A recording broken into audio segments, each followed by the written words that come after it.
La la la la la la bamba, say that. Yeah, what you gon' do for the bag? Yeah, spin it like in my last. Yeah, spin it, make it all bad. La la la la la la bamba, shout it bad. Yeah, all the cash up for grabs. Yeah, there's no cap. She like that, I keep coming back. La la la la la la bamba. Yeah, she doing hard Celine. She like the bar Kareem. I'm tryna get all between. Yeah, she pop it all on me. Take on a shopping spree. Let her get a property.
Reason it was so abrupt, I kinda had to think that there would be one. Conversations out of state, they asking where are we from, I don't care about you, I got me a chick that's Caribbean. It's a push start, I ain't gotta put the key in. Whip it real nice like a good human being. 24 East, I'm in Chattanooga 10. Yeah, the barbecue Korean and my shorty boy Ben. Ay, we just went from dive bars to the Coliseum. Man, he's a try-hard, wouldn't wanna be him. PG on the gym, go ahead, copyright it to him, go ahead, copyright it. Nah, I wouldn't wanna say too much. We ain't take her from you, now she came to us.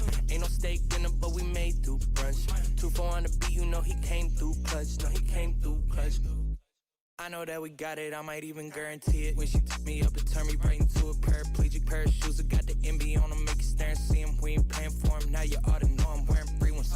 When you go to me, I gotta know, is there a reason it was so abrupt? I kinda had to think that there would be one.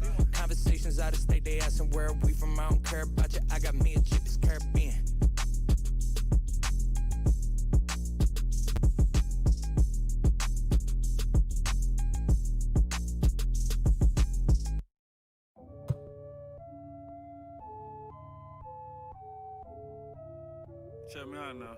Tony, yeah, walked out of Louis looking like a virgin discount. If it ain't 100, it's a miscount. 7 days a week, I 6 ounce. If a chick with me, she like big houses. If a chick with me, she like foreign cars. If a chick with me, she like go yard. If a chick with me, she like protein. Make a sucker rich, the clothes off. Pull her to the flame with my doze off. Try to count a million and I dozed off. And I got my fingers in the air. Yeah, hanging with Paul Bear. Yeah, turn you to lawn care. Rex in my Montclair. Yeah, this just a small shell. Hold up, make sure it's all there. I go to sleep in designer. Psych, I go to sleep in yikes, tell any honor a lie, right? Soon as I left, I got right. This is precision and detail. See, life is a beach, seashell. I sold the bags for retail. I'm from the block, no email. Walked out of Louis looking like a virgin discount.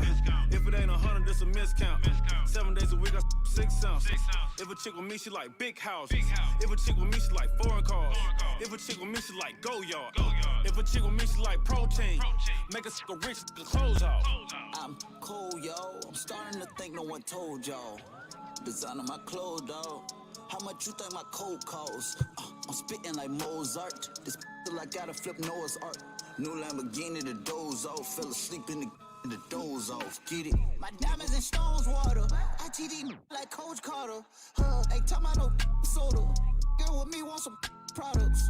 I pull her on turning head. I close the curtain when she turn her nose. This off white. I be rocking Virgil clothes. Walked out of Louis looking like a virgin discount.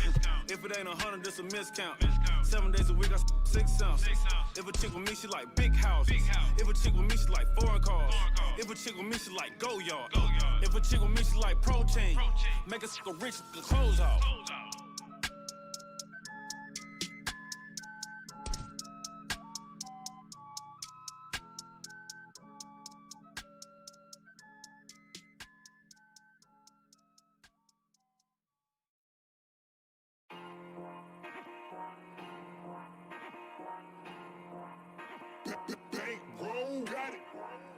Me and my nigga Frankie, we just kicking it. We gotta add up our dividends. All of my they with pop out in their head. Boom, boom, boom. 40 is clearing the room, room. You better duck it, go boom, boom. Foreign is moving like vroom, vroom. Hop in the foreign, go zoom, zoom. Me and my nigga Frankie, we just kicking it. We gotta add up our dividends. All of my they with pop out in their head. Boom, boom, boom. 40 is clearing the room, room. You better duck it, go boom, boom. Foreign is moving like vroom, vroom. Hop in the foreign, go zoom, zoom. But we show no remorse. Go get a bag, I drip and I sauce. Catch a tag, we knocking them off. After I hit, boy, she hit the door. And them hundreds be coming in, all of this money, and I gotta give me some more. Big bag, bet it won't hit the floor. Talk hot, then we run your jaw. I'ma hop in the foreign and zoom off. That be my dog, I'm calling him Rudolph. I'm in love with the way I get chewed off. Pull up with Blake, he getting screwed off. Brand new Mozzie, big body, we cruise off. He think he hot, we knocking your crew off. Call me nasty the way that I shoot off. Youngin' with drip, I got the juice on. Me and my nigga Frankie, we just kicking it. We gotta add up our dividends. All of my niggas, they with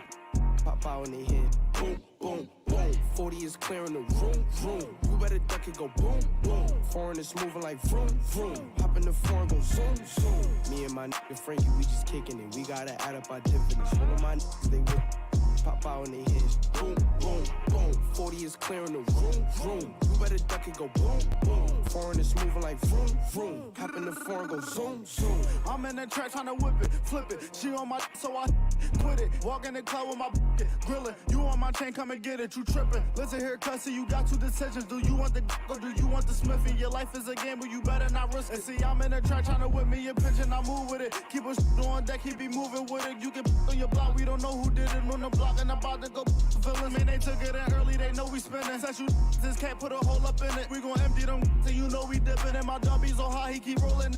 Gang.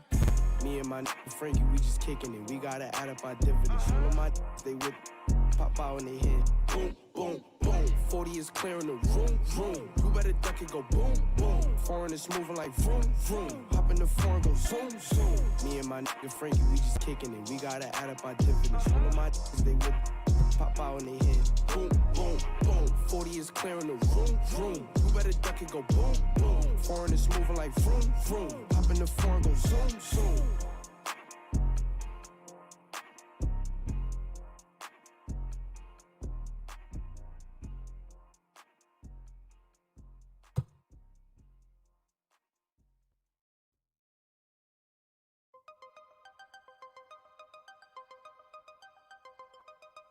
Yo le llamo la reina del party. Ella lo torquea como Cari. Ella le dice que sea la Mari. Le gusta cuando freno en el Ferrari. Bailoteo, bailoteo, bailoteo, bailoteo, bailoteo. Bailoteo, bailoteo, bailoteo, bailoteo, bailoteo. Esta noche bailoteo. Puesto pa'l discotequeo. Si salimos guerra, romo, así que esto se puso feo. Mami, si tú quieres me calienta. Que yo traje todas las herramientas. Pa' bregarte con esa tormenta. Porque escuché que dijiste alerta. Que se abra la compuerta. Más vale loca que muerta. Te voy a pisar si te suelta. Hasta los 70. Perreando en la lenta. Yo sé que tú no te portas bien. Que ratas bajo y yo también. Te vas de party todo el weekend. Entren ahora que caben 100. Bailoteo, bailoteo, bailoteo, bailoteo, bailoteo. Bailoteo, bailoteo, bailoteo, bailoteo, bailoteo. Esta noche bailoteo. Puesto pa'l discotequeo.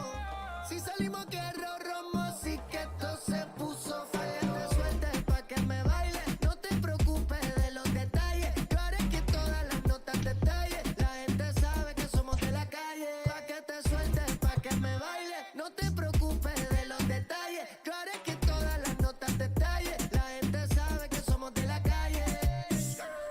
Bailoteo, bailoteo, bailoteo, bailoteo, bailoteo. Bailoteo, bailoteo, bailoteo, bailoteo, bailoteo. Esta noche bailoteo. Hello, everyone, and welcome to some Sunday baseball to finish out your July 4th weekend. A full slate of games, but we're starting you off with some AL East action as the red-hot New York Yankees look for the sweep on the road against the Toronto Blue Jays. Welcoming you into the broadcast booth, I'm Dane Richardson, joined alongside EB from Toronto. EB, the Yankees have been winning at a rapid pace lately, but they had to sneak one out yesterday by a score of 6-4. What was the downfall for Toronto? Well, I was on the call for that game yesterday, and really the downfall for Toronto, I think, was the late inning pitching, tie game in the 8th inning, and unfortunately they couldn't hang on, allowing the Yankees to take the lead there in the 8th inning. And also, I think the offense has stalled a little bit, actually quite a bit.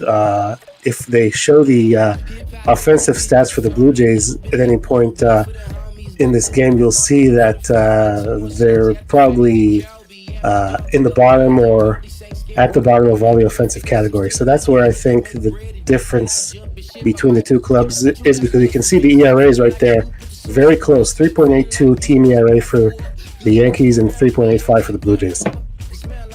Yes, the Yankees lineup, one of the most potent, if not the most potent in the major leagues. They now have won 5 in a row. And you take a look at the standings, the Blue Jays, they do hit some home runs, but they're sitting one game behind 500. A lot of young players on that team, Vlad Guerrero Jr., Bo Bichette. You think this team definitely has a bright future, don't you? I definitely do. I think the bats have to pick up, obviously. You'll see in the numbers there's a big difference between these two lineups, and I think some of the younger pitchers that the Blue Jays have in their system will have to pick it up. They had Nate Pearson pitching yesterday, did a decent job. He's probably the future ace of this team, and they're going to have to get some good pitching from some of the other young starters in the wings. This guy's not one of the younger starters. Matt Shoemaker is a veteran. You see his numbers there, 18th start, 6-4, 3.89 ERA. He's thrown 104 innings, which is huge for him because he's been plagued by injuries in the past. Of course, we're ready to go here from Rogers Center. DJ LeMahieu, one of the better contact hitters in the game, having another fantastic year. Second year in New York, leads it off for the Bronx Bombers. Ready to go here up north in Toronto as Shoemaker deals in the first pitch, and LeMahieu lines that, and it's going to be caught by Vlad Guerrero Jr., so the quick leather. So 1 pitch, 1 out for Shoemaker. That's why they call it the hot corner. He had a few plays like that yesterday. In fact, Luke Voigt, first couple of times he came up, hit it right to Vlad Guerrero Jr., so you got to be on your toes. Young Guerrero, obviously known for his offense, but showing off the defense right there. One of the things that wowed me last year, the home run derby. I'm sure a lot of people, you've talked about it a lot, as Gleyber Torres steps in and takes low 1-0. That home run derby, I get he didn't win it, but he was 20 years old. To hit that many home runs, I know his dad's a Hall of Famer. I wouldn't be surprised if you told me in 12, 15 years, I know this is a big stretch, if his son was a Hall of Famer too. I know he has a long way to go, but still. He definitely has a long way to go, but you're right. That was a very impressive home run derby. Obviously, I think he hit the most home runs in a derby ever. Obviously didn't win it, but that's not the story. It's all for fun anyway. So, but yeah, he was very impressive in that. And we do hope in Toronto that he continues to hit home runs in games that matter. Torres down the line, foul 2-1. Guerrero not having too great of a season. We'll talk about him more later. Another young stud we're talking about is the guy at the plate in Gleyber Torres. Really, I would say, along with Aaron Judge, the face of the Yankee offense, and had a fantastic postseason. Was probably the best for the Yankees in the postseason, and he was at such a young age. Gleyber Torres hitting up in that 2-hole usually was around the 5-6 hole and hit toward the bottom of the order in the beginning of his career, but deservedly needs to be at that top half. And now a full count here, 3-2. Yeah, he's been producing. We talked about him in the broadcast yesterday that being in the number 2 spot is pretty good behind or some guys coming behind him that can drive him in, like Judge and Stanton. And I was surprised that Torres is not the top vote getter for shortstops. There are some good shortstops in the American League. So another 3-2. That misses down and in. So Torres with a one-out base on balls as the Yankees have their first base runner of the ball game. You mentioned he'd be the American League shortstop position. I mean, that's a stacked class. That is an absolutely stacked class as Aaron Judge will step in. So the Yankee fans, huge fan base, but you never know with all-star voting. I know Danny Jansen, as a catcher, started to rise in the American League. That's not a stacked position. But those all-star votings are always fun to watch.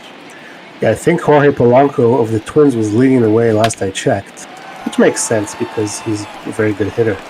Judge, 5-game hitting streak, make it 6. Torres on his way to third. The throw, not in time, so aggressive base running from the Yankees shortstop. And the Bronx Bombers have runners on the corners already with one man down. Judge not wasting any time. Yesterday he put together some really good at-bats, working some counts and ended up with some hits. Today he was just pretty aggressive and just didn't waste a lot of time. And here's another guy who has been red hot. Exactly. Giancarlo Stanton, a home run yesterday, a 10-game hitting streak for the big fella. Judge not wasting any time. Like you said, a breaking ball, sort of a get-me-over curve, trying to get strike one, but Judge making him pay. Stanton, a guy that can do a lot of damage here in the first, not the spot you want to be in if you're Toronto.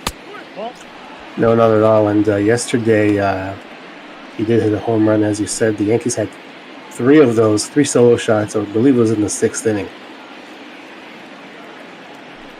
Probably one of the best power teams in the major leagues, and Shoemaker yet to find the strike zone against the Yankee cleanup hitter. 2-0 here. If I'm Stanton, I'm sitting dead red, ready for a fastball. Yeah, obviously Shoemaker's going to try to get a double play here, but falling behind is not a good recipe ever, especially not to this guy. And falling behind even more, 3-0 with Gary Sanchez on deck. You can afford to walk Stanton here to load the bases. Sanchez, I would say, is more of a double play candidate. And it'll be interesting to see, does Aaron Boone green light Giancarlo Stanton? I would if I were the manager. And they do, but it could be 2, 4, 6, 3, double play.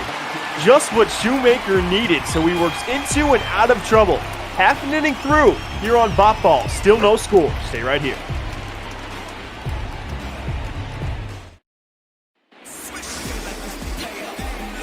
Welcome back to some ML Bop Ball. The Blue Jays coming to bat, and they'll face the right-hander Domingo Germán. EB, what do you have on him? It's only his 4th start of the season. As you can see, not a lot of innings pitched yet. He's coming off suspension, so he's only made 3 starts, but pretty good numbers in the small sample size. And he's going to look to pitch well today and lead the Yankees to this 3-game sweep they're seeking. Another one of those young players leads it off for the Blue Jays. Shortstop Bo Bichette as he'll take low with a breaking ball. Want to know, going through the Blue Jays before the game, I was fascinated. I could be wrong with the stat, but 4 guys in their starting lineup that had dads that were Major League All-Stars? You got it. You have Bichette, you have Guerrero, you have Biggio, and Travis Shaw. A lot of people forget about Travis Shaw's father, Jeff. I didn't know about him before the game as Bichette ahead 2-0. But I don't think you're ever going to see a team like that again. So certainly they got the bloodlines running as Bichette down the line foul 2-1. I think Jeff Shaw had an all-star year. One of those years that he pitched, he was a reliever. 2-1 to Bichette, and that's in the air toward deep left. Back goes Gardner, way back, an upper deck blast. Full Bichette goes yard, the first batter of the game for the Blue Jays. Number 14 on the year for the Blue Jays shortstop, and Toronto out to an early 1-0 lead. No doubt about that one. 434 feet, and look at that exit velocity, 105.1 miles per hour off the bat. So this team can hit home runs. I'm sure management would like to see them do a little bit more than just hitting home runs, but they do have the power up and down this lineup. Indeed, EB, and a lot of people talk about Bichette, the torque that he gains. Look, you can see the number, and then he absolutely explodes those hips through, and he got a 2-1 fastball right over the middle of the play as we take a look, and he did not miss it one bit. A lot of people said that Bichette may not make it in the big leagues because of his swing, but so far it's worked out pretty well for him. He came up last year and he was absolutely on fire the first 10 or so games that he played. Stepping up right now, the 21-year-old Vlad Guerrero Jr., another guy that has a lot of power. Herman looking to bounce back, obviously. He's probably given up. Pitchers giving up their fair share of leadoff home runs. So really have to have that mental reset. And another dangerous hitter coming up. And again, behind in the count, 2-0. Yeah, he definitely has to just forget the home run. And again, the strike zone, because falling behind the hitters is not a good recipe for success, as we know. 2-0 coming to Vlad Guerrero Jr. Good count to hit in and places one foul. A breaking ball, that was up in the zone. Very good pitch to hit. Let's see what Herman will go back to here on this 2-1 pitch. His slider really has to be effective today. And he goes with another breaking ball. Guerrero out ahead of it yet again, 2-2.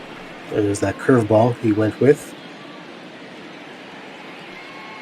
Curveball, slider, and fastball location. The 2-2 pitch. Swing and a miss, strike three. Dialed it up, 95, got it by him. So a nice bounce back for Herman, one away. Very nice. He fell behind, but worked the count back to 2 strikes, and then just challenged him with a fastball. And Vlad couldn't get around it. Travis Shaw steps into the box. I notice a lot of times Herman goes 2 straight curveballs, and I guess he got away with it as Shaw takes upstairs 1-0. But you throw those 2 curveballs, and then you throw a fastball at 95. After you throw those 2 curveballs about maybe more than 10 miles per hour slower, that fastball probably looks a lot faster than 95, which helps out Herman. Absolutely. And we see here again that he's falling behind 2-0, so he's falling behind 2-0 on every batter he's faced. Again, even if he gets out of this inning with only 1 run allowed, that should come back to bite him. You can't get behind in counts, especially to major league hitters, and that might have been ball 3, but Shaw goes after it and fouls it back. Yeah, Shaw was aggressive, looking for a fastball in a 2-0 count. He got one, but it was a little high for him to do anything with it. Going after a low curveball, chops another one foul, so Herman right back in the count, 2-2. Shaw's a guy, had a couple big homer seasons in Milwaukee, and Toronto's a team, like you said, EB, they can hit a lot of home runs, and Shaw absolutely contributes to that. A payoff coming and hit toward the shift and through the shift into right field, so it's going to be a 1-out single, second hit of the game for the Jays. Shaw just found that hole in the shift where no one was playing. It's very hard to find that for left-handed hitters because everyone gets shifted on. And Shaw, like you said, had good home run years in Milwaukee. Last year he struggled, and he struggled to start this year in top ball. But he really picked it up recently, got the average up there, and that's what prompted the move for him to third spot in the lineup. You wonder how many more lefties would have more hits if the shift wasn't enacted, if they played maybe 20, 30 years ago. Guys that come to mind for me, Shaw's a guy, but Mark Teixeira, as Hernandez way out in front on a breaking ball. Freddie Freeman's another guy. That shift, the game is really evolving. Yeah, Mark Teixeira famously, I think, said that he was robbed of who knows how many hits, especially his last few years because of the shift. The Blue Jays cleanup hitter looking fooled very clearly on 2 straight curveballs. If I'm Herman, I go right back to that. Maybe he'll try and waste one out of the zone. 0-2 coming from the right-hander. They go breaking ball, and bada bing, bada boom. Good morning, good afternoon, good night. Hernandez strikes out on 3 curveballs. That's not a very good at bat, obviously, from your cleanup hitter. Just flaring away at 3 pitches. So that's the problem with Teoscar. He can hit for power, but strikeouts are too big of a problem in his game. And you look through this order, Rowdy Tellez steps in, the DH. That's actually, that is going to be a strike. Looked like it was a strike to me. 10th in All-Star voting for first baseman, although he is DHing, but he's another one of those young guys, mid-20s, with some potential and a lot of power. Seems like a trend to me, EB.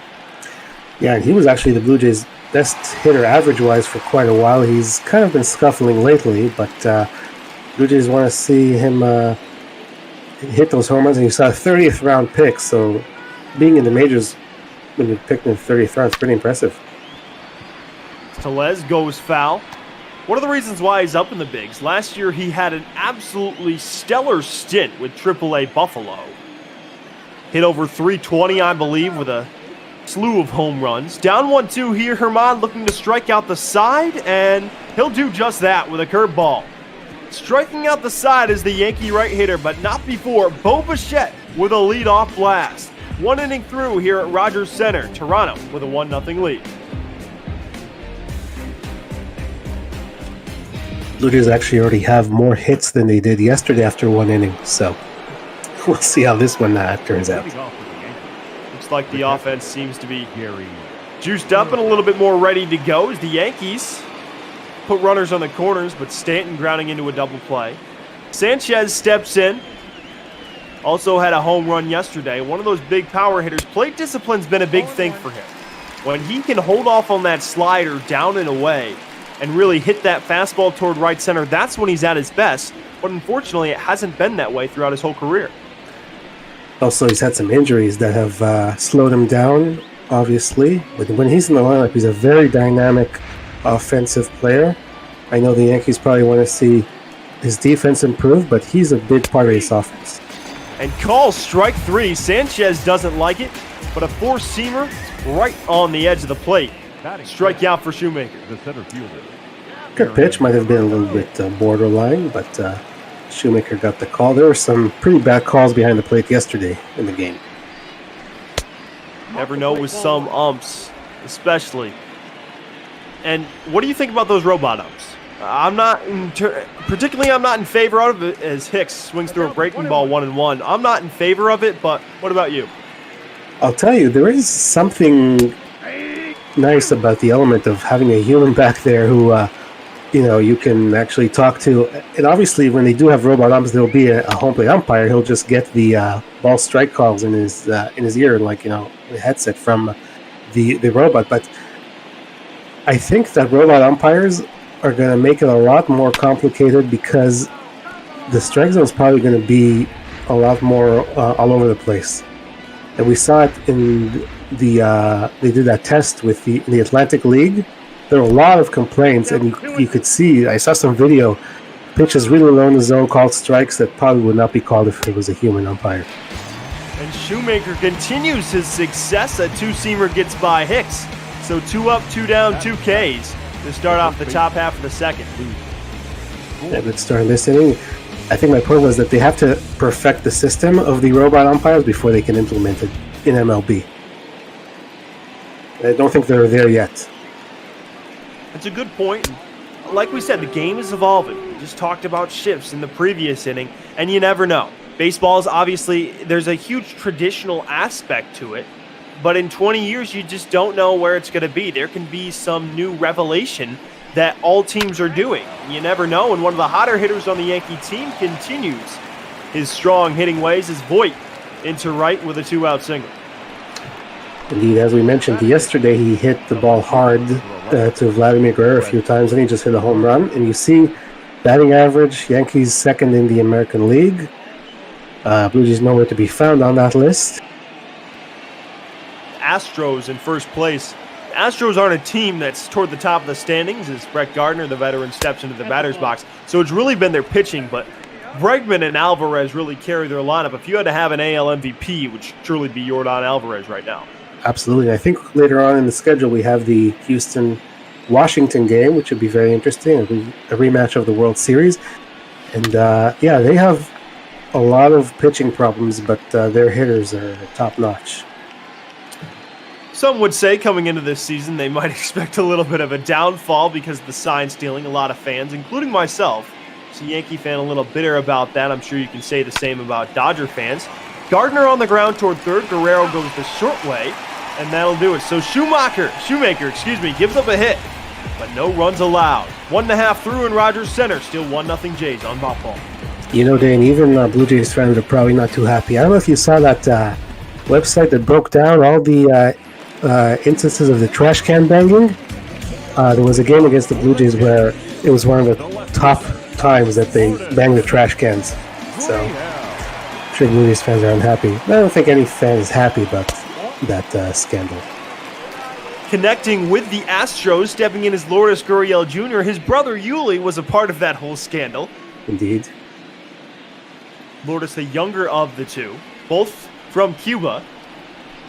Of course, his dad, Lourdes Gurriel Sr., as he goes into right, shallow right, and that's going to drop in front of Judge. So the Blue Jays getting right back at it to start the bottom half of the second. I like seeing these right-handed hitters going the other way. A lot of base hits over there if you can you can find those spots. And here's Randall Grichuk, who you can see has been kind of scuffling, definitely average-wise, and not a lot of home runs compared to what he had last year. You mentioned those righties going the other way, EB. Sometimes if it's pitched inside, you got to put that inside-out swing on it, or if it's pitched in the outer half, you just go with the pitch. So there's multiple ways to go the other way, and Grichuk, that'll go toward the pitcher, on to second for one, on to first, double play. So a 1-6-3 double play, Germán de Torres to Voit. Just what the righty needed, and quickly 2 away. You mentioned Grichuk was struggling. That trend continues. That was a very nice play by Germán because the ball was going away from him. He still managed to reach out, grab it, and then start the double play. I guess you could say high risk, high reward as Cavan Biggio steps in. Those are some of those plays where sometimes you see pitchers take the risk instead of just saying, hey, I'm going to take the out at first. There's a wild throw to second, but it worked out there as Biggio fouls it off quickly 0-2.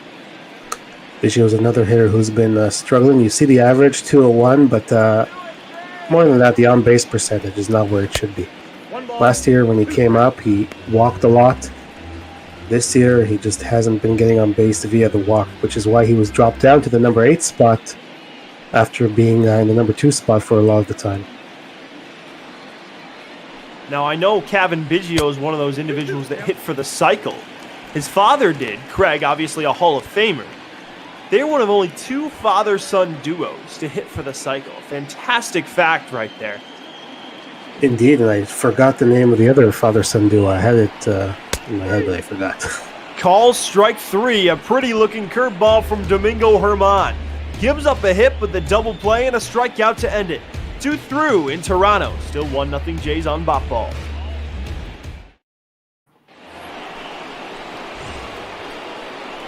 Top half of the third, joined by EB from Toronto. I'm Dane Richardson. Thanks for coming along. 9-1-2 for the Yankees. G. Urshela not up to par compared to where he was last year. Obviously an offensive breakout in 2019. Still always one of those guys that's superb defensively, and he's a former Blue Jay as well, EB. Yeah, his defense will keep him in the majors for a while. And you're right, he was a Blue Jay in 2018, and don't really have a nicer term to put other than he was pretty terrible. And in fact, the manager at the time, John Gibbons, kept him out of the lineup for long stretches of time just to convince the general manager to get rid of Urshela. And I don't know what he did once he was picked up by the Yankees, but whatever he did worked for him last year. He swings at this one into shallow center, coming on Grichuk, diving, and a wonderful play. Now batting, the second baseman. Randall Grichuk coming on. We take a look here. A little bit of a bloop by Urshela. Fantastic jump from Randall Grichuk. And did he catch this one? Yes, he did. Full extension. A web gem right there. Yeah, I put a star next to that in my score sheet. We used to see Kevin Pillar making some of those plays here for many years. And Grichuk, I guess, kind of like Urshela, can give you good defense, which is why he stays in the lineup for lengthy periods of time. LeMahieu first pitch, he'll pop out to Shaw. So Shoemaker's pitch count, 32 through 2 1/3. Very strong so far. Up next for the Yankees. He had a very good start the other day against Chicago, the White Sox. That was on Tuesday. Went 7 innings and just gave up 1 earned run and got no decisions. So he's looking to continue that. The Blue Jays could really use a good lengthy start from him. Here's Gleyber Torres. Lengthy at bat in his first appearance. Worked a base on balls. And I'm going to ask you about Randal Grichuk. I was talking to you about this a little bit before the game, EB. They signed him to that extension before the beginning of last year as Torres fouls that one off 1-1. But he hasn't really produced. He hasn't. I know he led the Blue Jays in home runs last year, but this year he's the lowest on the team. So that extension doesn't seem to be working out so far. And it didn't really make a lot of sense when they signed it. You know, obviously we know he hits for power, but not for average. And I don't really think they had to extend him because I think he was still controllable at the time for a couple of more years. Obviously, their scouting department liked what they saw in Grichuk and thought that he has the potential to be an important part of this team, but so far it hasn't happened. Torres deep out toward right field. Back goes Hernandez at the track near the wall, and that's gone. Gleyber Torres goes opposite field. A blast for the Yankees shortstop, and all of a sudden here in the third, the Bombers have tied it up at 1. Didn't look like Shoemaker wanted to pitch to Torres, but finally he decided to get in the strike zone and he paid for it. Didn't go as far as Bichette's, but it doesn't matter. They all count the same. Both of the shortstops in this game have a solo home run. And that looked like some serious strength on that one. Didn't look like he got all of it. One bit, below 100 miles per hour on the exit velocity. Torres used to going to right field, especially with that short right field porch in Yankee Stadium. Doing the same here in Toronto. Big home run for the youngster. Obviously, you don't really have to hit it all that well to get out of this ballpark. Very much a hitter's ballpark. I still haven't figured out if the ball flies more when the roof is closed or when the roof is open. Here's Judge singled back in the first, and that's going to be foul. Now, EB, what would you say is the most pitcher's ballpark in the AL East? I would probably go with Tropicana Field, but they all seem, none of them really scream pitcher's ballparks to me. No, none of them do. But yeah, maybe if you had to pinpoint one, you'd probably say Tropicana Field, but Yankee Stadium definitely not, especially out there in right field. Obviously, you have the monster over in at Fenway Park and Pesky Pole, and Camden Yard is like a bandbox. So yeah, maybe Tropicana Field, but even there, I feel like there's quite the potential to hit a lot of home runs. Exactly, the AL East, one of the most competitive divisions in baseball year in and year out. Tampa Bay in the game after this, in a tough series with the NL Central leading Chicago Cubs, looking to gain on the Yankees, and there hasn't been many opportunities to as Judge continues to battle. Yeah, the Rays lost yesterday 2-1 to the Chicago Cubs out there in Wrigley. Another payoff coming to the big fella, and Judge goes shallow center. Grichuk, plenty of time, a can of corn, and that will do it. Not before Gleyber Torres with 1 out, no one on, and unloads out toward right field, just over the right field wall. Through 2.5, the Yankees have knotted it up at 1 here on Bop Ball.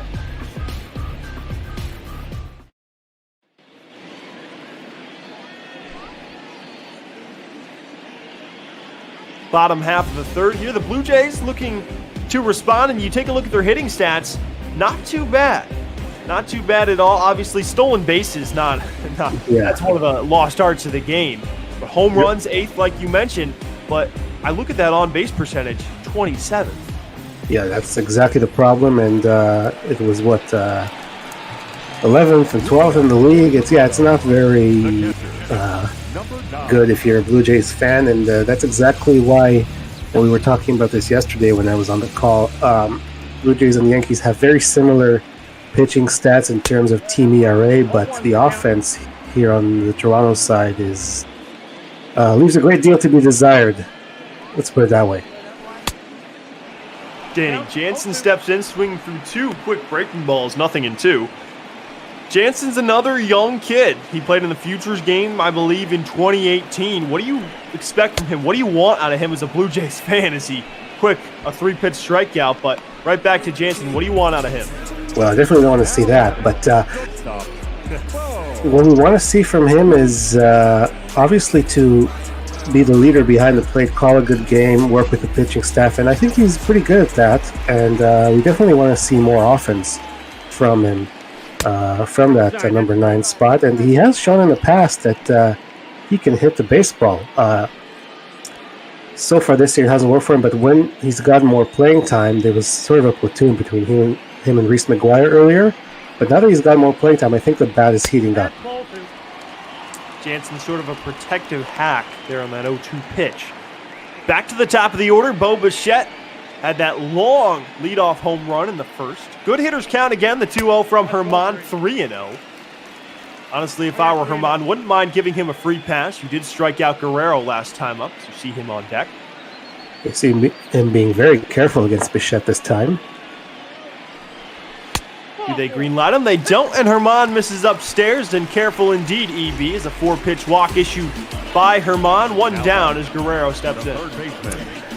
Yeah, I'll tell you, Dave, I don't know if I would green light any of these hitters on 3-0 because they haven't really shown that they have deserved that privilege, but you never know. Maybe you do green light them just to give them some confidence. Especially with young guys, yes, you never know. But again, do they have that privilege yet? Young guys, maybe you're trying to get them going, but Guerrero and Bichette is Guerrero into left center field. That's going to drop for a hit. Bichette thought about third, but won't go as Hicks a laser toward third. So Guerrero now 1 for 2, and the Blue Jays in business with 2 men on in the bottom half of the third. Not a terrible pitch there.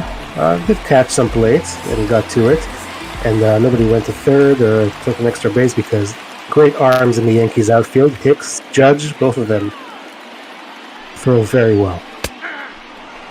I will say, Brett Gardner, not a fantastic arm. Really one of those one-hop guys, but he'll sneak in with a few assists every now and then. The Blue Jays outfield isn't that bad either. Yeah, where's Gurriel? Gurriel, I think he led the league in assists, left fielders in assists last season. Yeah, he's got a good arm. He's a former shortstop, so he has a shortstop's arm, and he can definitely throw from the outfield. And Grichuk, I think, can throw pretty well. So we've got some good outfielders defensively here in this game on both sides. 0-2 to Shaw, inside 1-2. Herman looking for either a strikeout, some sort of out, and obviously a double play would be just what he needs. 1-2 coming. Bichette off second, Guerrero off first. 2 youngsters on the base pass. Herman sets for the 1-2. Does he go curveball? He does. Sanchez with a nice block. His runners will not advance. 2-2. Good block there from Sanchez. That's part of the criticism I know against him, that he doesn't always block those balls, but he did a nice job there. Joe Girardi was big for Gary Sanchez. As Shaw, that's going to go up the middle and through for a base hit. Bichette rounds third. Here's the throw from Hicks. It is not in time. An RBI single for Travis Shaw as Bichette speeds around. And the pitching coach is going to come out and talk to Herman as the Blue Jays retake the lead. Yeah, he's had to work here quite a bit. Obviously, the 4-pitch walk didn't help, but a couple of singles. Nothing really hit too hard, but he needs a breather, and the pitching coach did his thing. Matt Blake, the Yankees' new pitching coach, very analytics-driven. Obviously, the Yankees had Larry Rothschild for an extended period of time. As Hernandez, that's just what he needs. 6, 4, 3, double play, and that'll do it. The Blue Jays tack on another to retake the lead, but Herman gets out of further trouble. 3 done here in Toronto. The Blue Jays up 2-1 on Botball.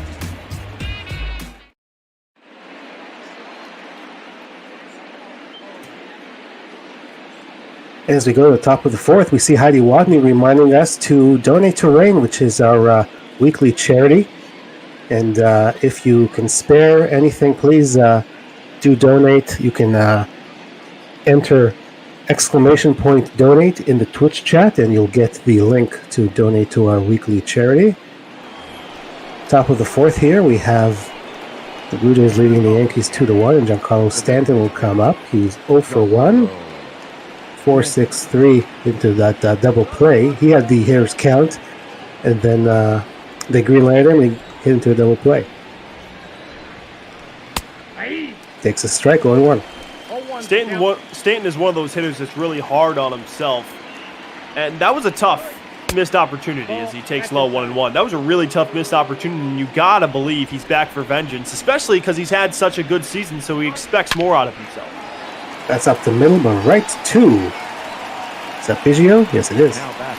So lined out to the second baseman. And as a Yankees fan, I got to ask you, Dane, do you think the fans are a little too hard on Stanton at times? Because he's obviously a very talented player, but hasn't always produced with the Yankees, and obviously has had some injuries.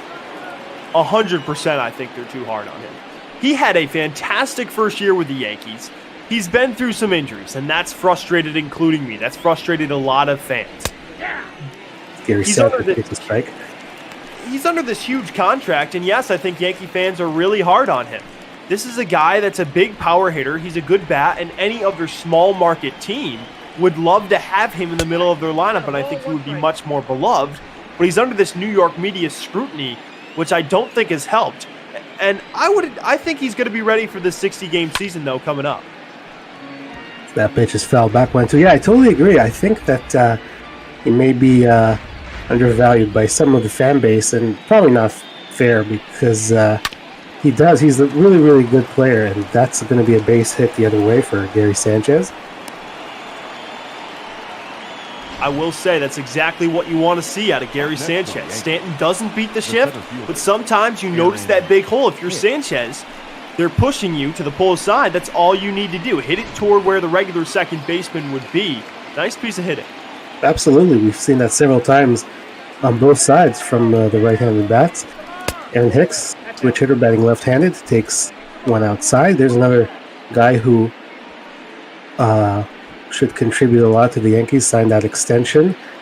Gives you great defense in center field, hits from both sides of the plate. Good pickup. I would say good pickup as he takes, again, low and away. But he's had his injuries, and I'm not going to compare it to the Grichuk extension because I think Hicks is the better player, but these are one of the extensions that I'm not sure is going to work out. That's a fair ball down the right field line. It's going to go past Shaw, and Sanchez will get to third, and it's going to be a double for Aaron Hicks. And as I say, I'm not sure if the extension is going to work out. Hicks shows me up, hitting a laser down the right field line. Hicks, an uber-athletic guy, and he does have a lot of pop, especially from that left side. Like you said, got to stay healthy. Last year, the Yankees had all sorts of health issues, obviously. Still had a very good year. As Voit takes a big swing at that one and doesn't get it.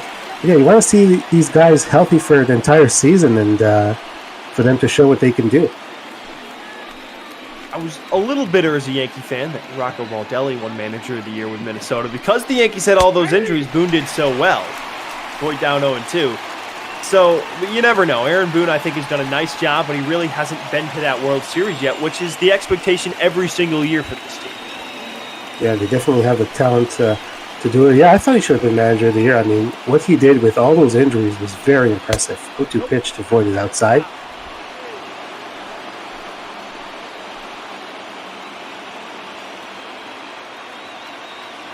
Shoemaker trying to strand these runners if he can. 1-2 pitch, call, third strike. Voit not too happy with that call. He took a pitch that looked like it was a bit high, but the umpire gave Shoemaker the call. Matt Shoemaker, one of those veteran guys knowing how to locate those fastballs. Sometimes that's a pitcher's pitch, and indeed, good location right there. Brett Gardner will step up, fouls it away. Gardner, obviously the veteran on this team, longest tenured Yankee. Always gives you a good bat, I find. Put the bat on the ball. Probably still run at his age. Steal you some bags. He's a fast guy for sure. The only Yankee remaining from that 2009 World Series team on the current roster. And remember, he was the young, talkative, crazy guy when he came in, and now he's kind of that old, grumpy guy that really leads the team in the clubhouse. Yeah, of course, he's the guy who likes to hit the top of the dial with his bat when things don't go his way. We had that incident last year in Toronto. One of those times where he kind of got tossed 0-2, by the way. But I think everyone respects Brett Gardner. He's obviously, he's probably one of the leaders on this team, being the veteran. 0-2 to win is fouled away. You mentioned he battles. He's already fought off a couple more breaking balls. The at-bat that I think defines his career was Game 5 of the 2017 ALDS against Cleveland. That at-bat, if you go back and watch that, was fantastic. This time he's going to go down on strikes. Shoemaker, a couple of strikeouts. The strand runners at second and third. Yeah, I remember the at-bat. I think it was in like maybe the 9th inning or something. Yeah. And he battled, and then ended up getting a base hit. So, yeah, he's well-known Blue Jays killer, but fun to watch, even from the other side. As Rowdy Tellez will lead things off here in the bottom of the fourth. And you never know. If you're the Blue Jays general management, let's say you have an all-right season around 500, even in the 60-game season. You never know. I think the Blue Jays in the 60-game season are a team that could do really well, especially with all their young talent.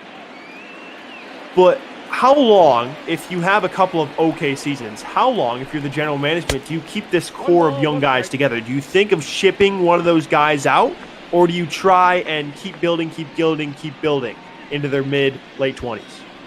It's a good question. I think they will try to contend with this group of guys as long as they can, as Tellez swings and misses. I think also that if they find that they have a lot of good young position players, even waiting in the minors, as that one is hit very, very well to right field. Judge can only watch, and that one is gone. Rowdy Tellez with his 14th home run of the season, 445 feet, adds another run for the Blue Jays here. Another bomb, Bichette, now Tellez, a 1-2 pitch and a hanging curveball. You can't tell me Tellez wasn't sitting on that one. A hanger, and Tellez got absolutely all of it. A big frame, and he put everything into that one. 3-1 Toronto. There it is, 445 feet. And you see Judge barely turning around there on that pitch. And I was going to say, right before that happened, if they see they have a lot of position players who are doing well, maybe they consider trading one of them for more pitching. There was talk about maybe, for example, Lourdes Gurriel Jr., who can hit for power, and we talked about his arm. He could be trade bait for maybe another pitcher who has some years of control. So we'll see what they end up doing. Is 2-0 pitch. That one's hit pretty well to left field, but Gardner's there, one out. A break for Herman. You just talked about pitching for the Blue Jays. Nate Pearson started yesterday. You said he could be the possible ace of the rotation in the future for the Blue Jays. But who are some other guys in the rotation or maybe in the minors that you're looking at to be a part of the future rotation for Toronto? Well, right now here in the Ball bullpen, we have Anthony Kay, who came over from the New York Mets in the Marcus Stroman deal. He's a guy who definitely will get a look. Maybe could even get some starts in Ball this year. The other guy who came with him, he's still very young, but Blue Jays are very high on Simeon Woods Richardson. He's still, I think, in low A. Richard takes a strike. We had another one, Eric Pardino, who underwent Tommy John, so he's not available this year, which is inside 1-1. Those are just a couple that I can think of off the top of my head. Maybe some of the Blue Jays fans in the chat can remind me of some of the other prospects that the Blue Jays have pitching-wise. So they have acquired some talent in the last few years, and I know they're always looking to continue to build up that talent. As Grichuk takes low, it's 2-1. Oh, Alek Manoah, of course, first-round pick from last year. Thank you, Justin. 2-1 pitch, fouled away. Grichuk, if you're Grichuk, you're trying to get on here. Obviously, you've been struggling, but Herman's a guy, he needs to bounce back. 2-2 pitch, swung on and missed. Curveball fools Grichuk, and he's down for the second out. That's the trend for Herman. He gives up the home run to Bichette. He has a nice rest of his first inning. He gives up the RBI single to Shaw. He gets the double play from Hernandez. He gives up the homer to Tellez. He strikes out Grichuk. So he's got that mental reset working. Biggio hits it over the head of Voit, and Judge gets it in very quickly, so it'll be a 2-out single. Seen a couple times Blue Jay hitters beat through the shift. I believe it was Shaw the first time, and now Biggio lifting it over Voit. Give credit to Judge, though. He's got that cannon of an arm and got a great jump on that ball to prevent it from going into the corner. They were talking about Judge in the game yesterday. You do not want to run on him because he will throw you out. Everyone talks about how great of a hitter he is, and he is, but his defense is not talked about enough, I feel. 100%. Judge, I get how tall he is. He can rob some home runs with a short right field wall in Yankee Stadium. But you mentioned his arm. The last game I had for the Yankees, he threw Dwight Smith Jr. of the Orioles out at second, trying to stretch a double, and he got him out by 3-4 feet. It wasn't even close, and it didn't even look like it was going to be close at second when he hit the ball. It looked like a sure-handed double, but Judge managed to get the assist. Jansen takes it low, 2-1. Yeah, I'm surprised teams are even still trying it. They should have the scouting report by now. Judge has been in the league for several years, so I would not try to run on him. 2-1 pitch is outside. It's 3-1. Bichette's on deck. You're Herman, you do not want to give a free pass to Jansen. Bichette's on deck. He's already homered off you, but Jansen does have some pop. If you're 3-1, you're looking center of the zone, maybe trying to lift one out. Let's see what he does here. If he goes with that curveball again, he's thrown out a lot, it seems. Goes with a fastball. Jansen fouls it off, so Biggio will be off on the pitch. 3-2 count, 2 outs.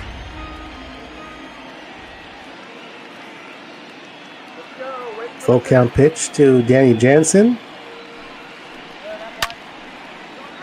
Fly ball to right field.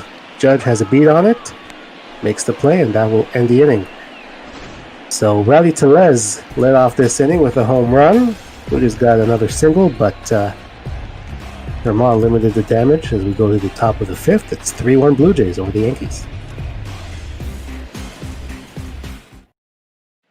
And meanwhile, Justin giving us some more names of pitchers who could help the Jays. Patrick Murphy, Adam Kloffenstein. So there are some guys. Obviously, not all of them will work out. They never do. But if just like, a handful of them do, the Blue Jays could be contenders for quite a while.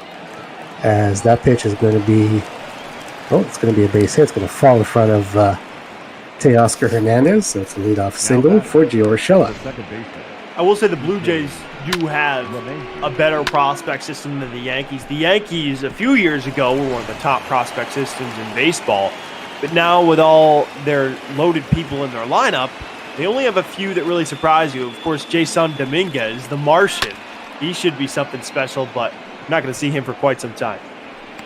LeMahieu flies it to center field. Grichuk makes the play. Yeah, that's kind of the cycle of baseball, right? You're up and you're competing and everyone's doing well. Then you're kind of down. You have to maybe take a step back. Some teams obviously do the full rebuild, and then you pick up a lot of young players in your farm system. Then you're contending again, and then you have to trade those guys to continue to contend. You might have talked about this earlier, EB, but you guys in the mid-2010s were the class of the AL East, along with Boston was pretty good, Baltimore was good. Well, the Yankees and Rays weren't too hot. Edwin Encarnacion's still a guy that's signing short-term deals. Do you regret, as a Blue Jays fan, not retaining him? That one's hit pretty well. That's going to fall for a base hit. It's going to go all the way to the wall. Grichuk is going to play it.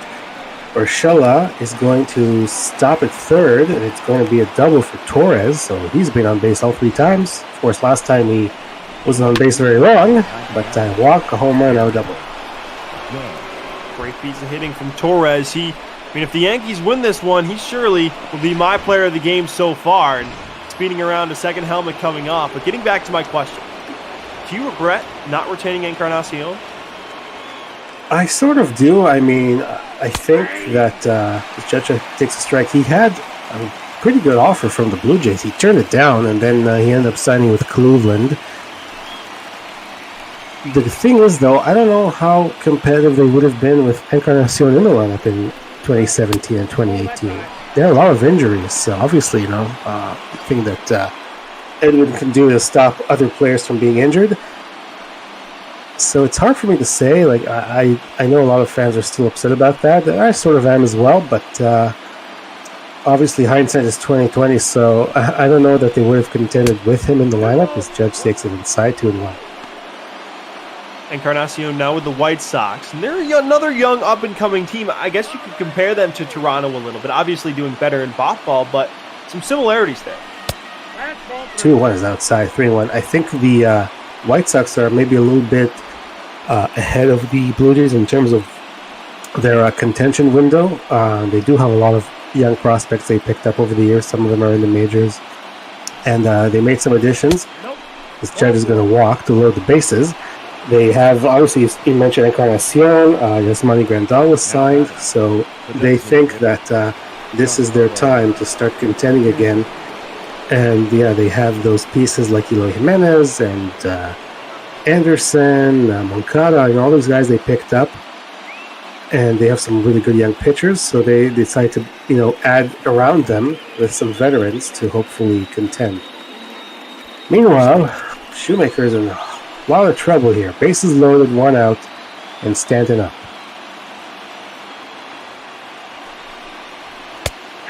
Takes a strike, 0-1. Urshela at third, Torres at second, Judge at first. Here's Stanton. I'm looking gap to gap right here. A chance to tie the game. Something off the ground. Fly ball center field, going back Grichuk on the run, and that's going to be off the wall. 1 run will score. Looks like everybody else is going to have to stay. Wow. Because they probably thought it was going to get caught. So it's just going to be a single. Probably should have been a double. I'm not sure what the base runners were doing there. Did Grichuk fake him out like he was going to catch it maybe and then turn and get it off the wall? Though all the runners were Torres and Urshela were tagging. A base running mistake that maybe could cost New York. Base is still loaded.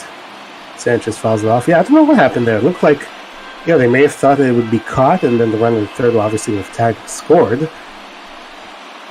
I thought the runner at second should have scored too. Torres not the slowest guy either, so really raised my eyebrows on that play, but Sanchez with a chance for maybe a few more RBIs. Very strange, the ball players sometimes. 1 and 2 is on the ground. That's a foul ball.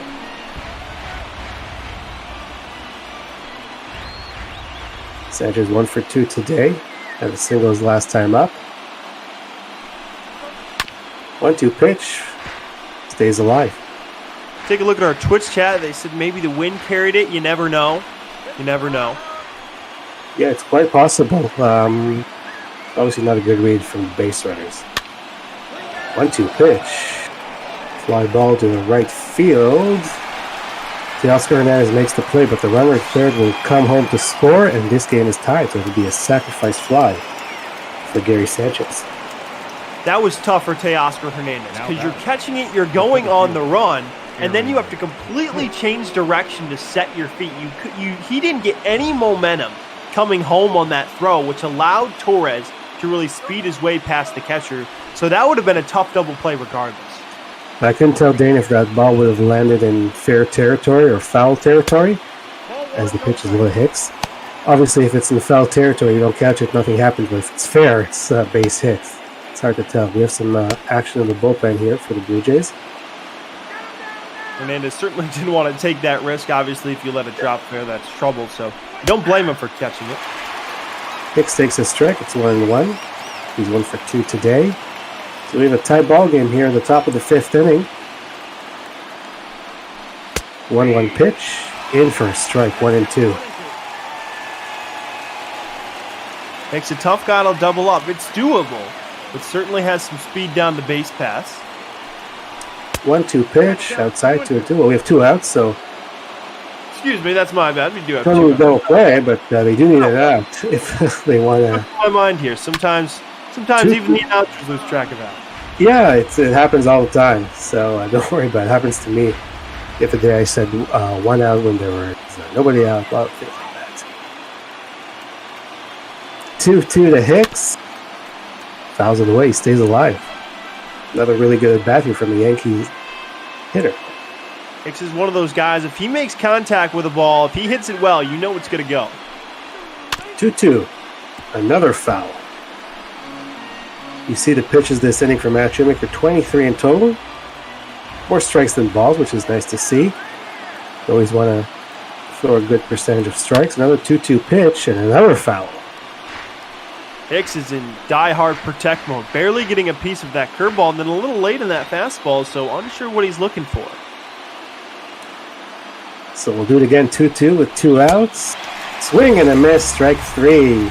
Elevated fastball, Hicks goes after it. So Shoemaker gets another strikeout. He had to work that inning, and the Yankees do tie it up. So we go to the bottom of the 5th, 3-3.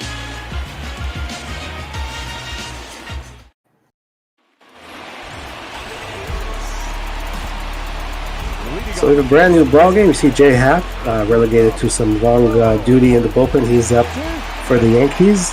Domingo Germán will face the top of the order here. Bill Bichette takes a strike. He's homered and walked today. There's the former Blue Jay up in the bullpen. Looking at our Twitch chat, EB, we have a question. How did the Jays get their third run? That was a Rowdy Tellez solo bomb to right to make it 3-1, and then the Yankees just tacked on 2 in their last inning. Bichette pops it up. Torres has the play. There's the first out. Exactly what you need if you're Germán. You give up a run last inning, but at the same time, you need to calm down, and a quick inning would be big to help save some arms later in the game for the Yankee bullpen. He's at 65 pitches. Had to work a little bit hard earlier in the game, so you definitely would like to have a quick one here. As Guerrero takes it inside. We talked about J Happ being in the bullpen now because Jordan Montgomery came back from an injury, so somebody has to be the long man, as that is going to be a foul ball. Happ's a guy that has frustrated some Yankee fans throughout his days in New York, but another one of those guys that I feel like gets a little too much hate but deserves his fair share of it as well. He's been in some big spots sometimes in the playoffs, and he hasn't come through, to say the least. Yeah, and we liked him in Toronto a lot. He had some good years here. 1-2 pitch, high 2-2. I think if you expect him to be an ace, that's when you'll be disappointed, because he's not in that point in his career. Guerrero fouls it away. He's number 4, number 5 guy, and he'll give you innings. Hopefully, this year's ERA is kind of high, so I think you just have to, know what to expect as Guerrero fouls another one away.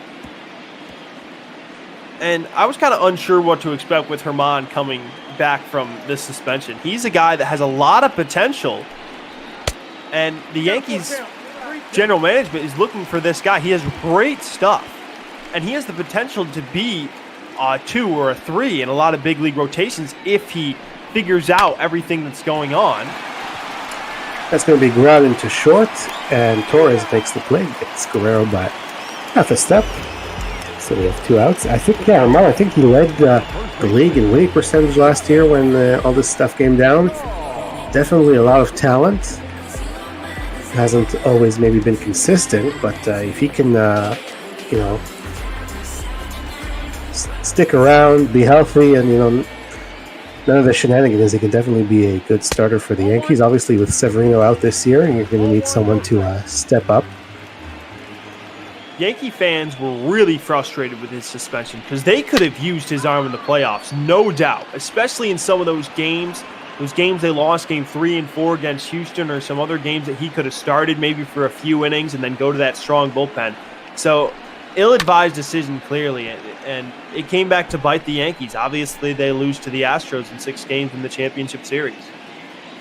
Yeah, absolutely. I felt like he was an important part of the team that he said they didn't have. As Shaw takes it outside, 2-2. 3-3 tie here in the bottom of the 5th inning in Toronto. 2-2 pitch is going to be popped up to left field. Gardner makes the play, so Germán has a quick inning. After the Yankees tied it up, we go to the top of the 6th in the 3-3 tie.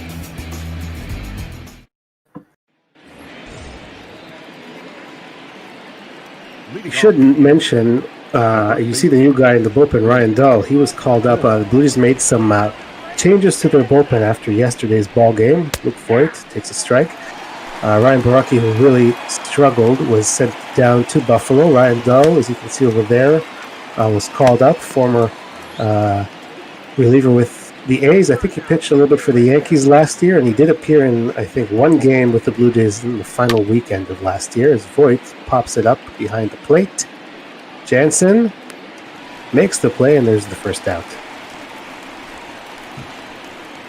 The Blue Jays, you mentioned having some of those troubles toward their bullpen. They weren't able to hold it together yesterday. That's one of the things I feel like this team needs to figure out. If this young core of players becomes very talented and they get better and all of a sudden they become a contender, that's one of the things I think they need to figure out. Strengthen that bullpen. So, because you don't want that back end of the bullpen to be shaky or anything like that. That's, maybe you could trade for some of those pieces once the Blue Jays get a little bit better to get that strong eighth inning guy or get that strong closer. Gardner gets a foul in. It's interesting that you should mention that. 0-2 pitch to Gardner is low. Obviously, the Blue Jays have Ken Giles, who's a terrific closer.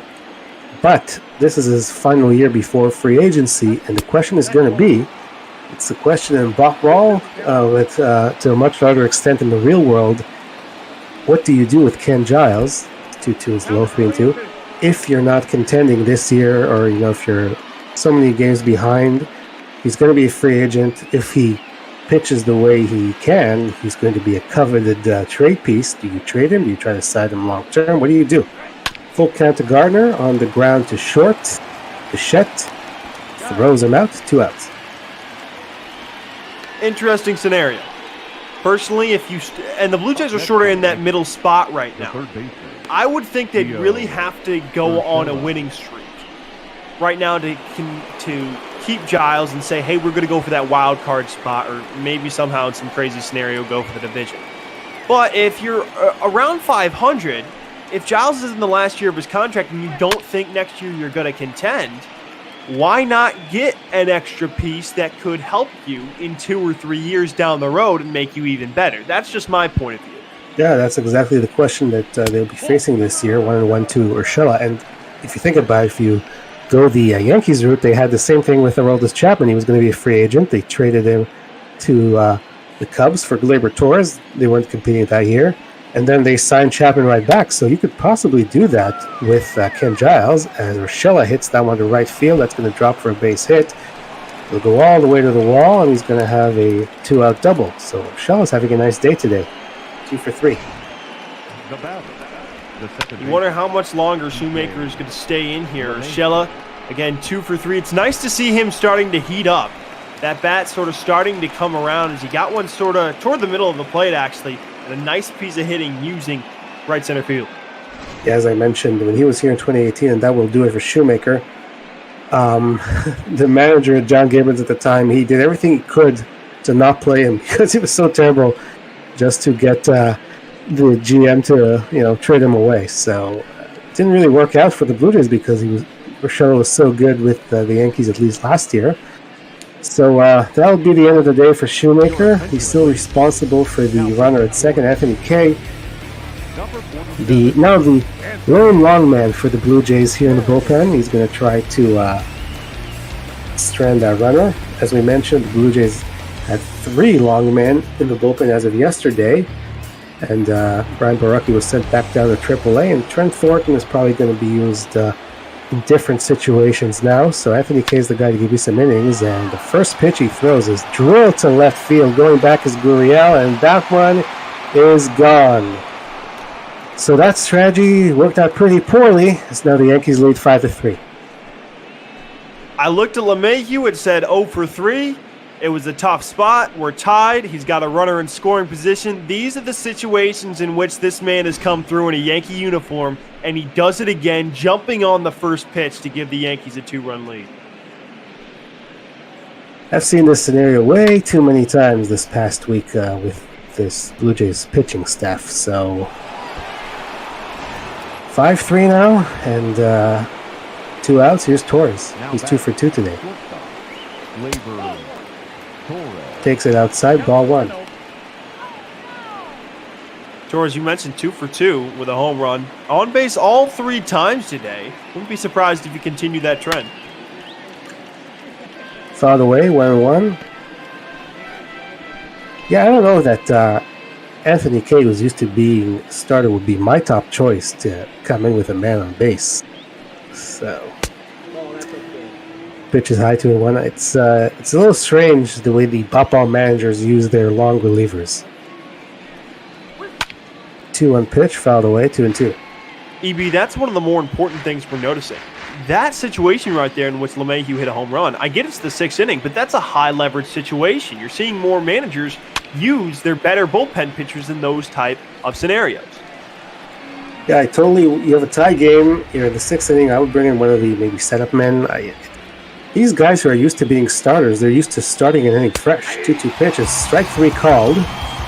Torres having a few words with the home plate umpire. He's out on strikes. DJ LeMahieu, unfortunately for the Blue Jays, packed one in the left field seats, and now the Yankees lead 5-3.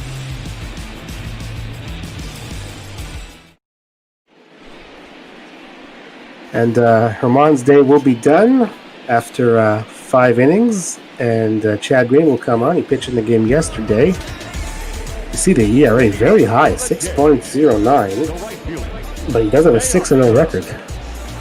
Sometimes baseball just bounces that way. It's unpredictable. Green, a guy that has a really good fastball, one of the higher spin rates. Once hit. That'll be the right field. Judge is there. Yesterday, I believe Green got a couple of outs and then had a few runners on base, and Jonathan Holder came in and allowed that runner to score. That's how Green was charged to run. You see Holder's already up in the pen again. Little inconsistent last year. As a Yankee fan, I remember in that 2017 wild card game against Minnesota, he was huge getting out of that jam that Severino got us into. And he's been a vital bullpen piece the past few years. When Chad Green is good, he's gotten the job done.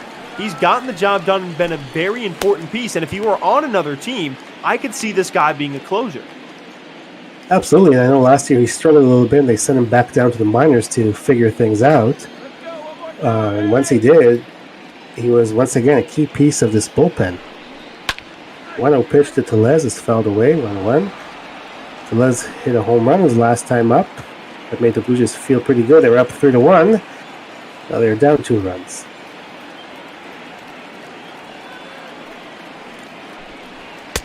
One pitch in for a strike, 1-2.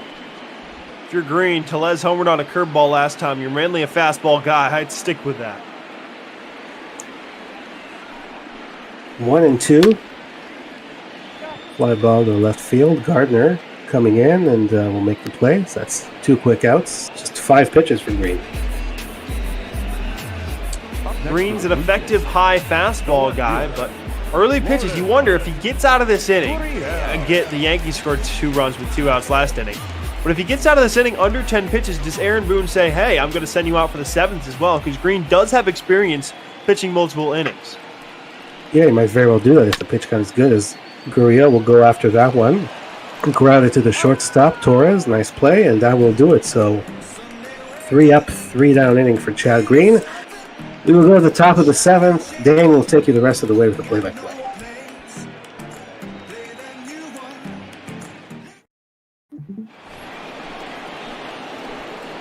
Top half of the 7th, Yankees up 5-3.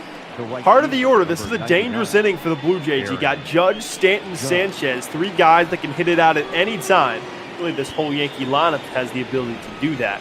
Anthony Kay still in there. First pitch of his outing was taken out by DJ LeMahieu, was judged 0-1. As we are in the top of the 7th, we're going to welcome Shark Shavery, our pop ball organist, into the booth. How are you, my friend? Oh, not too bad. Just got back from Costco and got the first pizza I've had in months. I'm trying not to go into a food coma from the carbs and grease. Now, Dan, I got to ask you, have you ever been to a ball game in Toronto? No, I have not. I have not. I've been to Yankee Stadium plenty of times. I've honestly only been to 2 ballparks. I've been to Yankee Stadium and PNC Park, which, by the way, is a beautiful ballpark if you look back as Judge. That one's into center. Diving Greinke can't make the play. Judge heading for second. It'll be a close play and not in time. We'll see how they rule that. I believe they'll rule it a double, and they will. Number 18 on the year for the big fella. And the Yankees start off the 7th with a bang. Grichuk had that very nice play off the bat over Shaw earlier. It looks like he tried to do the exact same thing, but couldn't catch the baseball this time. And before Judge interrupted us with that double, I was going to ask, the reason I asked if you were ever in Toronto is because we have a very special 7th inning stretch, which hopefully Sharp will play for us once this inning is over. All right. I've always wanted to go there in Camden Yards. And Fenway is probably on my number 1 bucket list. But Yankee Stadium I've been from plenty of times. And if you guys haven't been to PNC Park, I know the Pirates aren't a team that's fun to watch necessarily, but that ballpark is absolutely gorgeous. Yeah, that's what I've heard. And you got to go to the Yankees Red Sox game at Fenway, that's for sure, if you're a fan of the Yankees. Fenway's great. Now that's fantastic. Sitting out right there is big out for K. Judge does not advance. Here's Gary Sanchez, 1 for 2 with a single. Does have an RBI, I believe a sac fly to right his last time up. Nice hit in his first at-bat, singling through the right side. And you take a look at our Twitch chat, vouching that PNC Park is a fantastic ballpark. Well built there. You can overlook, see the rivers in the background, the bridges behind the outfield. Nice scenery as Sanchez outside, 1-1. In the originally scheduled season, both the Yankees and the Blue Jays had trips to PNC Park. Obviously, that didn't happen, but we do have those games here on Ball. And even the virtual PNC Park is a very nice ballpark. Indeed. Now, I would say, other than Rogers Center, EB, what would be your favorite ballpark that you've been to? Well, I haven't been to a lot of ballparks. Sky Dome was the original name. Yeah. But somewhere I want to visit, it's a good question. Maybe somewhere out west, like Dodger Stadium or Anaheim, Maybe, Seattle is a popular attraction for Blue Jays fans as Sanchez goes down, because there's a lot of fans who live in Vancouver, in the area, and they come down in bunches to what used to be Safeco, T-Mobile Park, when the Blue Jays and Mariners play. It feels like a home game for the Blue Jays because of all the Blue Jays fans who go there to that ballpark. Funny you say that as Hicks steps in, now hitting from the right side from his first time today. Runner in scoring position still, but funny you say that as Hicks takes a strike. I have a friend from Seattle in college that's a gigantic Mariners fan. Goes to a lot of Mariners games, and he does not like the Blue Jays at all, because whenever he'll go to a home game against the Blue Jays, he says the Toronto fans will absolutely flock from Vancouver and Canada, and they'll all flow in the stadium. And he says the people in Vancouver, they get Blue Jays games. They actually get Blue Jays games even though they're farther away from Toronto than they are from Seattle. So it's funny you say that. And he said he was at one of the Blue Jays Mariners games and Bautista hit a home run. He remembers the video of all the Blue Jays fans standing up at Safeco Field. Is nice block by Jansen. So I will say the Blue Jays fan base travels pretty well. Yeah, they travel very well. The Blue Jays have a road trip coming up after this game today. They will go to Boston, where you get some Blue Jays fans as well, obviously. But then after that, they go to Minnesota, and the same thing. People come from places like Winnipeg, the area like that, to Target Field when the Blue Jays and Twins play. Hicks on the ground toward third, fielded cleanly by Guerrero across the diamond, and that'll do it. So K, unharmed after a leadoff double from Judge. Time to stretch. Shark, gonna give it to us. Yankees lead 5-3.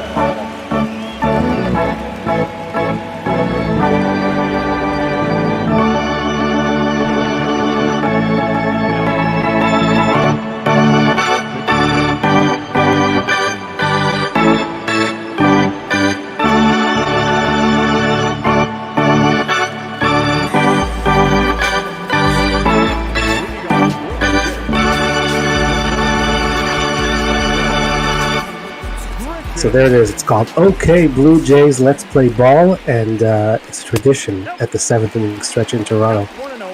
Nice little tradition right there. Nice little peppy song. It's Jonathan Holder, the new pitcher for the Yankees. EB, you said he gave a few runs yesterday. What did you see? They get up an inherited run. It was a double to Vladimir Guerrero Jr.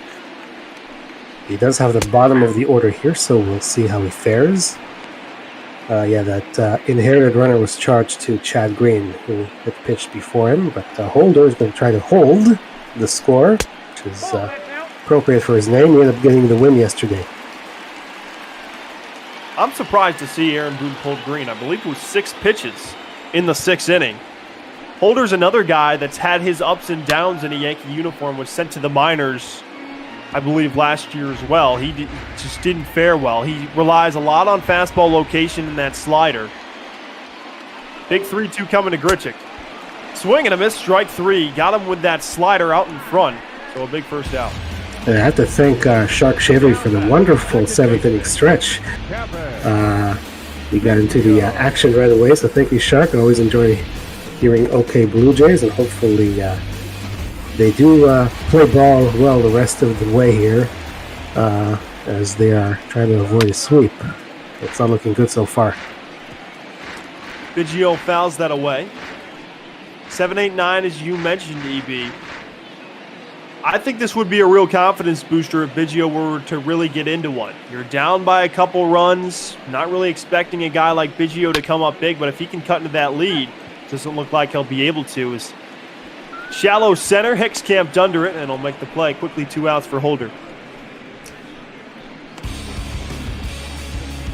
Yeah, any of these guys at the bottom of the order getting on base would be huge to, turn the lineup over with some runners on. Biggio, as we said, has struggled. We see Danny Jansen, who's had a good stretch recently, but 0 for 2 today. The formula working so far for Aaron Boone in the bullpen is that's at the bottom of the strike zone, 0-1 to Jansen. I would assume if Holder gets out of this inning unscathed, you would see Britton in the 8th and likely Canley in the 9th. Of course, Aroldis Chapman still out with that herniated disc, I believe. Yeah, he's got, I think, 5 more days before he comes back. So it's really right before the All-Star break, so we'll see if they activate him for that final weekend. The Yankees are going to go home after this game. At the ball. Holder, there you go, EB. Go ahead. They have the 2 games, the Subway Series against the Mets on Tuesday and Wednesday, and then a 3-game series against the Texas Rangers on the weekend. Holder again outside, 2-2. 1 strike away from getting out of a scoreless 1-2-3 7th. The 2-2 to Jansen. Grounded towards second. LeMahieu. Plenty of time over to first, and that will do it. Another 1-2-3 inning for the Yankees. We head to the top half of the 8th. The Yankees clinging to a 2-run lead in Rogers Center. Stay right here on Bop Ball. You looking forward to those Mets-Yankees games? Those always seem to be fun. Yeah, I know in college, I know way too many Mets fans, and I always say I might anger some people with these comments. I'm not from New York City, but I'm from upstate New York. The Yankees, obviously they have more championships. Unless you're from Queens, I get why you'd want to be a Yankee fan, first off. I get why you might want to be a Red Sox fan. I get why you might want to be a Red Sox fan, as Boyd swings through that to be a Rebel if you live in the New England area. But I just have trouble finding reasons why people like the Mets. I mean, I get there are reasons, but as a Yankee fan, I'm very biased. Don't get me wrong, I'm not like gung-ho hate on the Mets. That's obviously with the Red Sox. But I get they have some good players, but I just have trouble. Yeah, I hear you. The Mets, I feel like, I don't know how to put it. They don't really, I think, live up to the potential they have. I mean, there seems to be this sense that, even among the fans and the owners, maybe that, you can never be as good as the Yankees, as that's going to be called third strike. And it's like maybe the inferiority complex thing, that like the Yankees are always going to be better than us, and we're always going to complain, but we're not going to do anything to actually maybe try to be as good as the Yankees, you know what I mean? Yeah, and a lot of people say the Mets, they have made a World Series more recently than the Yankees. I'm not going to deny that. And maybe if you just don't want to like Boston, you think the Yankees are a little too rich, you don't really want to like that big of a team, then yeah, you can go like the Mets, as Gardner fouls that one off 1-1. And you said, EB, they haven't really lived up to their potential. They have a fantastic starting rotation, and who knows with this 60-game season, obviously not doing too well in Bop Ball at the basement of the NL East, but they have a lot of potential coming into this 60-game season in a very competitive division. Of course, the Blue Jays will see the Mets. They weren't originally scheduled to, but with the East playing the East in the real world, they'll see them, I think, maybe 4 times. I just always feel like, the Mets, it's a big market. It's New York. There's room for 2 teams, but they never actually seem to put it all together. Gardner goes deep to right, and that one will leave the yard right down the line near the foul pole. So the veteran left fielder gives the Yankees some insurance. It's 6-3 New York. Left on left there, and he got all of that one, 359 feet. And now the Blue Jays are down by 3. Second earned run given up by K. The other one, LeMahieu. The runner on second was inherited. Again, Gardner always coming up big. I almost feel like in late innings, this guy always finds a way to come up with insurance runs, whether it's finding a way in the base paths or saving runs from being scored out in left field. And now he hits a big solo home run as Ryan Dahl comes in, EB. You see these ugly numbers, but just in the 12 2/3 innings last year with the Yankees and a little bit of Toronto, mostly with the Yankees, he pitched, I think, 2/3 of an inning in the final weekend here. In Buffalo, however, he was doing very well. He was the closer for the Bisons.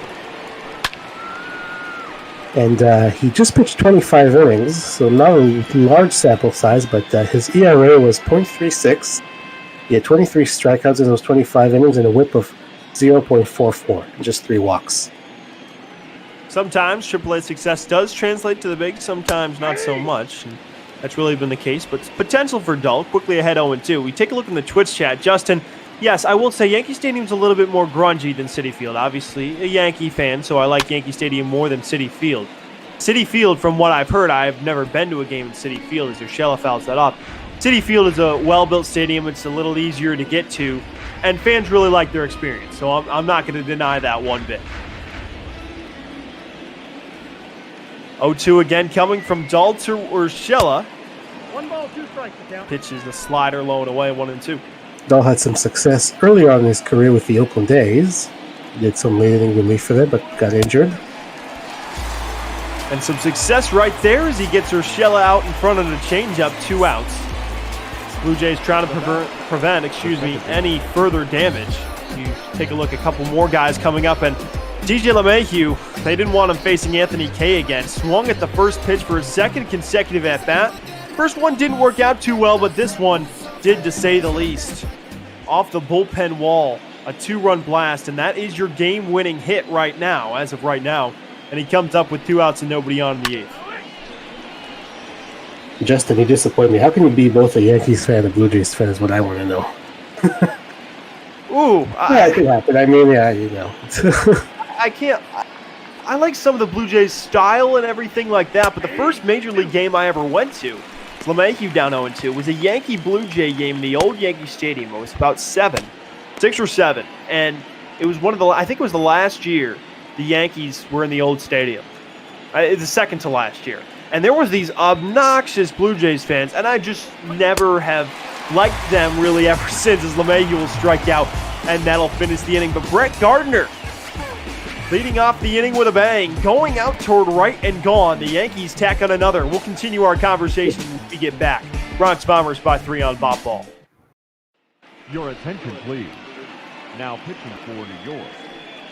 Bottom half of the 8th, and I said maybe Britton and Canley. Instead, it'll be the guy with the Frisbee slider, Adam Ottavino. 0-2 this year with a not too hot with a 4.76 ERA. He'll face the top of the Blue Jays order, EB. And you saw the left-handed batters are really giving him a hard time. He's going to have to face Travis Shaw here with the new 3-batter minimum, so we'll see how that goes. But right-handers haven't done much against him. And, you know, we were talking about Justin and I yesterday on the broadcast.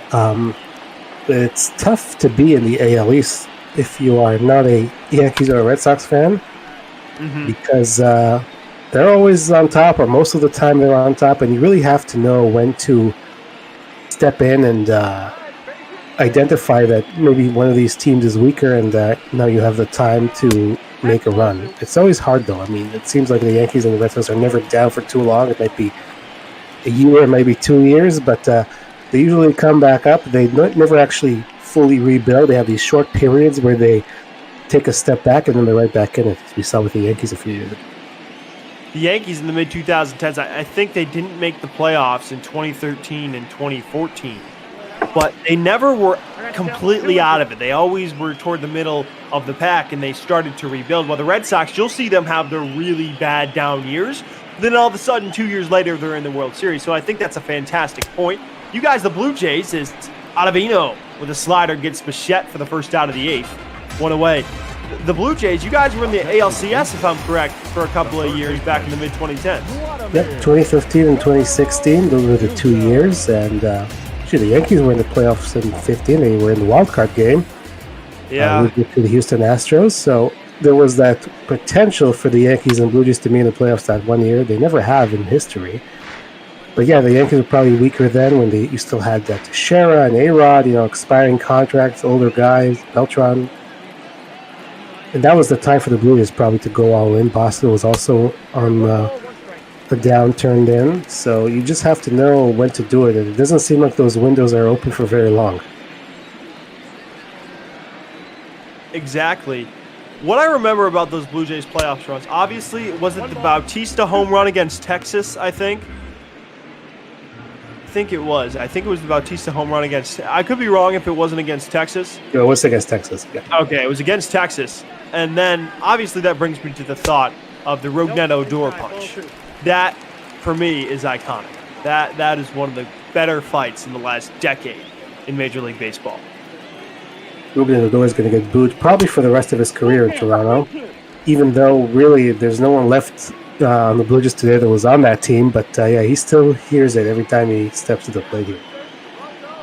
An aggressive guy, payoff coming to Guerrero, and swing and a miss, strike 3, this time a cutter. So the veteran against 2 youngsters, and the pitcher wins both battles, quickly 2 down. Now he's going to have to face that one lefty, Travis Shaw, but Shaw really can't hurt him here. So it's an ideal moment for Adam Ottavino. Even if Shaw hits one out of the park, you're still up by 2 runs. Swing and a miss. Ottavino was so fantastic last year, but in the playoffs, you would just hold your breath. He would hang slider after slider after slider. I remember in the ALCS, I just didn't want Ottavino to come in. I was so nervous as a fan, and you shouldn't have that feeling after he was so successful. But he hadn't really been in that playoff experience that deep into the playoffs ever before. So maybe he got some pressure got to him. Obviously not much pressure here. Looking for a quick 1-2-3 inning. Already has a couple of strikeouts against Bichette and Guerrero. Quickly up 0-2 against Travis Shaw, the pitch. Swing and a miss, strike 3. A 1-2-3 striking out the side, Adam Ottavino. We head to the 9th. Yankees up by 3, 6-3. Stay right here on Bop Ball.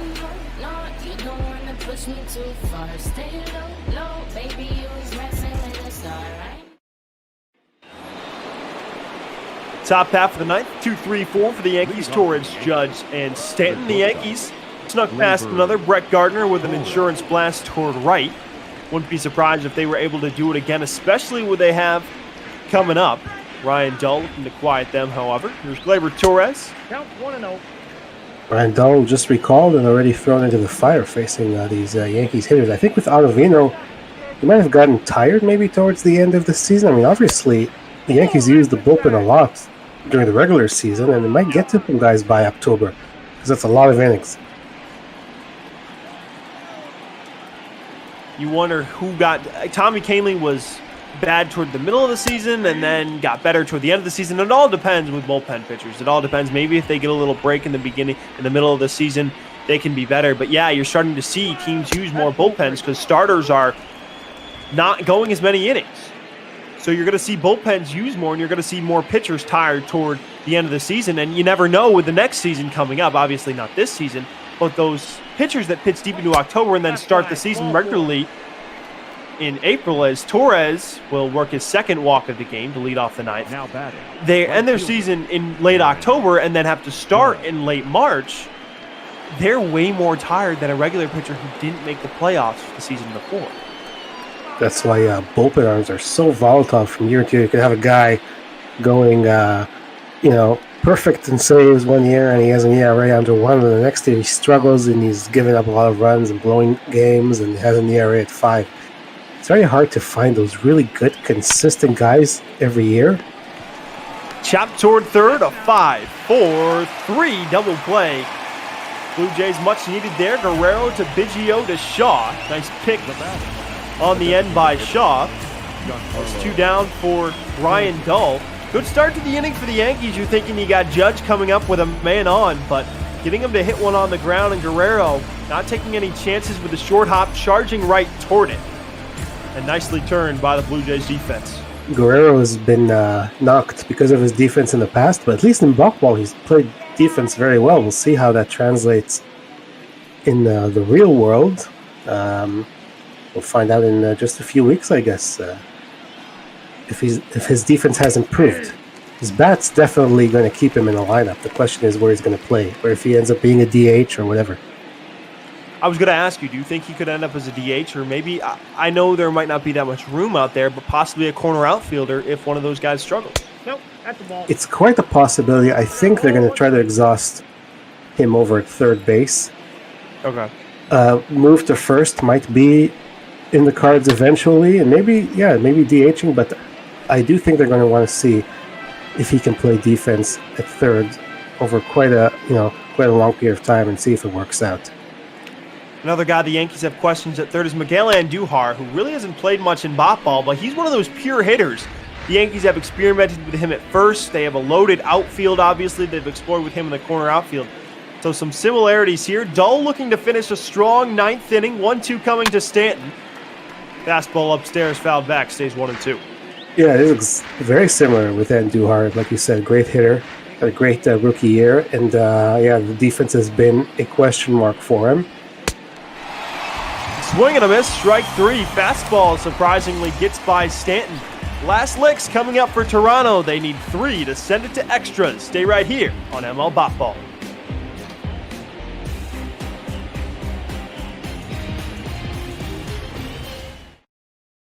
Your attention, please. They do go to Tommy Kahnle to close it out. He's 10 for 13 in save opportunities this year. Probably one of the best, if not the best, changeup in the game, especially when his fastball is working. He'll have a challenge, though. 4-5-6 in Toronto's order, EB. You'll see. You saw those numbers. A lot of strikeouts. I think it was 44 in like 33 innings, and not really high batting average against him on either side, righties or lefties. Hernandez goes after the first pitch. Judge runs over. Plenty of room and makes the catch for the first out.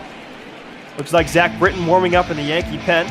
So 2 outs away. The Yankees 2 outs away from their 6th win in a row. And the Blue Jays, if I'm correct, would lose their 4th in a row. So 2 teams going in opposite directions. Coming up, we got the Rays and the Cubs. The Rays really need to keep winning if they want to keep up with the Yankees, because I wouldn't be surprised if the Yankees start to break away, and Kahnle, again, dealing with a strike. Yeah, hopefully we have a few moments. It looks like we will to talk about that with the next broadcasting team about how the playoff picture looks right now in the ball world with the Rays and things like that. Kahnle quickly ahead, 0-2 of Tellez. The changeup lined into the gap in right center field. That'll split the outfielders and go to the wall. Tellez turning for 2. Judge with quite an arm, but not going to matter here. Tellez is on with a 1-out double. Up next for the Blue Jays. Good piece of hitting. We see the replay, the show motion. Got a hold of that pitch, and he did have to run hard to make sure he got to second, as we talked about earlier. Aaron Judge with a great arm, so you better be able to make it to second, and when you're down 3 runs in the 9th inning. You're Toronto, that's what you need. You got a guy in scoring position, really 1 run at a time. It's not a 1-run or a 2-run game. You can't tie it still with 1 swing. Lourdes Gurriel Jr. comes up 1 for 3 as the fans start to get on their feet. First pitch coming, and it's inside, 1-0. Gurriel today had a single his first time up, but other than that, fly out and a ground out, 6-3. Looking to get on base here. 1-0 coming, and a swing and a miss there. Gotta tell you, if I was managing and Gurriel got on base here, I would consider a pinch hitter. for Grichuk. Count is 1-2. 1-2, and we'll see if Gurriel will get on after this pitch. A change-up right there, and that's been effective with Kaline, but he looks like he hung some sort of breaking ball to Tellez that didn't pay off, and that's well inside 2-2. You mentioned possibly a pinch hitter for Grichuk, EB. Who are you thinking of? Well, you got Billy McKinney, left-handed bat. You got Joe Panic, left-handed bat. Reese McGuire, the backup catcher. Probably won't go to him if he's a left-handed bat. You have Brandon Drury, who bats right-handed, so probably not him, but I would definitely consider a lefty. Gurriel, high fly ball toward right, and Judge will make the catch. Tellez, not much speed, will not tag as Judge fires it in. So 1 out away as Judge is retired. Both outs here in the ninth. And it looks like they're going to stick with Randall Grichuk, EB, as the Blue Jays' last hope. Randall 0 for 3 today. A couple of strikeouts. See if they sit him in any of the games at Boston or Minnesota after this homestand is over. It's been a rough go for him. Randall was drafted one spot ahead by Mike Trout, by the same team, the Angels. So I think sometimes people forget about that. Was a big-time high school outfielder in Texas, but never really has materialized so far throughout his career in St. Louis or Toronto. Looking to keep Toronto alive as he'll swing through a changeup 1-1. Yeah, he'll always be that trivia question. Who was drafted one pick ahead of Mike Trout? They were even briefly teammates in the minors. Obviously, Trout's career path has gone quite differently than Grichuk. One strike away as Grichuk fouls that back. If I'm Tommy Kaline, I probably go low and out of the zone with that go-to changeup, but we'll see where he goes here. Yankees 1 strike away from number 6 in a row, and they get it indeed, blowing it by Grichuk with a fastball, and that'll do it. The Yankees sweep the Blue Jays in Toronto. This one by a score of 6-3. The Blue Jays now have dropped their 4th in a row. A big-time 2-run blast, the game-winning blast by DJ LeMahieu. Brett Gardner with some insurance. The Yankees keep on their winning ways. EB, your takeaways from this one? Well, unfortunately, Blue Jays couldn't hang on to the lead that they had. Once again, you see the Yankees offense coming through in situations that they need some clutch hits, they get them. And in general, not just this game, I'll tell you, the Blue Jays had a good stretch for a while where they got to 500, they got over 500, but that was really against teams they should have beaten, like Detroit, Pittsburgh, Milwaukee. This last week, they've played the Chicago White Sox. They lost 2 of 3. Now they play the Yankees. They obviously got swept. So I think that this is the big. This was the real test for them to see where they stack up against the American League. And unfortunately, they've, I would say, failed the test. Indeed, and the Blue Jays started it off well. Bo Bichette with a long home run in the first. 10 minutes. And then Urshela flying out to center here in the top of the third. Player of the game is Gleyber Torres, 2 for 3 with a couple of walks. And you take a look, that flyout was a beautiful play by Randall Grichuk, was almost able to rob Aaron Judge. Later in the game, we mentioned our player of the game, Gleyber Torres. This is one of the reasons why. Homering out toward right, just over the right field wall, not nearly as deep as Bo Bichette's home runner, Rowdy Tellez, you'll see later in the game. But Torres, again, a fantastic season. And that top of the Yankees lineup has been huge all year, EB. Absolutely, and just up and down the lineup. This is a very tough lineup to face, as we see Shaw untying the game with the single, then Rowdy Tellez with the home run. But that's all the Blue Jays would get. The Yankees got to work. You mentioned the Blue Jays, EB, taking a 3-1 lead in the bottom half of the fourth. That was the long home run from Tellez. But then the Yankees getting a little bit closer. Stanton, this was a weird one. The wind might have carried this. This looked like a 2-run double all day, possibly a grand slam off the wall with the bases loaded for an RBI single. What did you see there, EB? I think just the base runners did not get a good read on that whatsoever. They definitely should have all been running, and I think 2 runs should have scored. But hey, they tied it anyway on this sacrifice fly by Gary Sanchez. Sanchez to right. Hernandez makes a running catch as Torres speeds home for his second run of the game. And then Anthony Kay comes in, left-hander. First pitch, DJ LeMahieu unloads like the machine he is off the bullpen wall in left to give the Yankees a 5-3 lead. They would not surrender that lead for the rest of the game. We mentioned in the top of the 8th, Brett Gardner getting a fastball up and in, speeding around the bat, just getting it inside the foul pole to give the Yankees a 6-3 lead.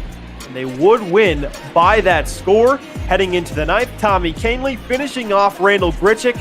Instead of changeup goes fastball, and Grichuk's struggles continue. Again, the Yankees with the sweep. Domingo Germán picks up the win, his second of the year. Shoemaker a tough loss.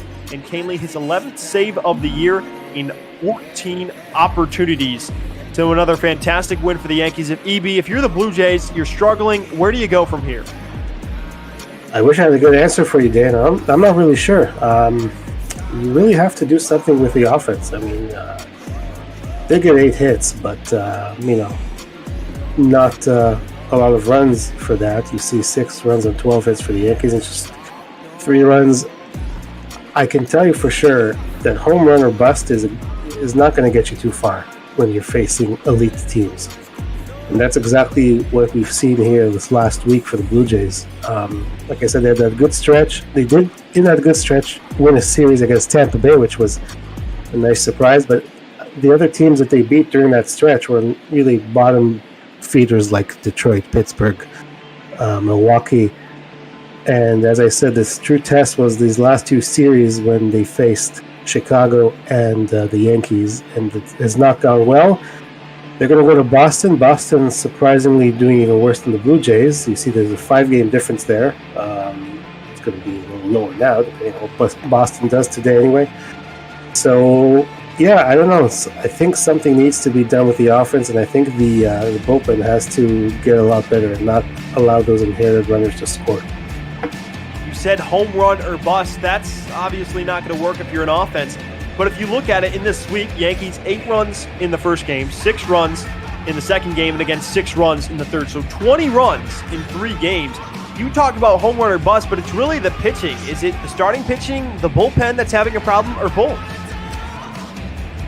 I would say mostly the bullpen, I would think. You obviously have Ken Giles. We talked about him earlier. He's a lights-out closer. Anthony Bass has been good in the setup role, but I think the middle relief is where something needs to be done.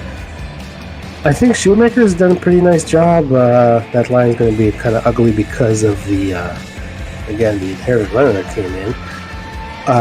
Ryu has been outstanding. He's leading the league in ERA. He will pitch tomorrow, so hopefully that will be good for the Blue Jays. Tanner Warrock has done a nice job. And Nate Pearson, I think he's just kind of starting out his career, so we hope he'll be the future ace.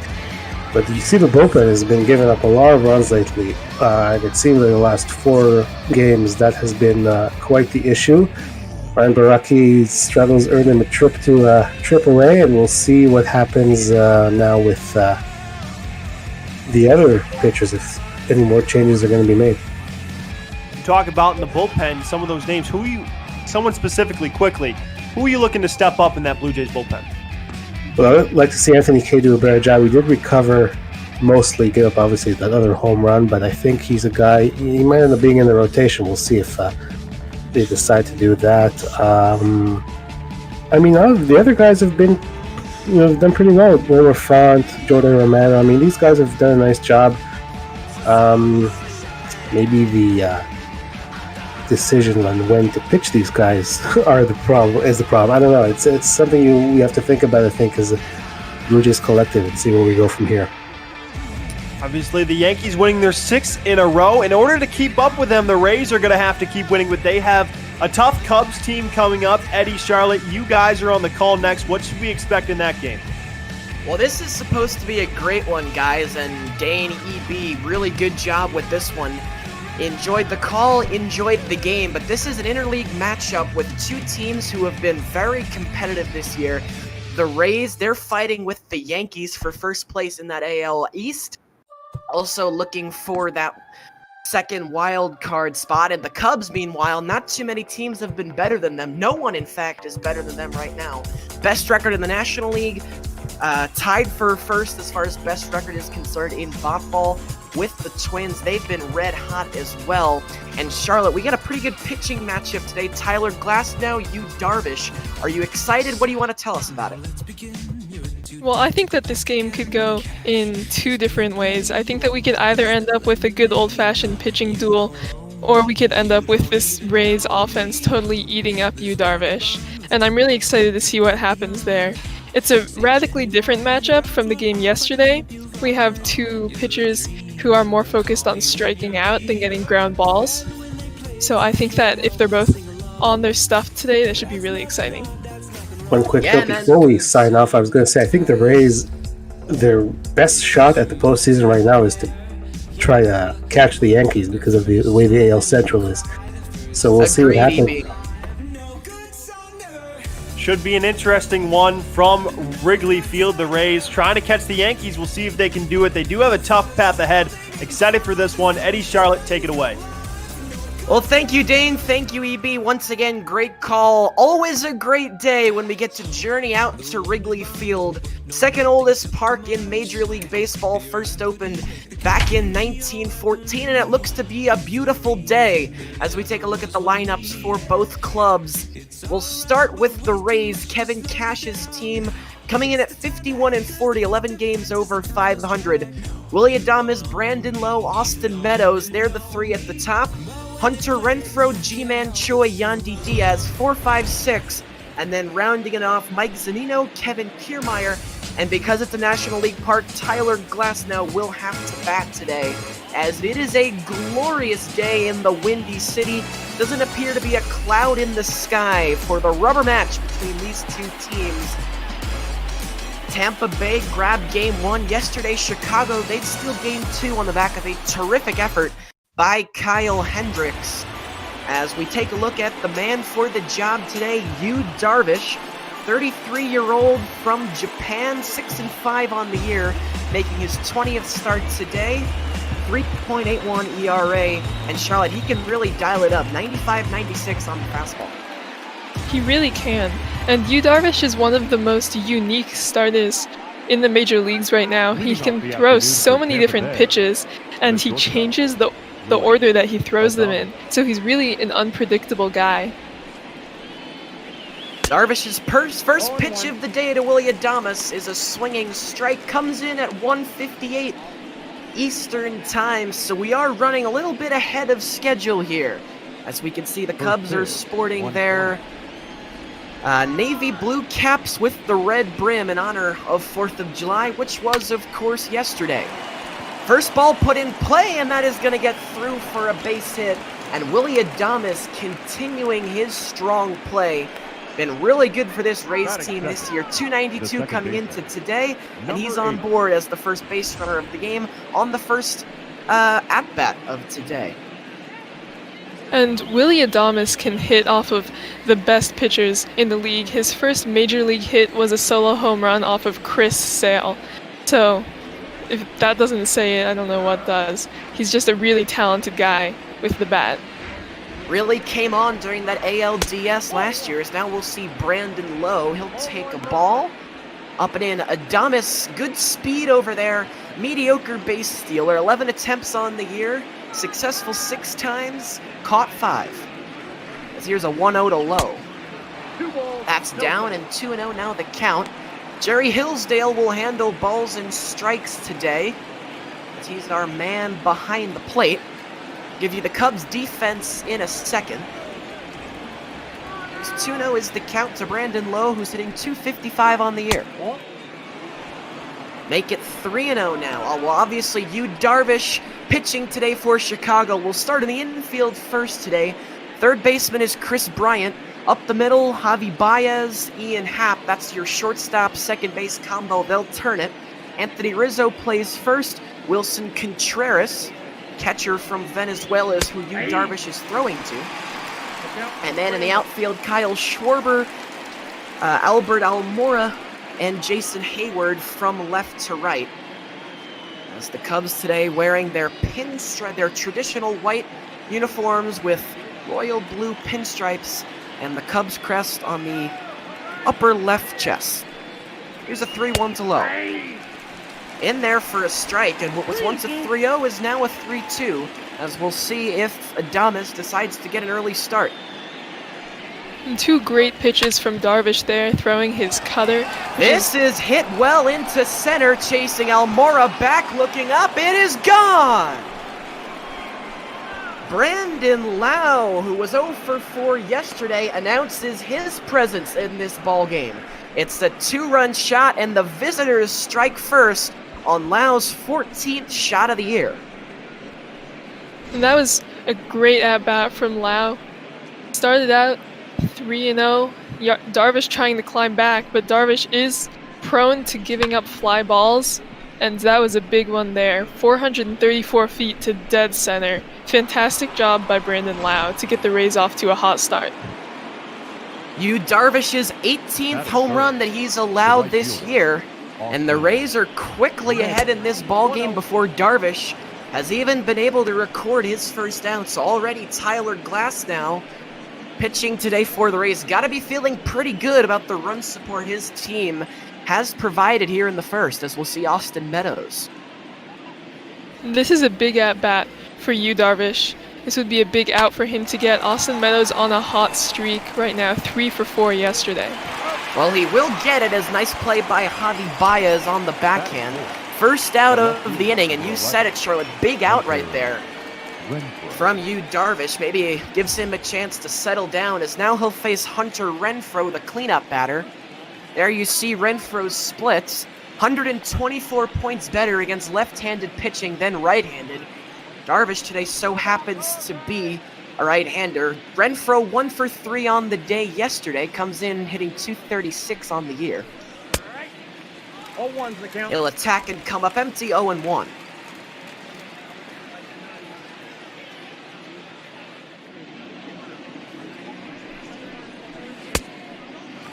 Again, Renfroe swings and misses, and now Darvish has him where he wants him. He could do so many things here. What will he do? 0-2 delivery. Went to the same spot this time, though. Renfroe will hold off. Count 1-2. And there's that cutter again from Yu Darvish. It's his best pitch, arguably the best cutter in the major leagues right now. Unfortunately, didn't get Renfroe to go on that one. 1-2. Misses down. That time he tried the slider, but could not convert.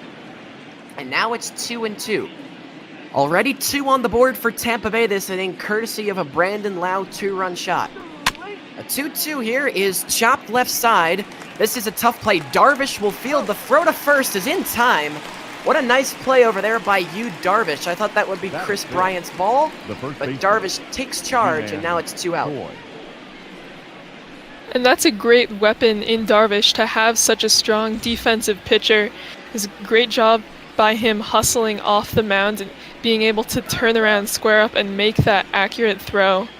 Another big out for Darvish as he's close to escaping this inning now.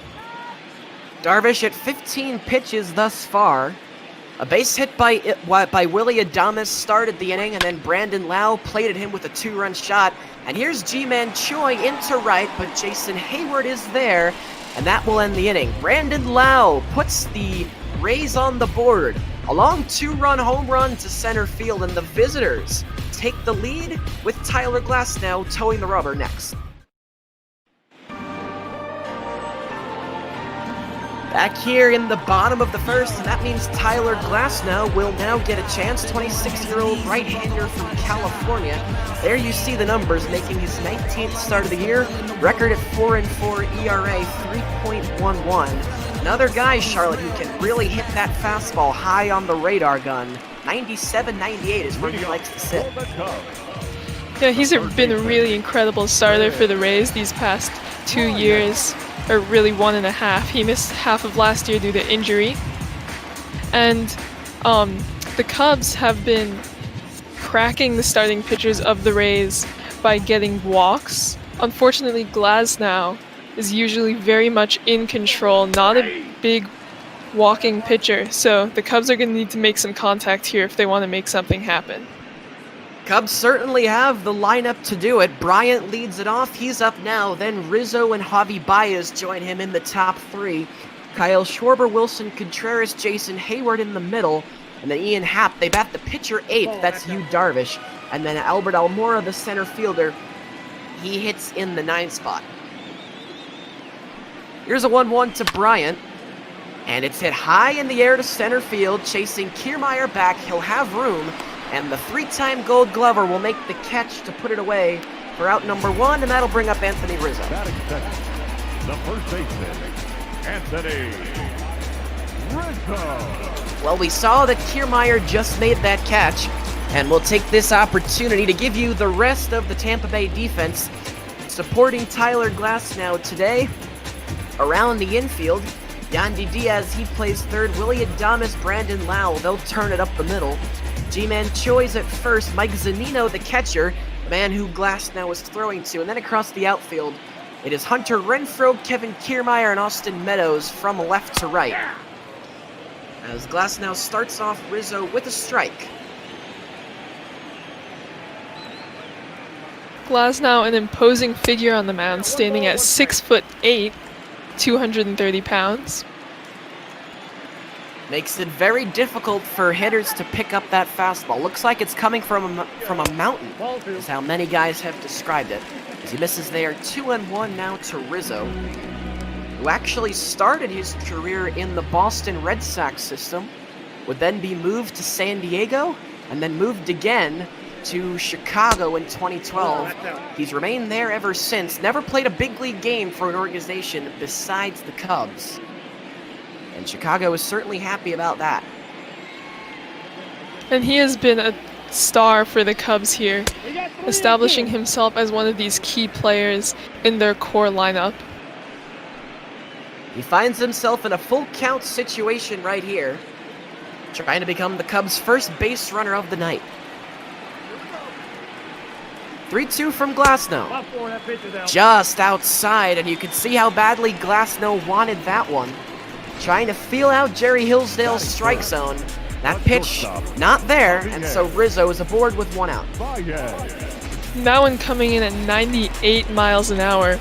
Really high velocity from Glasnow, and he did just miss there.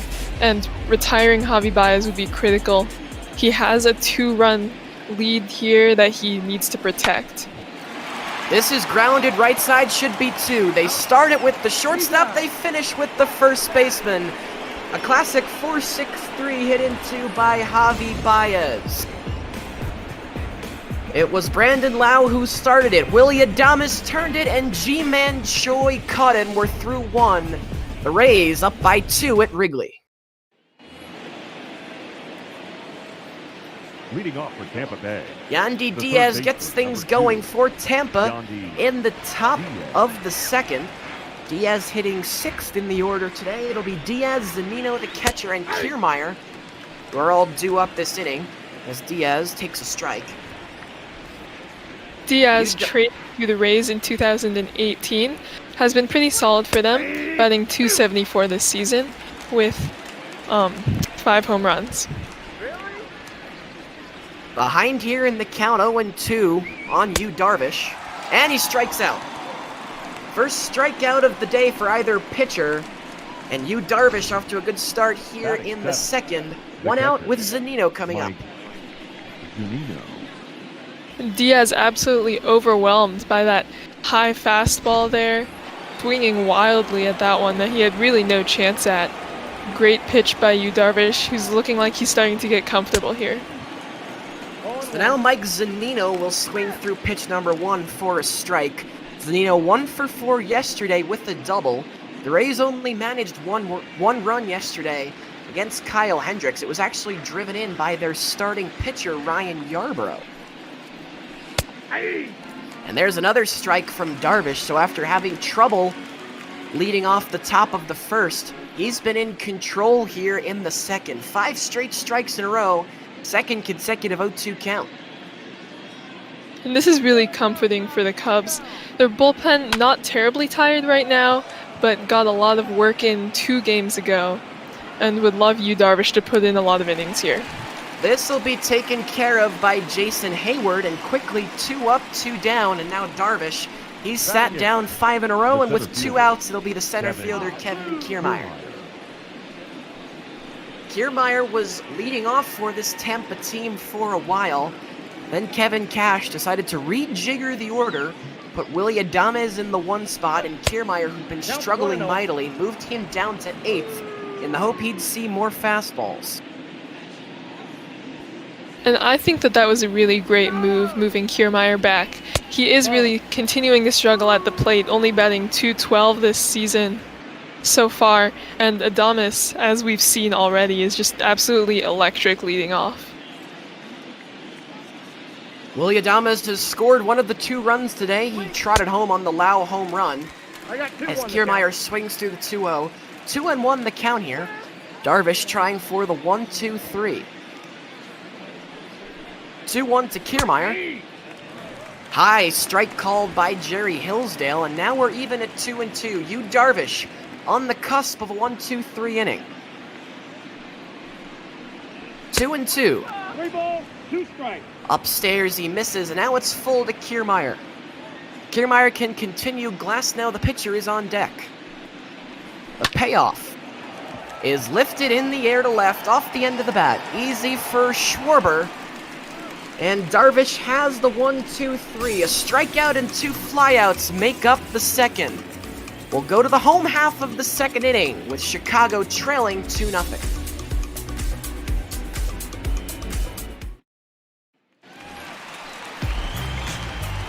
Back here on Major League Ball on Twitch.tv for some interleague action. Here at Wrigley Field with the Cubs hosting the Rays. Eddie McCarthy alongside Charlotte. We remind you to please donate to RAIN. Kyle Schwarber, Wilson Contreras, Jason Hayward. Middle of the order, guys. Are due up this inning for Chicago as Schwarber starts it off with a strike. Swings through the Glasnow fastball.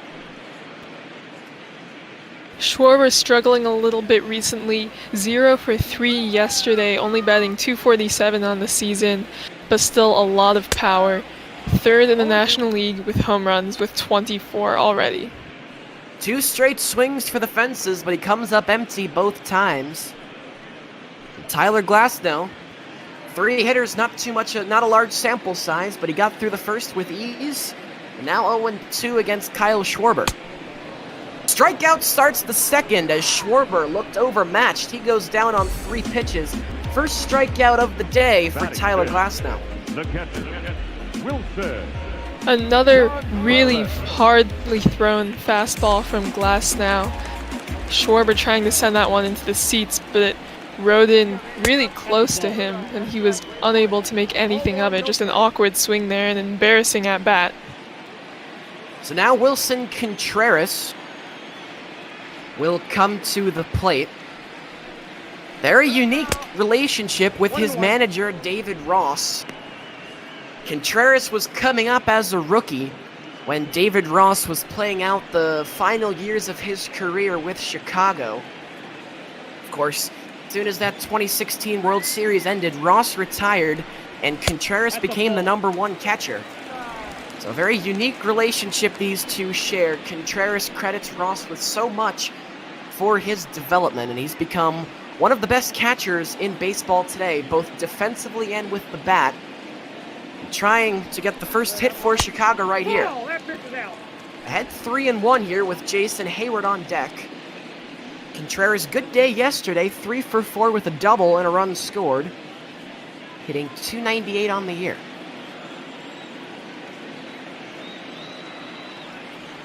Here's a 3-1 from Glasnow. And Contreras will foul it off. Count is full. As we continue to see 97 miles an hour from Tyler Glasnow, you've got to wonder if he's going to wear himself out prematurely here. 3-2 is hit in the air to right field. This is going to slice into the seats. And Contreras spoils the first 3-2, and now we'll have another. Anthony Rizzo's first inning walk, the only base runner so far. But now Contreras into left field. And the Cubs have their first hit of the day. Contreras is on with 1 out with Hayward coming up to the plate. That one was absolutely smoked by Contreras. You saw there, Diaz and Adames could only stand and watch as it blazed past them into left field. Cubs trying to get something going here in the second. Jason Hayward, who was 1 for 3 with an RBI single yesterday, and playing right field today. Ball 1 from Glasnow. Hayward, like Kiermaier, known more for his defensive prowess, but is capable of making big plays at the plate for himself, batting .236 on the season. Hayward started his career with Atlanta, then would sign an 8-year deal with Chicago in 2015. Now behind 1-2 here. Contreras at first base, not a huge threat to run. 1-2 to Hayward. Misses 2-2. We did see some speed from Contreras yesterday, as he was able to outrun a throw from Kevin Kiermaier to score a run for Chicago. That's on the inside corner. Strike 3 called. Jason Hayward none too pleased, but Tyler Glasnow's got his second strikeout of the ballgame. And there's that incredible control from Glasnow, just catching the bottom edge of the zone there with that heater. We saw him just barely miss when he walked Rizzo, this time able to catch it. Ian Happ, the 25-year-old from Pennsylvania, next. Guy who played his college ball at the University of Cincinnati. He was a Bearcat. And he's ahead now 2-0 here against Glasnow, who worked through the first inning with ease, but now the pitch count a little bit higher than it was in the first. Still very much in line, though, for the 15 pitch per inning target. Another low strike is awarded right here, and that might be where the zone is extending today. 2-1 to Happ. Swung on and missed, 2-2. And Glasnow one pitch away from striking out the side. Pitch number 30 on the day to Happ. Just missed. Almost got Happ to bite. He did not. And now Contreras will get a head start with the 3-2. Glasnow with the curve there, which is his go-to off-speed pitch, but he's been having a lot of success with the four-seamer today, so you could expect to see that one again. Outside, he walked him. Well done by Ian Happ to be patient and draw the walk. But then on first and second, that'll bring up the pitcher, HOU Darvish. HOU Darvish, not necessarily who you would want to have at the plate for the Cubs right now, with a runner in scoring position, batting less than 100 on the season so far, but he does have 2 RBI. Darvish is a career .097 hitter. He takes a ball from Glasnow to start the count. 33 years of age from Japan is Darvish. He's a big guy, 6'5", 220, but he's dwarfed in comparison to Tyler Glasnow, who stands at 6'8", as Charlotte mentioned earlier. 1-0 to Darvish, inside ball 2. Glasnow has got to throw pitches here. He really can't let Darvish take a walk in this situation. Glasnow finds himself behind 2-0 to his counterpart.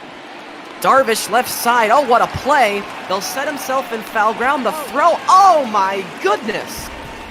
Yandy Diaz, I don't care if it's the pitcher running, that is a terrific play. Yandy Diaz will get Tyler Glasnow out of trouble. We've played 2 at Wrigley. The Cubs trailing by 2. Tyler Glasnow, the pitcher, will lead things off here in the top of the 3rd. It'll be Glasnow, and then the lineup will turn over for Willy Adames. But we didn't get a chance to look at that replay, but Charlotte, how about that play by Yandy Diaz? That was really a spectacular play. Nearly made it into left field there, but great scoop up to get the final out of the inning, not letting Darvish drive in a run or prolong that rally from the Cubs. Nice play there by Ian Happ to snag that one. Quickly 1 out here in this inning. Now we take a look at the NL Central, and it's the Cubs, the Reds, and everybody else. Chicago 59-31, the Reds, they trail the Cubs by 5, and then from there, everything kind of levels out. Next team closest is the Cardinals, who are 22 back. For a while, in early to mid-June, it looked like that the Reds may be able to take over first place, but since then the Cubs have been playing some really good ball, while the Reds, they're starting to heat up as of late, but they hit a bit of a snag in late June. Really unexpected results with the standings there. The Cardinals looking like a really promising team coming into the season. The Brewers as well. No surprise with the Pirates sitting there at the bottom. But this division was supposed to be highly competitive and has turned out to be really a two-team race. Looks like that's going to stay that way as well, as I don't see any of those three teams in the basement of that division coming near anywhere anytime soon, as this is crushed into left center field, but running over to get it is Albert Almora Jr. Perhaps off the end of the bat. I thought that one was hit a little bit harder. Good on Almora to track it down, and that's the second out of the inning. Off the bat, that really did look like it was potentially a home run, at least a double to the gap. But Almora able to get over there and a great reach and grab to retire Damas. So with 2 out in the inning, it'll be Brandon Lau, who hit the 2-run home run his last time up. HOU Darvish looking for his second consecutive 1-2-3 inning. 0-1 to Lau. That one had all kinds of plate, but he came up empty. Now it's 0-2. 0-2 to Lau. Struck him out. How about HOU Darvish? He's now retired 9 in a row. Second strikeout of the day, and we've played 2.5 here in Chicago with the home team coming up in the third. Heidi Watney reminds us to please donate to Rain. Link should be in the Twitch description as you're watching the game, as we take a look at the Cubs and what they've done with the bat this year. Pretty impressive numbers towards the top of the National League in pretty much everything except for stolen bases. A big part of that is because of that man right there, Javi Baez, who's scheduled to come up fourth this inning. They'll start it off with Albert Almora, the man in the 9th spot. Then things will turn over for Brian and Rizzo. Almora, the first-round draft pick by the Cubs in 2012, selected out of high school. He's now 26 years old. Very good defensive center fielder for Chicago. Takes a strike there from Glasnow, 1-1. Almora 1 for 3 yesterday with a double. That's Bolton. And now finds himself ahead 2-1 here. Baseball running in the family for Almora. His father, also named Albert Almora, played professional baseball in Cuba. They check on Diaz, and he answers the call. 1 out. As Almora will ground out, that'll bring up the leadoff hitter, Chris Bryant, for the second time today. I'll tell you, Charlotte, where do you start with Chris Bryant? This guy's been everything and more that the Cubs have hoped for. Second overall pick back in 2015 out of the University of San Diego after winning both the Golden Spikes and Dick Hauser trophies in 2013, which are given annually to the best amateur player in the United States. National League MVP in 2016, a 3-time All-Star, National League Rookie of the Year in 2015. Chris Bryant, one of baseball's brightest stars, and tearing it up once again this year. It does feel like he's won just about every award that he can at this point. He's still in the top of just about every offensive category in the National League. Third in doubles, runs, walks, second in on-base percentage, and fourth in slugging percentage. But he strikes out here, and Tyler Glasnow has been on a roll. First time through the lineup, he only gives up 1 hit, and he starts the second time around with a strikeout to Bryant. And that is a big out there. Bryant, not an easy guy to get out. Batting over 300 on the season. But great work by Glasnow as he continues to dominate this Cubs lineup. Anthony Rizzo, who walked his first time up, will bat with 2 out.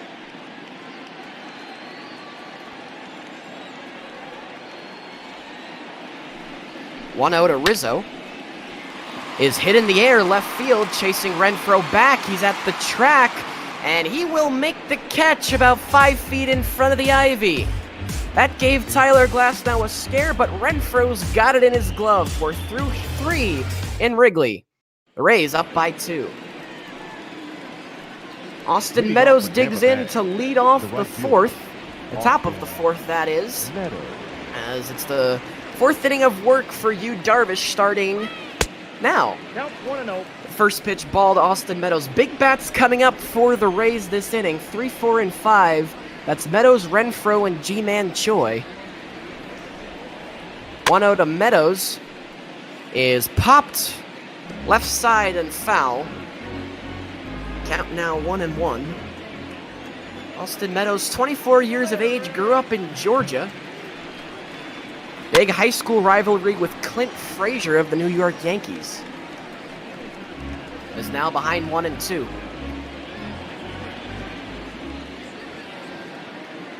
Must be fun for them when they play each other pretty regularly. That's just inside. And now it's 2-2. Darvish looking for strikeout number 3 on the day. 2-2 to Meadows. He's got it. A strikeout starts the 4th, number 3 for Darvish. And he is on a roll. That's 10 in a row, Charlotte.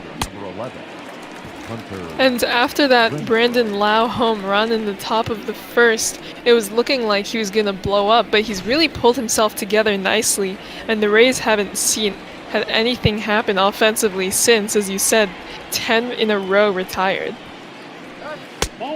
Hunter Renfroe will come up looking to snap the streak. Well, Yu Darvish, terrific his last outing. That was back on June the 29th. At Wrigley Field right here against the Brewers. He'd go 7 innings, allowed no runs on 5 hits, in an 8-0 victory over Milwaukee. And since that little hiccup in the 1st, as you said, he's been outstanding. 2-0 to Renfroe. On the ground in the hole. Nice backhand by Baez. Boy, this guy can do it all. 2 out. We saw some highlight reel defensive plays from Javi Baez yesterday in the Cubs-Rays matchup, and he's continuing to provide them here today. Really one of the best shortstops in the game right now, and he shows that every single day. They call him El Mago, translation, the magician. Magician in the field and a magician with the stick, and he'll get a chance next inning. 0-1. As Yu Darvish starts Choi off with a strike. Choi can continue. Yandy Diaz, he'll be next. Here's an 0-1. Hit hard, but foul. And now Choi has fallen behind 0-2. As you can see in the graphic there, Darvish about equal percentages of balls and strikes, which is not what you want to see, but he has been retiring these Rays hitters consistently. And the pitch count not looking too crazy right now. Another 0-2 to Ji-Man Choi. 1 ball. That's inside. Choi lifts his hands, 1-2. Not a bad pitch there from Darvish. He got Choi swinging on a cutter inside on the first pitch of the at-bat. Tries to get him on another cutter inside there, but Choi, expecting it, saw it the whole way and able to hold off. 1-2 on the way. Swung on and missed. How about you, Darvish? Strikeout number 4, 12 men retired in a row. We'll see if his team can give him some run support. Big bats coming up when we come back. Well, if the Cubs are going to get on the board, here's the time to do it as we welcome you back for the bottom of the 4th. Eddie McCarthy alongside Charlotte here on this beautiful Sunday afternoon in Chicago. High strike called to Baez, 0-1. It'll be Baez, Schwarber, and Contreras, 3, 4, and 5 for Chicago, who have been held to just 1 hit so far by Tyler Glasnow. Now Baez behind 0-2. Well, we talked last inning about the start that Yu Darvish had, his last outing. Now we'll talk about Tyler Glasnow, who was better. Also came back on June the 29th against the Angels.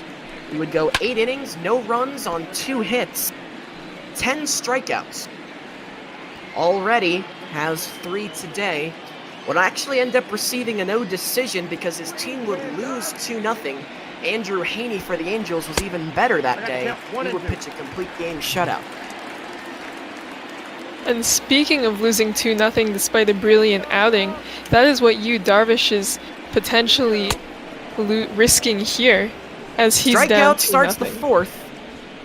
As down goes Javi Baez for the first time today. 4th strikeout of the day for Glasnow. And you mentioned it, Darvish has been pitching very well since the first inning.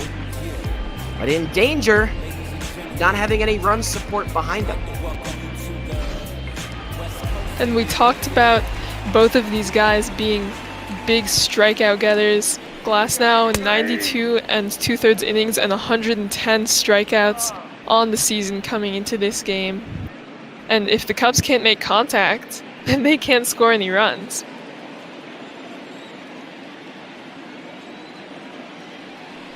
Oh, 1 to Schwarber, inside 1-1. Kyle Schwarber, product of Indiana University, has had some injury problems in his career. Had that Achilles back in 2016. Great hitter. His glove leaves, to say the least, something to be desired. But Schwarber's bat is so good that the Cubs are more than happy to put up with his average defense in left field. After he was drafted by the Cubs back in 2014, he was described as a game-changing power hitter by a major league analyst, and he has turned into exactly that for the Cubs. 2-2 is down, so now it's a full count with Contreras on deck. Cubs desperately need base runners, only have had 3. They've managed 1 hit and 2 walks. Full count to Schwarber on the ground to first. Nice play by Choi. He'll step on it, 2 out. The catcher, number 40, Wilson Contreras. Contreras going to try to make something happen here. He has been pretty hot recently, 1 for 1 already today, as we mentioned, 3 for 4 yesterday, and has lifted that average just above 300. Came into today hitting 298, but you called it. Average now a hair over 300. Contreras, the only man with the hit, but he won't have another one here. Nice play by Diaz, the throw to first.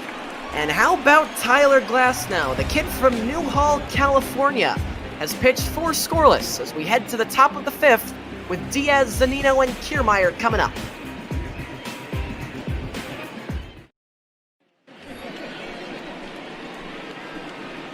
Leading off with the Rays, Yandy Diaz, the HOU third Darvish, the baseman, matchup to start the inning. Yandy Diaz struck out back in the second, 6-7-8 for the Rays this inning. As we begin inning number 5 for HOU Darvish. He's got the pitch count at 49. Only took him 49 pitches to get through the first 4. On a streak right now with Darvish is 12 consecutive men set down. And he starts Diaz off with strike 1. We've seen a couple of great plays at third base from Diaz so far, one of them robbing HOU Darvish of a hit. That's hit hard down the line, and that's fair. The streak is snapped by Yandy Diaz, who will pull into second, who will stay at first. The batter, with a long single down the line. First hit recorded by the Rays since the Brandon Lau home run, and they're in a good spot to start the 5th. That one absolutely smoked by Diaz. And as you said, great spot to start the 5th inning right now. Runner on, nobody out. And Zunino at the plate now, with Kiermaier to follow. Not great offensively, but hopefully we'll be able to drive in a run or 2 for the Rays. 1 out of Zunino, inside corner strike called, 1-1. HOU Darvish would begin his career in Japan in the NPB. He'd stay there from 2005 to 2011. Would be signed by the Rangers. That would be his first big league team. He'd stay there from 2012 to 2017. Here's a 2-1. On the ground, left side, foul, 2-2. Darvish would get a cup of coffee with the Dodgers at the 2017 deadline. on the team that went to the World Series but would be defeated by the Astros. As Zunino will stay alive, signed in the offseason by the Cubs in 2018, and there he has remained ever since, on a 6-year deal with Chicago. Outside 3-2, now in danger is Darvish of putting the first 2 men on here in the 5th. 3-2 to Zunino. Ball 4, pitch it down. Missed. Ball 4. First walk of the day issued by HOU Darvish, and they're at first and second with nobody out and Kevin Kiermaier coming up.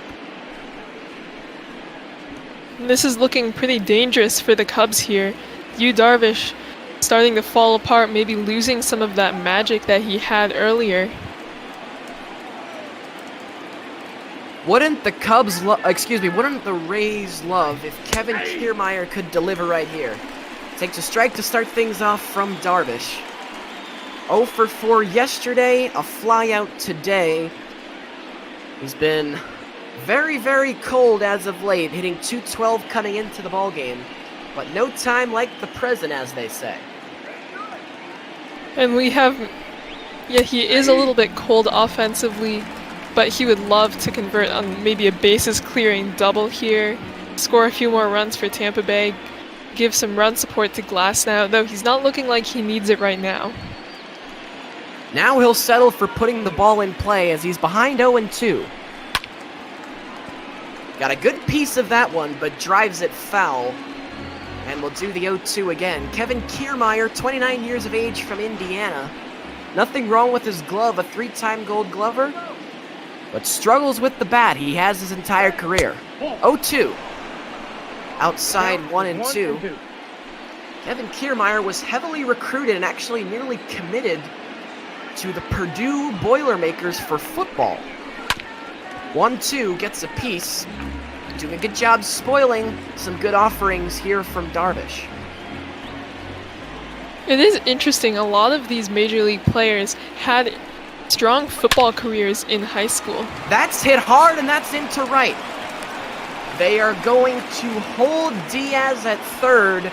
Finally, Kevin Kiermaier comes through. Long time coming for him, and they are loaded up, and out trots the pitching coach, Tommy Hadavai, for the Cubs. Smart decision to hold Diaz at third base there. Really strong arm in right field from Hayward. Diaz not the fastest. They would rather take their chances with Tyler Glasnow, who is actually 6 for 29 in his career. That's just above 200 with 3 RBI. Glasnow grounded to second earlier today in what was his first at-bat of the year. Rays deciding not to use the safety squeeze, and now Glasnow quickly behind 0-2.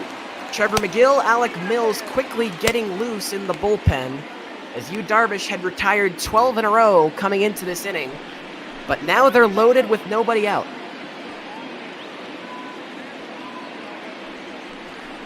0-2 to Glasnow. Got him swinging. 3 pitches, 3 strikes, and down goes the pitcher Glasnow. First out of the inning, and a big one for HOU Darvish. Unproductive out there from Glasnow. He would have loved to at least put the ball in play, try to score the man from third base, but instead Darvish able to strike him out. Now a double play could get him out of the inning. Willie Adames, not your ideal double play candidate. He does run pretty well. Base hit in the first, a fly out in the third, and now up again in the 5th, biggest spot that he's been in today. Tampa Bay can really open up this game here if they can get a hit.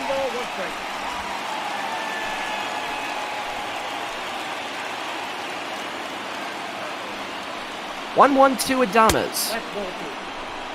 Misses low, now it's 2-1, and here's where Darvish has to tread carefully. Last thing he wants to do is run a 3-ball count with the bases loaded.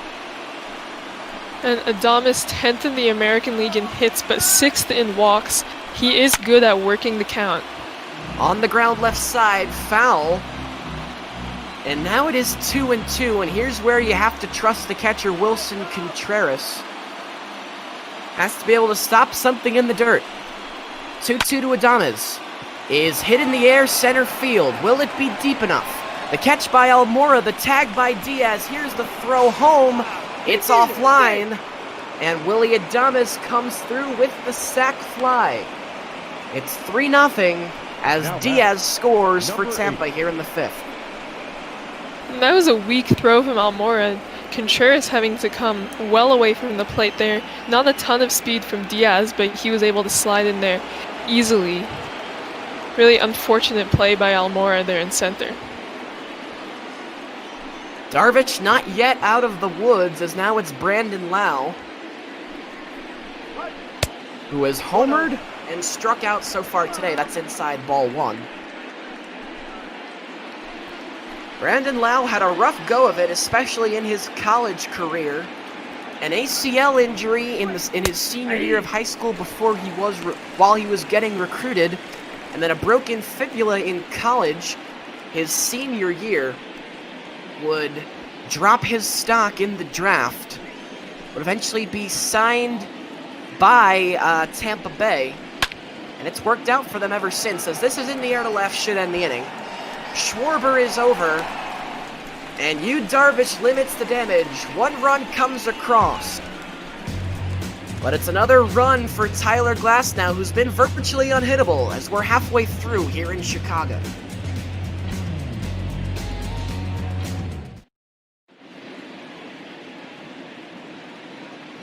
Bottom of the 5th rolls in here at Wrigley Field, as once again Heidi Watney reminds us to donate to Rain. Again, the link is in the Twitch description.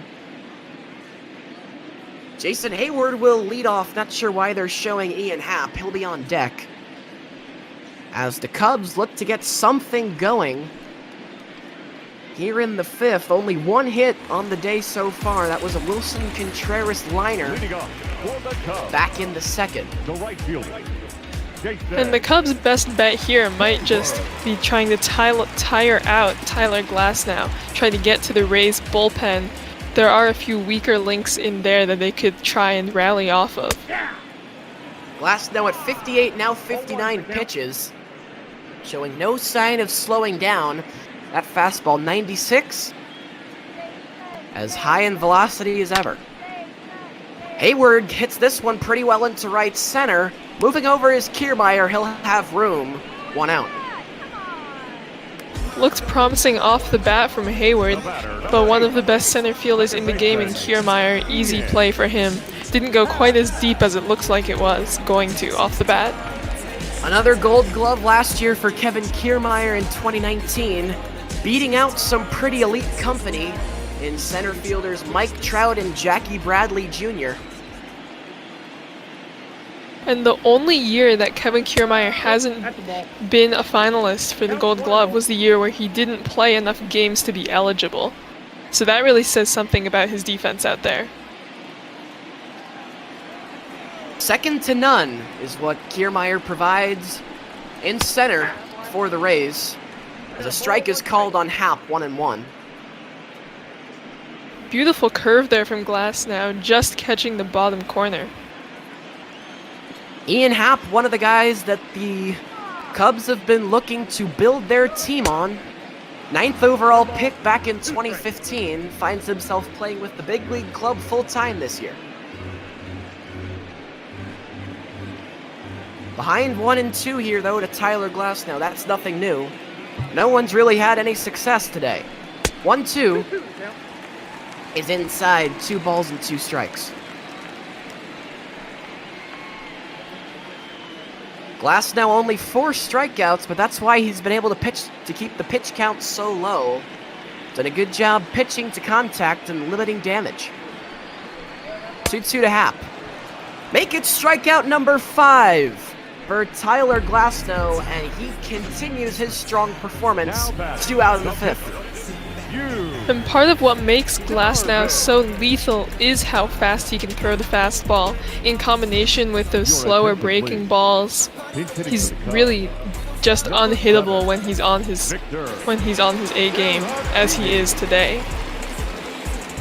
Glasnow came up with the Pirates after being drafted in 2011. First time in a Major League Baseball game was in 2016, as we're going to see a pinch hitter here. Victor Caratini, the backup catcher, is going to come in, which means HOU Darvish's day is done. He goes 5 innings, gives up 3. As Caratini now ahead 2-0. Interesting move by David Ross. Usually shy away from pinch hitting the backup catcher if you're not going to put him in a double switch. Caratini batting .262 on the season with 3 home runs. He has actually done some pitching in his day. He's pitched 3 major league innings, but probably not going to go in and pitch for Darvish in this situation. I would say that's very unlikely. But, you know, anything could happen. As the 3-1, this is poked the other way. Will it stay fair? No, it's going to slice into the seats. Full count. Tyler Glasnow, 1 pitch away from being through 5. And we're running out of words to describe him. Called strike 3, Tyler Glasnow. We've used brilliant. We've used outstanding. How about remarkable? We're through 5, and Glasnow has only allowed 1 hit. His team's up by 3.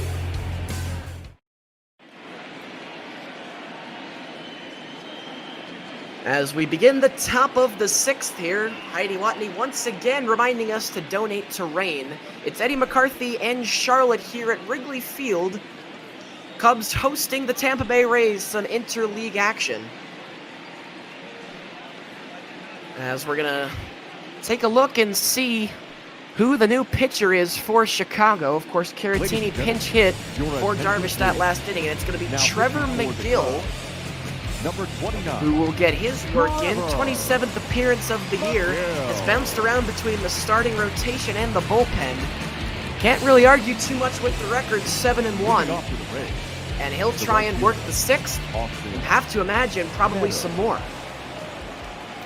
He is one of the longer relievers for the Cubs. You said you can't argue with the record, but the ERA sitting at 4.14, maybe a little bit higher than you'd want it to be, but this is his rookie season, so he's really been doing an impressive job so far. 26-year-old hailing from California. Spots the fastball around 95 miles an hour. It's been a good arm out of the bullpen for the Cubs this year. And now just trying to limit the damage and give the offense a chance. 2-1 now to Meadows. Trevor McGill matching Glasnow in height, standing at 6'8" as well. Yeah, we've seen some big pitchers today. Darvish, no slouch himself, he was 6'5". McGill and Glasnow, good observation, Charlotte, both 6'8". That just missed on the curveball, and now the count is full. Payoff pitch to Meadows is attacked but foul. And we'll do the 3-2 again. Meadows, Renfroe, and Choi this inning. As here's another 3-2. Got him swinging. Good start to the afternoon for Trevor McGill. He's got his first strikeout, and it's the first out of the 6th inning. And that's got to feel good to retire Austin Meadows.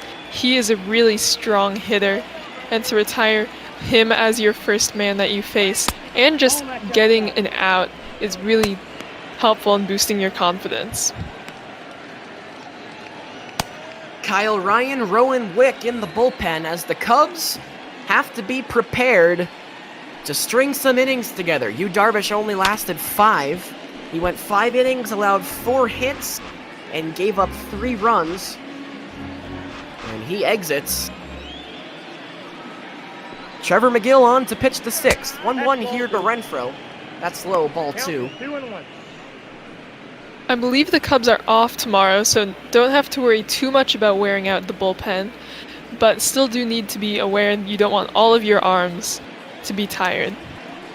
Yes, both teams will be off tomorrow, as that's an outside corner strike, 2-2.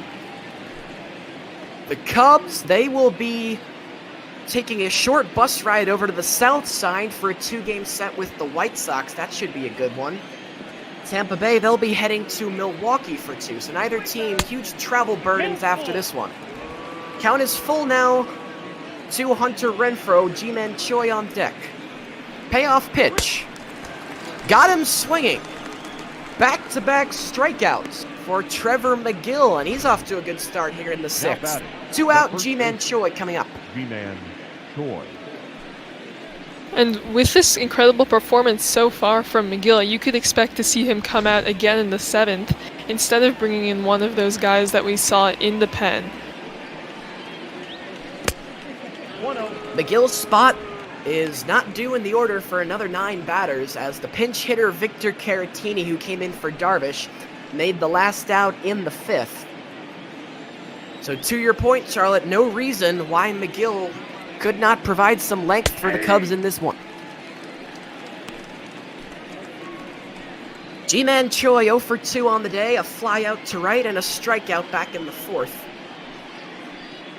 If he can continue, Yandy Diaz will be next. 1-1 to Choi. Swung on and missed, strike 2.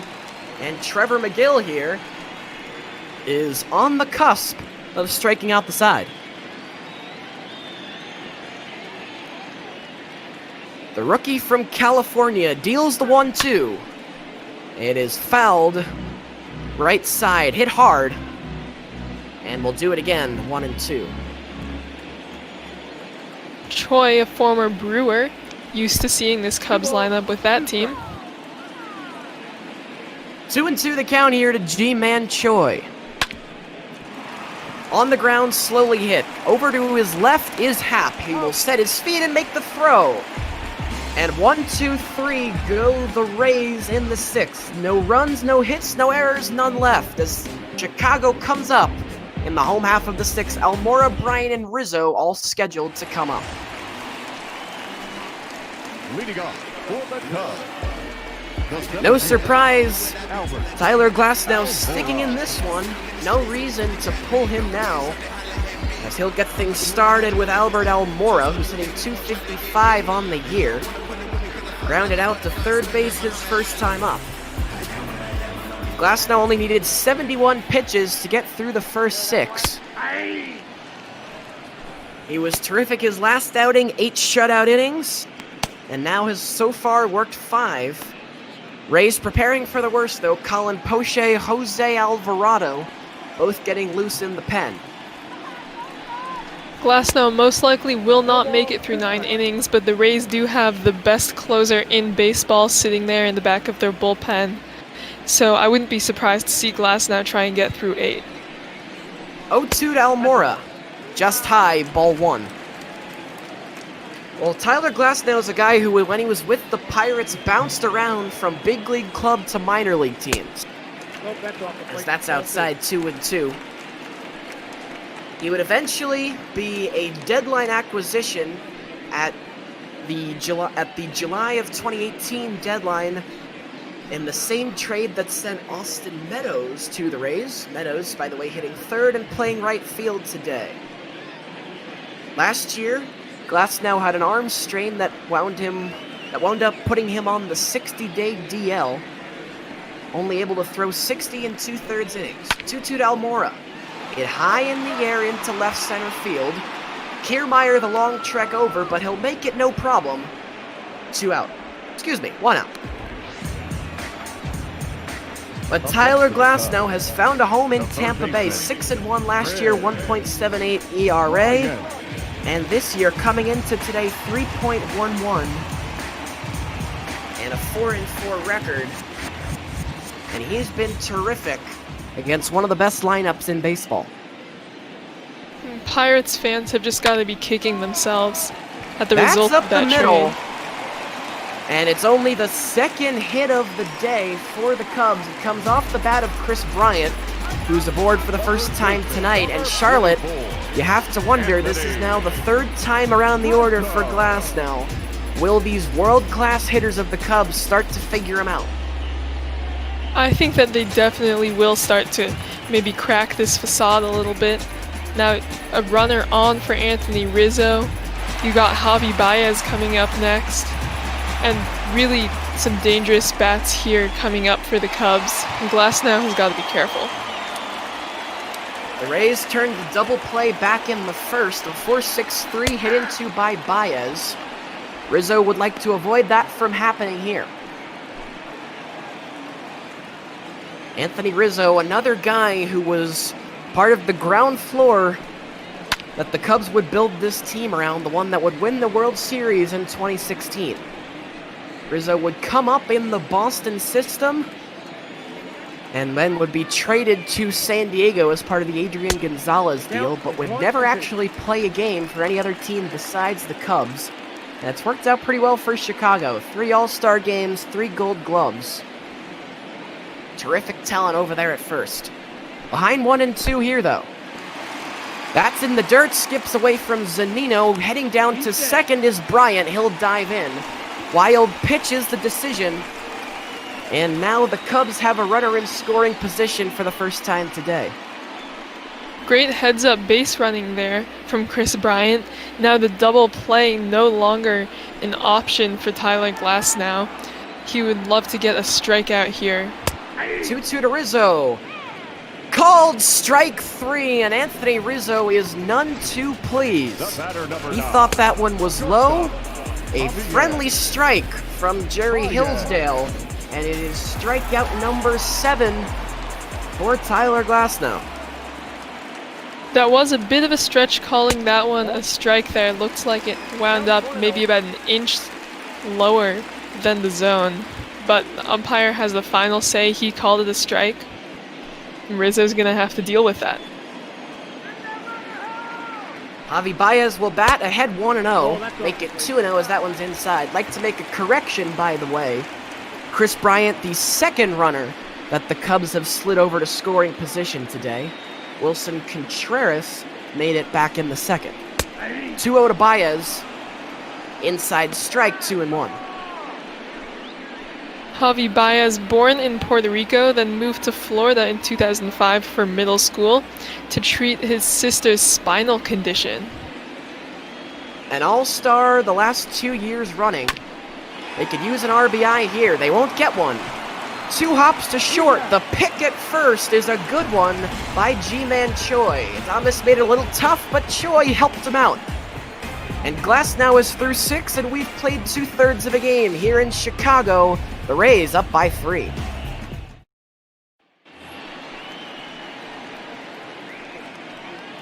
Yandy Diaz gets things going for the Rays here in the top of the 7th, and you called it, Charlotte.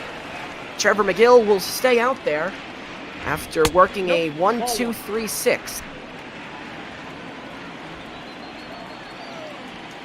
Really no reason to take him out.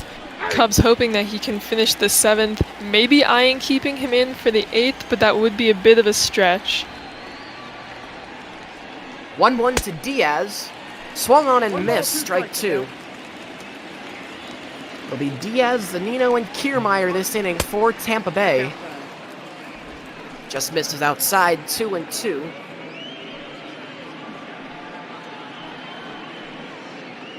Yandy Diaz is a pretty amazing story. Defected from Cuba at the age of 21. Strikes out here.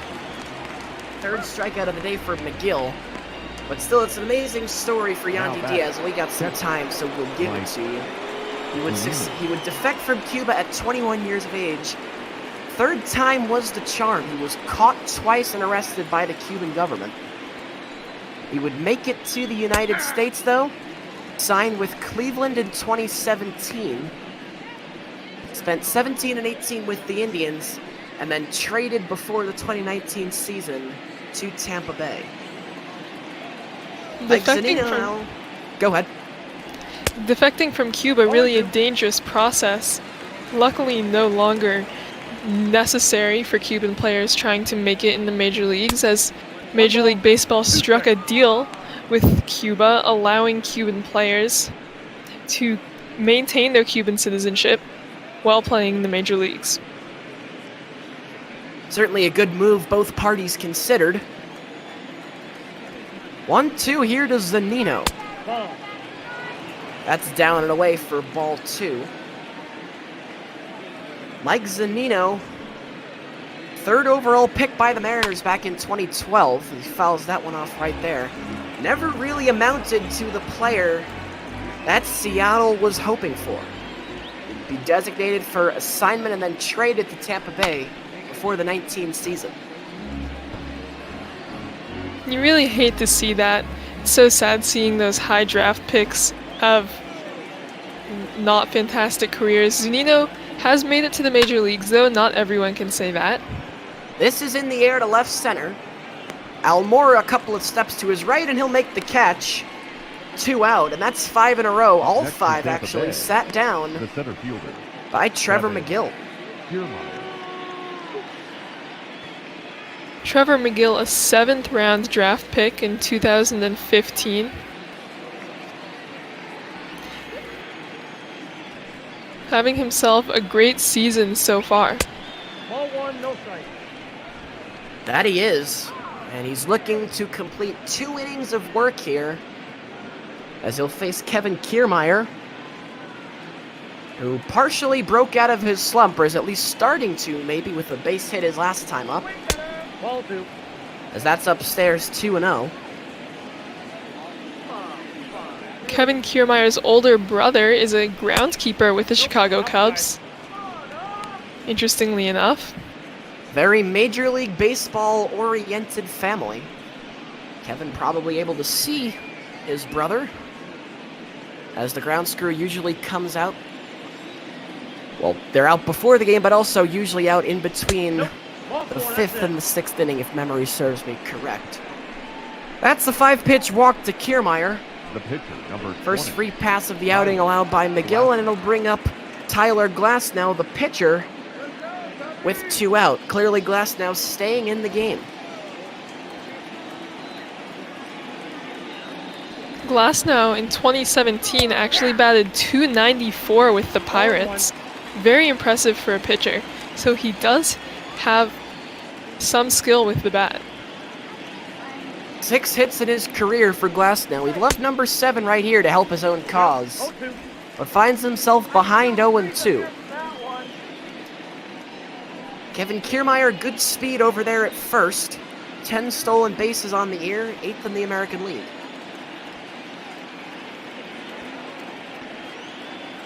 .0-2 to Glasnow. Called strike 3. And Trevor McGill works another scoreless frame. Time to stretch here in Chicago. Tampa Bay up 3-0.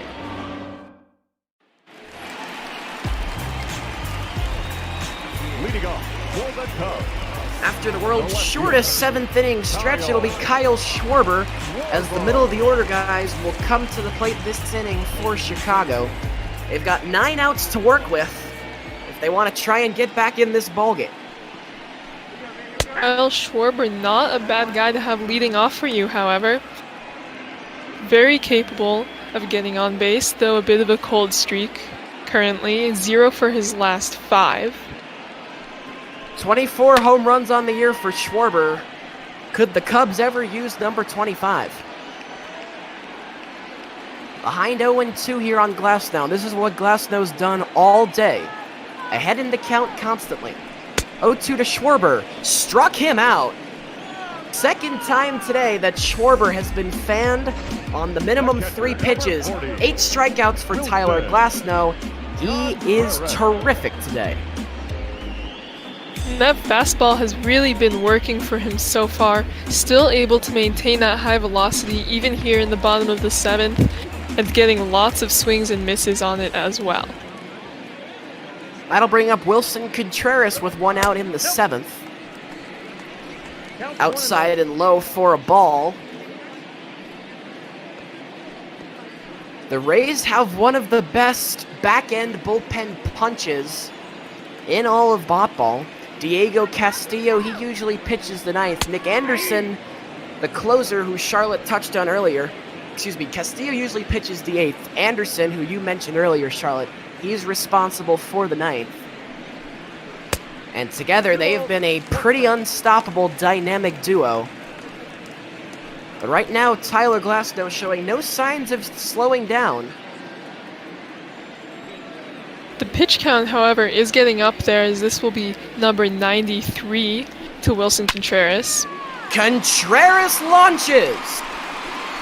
That is way out of here. Forget about it. And Wilson Contreras has put the Cubs on the board here in the 7th. Only Chicago's 3rd hit of the day, but this was a big one. And what an important home run from Wilson Contreras. The Cubs able to now have a run on the board, only down by 2, maybe unsettling to Tyler Glasnow. And this could be their big opportunity here to try and tie this game up or take the lead. Well, that is going to be it for Tyler Glasnow. Kevin Cash thinking better to get him a little bit too early than too late. But that should not discount the outstanding performance that he has put forth today. He leaves the field with a sour taste in his mouth, but he was terrific. Only allowed 3 hits on the outing, the last of which the home run to Contreras. He goes 6 1/3 innings, 1 run on 3 hits. Another outstanding outing for Glasnow, as now Colin Poche, the left-hander, is going to come in to try and get the last 2 outs in the 7th. And now, Charlotte, some excitement starting to buzz through Wrigley. Not something that was really able to be seen earlier with how Glasnow had these hitters befuddled, but now Contreras has given them some hope. Absolutely. And now the Cubs hitters, maybe with a little bit of momentum from that. Colin Poche with a 4.6 ERA. So definitely a few things shifting in the Cubs' direction here late in the game. Jason Hayward, though, behind 0-2 here to Poche. 0-2 on the way is low for ball 1. Jason Hayward, a strikeout in the 2nd, to fly out to center. Though it was well hit in the 5th. I got to count 2-2. 1-2 skips in, 2-2. Colin Poche acquired by the Rays in 2018 in the trade that sent away Steven Souza Jr., who now plays for the Cubs. This at-bat started so well for Poche, but now he finds himself in a 3-2 battle.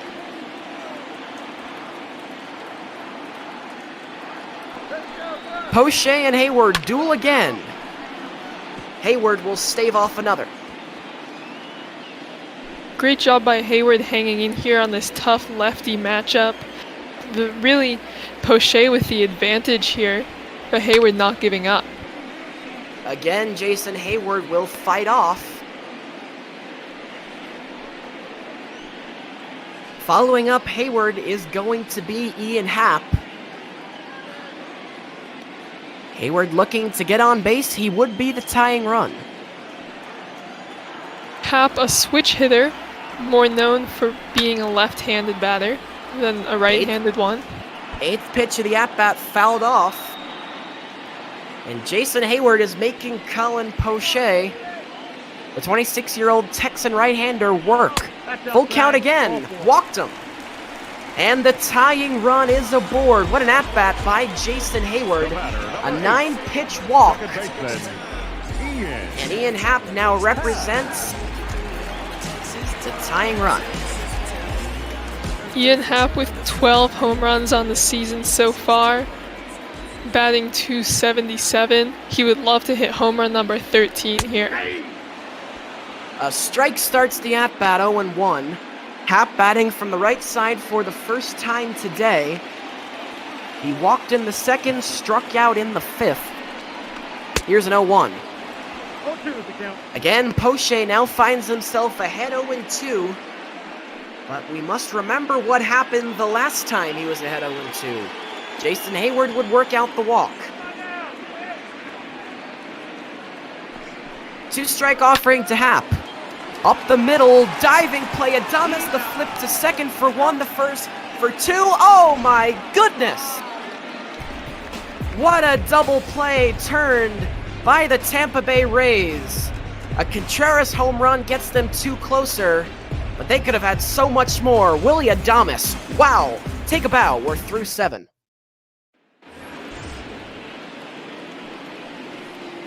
Leading off for the Rays.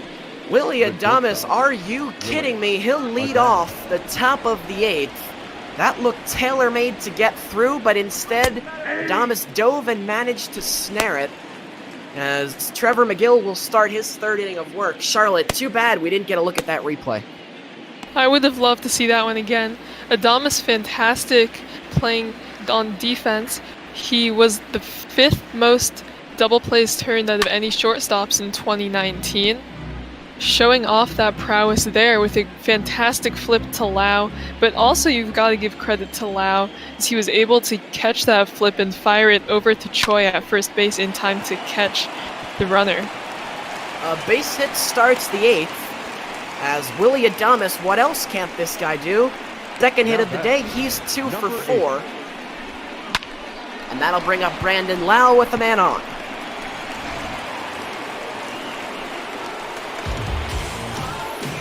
This is what Brandon Lau did back in the first inning. Only the second hitter of the game, and this would be flying for a while.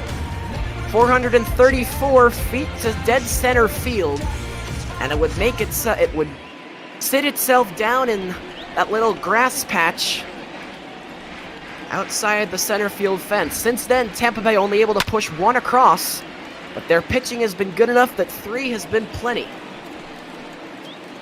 And this is a bit reminiscent of the first inning here. Adames leading off with a single, and Lau hoping to repeat with another home run. 1-1 the count as we get a look at today's attendance. Good crowd on hand, 37,877 here at Wrigley Field. A building that underwent a pretty major renovation before 2018. This should be 2. The flip, the turn, double play. Brandon Lau hits into the tailor-made 6-4-3 twin killing, erasing Adames, and quickly 2 out here in the 8th. The Cubs defense watched that incredible turn to end the inning, and they said, we can do that too. Another beautiful double play here, as we have seen so many great defensive plays in this game. These are 2 of the best teams in ball, and they are putting on a show today, especially defensively. Here's a 1 out of Meadows. Is lined over the glove of Baez. That's going to roll. It gets into the ivy, fielded on a bounce by Schwarber. It is a 2-out double for Austin Meadows, and it's a runner in scoring position with Hunter Renfroe coming up and 2 out. The Rays trying to salvage this inning here. Javi Baez only 6 feet tall, not quite able to get high enough to catch that line drive. Would have been a fantastic play if he had, but instead rolls it all the way to the wall, and Meadows with a stand-up double. 1-0. It's been a while since the Rays had a runner in scoring position. Have to go all the way back to the 5th. The Rays got their offense in spurts today. 2 runs in the first as this one is hit well into left. Schwarber is back at the wall. Oh, what a catch!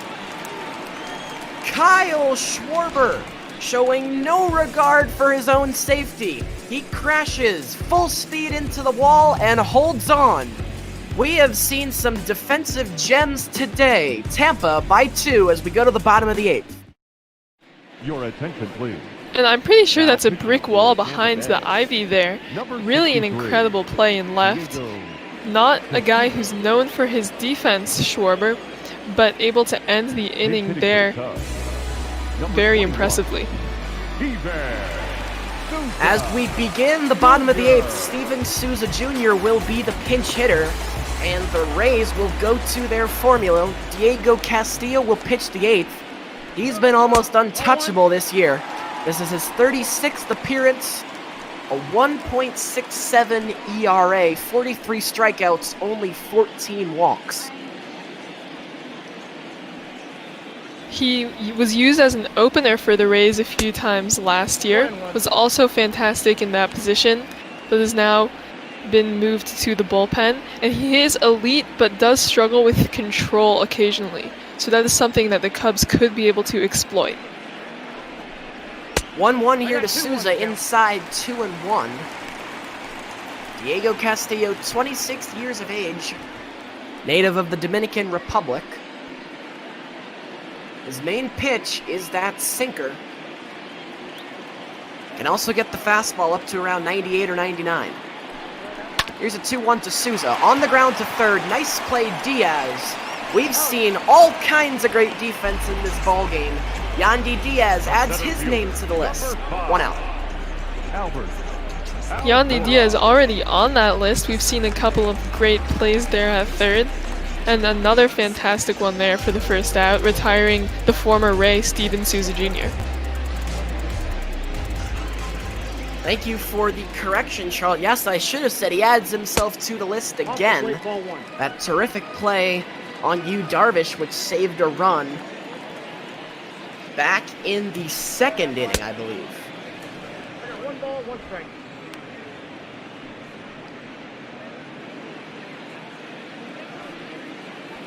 Albert Almora, 1-1 count, 1 out in the inning. His team trailing by 2. That's another strike.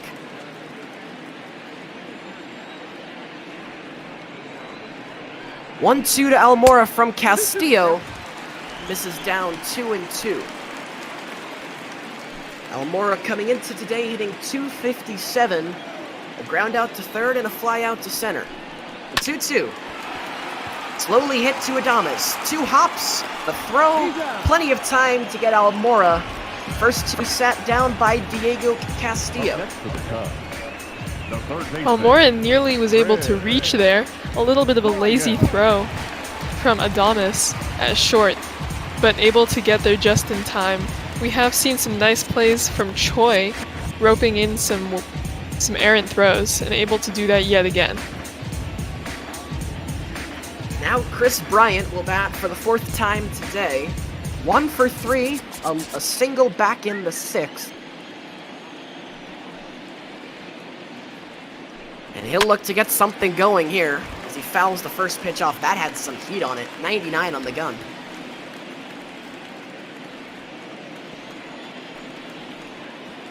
Cubs with only 4 outs left in the game. Still down by 2, hoping to make something happen here, but not looking very promising. With Castillo on the mound right now, Anderson lined up to take over in the 9th. Castillo, as usual, has been outstanding so far. 1-2 to Bryant. Outside, ball 2. If Bryant can continue, he would bridge to Anthony Rizzo. The 2-2. He is on the ground to third. Diaz will field in foul territory. We'll do it again. Now Castillo's favorite pitch to use against righties is the slider. We can expect to try to get Bryant swinging to strike him out with the slider outside. Well done by Bryant to work it to 3-2. Payoff on the way. That is hit into right center field in trouble. This ball is down in the gap and Bryant will dig for second. Chris Bryant, a 2-out double. And the Cubs have a chance to put one across here in the 8th. Double number 29 on the year for Bryant. His 2nd hit of the day. And Charlotte, this was great hitting. It really was. Castillo had very few options there in the 3-2 count. Didn't want to risk going outside. Chris Bryant with great plate discipline. So instead, giving him one in the zone. Big mistake there from Castillo. They'll take no more chances with Diego Castillo. Instead, they'll call on Nick Anderson to get the 4-out save. First assignment, Anthony Rizzo. So Castillo still responsible for Bryant on second. He goes 2/3 of an inning. But Chris Bryant burned him for a double. Now Rizzo. Big swing on the first pitch. Foul ball down the left side. Nick Anderson throwing about 97 miles an hour with the fastball. It doesn't drop, which is interesting, so it appears to be rising to the hitters. That's on the ground, and that is through. Bryant rounds third. They're going to send him home. Throw by Renfroe, not in time. And the Cubs are one closer. RBI single, Anthony Rizzo, and the top of this lineup. It starts with Bryant, and then he's brought around by Rizzo. They are dangerous. We've seen some great plays by Diaz today, but not able to reach that one. Placed perfectly by Rizzo. Run from not a weak arm there, but another poor outfield throw. And nowhere close to getting Bryant out. Saw the graphic, David Bodie into pinch run as Javi Baez swings at the 97-mile-an-hour fastball and drives it foul. Bodie, 6 stolen base attempts on the year, 4 times successful. We'll see if he decides to run here. All offense created with 2 out. Bryant the double, Rizzo the single to drive him in. Baez, did he go? No, he did not. 1-1. It would be a risky move to send Bodie here with 2 outs in the inning already. They might try to let Baez work the count a little bit more before they send him. That's 2-1 to Baez. And now this is where Baez's eyes light up. Javi looking fastball all the way right here. 2-1. Swung through the curveball. And now it is 2-2. Nick Anderson, the AL saves leader with 30. Been assigned to get 4 outs, trying to get through the 8th. 2-2 to Baez. Is hit in the air, center field, but Kiermaier is there, and he'll put it away for out number 2. Ladies and gentlemen, we are in for an exciting 9th inning. The Cubs get 1 closer. Bryant scores on the Rizzo single in the 8th, and we head to the 9th.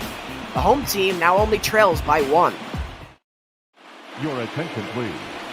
This game's defensive David Bodie plays first base. He comes in for Anthony Rizzo. Number 13. Utility infielder is David Bodie. Rowan Wick will come on for the 9th. There you see the numbers for him. It'll be his 41st appearance, 5-1 record, a 2.7 ERA. And this Chicago bullpen, you can't sell them short. They are terrific. Case A being Trevor McGill. He went 3 innings and kept the Rays at bay and allowed this offense to crawl their way back in this game. Interesting to see Wick here instead of their closer Winkler, who would normally be coming in a close game like this.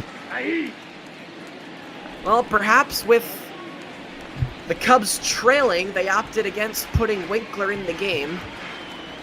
They have faith in Rowan Wick, a 2.7 ERA, they should. And here's an 0-2 to Choi. Fouled away, and do it again. G-Man Choi is 0 for 3 so far today. Wick does struggle a bit with his fastball command, but throws it hard, 96 miles an hour. Combines it with the curveball. Sets it up well with the high fastball, the low curveball. And that's the combination that has made him so valuable to this Cubs bullpen. 1-2 from Wick to Choi. Choi gets a piece and he'll stay alive. Good job by G-Man Choi working the count right here. There was the high fastball from Wick. Maybe a low curve here. Another 1-2. Struck him out. Another high strike to the displeasure of hitters on both sides.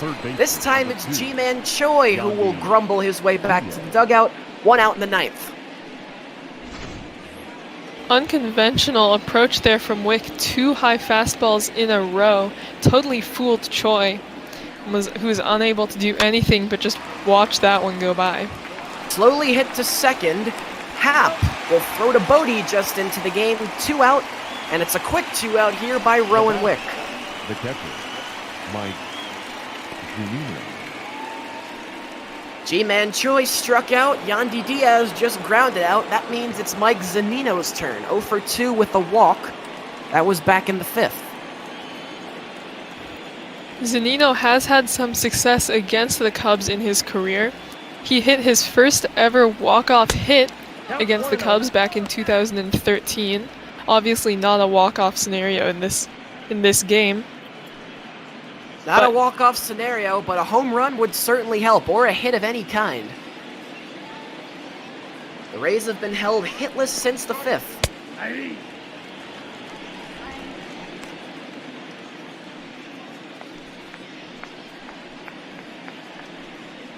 If Mike Zunino can continue, Kevin Kiermaier, he waits on deck.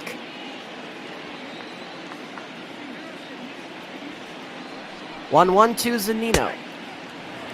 1 ball, 2 strikes. Swings through the curveball, and Rowan Wick, one pitch away from a 1-2-3 ninth. If both Zunino and Kiermaier can reach, Struck him out. Rowan Wick works a 1-2-3 ninth inning, 2 strikeouts and a ground out. Bottom of the ninth, last chance for the Cubs. Schwarber, Contreras, and Hayward, the men they put their faith in.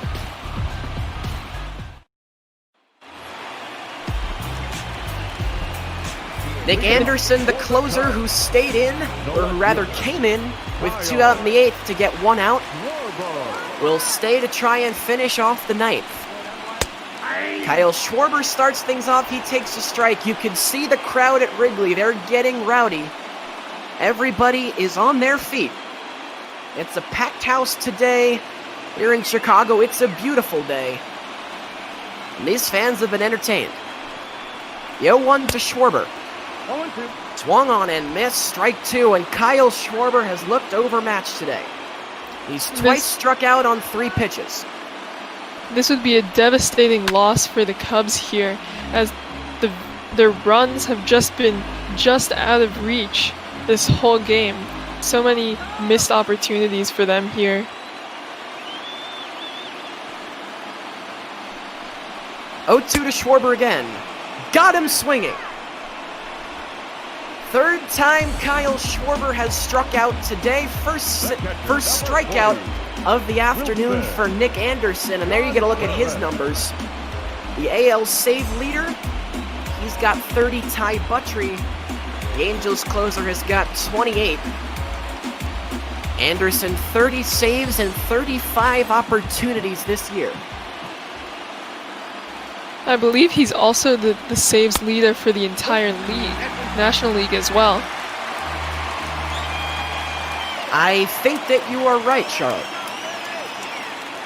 Here's a 1-0 to Contreras, who hit an absolute monster of a blast his last time up, and now is in a good spot to make something happen here. Ahead 2-0 is Contreras on Anderson. Fly ball center field. Kevin Kiermaier will have room, and now the Cubs are down to their last out. Now batting, right fielder. The Cubs will rely on Jason Hayward here. It appears that... Oh, never mind. Looked like they might be taking Anderson out of the game there for a moment. But Hayward, who worked a fantastic at-bat, I believe in his last time up. Called strike to start the at-bat. Remember, all of the offense the Cubs produced in the 8th came with 2 outs. A 2-out double by Chris Bryant. He was driven in by Anthony Rizzo. The 0-1 to Hayward. Inside, count even, 1 ball and 1 strike. It'll be Jason Hayward, and then if he can get it there, Ian Happ. 2 balls, 1 strike. That curveball misses, 2-1. The Rays have gotten 26 outs, the 27th, always the hardest to get. The 2-1 to Hayward is hit into right. This is slicing foul. And the crowd at Wrigley stood up after that one. They thought Hayward had given that a good ride, which he did. It just went foul. Last strike time for the Cubs. The 2-2. Struck him out. Nick Anderson, the 4-out save. He pitches a 1-2-3 ninth, and the ball game is over. 2 strikeouts in the 9th for Anderson, and the Tampa Bay Rays come into Wrigley Field, and they take 2 out of 3 against the league-leading Chicago Cubs. And what a win for the Rays that was. Fantastic pitching from Glasnow. Fantastic at-bats from that lineup, and even though they do have a losing record when they're away, able to take 2 out of 3 here at Wrigley, as you mentioned, and as they're trying to chase a playoff spot. The Rays win this one by the final of 3-2. Not a whole lot of hits in this game. The Rays get 6, the Cubs get 5. This was a defensive battle from beginning to end, and it started with Tyler Glasnow, who, no surprise, is our player of the game. But Glasnow would be supported by an outstanding defensive effort from the 8 men behind him. He goes 6 innings and a third, allows 1 run on 3 hits, 8 strikeouts, 2 walks. And he'll pick up the win today. That's number 5 on the year for him. HOU Darvish pitched well, but he'll get the loss. He only lasted 5 innings, gave up 3 runs on 4 hits. With the loss, Darvish will fall to an even 6-6. As we'll take a look at the highlights right here. And we'll get started in the top of the first. The Willy Adames base hit led it off, and then Brandon Lau got the scoring started. A home run, a 2-run shot to dead center field, 435 feet away from home plate, and the Rays were rolling early. All the way to the top of the 5th now. Willy Adames.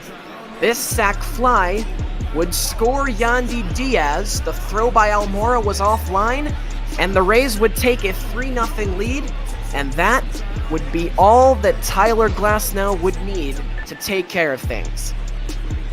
This guy was on fire today. Here he is striking out Kyle Schwarber.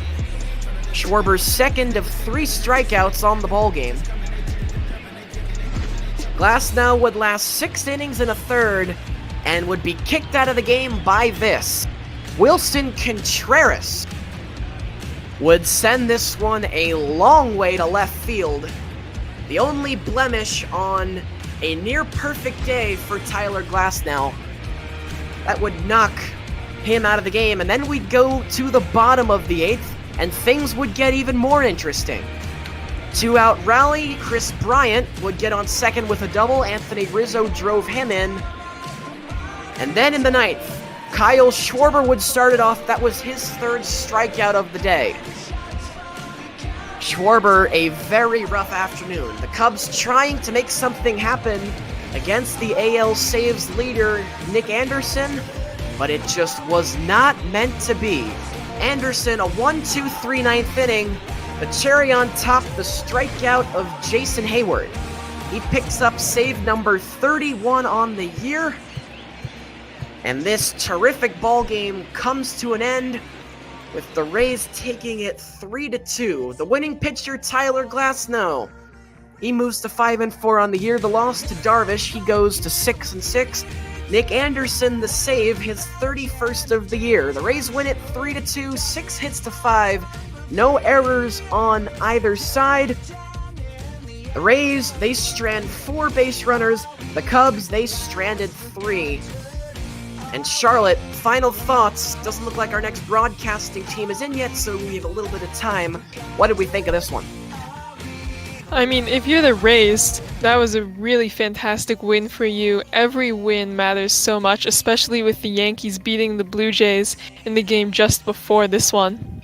For the Cubs, really disappointing. Stakes not quite as high as they are for the Rays, but Cubs should have been able to win this game, I believe. Their offense was just never able to really get into the flow. Glasnow really upsetting them and upsetting their rhythm here today.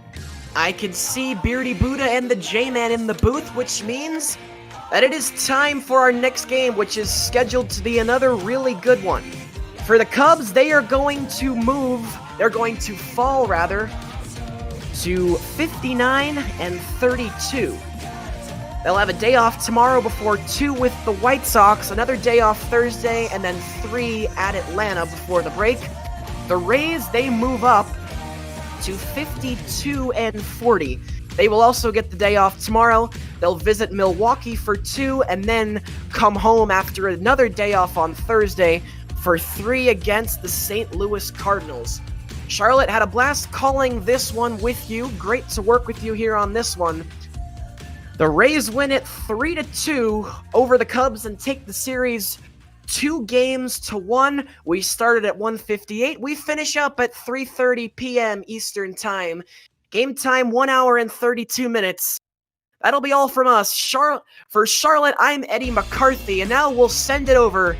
It'll be J-Man and Beardy Buddha from Progressive Field, an AL Central showdown. The Twins and the Indians. Sure, it's going to be a good one, guys. Well, thank you very much for that introduction, Eddie, and quite a fun game you guys just called. I'm joined here now in the booth by Beardy Buddha, and we've got a really good game today. Jose Berrios and the Minnesota Twins looking like they're going for the sweep here in Cleveland. Shane Bieber of the Cleveland is trying to stop the bleeding here for Cleveland. They have lost 5 straight games. Minnesota, on the other hand, they've won 5 in a row. Yeah, the Twins are swinging a hot bat right now, and they're also getting some pretty important pitching matchups. Devin Smeltzer, of all guys in that Twins rotation, pitched 6 shutout innings against this Indians club yesterday. Twins won 1-0. So yeah, they get a chance to break out the brooms today, perhaps, and build their lead against this Cleveland club. Twins are top of the AL Central. They have a 1-game lead on the White Sox right now, and that leads at 4 games over the third place Cleveland. As we see that potent Twins lineup, the potent Cleveland lineup, we'll see how the pitching shakes down, but a fun one on deck here at Progressive. Yeah, you mentioned it last night. Zach Plesac, maybe Cleveland's best starter this year, unable to get the win. He goes 6 innings and an earned run because, like you said, Devin Smeltzer coming out of nowhere, 6 shutout innings himself.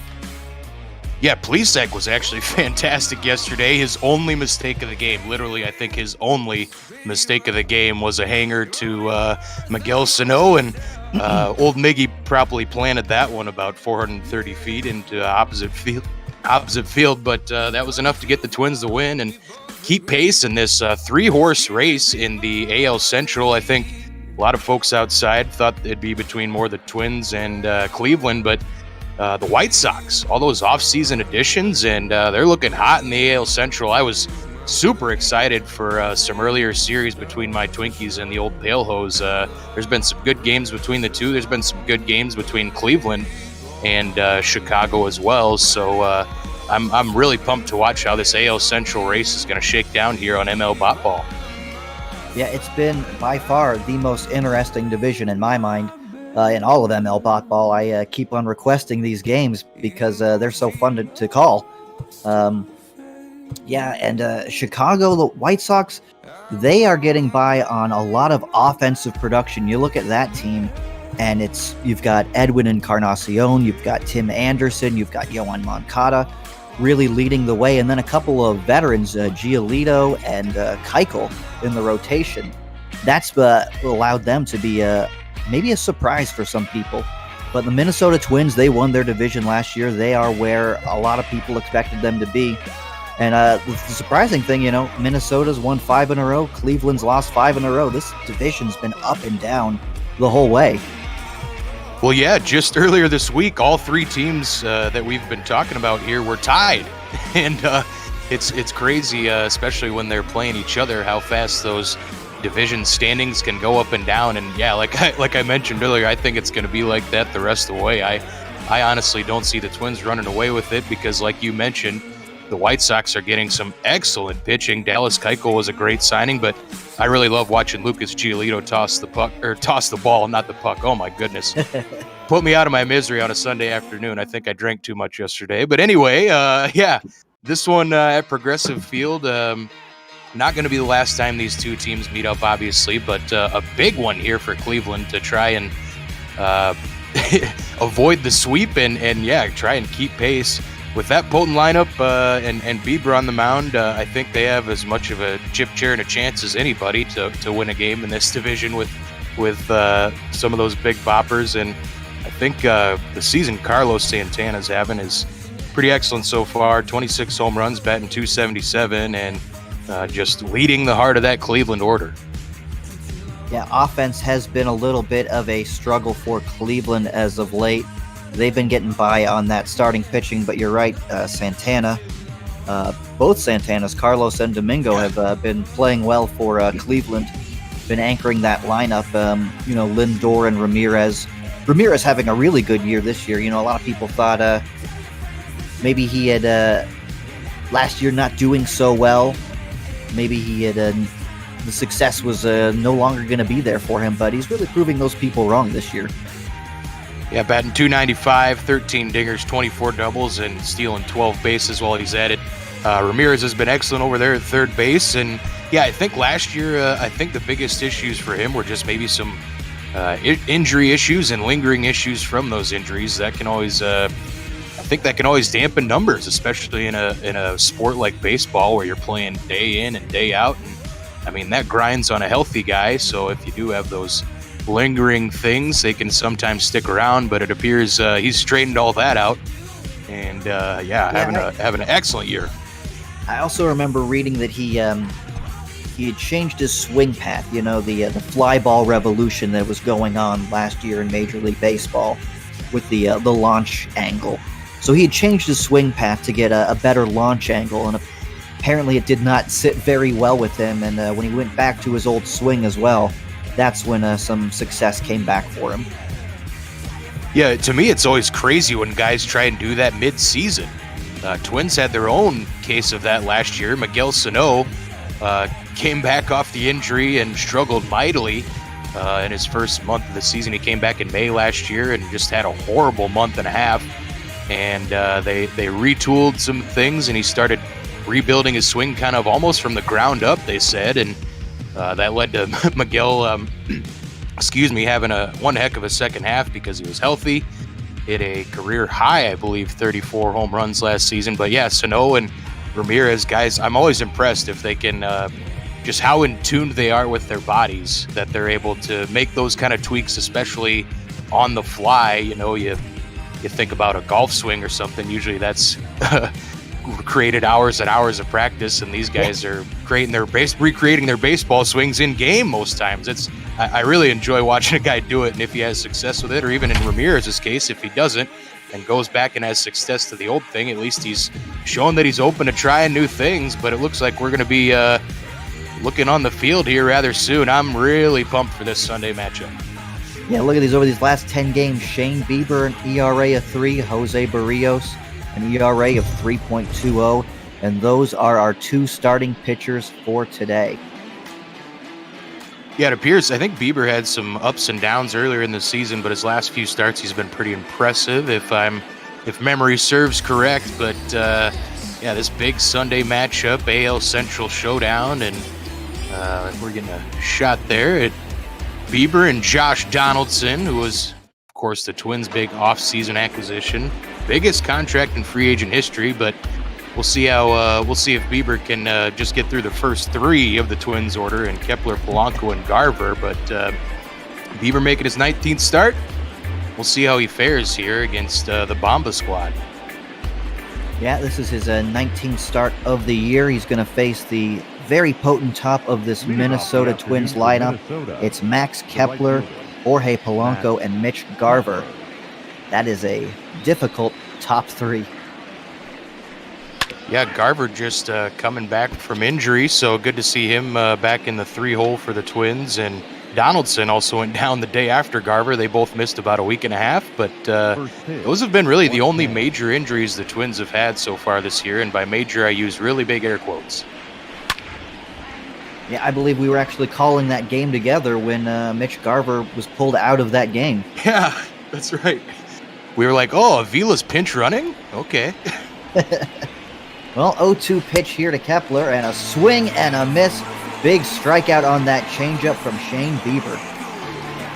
Yeah, Biebs goes with the changeup, and out of the zone, Kepler obliges, and a nice way to start your afternoon if you're Shane Bieber against one of the better leadoff hitters in the league. And showing bunt, a nice bunt there. And he is going to be out. Polanco trying to take a bunt. Maybe he saw that Ramirez was playing deep. It was hit a little bit too hard, and that's going to be the second out. Also interesting to see Polanco bunt because he's been on a power tear the last week. I think he's hit 4, 5, 6 home runs the last week and raised his average up to 18 on the season. So not sure what you're doing there, Jorge. That's going to lose you all-star votes, bud. Yeah, he's actually number 1, I thought, in all-star voting at shortstop. 18 home runs on the year. So you are probably going to be playing back. And while you talk about power, well, let's talk about Mitch Garver, number 2 in the league in slugging percentage, a .682 slugging percentage from the catching position.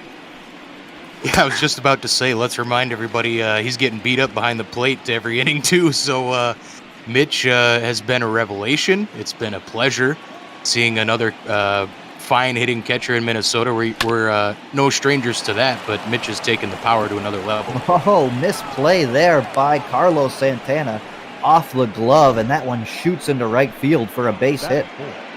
I think that one had some dirty English on it. Had a bit of top spin and just bounced over Santana's head. That was a goofy one. He was frustrated at that. He kicked his glove away. Well, I think that's going to be scored a base hit. That's something we would have seen in the old Metrodome. Yeah, you thought that was played off of turf or something.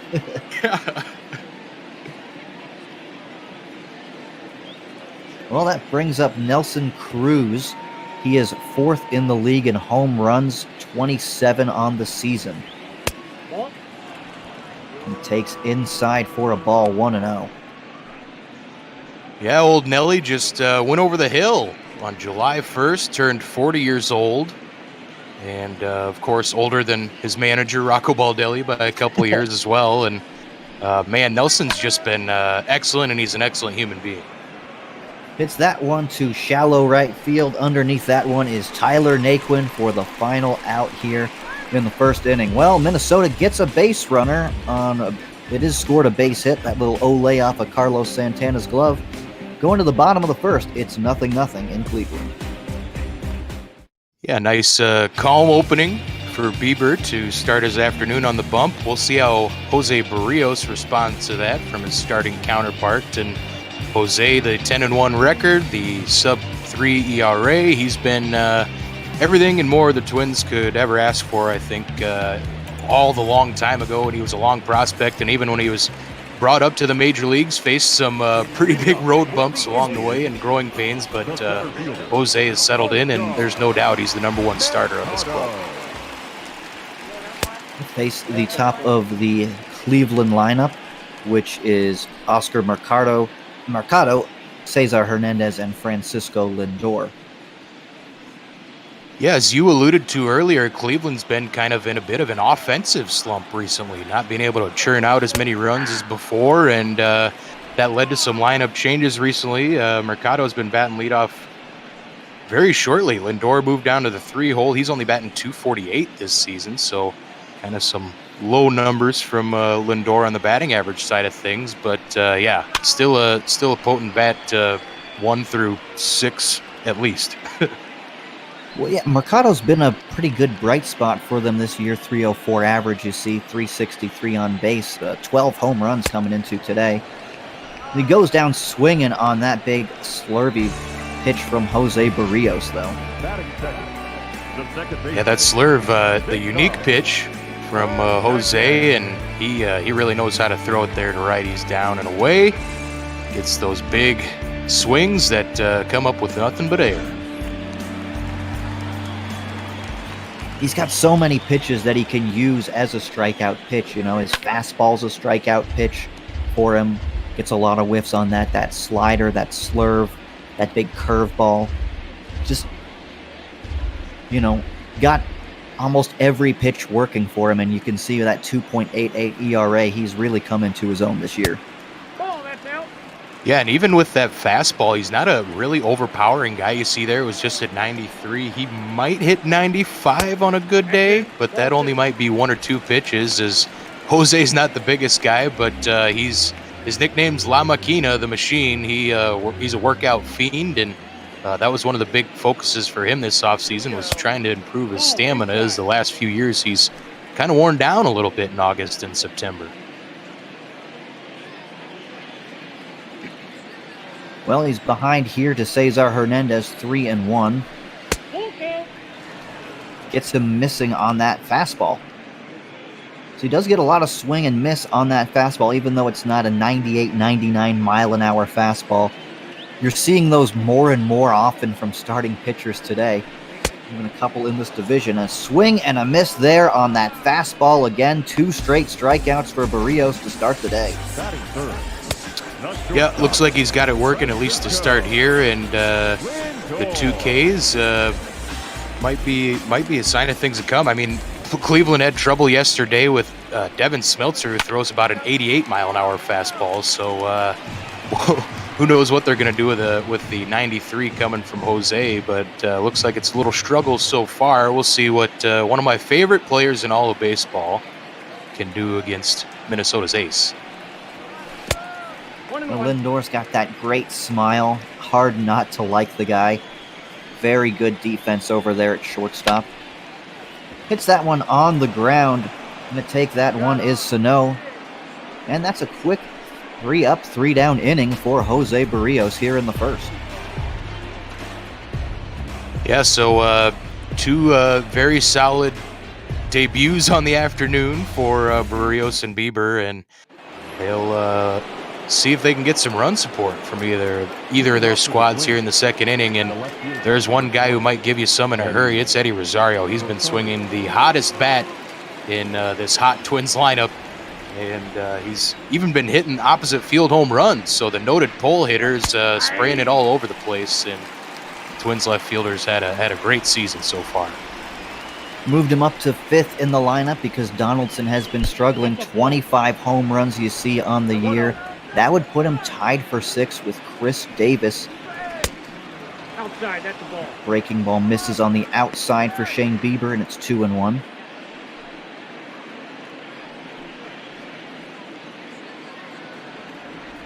Yeah, one of the surprising things for Eddie this year has been his walk and lesser strikeout total so far. He's been a more patient hitter here, which is something you would not ever equate Eddie Rosario to in your life, but maybe at 28 showing some signs of his age and a little wisdom.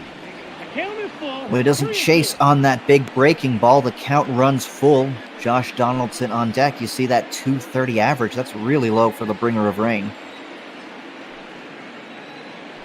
Full count pitch. Misses outside, and a leadoff walk here for Eddie Rosario. You just mentioned it. Not very patient, but he takes a leadoff walk. Those last 2 pitches, Eddie Rosario would have struck out 10 times out of 10 in any of his other major league seasons. So here, a wiser, more mature Eddie Rosario in ML Bot Ball. And if you're a Twins fan, you really like to see it. And as you said, Donaldson's numbers maybe not what the Twins exactly were hoping for when they signed him to that $92 million deal, but he's still got 15 home runs, and we're not at the All-Star break yet. So we'll give the bringer of rain the benefit of the doubt, I think. See that 310 on base percentage. He had a 380 on base percentage last year, and he was worth 6 WAR on his way to hitting 37 home runs in Atlanta. 1-1.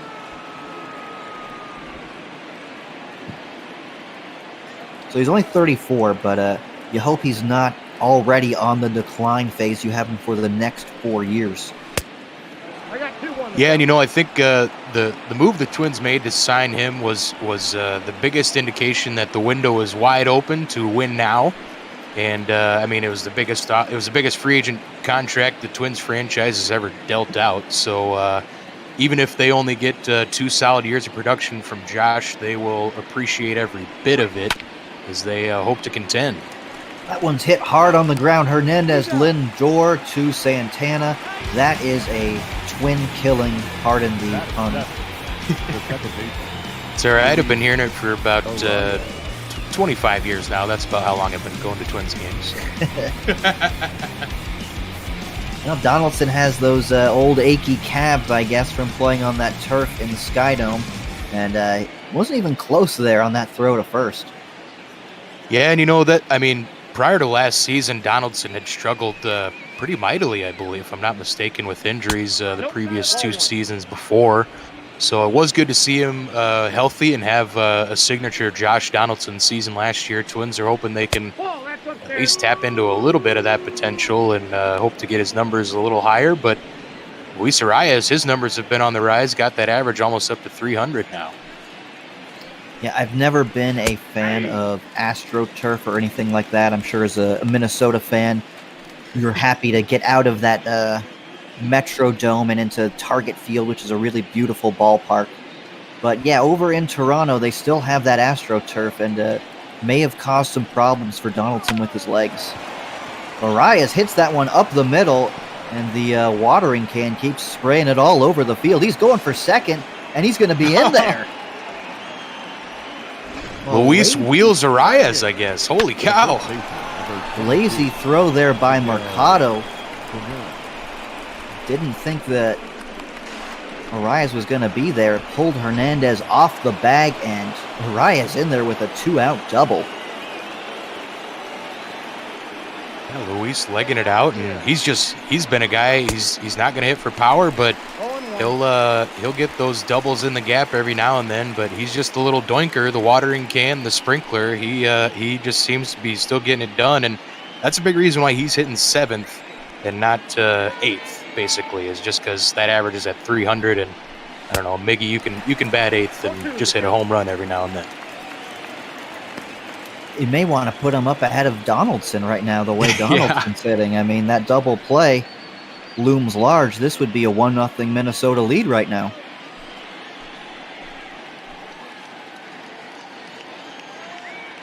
Well, Miguel Sano with an 0-2 count here. Runner in scoring position. 1 ball, 2 strikes. Does not chase on that slider, low and outside.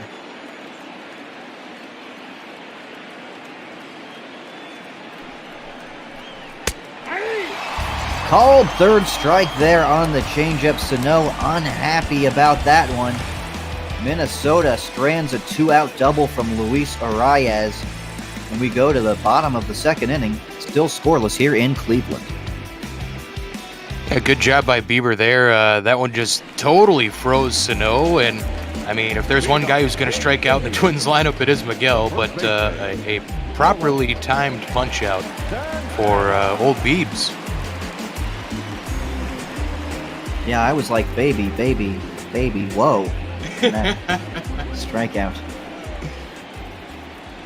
Apologize for that. Anyways, we've got, here in the bottom half of the second inning for Cleveland, we've got Carlos Santana, Jose Ramirez, and Domingo Santana. Only 13 pitches for Jose Berrios in that first inning. He got 2 strikeouts and a ground out. Yeah, this will be his toughest test for sure, and going to be a good matchup here. Always love seeing a veteran and a solid pitcher go back and forth with each other, and hopefully it goes longer than 3 or 4 pitches. Well, fouls that one off, and now a 1-2 count on Carlos Santana. Santana's having a very good year offensively this year for Cleveland. He sends that one deep into the outfield. Giving chase is Buxton, and he's there for the catch. That tricky slow play, I hate when they do it to us, but old Buck, of course, the beautiful running deer out there in center field, he's going to get that one.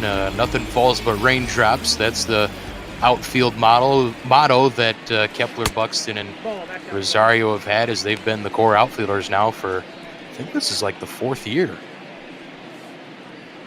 And they have a lot of ground to cover out there in Minnesota, so you really want a good outfield defense. 1 ball, 1 strike. Nasty swing there on that fastball from Berrios. And you said he does get a lot of silly swings and misses on that fastball. It has some crazy movement, and you saw it right there. That one just missed, man. 2-1 now. Yeah, last year, Berrios got a 24% whiff rate on that fastball, and 22% of his strikeouts came on it. So 2-1 pitch here to Ramirez. Ooh, another foolish-looking swing there on that fastball. Yeah, that was the 2-seamer, and he'll pop that in every once in a while, and ooh, man. Big swing and a miss there. Put him away on that fastball. 3rd strikeout of the game for Berrios. He's got his pitches working here early.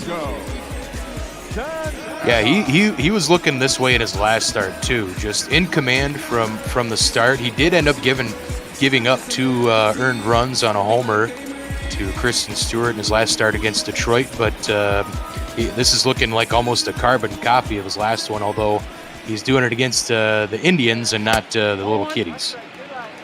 Now, did he give up those runs to Kristen Stewart in the twilight of the game? Yeah, I think it was 6th or 7th inning, so. Base hit up the middle. Of course, did you get that pun about Kristen Stewart?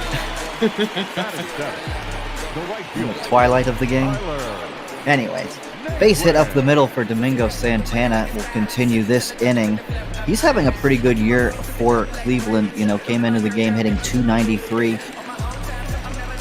So with 2 outs now, that extends the inning for Tyler Naquin.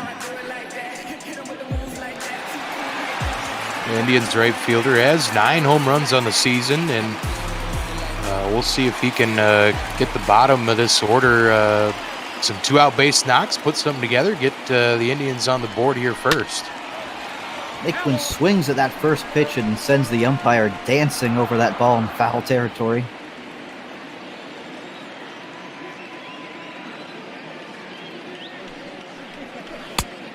Look out, 1-1. Outfield is an area where Cleveland definitely could improve their offense. Right now, they've got DeShields, Naquin, and the surprisingly good Oscar Mercado.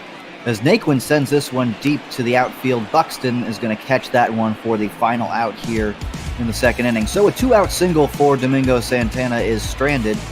Going to the third inning, it's 0-0.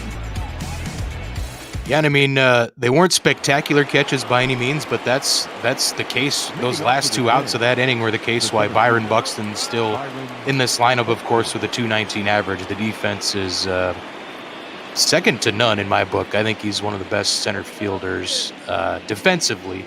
Of course, that .219 average scares a lot of people off, though. Yeah, you can be very valuable to your team, though, with that defense out there in center field. Last year, Buxton was worth 3 wins above replacement, and he only played 87 games. Well, yeah, and to the delight of Twins fans last season, he was putting ones in the gap. Bunt here. Nicely put down, and he's unable to run that one out. Jumping on that one, Roberto Perez firing down, getting the speedy Byron Buxton. So we've seen 2 bunts being dropped down here by Minnesota, and the Cleveland defense has been all over it. It was pretty entertaining last season. Anytime a bunt was laid down, Rocco Baldelli would basically start out his press conference with, "It was the player's decision to lay down the bunt, not mine," because he was sick of reporters asking about it when guys would bunt. Yeah, so apparently he's changed his simulated mind this year. Kepler sends this one deep to center field. Mercado is there right in front of the warning track, though, for the second out. Yeah, old Max got under that one a little too much, but he's had a few nice games as of late. He was stuck on 11 home runs for a while, but over the last week he's knocked a few out of the park, and it's been between him and Jorge Polanco for the team leading doubles, but Kepler on top of that one with 27. Polanco has 25. And those 27 doubles are good for third in the American League for Kepler. Polanco is fourth in the league with those 25 doubles.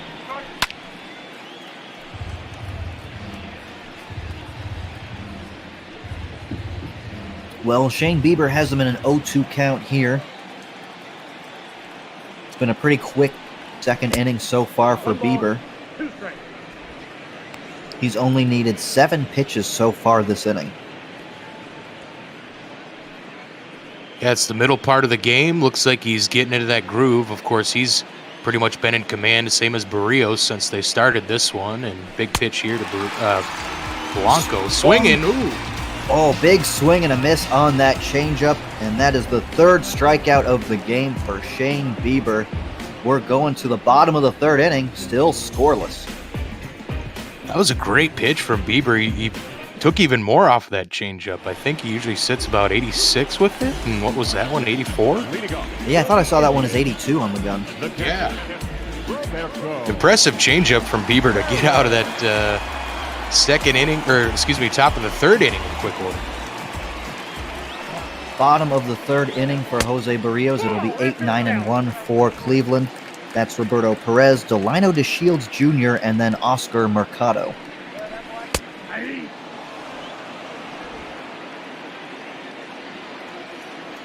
Perez only hitting 176. A lot of problems for Cleveland in the catcher position and in the outfield. They've tried a lot of different guys in the outfield this season. 1-2 pitch to Perez. Big swing and a miss. Another strikeout on that fastball for Berrios. That's the fourth strikeout of the game.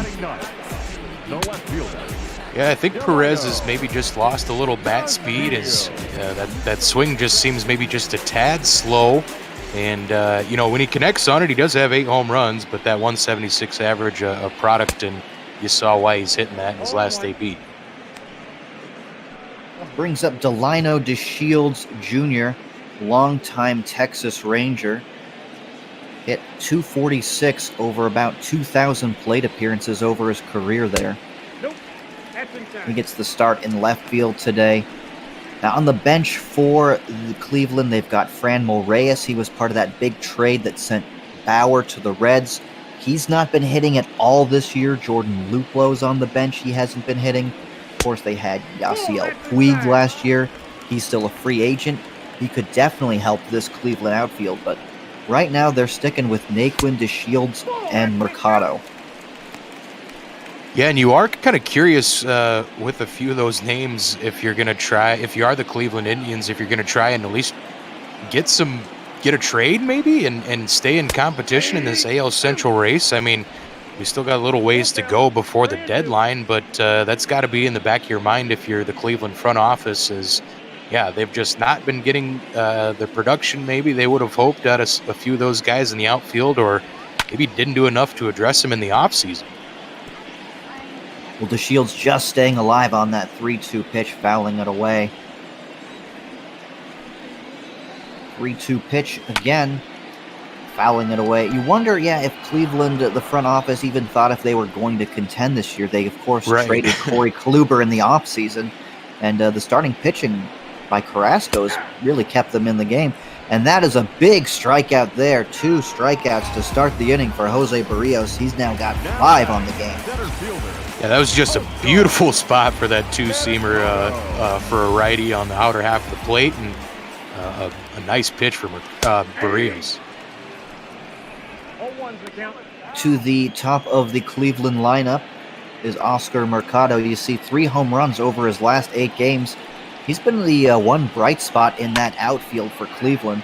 Sends that one high in the foul area of third base, and Donaldson's going to make that catch for the final out here in the 3rd inning. So still we've had a scoreless quick game, 3 today,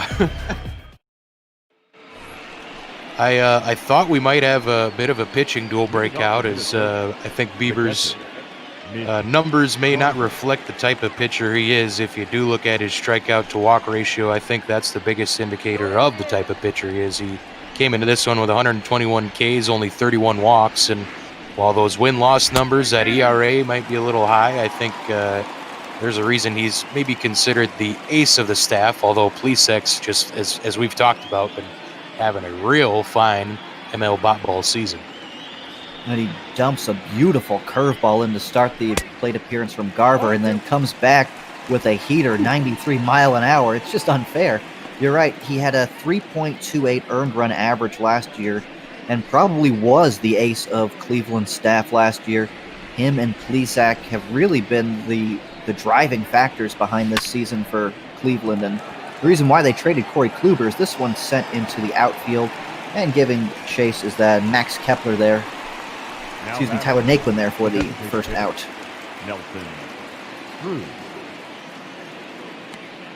The Rubber Ducks. Oh, I love me some minor league names. Well, look at that. Bradley Zimmer, a 5.38 average over his last 10 games, and he is one of Cleveland's top outfield prospects. I'm wondering, how long is it going to take Cleveland to call him up and give him a chance every day, either in right or left? I mean, the opportunity is there for him to just run with it. Yeah, and that might be a sign of things too. As you said, we're not sure if Cleveland's front office even thought they would be competing as much as they are this season, and maybe that was a reason for maybe a lack of moves in some of the trades even at the deadline last year and this offseason. But yeah, Zimmer's the candidate to come up if there's probably any of them in this Cleveland organization. Well, 2-1 count here to Nelson Cruz. Cruz flew out to Naquin his first time up. Big swing and a miss there on that fastball from Bieber.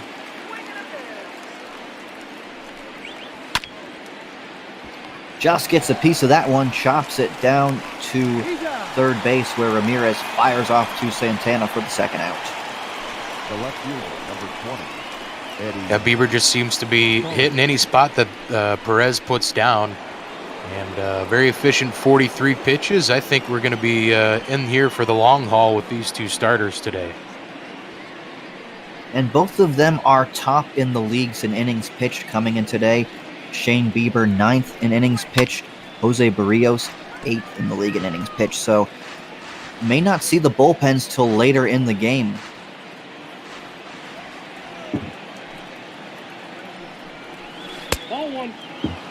Ooh.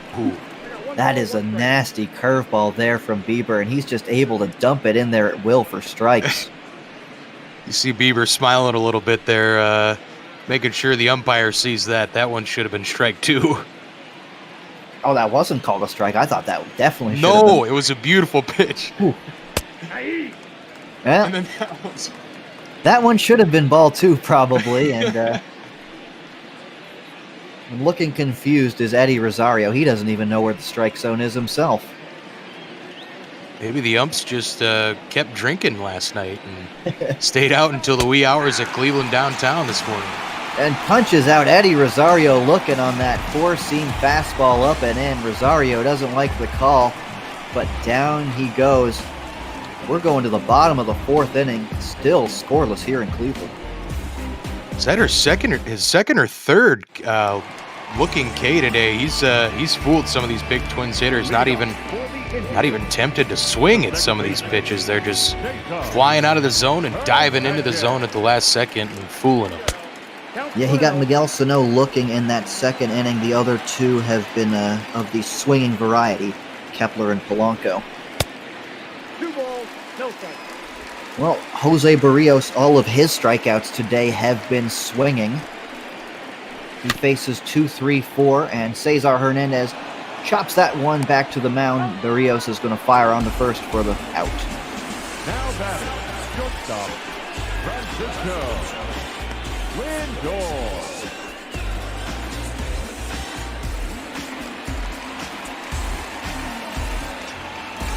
That brings up Francisco Lindor. Lindor 0 for 1 today. He grounded out to Sano in the 1st inning. Talk about it all the time. One of many of these exciting shortstop bats in the American League Central and baseball beyond. They got some kids who can swing the stick playing shortstop these days, and it's really a treat to watch for a position that traditionally you didn't see a lot of even light hitting from. Oh boy! Lindor sends that one deep to right field, and this is a no doubt about it. Talking about the strength of the shortstop position, and he shows off his strength right there. 20th home run of the year for Lindor, and Cleveland is up 1-0. An absolute moonshot. If we were in the Metrodome, that would have hit the roof. That one was a high floater and gives Cleveland the 1-0 lead. Berrios was cruising fine until this mistake, and Lindor made him pay. Yeah, just lucky no one was on base there for Minnesota. It's just a solo shot, but that one was absolutely crushed. You see, into the upper deck. A thing of beauty on a Sunday afternoon on ML Bot Ball. Gotta love it. Just watch it sail, Francisco.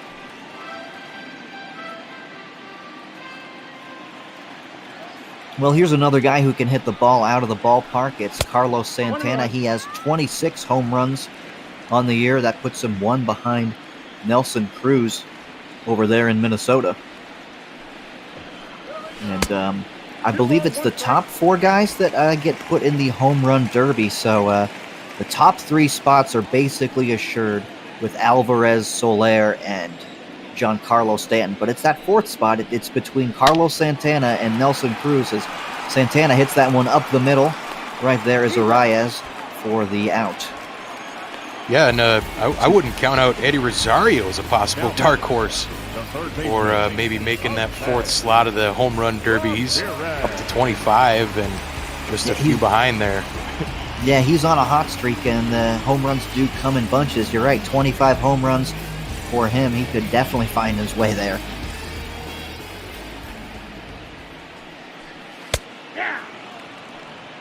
That brings up Jose Ramirez. Ramirez only 13 home runs himself, but a 295 average coming into today. Ooh, did he offer at that pitch? Third base umpire says no. I'm not so sure about that one. That is a tough one to lay off. And he lays off that slurvy pitch from Jose Berrios, 2-1. Sends that one into center field, and Byron Buxton is there for the final out, of the inning. But Cleveland gets on the board first on a Francisco Lindor moonshot in the upper deck and right field. Cleveland leads 1-0 as we go to the 5th inning. Not many balls hit up here at Progressive Field, but then again, there's not too many players as special as Francisco Lindor. As I said earlier, he's one of my favorite players in all of baseball to watch, and that was fun to watch even as a Twins fan, taking the lead on my team. That's how much I love watching Francisco Lindor swing the bat. Well, here in the 5th inning, it will be Donaldson, Arias, and Sano for the Minnesota Twins. Shane Bieber has been cruising, 47 pitches through 4 innings, and he struck out 4 guys. Yeah, he's been masterful. Just the movement on some of his pitches here this afternoon has been spectacular. He's getting good spin on it, and he's basically, as I said earlier, anywhere Perez puts his glove, Bieber's hitting it, and that's always a sign that things are clicking in that old shoulder.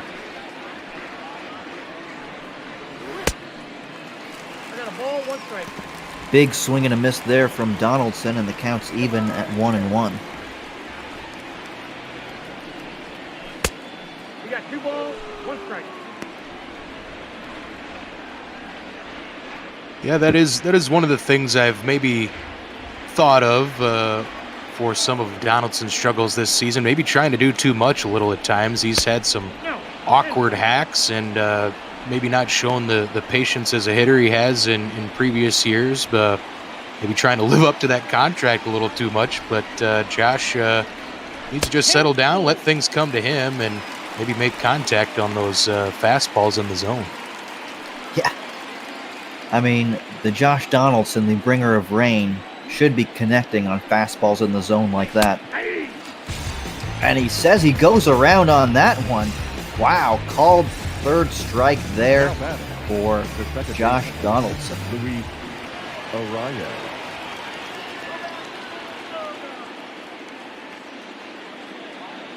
Well, brings up Luis Arias. Arias had that double in the 2nd inning. He sends that one into left field.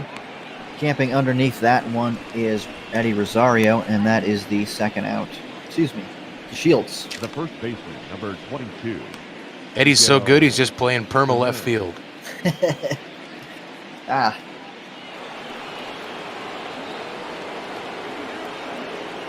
Problem is I didn't get my lunch, so I'm a little bit foggy-headed right now. Oh, no. The blood sugars are low, man. You got to... We're going to go downhill in a hurry. You better get some fruit roll-ups or something. I've been trying to chew in between pitches, and when you're talking, that's when the awkward silences come in. Oh, well, you know me. I can ramble on for a whole inning if I need to. That's a ball. if you need a wolf down a sandwich quick, I can get you back. But Miguel Sano, maybe another strikeout candidate with the way Bieber's been tossing him here today. I've been really impressed with his pitches, and like I said, I don't think his numbers reflect the kind of pitcher he is this season, and especially with the run support that Cleveland had given their other starters starting out this season. Well, says he doesn't swing at that one, but for some reason the home plate umpire called Donaldson around for the swing on that other one. Ooh, nice pitch there. I thought that was a nice strike there, but Sano able to lay off that one. Full count pitch now to Sano. Called third strike. Fastball outside corner. Sano does not agree with that one. Great pitch. As I said, he got a pixel of the black there for the called third K. That was a nice pitch from Bieber. Still sailing against this Twins lineup. And again, if Berrios can settle down here, put up another 0, I think we're going to see both these pitchers still at least the 8th inning. I think they're going to go the distance here today. 6, 7, 8 for Cleveland here in the bottom of the 5th inning. It's going to be Domingo Santana, Tyler Naquin, and Roberto Perez. That pitch is in there for a strike, and it's 1-1. Yeah, Cleveland could really use a base knock here, get another base runner aboard, and maybe put some more pressure on Berrios, force him from the game. While the Twins' bullpen has been solid, their long relievers have been mixed bag. So if you can potentially tag Jose for a couple more and knock him out here, you're going to be in good shape if you're Cleveland.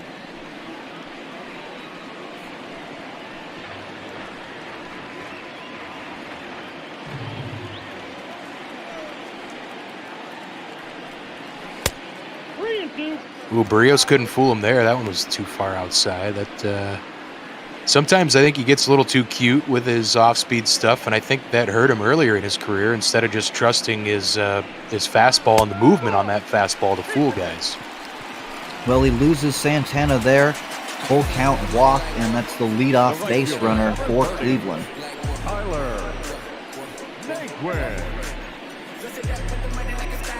As the old Metrodome Jumbotron used to say, walks will haunt. So keep that in mind, folks. I swear, you get a walk, you're going to find one in the gap or in the seats next. I see we have a trivia question in the Twitch chat. Who are the only 4 players to hit 50 home runs in a season in fewer than 500 at-bats? And Jim Thome is one of the answers, apparently. Nope. 50 home runs and 500 fewer at-bats.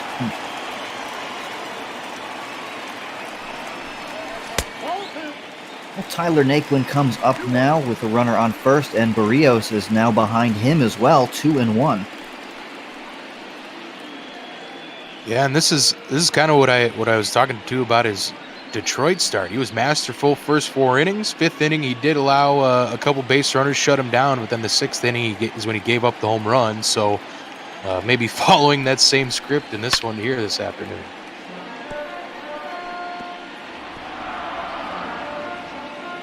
Naquin gets a piece of that one, fouls it away. 2-2 pitch. And that one is also going to find the seats on the left side, right side.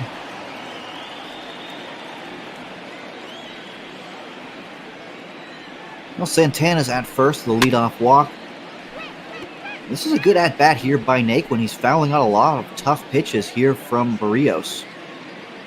Yeah, and more importantly, driving up Berrios' pitch count as well. He was pretty efficient here early, and if you can keep that pitch count climbing, that's good, but no double play. Ooh, yeah, that one was hit just a little bit too slowly, and Naquin runs too fast. But nicely turned there by Arias, almost getting that double play. Yeah, that was a tough one there. Luis made the best of it, and Polanco doesn't have the strongest arm at short, so the relay is always going to be a little tougher there, but Naquin's speedy enough to get down that line, and we'll see if the vet Roberto Perez can come up with a big hit for Cleveland. So Cleveland basically exchanges base runners at first. They replace Santana with Naquin and get an out there as well. Roberto Perez quickly in an hole, 0-2. And on the bench for Cleveland, they've got Sandy Leon in the catching spot, and he's also hitting 180. So catching has been a big hole for Cleveland this year. Yeah, it's always tough to find a catcher who can even hit respectable numbers sometimes. And well, I said Perez does have those 8 dingers. You'd like to at least see that average above 200. And again, another possible spot if Cleveland wants to go for it, maybe make a final all-in push and upgrade the catcher position, upgrade the outfield position, and make a run at this. They would definitely they could definitely do better than Roberto Perez, I think. You got a full count. 3-2. Well, he's worked the count full now. Maybe listening to us. Yeah, they traded their best catching prospect, Francisco Mejia, for Brad Hand to San Diego, but they had concerns whether he could stay behind the plate. Yan Gomes was a swing and a miss there from Roberto Perez. Second out of the inning and the 6th strikeout of the game for Berrios. Nice pitch there from Jose. Way out in front. Yeah, Yan Gomes was a long-time catcher for them. He finds himself, I believe, in Washington now. So the catching position's been a difficult one for Cleveland to fill. Now that brings up Delino DeShields. You see 0 for 8 this series. Yeah, been kind of a struggle for him this weekend, but it's been a little bit of a struggle for Cleveland to score runs so far all weekend. We had a Friday night's game, I think it was 12-6 or some crazy like that, but yesterday 1-0, and it was a struggle for Cleveland yesterday. Mercado did pick up 2 hits, but just 4 guys overall collected hits for Cleveland yesterday, and you do wonder if it's just sort of a little bit of a mid-season slump, maybe collectively from a few of these guys where they just can't string the hits together to get the runs across. But if there's one thing you're going to get from Cleveland, it's rather fine starting pitching, and that's still holding true here in 2020 bot ball. Only 2 hits today on the game, but of course one of those being a home run has put Cleveland ahead 1-0, and Minnesota's victory, I believe it was yesterday, was 1-0 on the solo shot by Sano. Yeah, it's always entertaining when you do have 2 teams with a bunch of guys who are super great bats, and the game ends up the soccer score 1-0, as I don't think anybody expected yesterday's game to end like that. And a big swing and a miss, back-to-back strikeouts for Berrios ends the 5th inning. We're going to the 6th. Cleveland still leads by 1.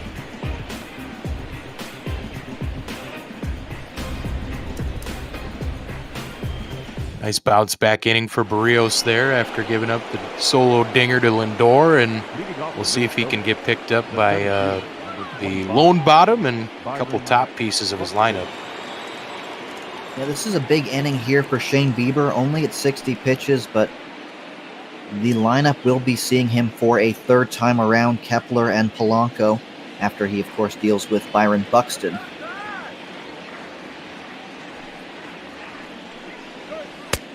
Now only 60 pitches on the afternoon, so the pitch count still well under control for Bieber this afternoon.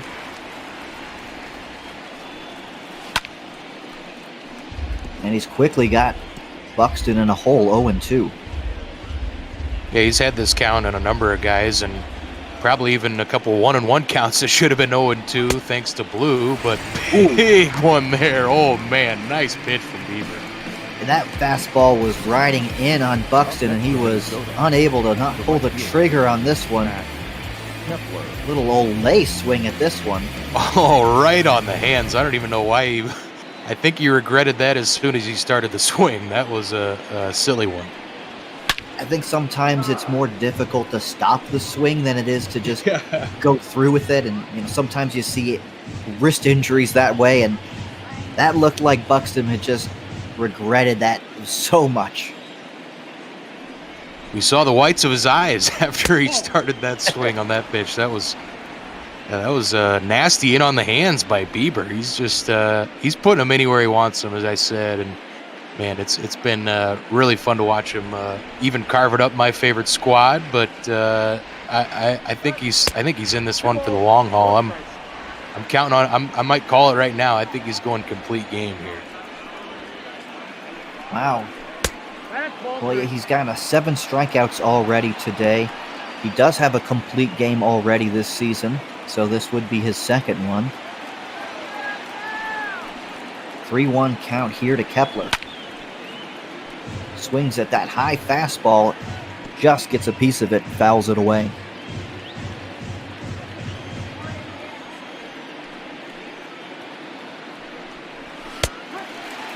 Big swing and a miss, back-to-back strikeouts for Shane Bieber to start the 6th inning, and that's his 8th strikeout of the game. Got another pitch just in a perfect spot, and that one got Max swinging hard at it, and man, Bieber continues to impress here as he's just cruising through almost 6. Brings up Jorge Polanco. He's struck out and grounded out, you see, and most of the Twins in this lineup have a strikeout next to their name. Nope, that's a ball. Big breaking ball misses. I see 4 home runs in the last few games for Jorge Polanco. Yeah, see, that's why I was questioning the bunt. Isn't he at 18 home runs now already? Yeah, and he only had 22 last year. 22 last year and 6 in 2018.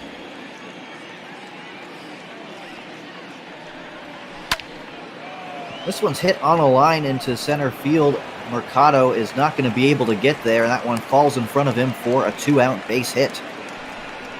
A nice sharp hit there from Polanco, and probably a good decision for DeShields not to let that one get away from him, as that would have ruined a fine afternoon for Bieber perhaps. But again, anytime you can get a 2-out base hit, always a threat to come back and haunt you. Well, that one swinging on the first pitch is sent down the right field line, and there is Tyler Naquin in foul territory for the 3rd out here in the 6th inning.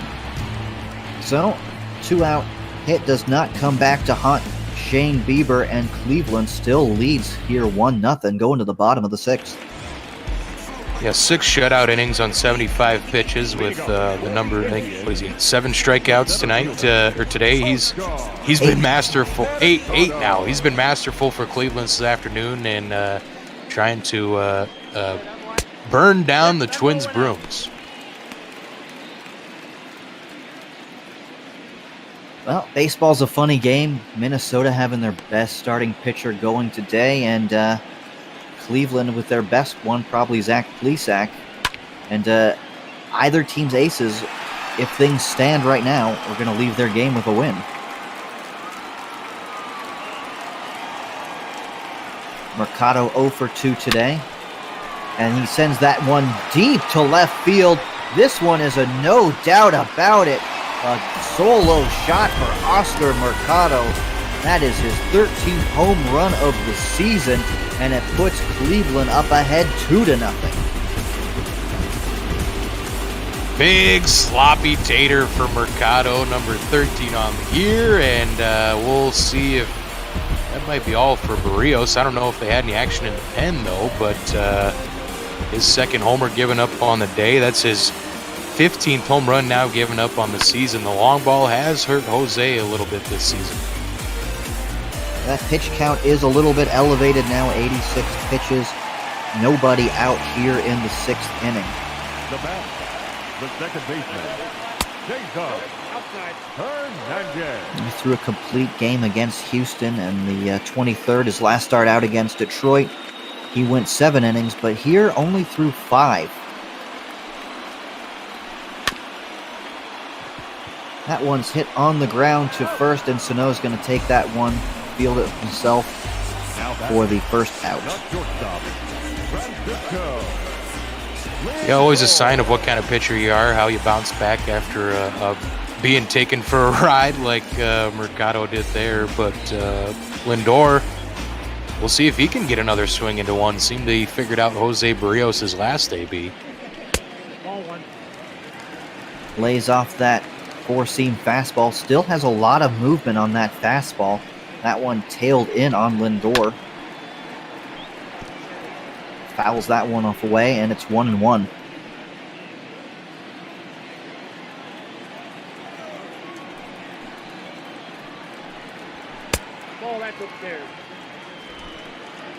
Getting a little bit less fine with his control as the game has gone on. 91 pitches now.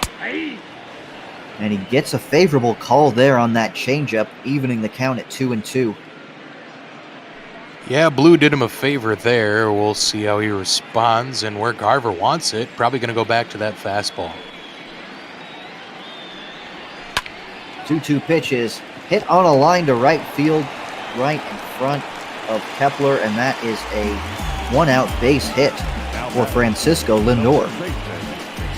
Yeah, and you can see there, Garver wanted the fastball kind of outer half. It came more inner half, and Lindor just took advantage and got the one-out knock. Let's bring up Carlos Santana. Santana's had a quiet day so far at the plate, 0 for 2. Flew out to center and grounded out in that fourth inning. He's second in that all-star voting at first base, trailing Edwin Encarnacion of the White Sox. Yeah, old Edwin's been spectacular up there on the south side this season. Yeah, I'm surprised that Luke Voigt of the Yankees doesn't have more votes. You know, you always expect the Yankees to get a lot of votes, as that one's sent into center field. Buxton's there for the second out. It's a more fair, Yankee fan world here on ML Pop Ball, which I think makes it better for everyone. Yeah, the only one leading, the only Yankee leading his position is DJ LeMahieu at second base, and you can't really argue that one. Nope, ball one. Ball one, no strike. Gleyber Torres is having a great year at short. He's not leading. That's Jorge Polanco leading. That one's hit on the ground, and that is a fair ball.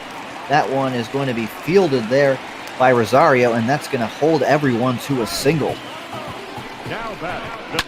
I'm surprised Lindor was unable to get to third on that one. Yeah, not sure if he thought it might have been caught or if it was going to land foul or what was going on with old Francisco, as he's usually pretty heads up on the base paths, especially with 2 down.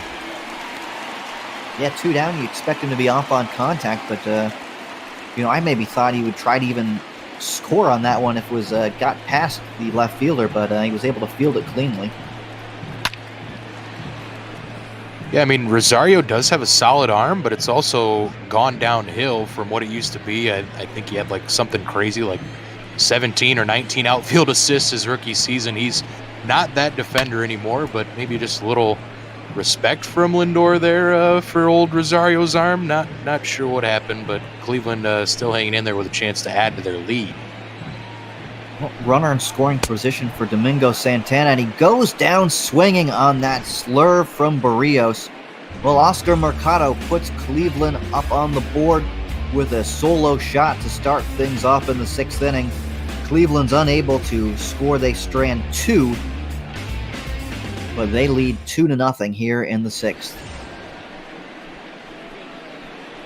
Big inning for Shane Bieber here. We'll see how he does against the heart of the Twins order, and especially with that pitch count up to 75.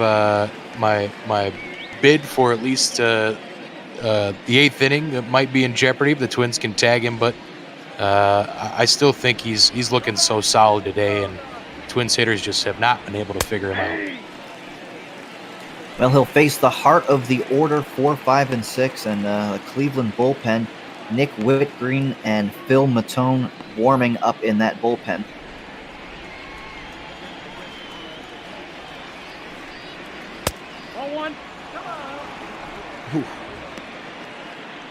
Nice pitch there from Shane Bieber, but he doesn't get the call. Asking the umpire where that one was. Yeah, he's probably not going to be best friends with the home plate umpire after this game. There's been a bunch of borderline calls that have not gone Bieber's way.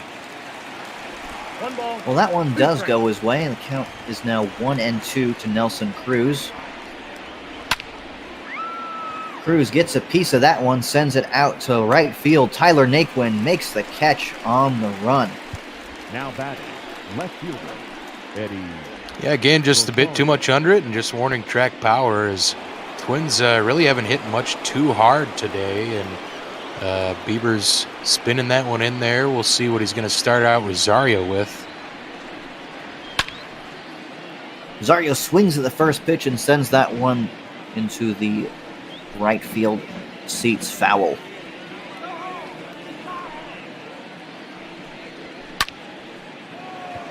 Well, sends another one into right field, and Tyler Naquin is going to be there for the catch.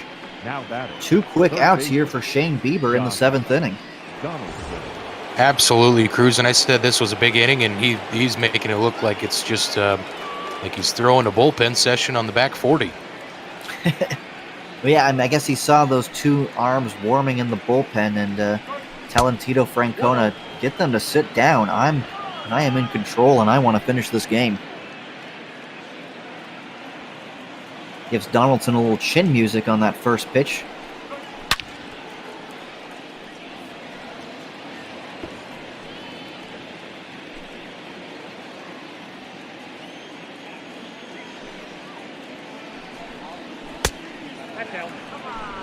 Pitch is outside, and again, Bieber staring down the home plate umpire, but that one he has less of a beef with, I would say.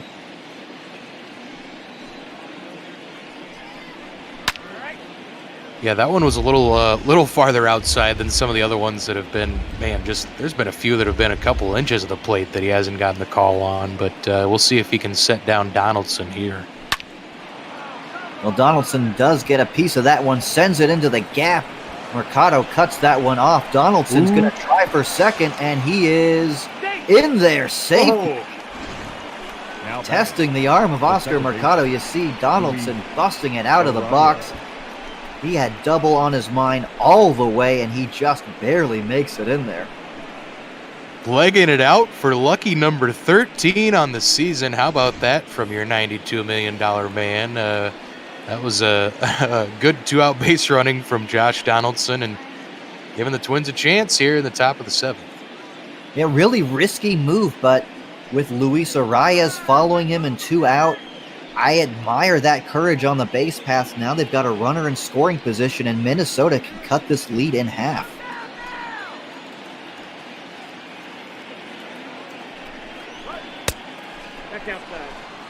And does not get the call there on that outside corner. Bieber's probably pretty upset with that one. You can see shuggling his shoulders there, asking where that one was. Yeah, he just needs it done like he's done all day. Take a deep breath, reset, and just spin another fine pitch in there. But Arias has come up with a bunch of clutch hits for the Twins this season. We'll see if he can come through here. Well, that one was called a strike. It looked to be underneath the strike zone to me, but count is now even at 1. Big breaking ball misses outside, and it's 2-1 now. Umpires inhaled too many fireworks fumes last night. Well, you see he's taking off his cap. He's maybe getting a little bit fatigued, maybe getting a little frustrated here. 2-1 count here to Arias. This is a big pitch. Arias sends that one into the outfield, but no, hot on a line, Cesar Hernandez. I thought that one was over his head, but Hernandez catches that one, and Minnesota strands that 2-out double by Josh Donaldson. Arias is not happy. He feels he was robbed there by Hernandez. Yeah, perhaps even scarier for Twins fans. Donaldson just came back from a hamstring injury, so hopefully he was good and stretched out before legging that one out to second. Or no fruit.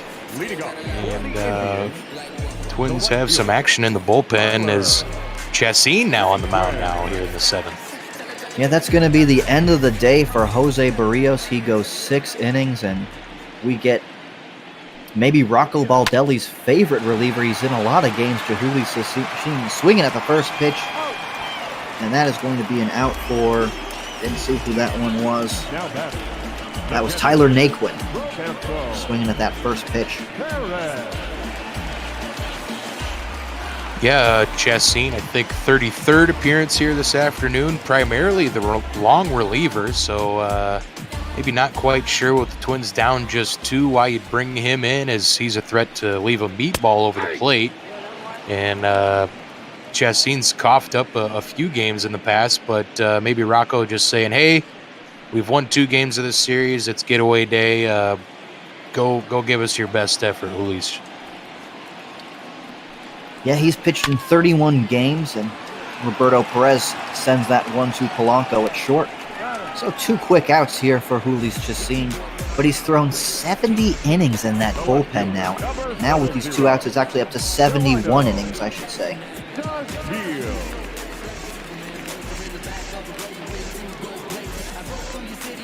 And just for comparison, Devin Smeltzer has made 15 starts for Minnesota this year. He's thrown 77 innings pitched.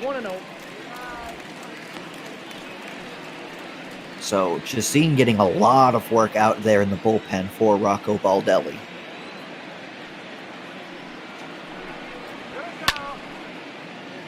The Shield swings at that pitch and sends that one to Buxton, who's camped underneath that one for the final out here in the 7th inning. So a very quick 7th inning for Jhoulys Chacin.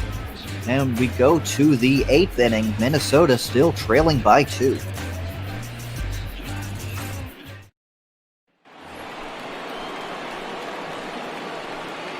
Leading off for the Twins, the first baseman, number 22.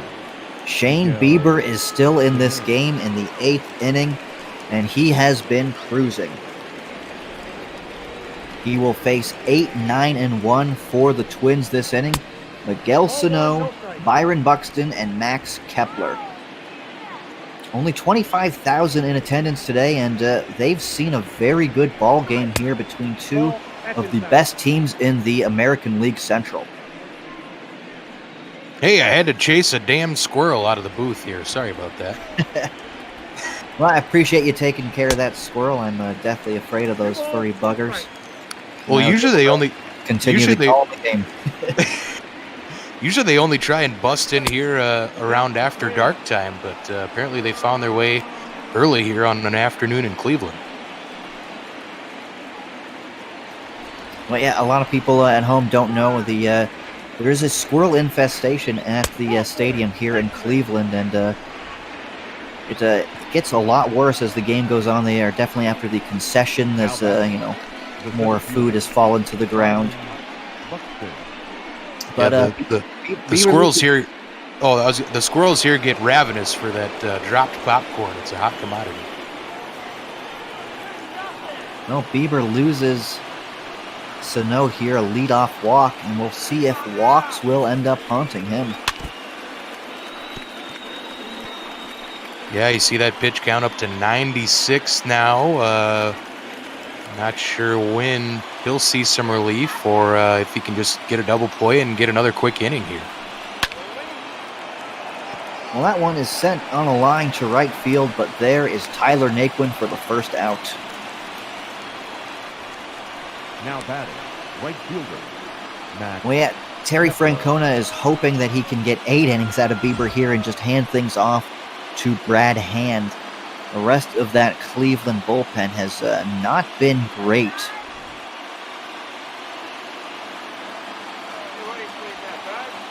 So Sano is at first, and that will bring up Max Kepler, seeing Bieber for the 4th time. Swings at that first pitch, sends this one deep to center field. Mercado right at the warning track brings that one in for the 2nd out. Kepler gave that one a ride. I thought that one had a chance of tying this ball game, but it's just the 2nd out here in the 8th. And Cleveland fans' Apple Watches are spiking alerts everywhere here at Progressive Field, as that one was close to tying this one up. That fine German swing just about proved the equalizer. Instead, Bieber's just about through 8 shutout innings. You see Brad Hand already warming there next to Nick Whitgreen.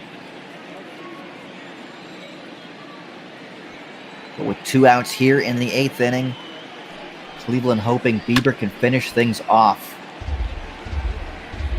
Very difficult batter here in Jorge Polanco, though. Not going to be trying to bunt here with an 0-2 count. Just gets a piece of that one and sends it down into the left field line. It finds its way into the seats. Nice defensive swing to hang alive on the 0-2 2-out pitch. Another big one here for Bieber, north of 100. Dances away from that one, and the count is now 1-2.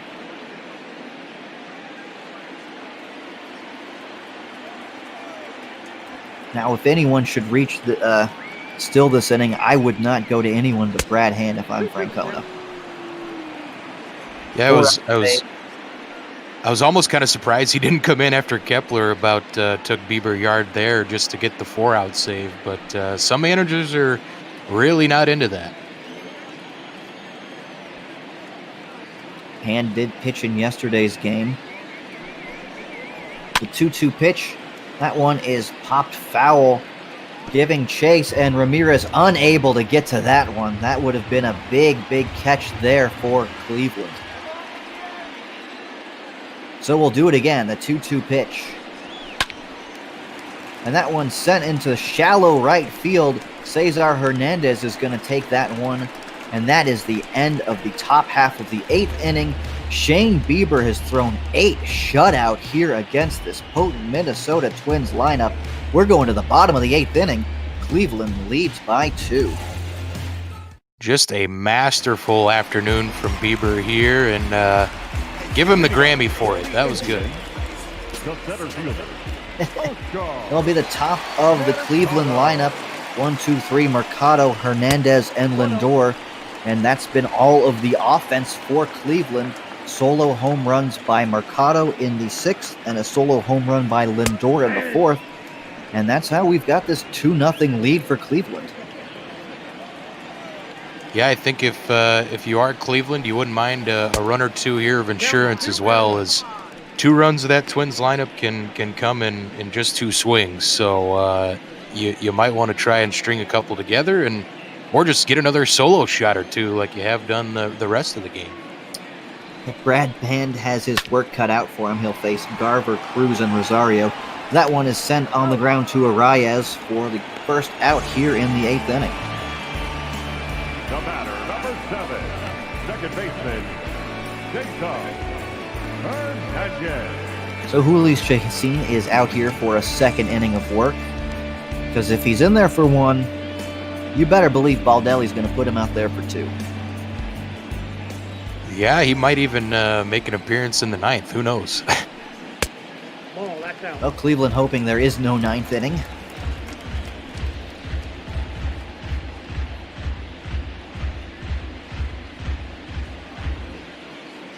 Were this game to be tied and go to the 9th, I don't assume Baldelli would throw him out there. It's got Hernandez on a 1-1 count. Swings and misses that pitch 1-2. Hernandez 0 for 3 today. But he's been a bright spot for Cleveland, and they've moved him up to 2nd in that lineup. Gets a piece of that one, fouls it off.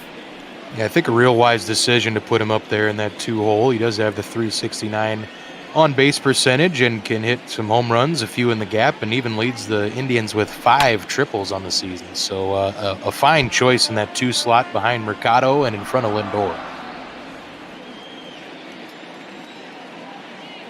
1-2 pitch here to Hernandez. Fouls that one away. Now, this has been quite a pitcher's duel. Really only those 2 mistakes. It's been quite a fun game to watch. Cleveland hoping to just add some extra runs here in the 8th inning. Minnesota hoping to keep it at 2. That one's hit in the air to center field. Buxton barely has to move, and that's the second out here in the 8th. Yeah, I mean, this is we're reaching the point in the season where they all seem to matter a little more, especially against your divisional opponents. When it's been this close, I think you aren't looking too far ahead when you say a game in early July might end up impacting things, butterfly effect down in September, and it could reverberate through the league on how this American League Central shakes out, as there will certainly be wild card implications, as you'll have the division winner here, but the two teams below will certainly be flexing into that one of two wild card spots. Down, 0-2. Yeah, and you definitely prefer to be the home team in a wild card game. Big swing and a miss there, and down goes Lindor. 2 shutout innings for HOU WSN. He keeps this game in reach for Minnesota. We're going to the 9th inning. Is it going to be Brad Hand facing 3, 4, and 5? Leading off for the Twins. It is not. Shane Bieber is out here for the 9th inning. Starting with 105 pitches, and you know what? I don't have any qualms with leaving him out there. He's been masterful this afternoon, and for a guy who's 5-7, let him go and get that complete game shutout. 0-2 is the count. Well, he's got Mitch Garver 0-2. He has not struck out Garver so far today, so let's see if he can rectify that one. 0-2 pitch here from Bieber. Ball 1. Does not get Garver to chase, and it's 1-2.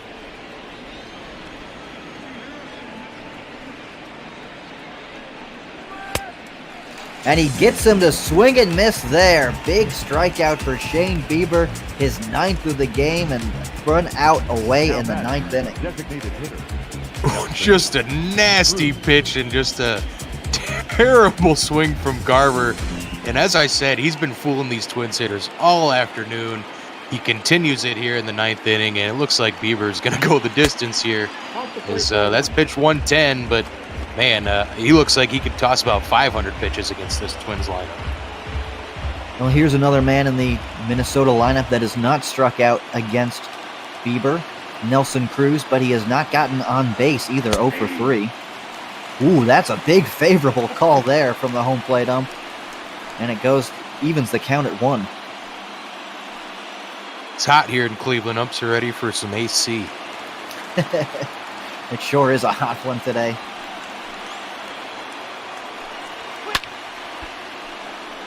He fouls that one off away, and now it's 1-2. So Bieber looking for his 10th strikeout here. 1-2 pitch. And he gets it. He gets Nelson Cruz looking. 10th strikeout of the game for Shane Bieber, and Cleveland is now down to their final out here. My goodness, gets the old vet looking. Nelson sure doesn't go down looking all that often. He has 106 strikeouts on the season now, and man, most of those have been swinging. And Bieber in the 9th inning, north of 110 pitches, makes both Mitch Garver and Nelson Cruz look like fools. We'll see if he can go 3 for 3. Got Eddie 0-1.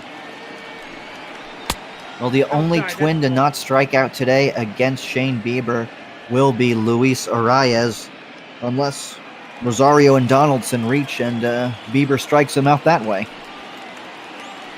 But I imagine if both of those guys reach, Brad Hand is coming into this game. I don't think it's going to happen. Bieber's going to end this one right here with another big K, strike out the side to put the cherry on top. 1-2 pitch. And that one is sent into left field. That one beats the shift. Not going to try to get to second. And Rosario has a 1-out hit here in the 9th inning. Now batting, the third baseman, Josh. Wait for Ed to keep that hitting streak intact, and just about the very last strike he could have done it on there is beats the shift.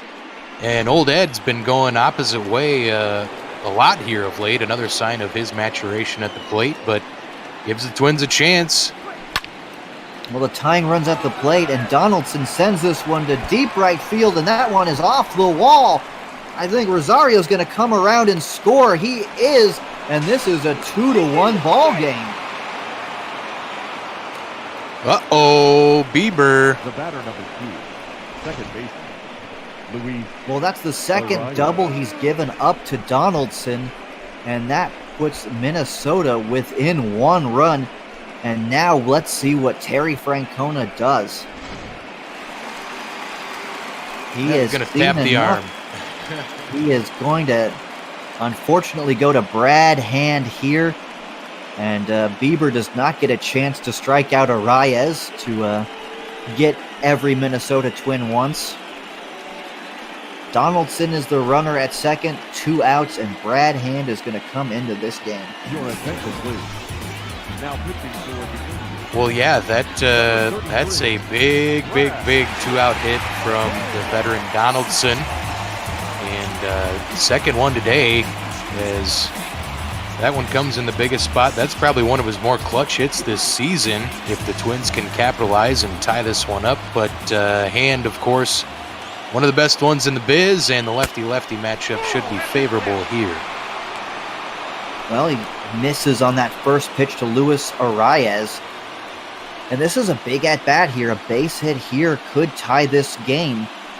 Surprised we haven't seen a pinch runner for Josh Donaldson there at third, or at second. Yeah, and Arias does have like a 383 average with runners in scoring position. He's had a number of clutch hits. Of course, there have been few and far between that those clutch hits have come off the pitches of somebody like Brad Hand. 1-1 here, though. 2 down. 1-1 pitch to Arias. That one is in there for a strike. So Minnesota now down to their final strike.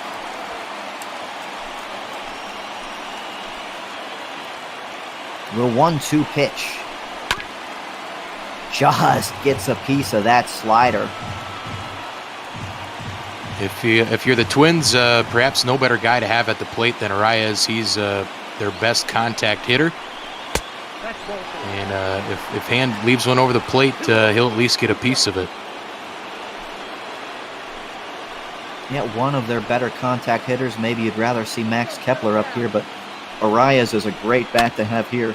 And he does make contact on that one, but that one is hit right to Lindor, who, he almost threw that one away. Santana had to scoop that one up, and he does. That's the final out here of the ball game. Cleveland avoids the sweep here at the hands of Minnesota. And I got to say, the player of the game should be Shane Bieber. He goes 8 2/3, almost pitching a complete game shutout before tiring here in the 8th, giving up back-to-back base hits. Yeah, it was a great series finale. Cleveland avoids that sweep. And Bieber might get back on track, although I said he's been pretty good over his last few starts. This one was the best of the bunch. Win number 6 on the year. Going to lower that 3.95 ERA as well. And yeah, no mistaking there. Bieber was the best player on the field today, hands down. Yeah, and this one, early, it looked like it was going to be an absolute pitching duel. Jose Berrios had it working early as well. He was getting a lot of strikeouts on all of his pitches, fooling the Cleveland batters on his fastball alone. But solo shots by Mercado and Lindor, they're the difference in the ballgame.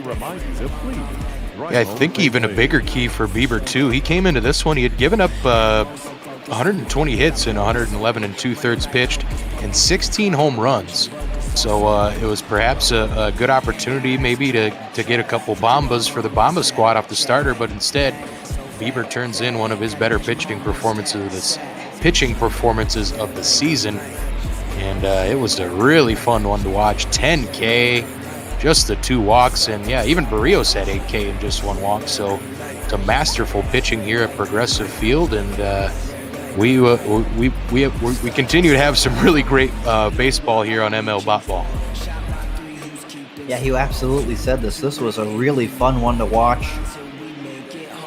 10 strikeouts for Shane Bieber, and you said he gives up a lot of hits. His last start against Houston, he gave up 11 hits, 9 strikeouts in that one, though. Against the Padres, he went 6 2/3, 12 strikeouts in that one. Against Baltimore, he gave up 10 hits in 5 innings. So yeah, you're right. Hits have been a problem for him, 120 in 111 innings pitched, but today only 6 over 8 2/3, and he was completely masterful. 2 of those hits, of course, coming in that 9th inning.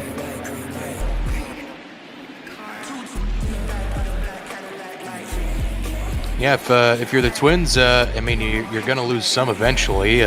Twins have been basically in contention with the Cubbies, the Chicago Cubs here, all season long for the best record in bot ball.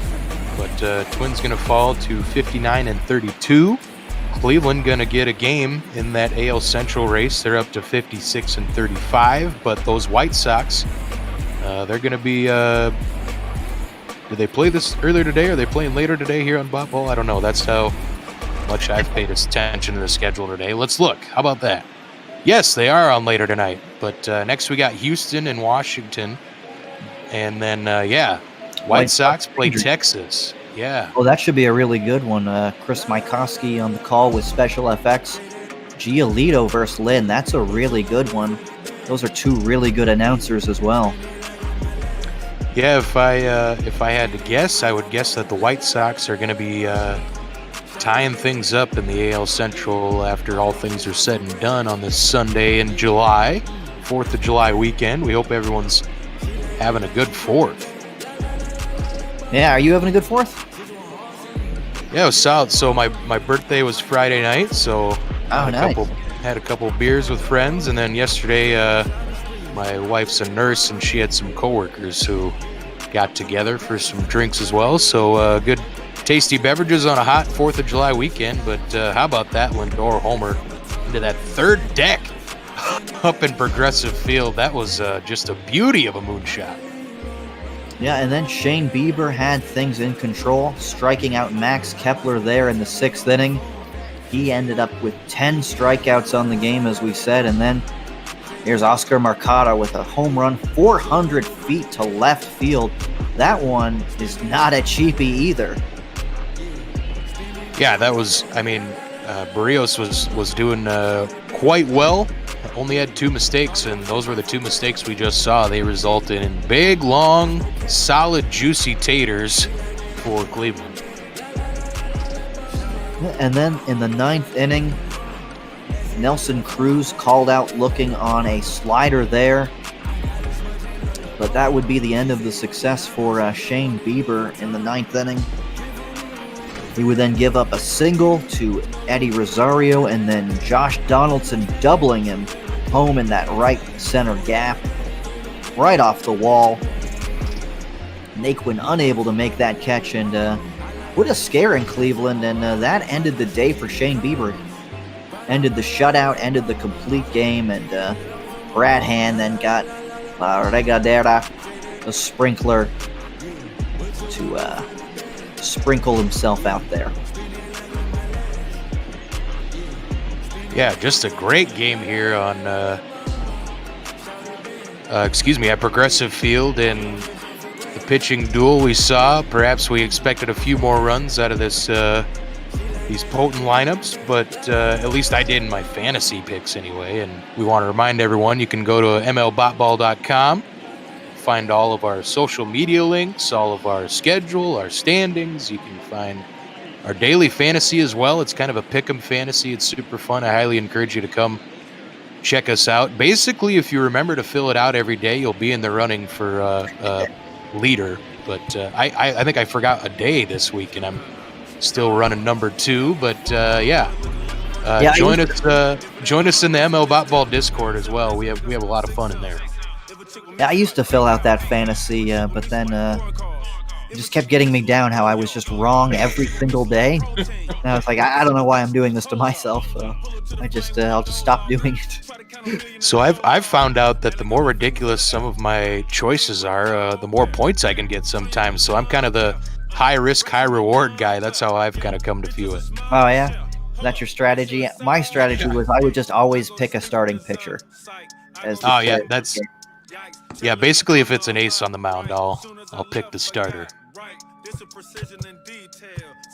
It looks like since we've ended early, we're going to get some games simmed. Earlier today, the Yankees beat the Blue Jays 6-3. Domingo Germán gets the win for the Yankees, and Matt Shoemaker getting that loss for Toronto. Toronto was swept by the Yankees, actually. And Yankees are sort of running away with that American League East, and that's an important thing because, as we just talked about this whole game, that American League Central, those are going to be the two wildcard teams it's looking like. Yeah, if barring any major injuries or developments, it looks like it might be an AL Central affair in the playoffs for that wild card. And if you're a Twins fan, of course, the last thing you want to face in the playoffs is the Yankees, as those are automatic L's. But maybe the fortunes will change here on ML Bot Ball. I don't know. Well, we're just getting some scores coming in. Kansas City just beat the Detroit Tigers. That must have been a very exciting game to be at, as you can see those two records. Hey, I think, I don't know, I think the old Royals might have swept. Oh, did they now? Well, that'll hurt their chances for that #1 draft pick. ML Bot Ball, we see Dozier got 2 hits, 2 runs driven in. And Sal Perez driving in that other. How about Cameron Maben still playing not as well as he did last year, 228 average this season. Boy, a lot of guys there on that team. You see Janmar Candelario. He was actually the guy Alex Avila traded his son for. Well, our good friends in the Twitch chat informed me that Tigers won, so it wasn't a sweep for the Royals, but yeah, the bottom feeders of the AL Central, the kind of afterthoughts this year. Detroit's maybe going to try and ship a few of those guys out and maybe get some borderline flyer prospects in return, but there isn't much to look at there. You see, maybe they can get something from Nova, but not sure. Jordan Zimmerman and Ivan Nova. Wow, those are 2 names. Those are, sir, some names.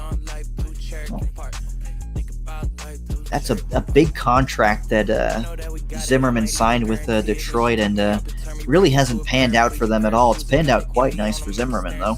He keeps getting paid. And Austin Hayes. Out for a day or two. Well, probably just keep him active. It's just for a day or two. But Sean Manaea has been one of the better pitchers for Oakland, and they win this one in 13 innings. Wow. Getting 2 in that 13th inning. Austin Hayes, as you see, had to be taken out of the game with that leg injury, and I think maybe he just didn't want to play 13 innings. That's way too many.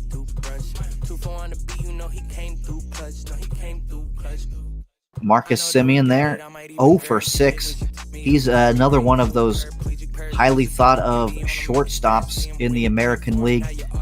You know, you got 3 of them in the American League Central. You got Polanco, you got Lindor, you got Tim Anderson. You've even got Mondesi over there in Kansas City who can be something. That's 4 shortstops.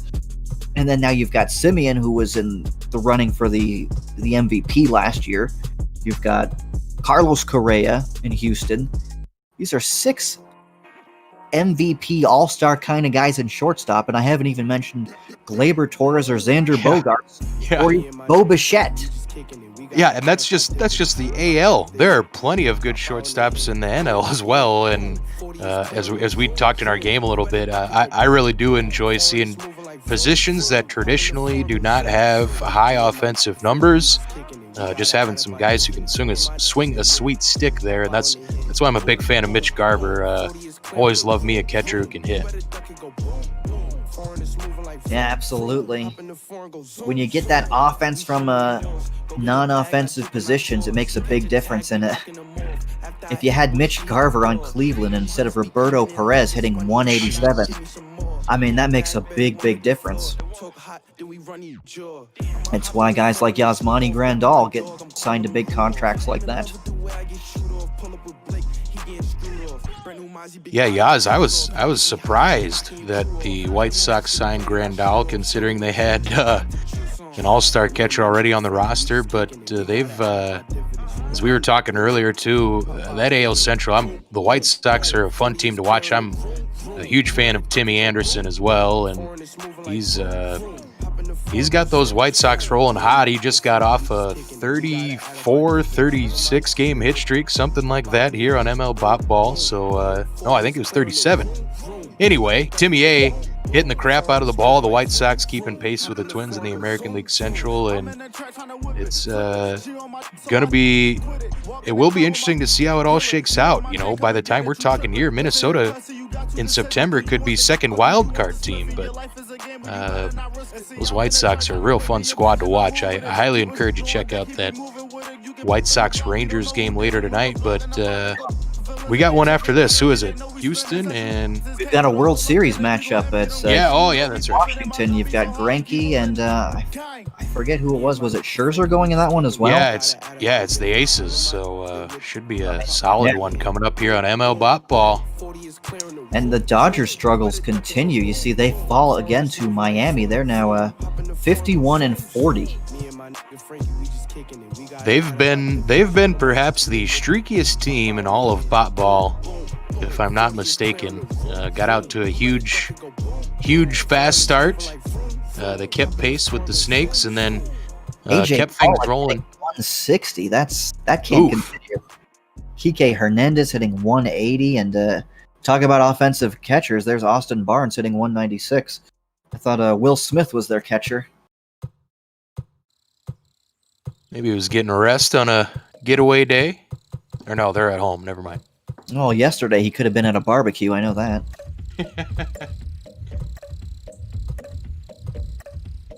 I watched that movie yesterday, so that's why the quote is right there. Kershaw, 8 innings, 1 earned, 2.59 earned run for him. So, I mean, he's having another Kershaw season.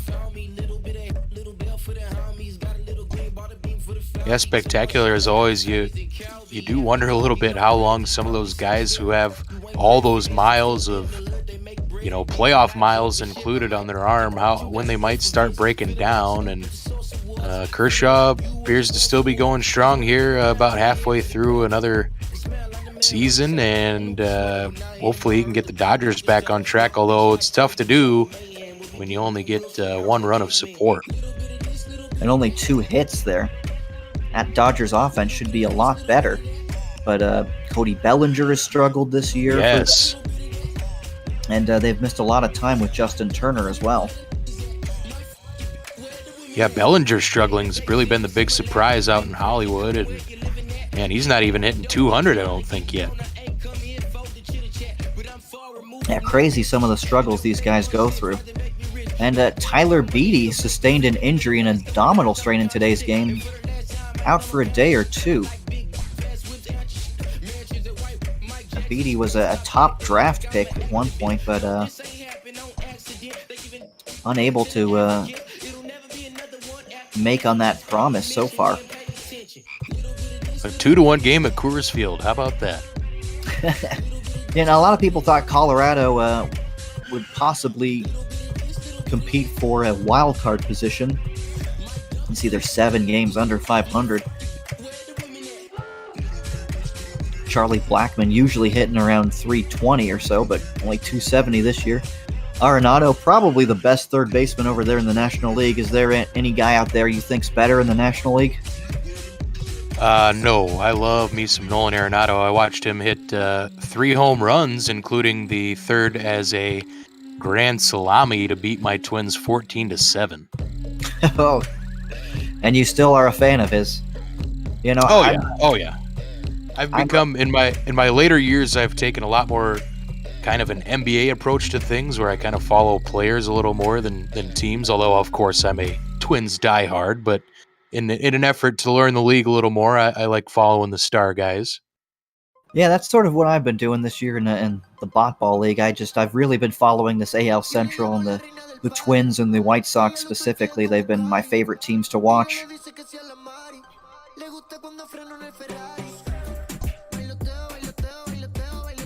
Man, I don't know if I've ever been on a broadcast where we were finishing up this early. Games were going quick before us, and having to fill some air here. I'm shocked people are still watching and listening to me. Yeah, the game I did yesterday, that one ended late. I think that one ended at like 5:40 or something like that. Yeah.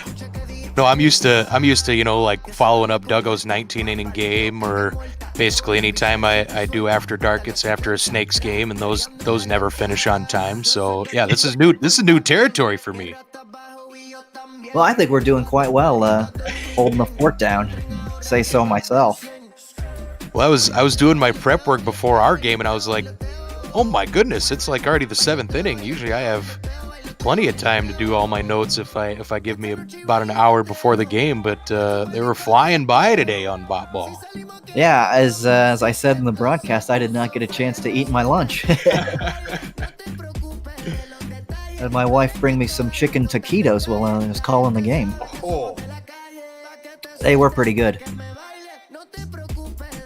I've been ordering a lot of frozen food during this quarantine, trying a bunch of different stuff out. Today I tried the Benihana fried rice frozen meal. I would not recommend it. And that's a tough one to replicate the goodness in frozen form. I believe. I don't know. I made a little Asian dish beforehand, a little teriyaki tofu stir fry. It was pretty good. That sounds pretty good, yeah. I'm just waiting for this next game to start so I can throw some burgers on the grill. Ooh, there you go. And this was something new I tried. It was I ordered some frozen burgers from a restaurant supply company. Oh yeah. And they turned out really well. I got like 20 of these frozen patties. They're just in my freezer. They're always good. You don't have to defrost them. Just turn on the grill and throw them on out there. Yeah, that's perfect. We got, luckily, some friends of ours here in the Midwest, of course. You're not too far from a farm, and some friends of ours who are from South Dakota. They live up here now, but their dad has a farm, and he always sends them care packages of beef. So I haven't bought burgers for a long time, as they're always like, don't buy any meat. We'll bring over the ground beef. But, yeah, we're eating good on a 4th of July weekend, of course. But, yeah. Yeah, you've never done any of these ordering services for meats like Omaha Steaks or anything like that, then, huh? No, I'm not a big meat guy myself, and have been trending even more in that direction as of last couple years. So yeah, that's good. I was joking with some old buddies. In a few years, I'll be eating nothing but tofu and drinking wheatgrass shakes. So look out. Yeah, well, unfortunately for me and the environment, most of my diet is meat. What else is going? So Greinke's 7-7. I think his last start was pretty masterful. I think he got player of the game honors, but the two veteran aces, surprised Greinke's still tossing as well as he is, as late into career as he is. He's got that 4.07 earn run average, but that's actually been trending down for him. I mean, he's been so good for so long. He was so good in that World Series, and he was really upset to have been taken out of that Game 7, and rightfully so.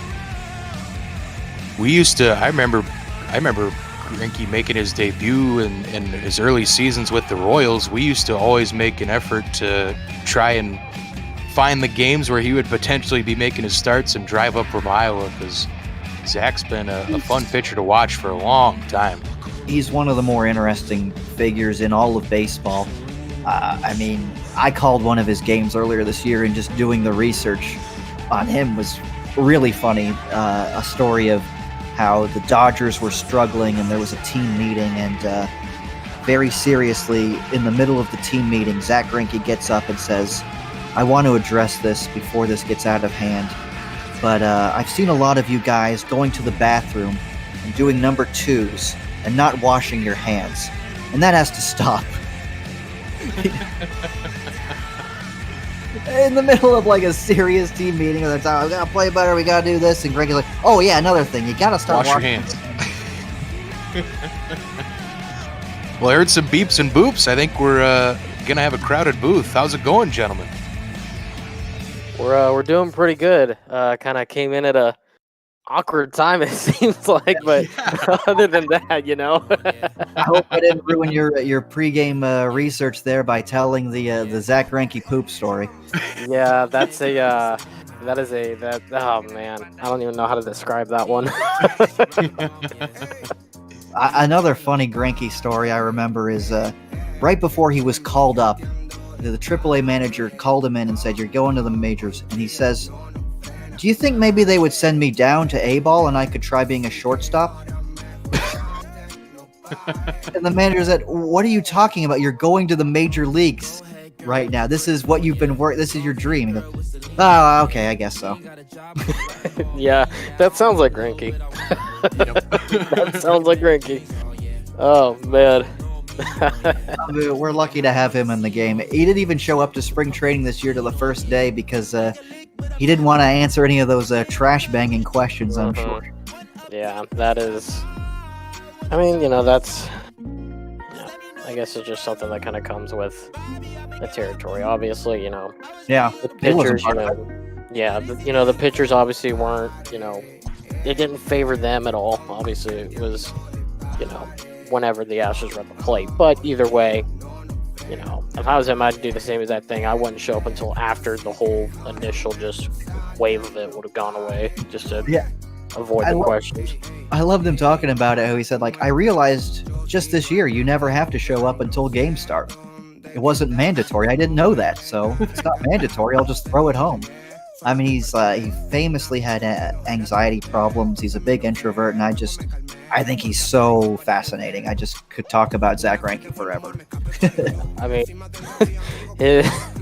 his introductory press conference was something else when he got shipped to Houston. That was quite the press conference. I think, Carlos, I know you know just as well. I think you remember that one pretty well when Greinke was introduced to Houston right after he got traded over, and well, needless to say, it was a good piece for social media.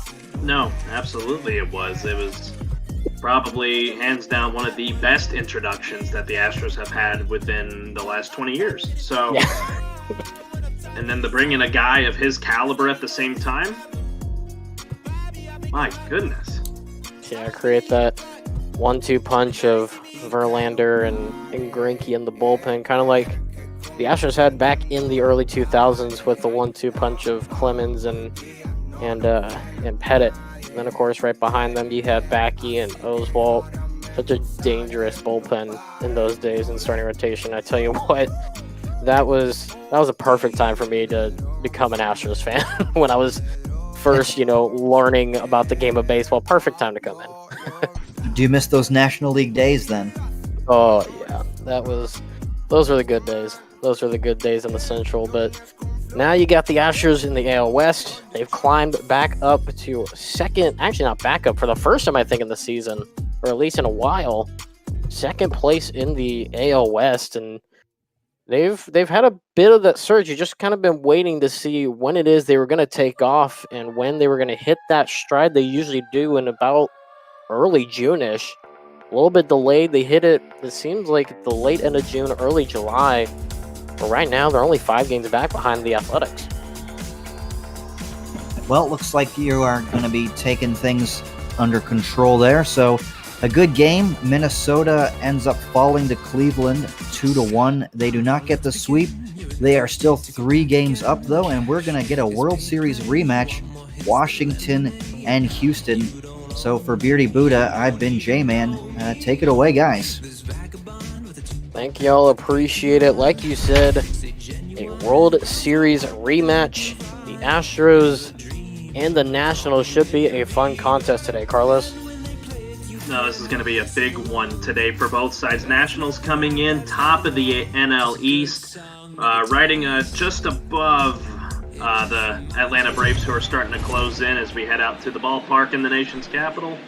Astros, like you said, up to second for the first time this season, and at 500. A win today would push them above 500, Jordan. So this is a big one for the Stros. Been a while since they could say that. Obviously, they would love to get above 500. You see there, Alex Bregman and Max Scherzer, the starter for the Nationals, and the perennial All-Star last year, one of the better third basemen in the entire major leagues, in my opinion at least. But you see Max Scherzer there, the 3.12 ERA. And honestly, no matter what his stats say, you take a look at Scherzer, he's dangerous no matter what. Yeah, no, he has got some of the best stuff that you see, even in his older age now, having been in the majors for so long. Now he's going to settle in here, and he'll face probably one of the best guys on the team for the Astros, Jose Altuve.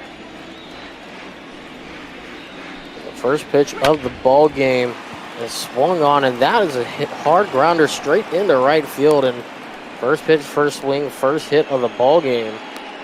The Astros already on the board with a base hit. The right fielder, Michael.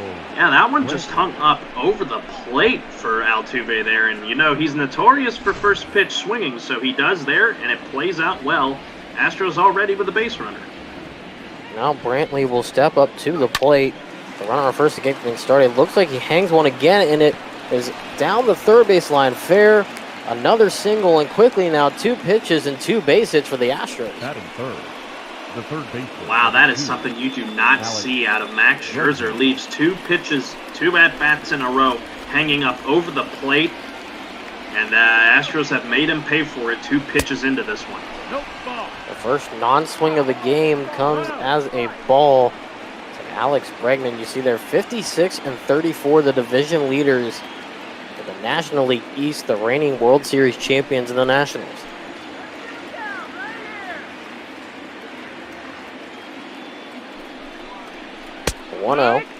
In there for a strike. Bregman's had the hot hand for the Astros, a 1-2 punch with Bregman and Alvarez, who's on deck. You got to think that Bregman here is going to be looking to put this one into the outfield to at least move Altuve over to third, but a base hit wouldn't help, wouldn't hurt either. 1-1 is swung on, hard hit, fly ball. And instead of just putting one in the outfield, he'll put one over the wall. A 3-run shot for Alex Bregman. And the floodgates have opened up in the first 3 batters of the game. It's 3-0 Houston. My goodness, what a shot off of one of the younger guys on the team out of LSU, Alex Bregman. This one just left again high in the plate, and Bregman punishes pitchers with that kind of hitting, and he did that to one of the best pitchers in the National League, Max Scherzer. Man, he gave that one a ride. That one just clearing the bullpen. 411 feet on a tape measure shot. Only 5 pitches into the game. The Astros have 3 runs on the board. And now you're Max Scherzer here. Now you're staring at Yordan Alvarez down, the guy that's definitely in line to potentially win the home run derby, be the left fielder for the All-Star game. He has over 100 RBIs, and we're not even to the All-Star game yet. This guy is scary in his sophomore season. Outside 2-0, and don't forget, he's also, to add to that long list of accolades and credentials to his name, he's also in the running for a potential MVP award in the American League this year with his impressive numbers, as this one will get past the infielders in the shift. And that is a grounder into the gap for another base hit. Base hit number 4 in the game for the Astros. 4 straight batters, 4 hits in a row. A single, home run, single. Oh, you couldn't have, if I'm Dusty Baker, the manager of the Astros, you couldn't have asked for a better start here's Correa. So there's Correa. You see the 234 average against right-handed pitchers. Doesn't hit as well, but seems to have more power against them for whatever reason. But either way, first pitch, swing and a miss. That one for strike 1. You see he's grounded into 10 double plays this season. We'll see if that becomes number 11 or if he continues the hit trend for the Astros. Remember, still nobody out here in the very first half inning of the ballgame.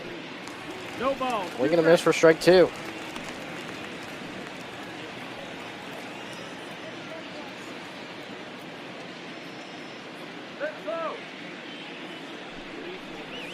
0-2 pitch, swung on, and that one goes into left field for a single, so the hit parade continues. I don't know what's going on with Scherzer. This one, again, high, and Correa, he is like Bregman a lot, and hits it. He either hits it into the ground and hard or hits it out of the ballpark. Scherzer's lucky it didn't leave the park. 5 batters, 11 pitches, 3 runs. Not good if you're the Nationals. There's one laced into foul territory. Strike one. 259 batting average on the season. You see 6th in the American League. First base all-star voting. And we've kind of mentioned it the last few broadcasts for the Astros that they've had here on ML Bot Ball, as that one's outside for ball 1. Really, Gurriel, one of the more underrated players on this entire lineup.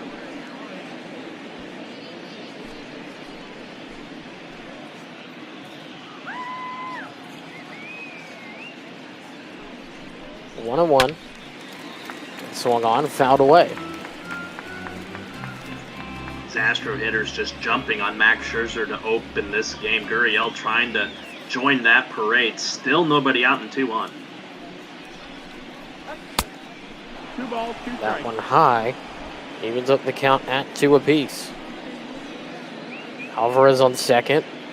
Ray on first. Gurriel at the plate. Check swing. And that one, not a swing, says open umpire. Full count now as you see Straw, who comes in for an injured George Springer day to day. Straw will end up getting the nod in the outfield.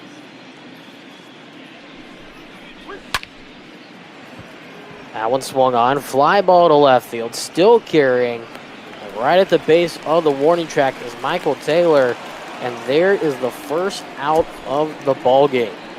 Batting 7. Much needed for Max Scherzer. And then, yeah, you mentioned a late substitution.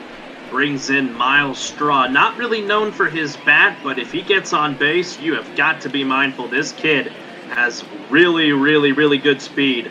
So if he gets on here somehow, just watch out if you're the Nationals.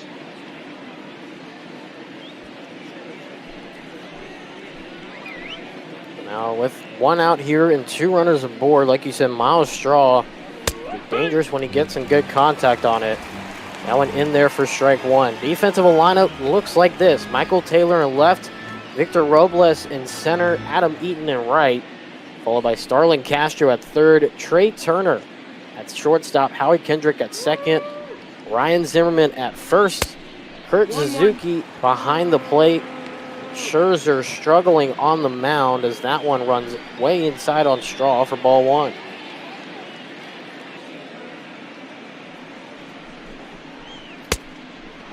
Same location on that one, ball 2. Shows you there the tenacity of Miles Straw. 2 pitches up around his up around the letters. Oh my goodness, I'm surprised he did not move out of the way of those. That one just missing the top inside corner. And that will be ball 3.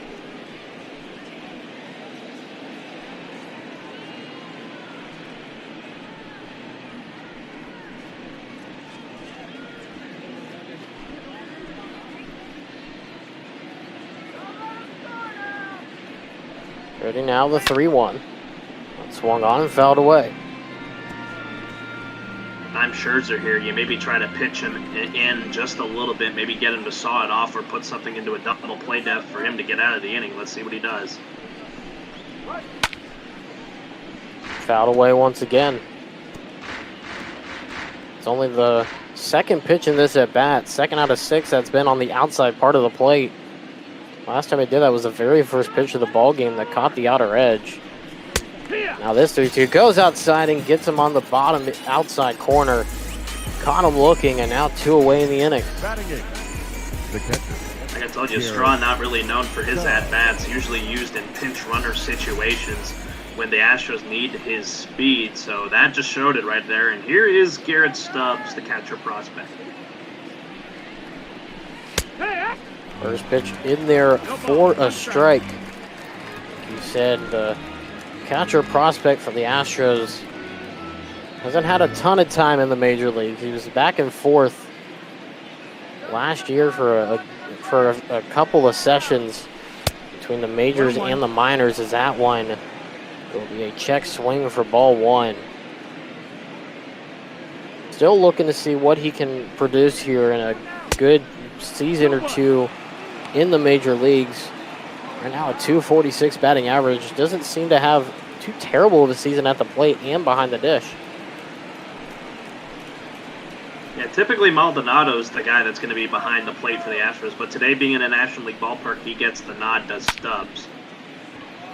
That one a fly ball to center field. Backing up on it, not too much though, is Robles. And there is finally out number 3. But the Astros getting things done. You see Alex Bregman with the 3-run homer to deep left center. 3-0 heading to the bottom half of the first inning.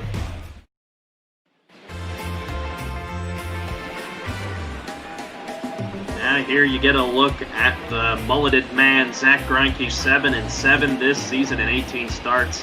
105 strikeouts to 39 walks, 97 hits given up in 110 2/3 innings of work. Greinke has had a couple of good outings, though, lately, Jordan, in his last couple of starts. So he looks to get it started here against Trey Turner. Yeah, the last 2 outings that he's had, I believe he's pitched over or close to 18 innings of work. Excuse me, I believe he's actually pitched 17 or 16 2/3, one of the two. And he's only allowed, I believe, 1 or 2 runs in those starts. He's been absolutely sensational. In the last game, he almost had a complete game before giving up a home run and then being taken out by manager Dusty Baker. You see the 44 record. We mentioned it before the start of the ball game. They haven't been to 500 in quite a while, and they're looking to be above 500 for the first time. And right now, the way things are going, they're on a good track.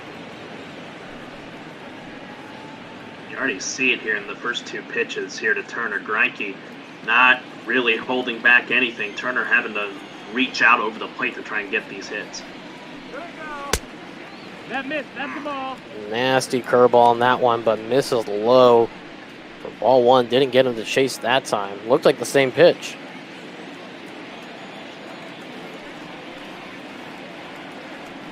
Ready now, the 1-2. Outside fly ball down the first baseline. Getting underneath that one is Brantley. And there is out number 1. And like we mentioned with the change due to the day-to-day status of George Springer, we now give you the new starting lineup in the defensive alignment here as Adam Eaton heads to the plate. Yordan Alvarez, usually the DH, will play in left field today, followed by will be followed by Miles Straw out in center field. You have Michael Brantley in right, as that one is a strike to Adam Eaton. Alex Bregman at third, Correa at short, Altuve at second, Gurriel at first, as that one's a swing and a miss for strike 2. Garrett Stubbs behind the dish, and Greinke delivering the 0-2 pitch. That one swung on and fouled away.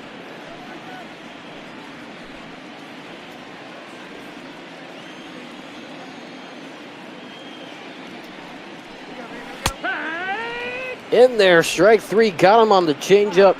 There's 2 away here in the inning, and Greinke making quick work of the Nationals' top 3 hitters.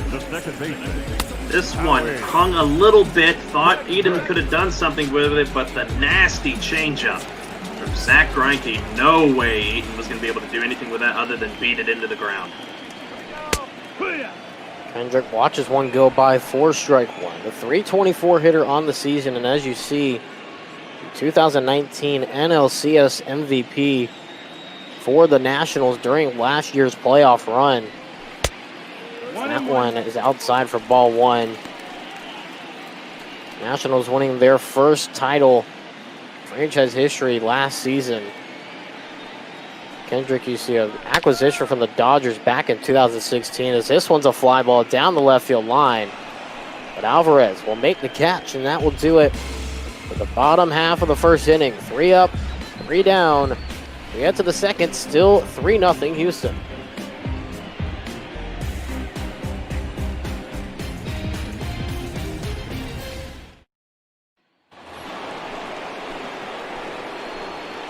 Leading off for the Astros, the pitcher. Oh boy, this is what I was excited for right here. Absolutely. As you see Greinke with the stellar batting average, probably only out of like 4 plate appearances, but a .500 batting average up to the plate against Scherzer. Is that one outside for ball 1? Something that Astros fans have not seen for a while. Obviously, when they switched over to the American League back, I believe, right before the 2014 season, or actually right before the 2015 season, if I remember correctly, as that one's outside for strike 2. That was the 2013 season that they had made the jump over to the American League, thus eliminating the idea of having a pitcher bat after spending their entire franchise history, almost 50 years, sitting in the National League. Definitely an adjustment for everyone. There's the end of the all-exciting pitcher versus pitcher duel. A swinging strike. The second base. We'll get one out here in the inning. A lot quicker than the first inning for Scherzer. Yeah, that's definitely what you want if you're manager Dave Martinez. With Scherzer having that struggling first inning and allowing 5 hits in the first 5 at-bats. But now you turn it back to the top of the order in Altuve. Let's see what happens here. In there for strike 1, you see, got on base with a single last inning. Came around and scored the first of 3 runs off of that 3-run homer from Alex Bregman. As that one outside for a ball. See, 3rd in the American League and All-Star voting for second base. I got to tell you what, this is a player, if you're ever wanting to start just a franchise from the ground up, this is somebody you would get for your team to build around. So grounder on over to second. Kendrick to first in time. 2 away in the inning. Now batting. I mean, you mentioned the franchise starting. You want to start with a player like Altuve. I mean, the Astros kind of did after their World Series run in 2005 against the White Sox as Brantley's at the plate. They just started that decline, and Altuve was the guy they built the team around, and it eventually led to that 2017 title. 1 ball, no strike. First pitch outside for ball 1 to Brantley. You see the .356 batting average against Scherzer. And yeah, I mean, you know, like you said, he was really the first guy out of this new resurgence of the Luno project, as they call it. The complete teardown and rebuild of the team, as that one is right down the pipe for strike 1, 96-mile-an-hour four-seamer. He was really the first guy, and then shortly following up right behind him, I believe, was Dallas Keuchel, former Astro. I believe on the White Sox still. I could be wrong on that, but when I remember he was on the White Sox, as that one's a grounder back up the middle for a base hit. Brantley now 2 for 2 with 2 singles.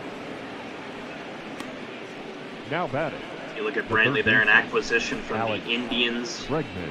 I believe he was in free agency, and then they picked him up in the offseason before the 2019 season. You look at that stat line. 1 2/3 innings for Scherzer, 6 hits, 3 earned runs, 2 Ks. Definitely not the start that Scherzer would love to have, or any pitcher for that matter. Especially for Scherzer, though, for someone of his caliber. And now you see Bregman come up to the plate with that 3-run homer in last inning. The only 3 runs of the ballgame coming courtesy of Alex Bregman's bat. They'll try to do it once again here, as that one is in the zone for strike 1.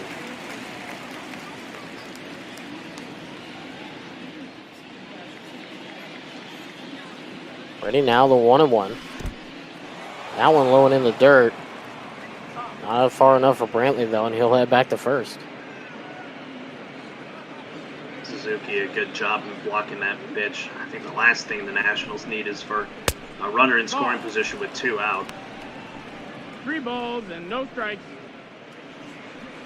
Especially with a hitter like Bregman. And if he can get on base, and then you have a guy in Alvarez who's definitely capable as well of bringing those guys in, as well as most of this entire Houston lineup. This is a big swing and a miss. That's that high heater sitting up high. For strike 2, Scherzer now looks to get out of the inning. Does so right there with a swing and a miss to end the inning. A runner will be stranded in Brantley on first. No runs this inning, but they still lead by 3 heading to the bottom half of the second inning.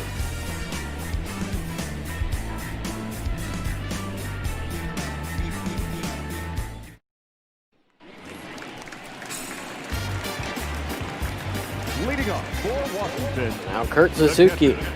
They'll get things started for Washington here in the bottom of the second inning. Jordan Smith here, Carlos Zimmerman alongside me for this World Series rematch here on ML Bop Ball.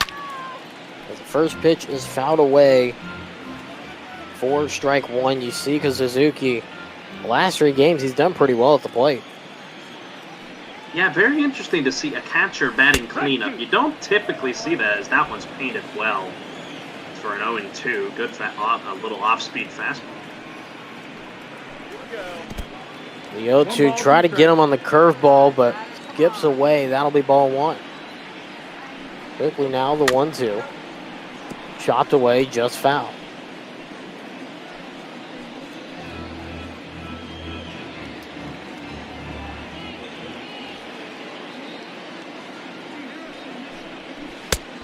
One-two, big swing and a miss on the slider.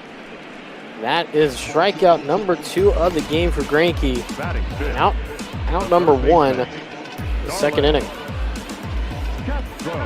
Way behind on a pitch that was set way outside of the plate. Good setup by Stuff, and Greinke just delivered it, and Suzuki wasn't going to do anything with that one. That's in ball. First pitch inside for ball 1 to Starlin Castro. 250 batting average, 10 home runs, and a 677 OPS. Obviously, he'd like to have that just a little bit higher right now. Could help the Nationals get past Greinke. However, seems like Greinke's doing it for himself. 2-0 right now, the count.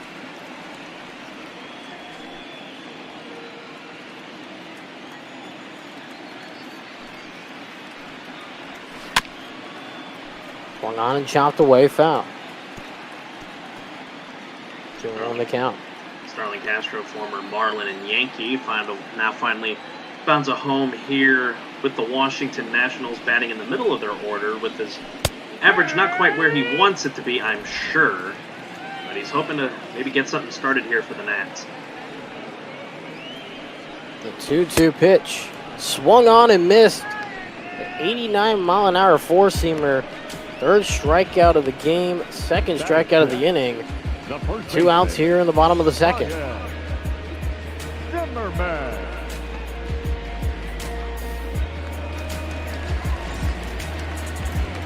So Dusty Baker there, the manager of the Houston Astros. That's a bit of history with Dusty Baker. Yeah, no, he was, if I'm saying this correctly, he was the manager of the Nationals when they were making playoff runs in the early 2010s. So he now finds himself on the other side of the of this ball game in particular with the manager of the Houston Astros after A.J. Hinch was fired.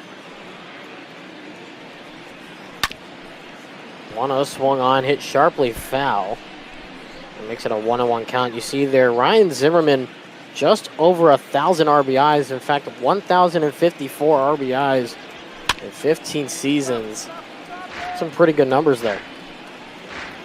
Yeah, he's got the good career numbers. As of late, though, he has not been hitting well. You saw in the graphic when he came to the plate, 3 for 18 in his last 5 games. No, that's down. Ball. That one low for ball 2. That was a good pitch to chase on, but Zimmerman probably seen that one before. He'll go at this one, though, and swing and miss at a 90-mile-an-hour four-seamer. That does it for the second. We head to the third. 3-0 the score. It's been quick work of the Nationals lineup so far.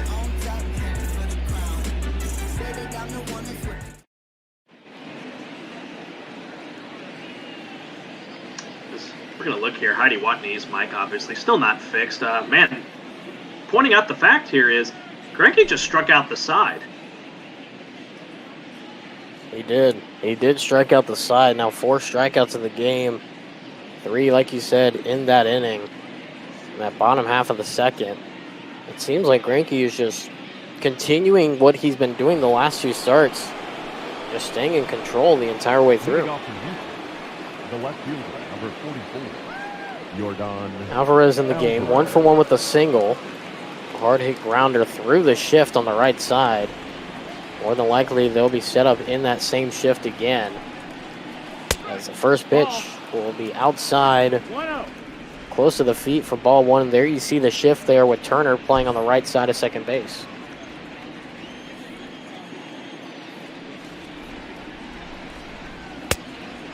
1-0, just misses.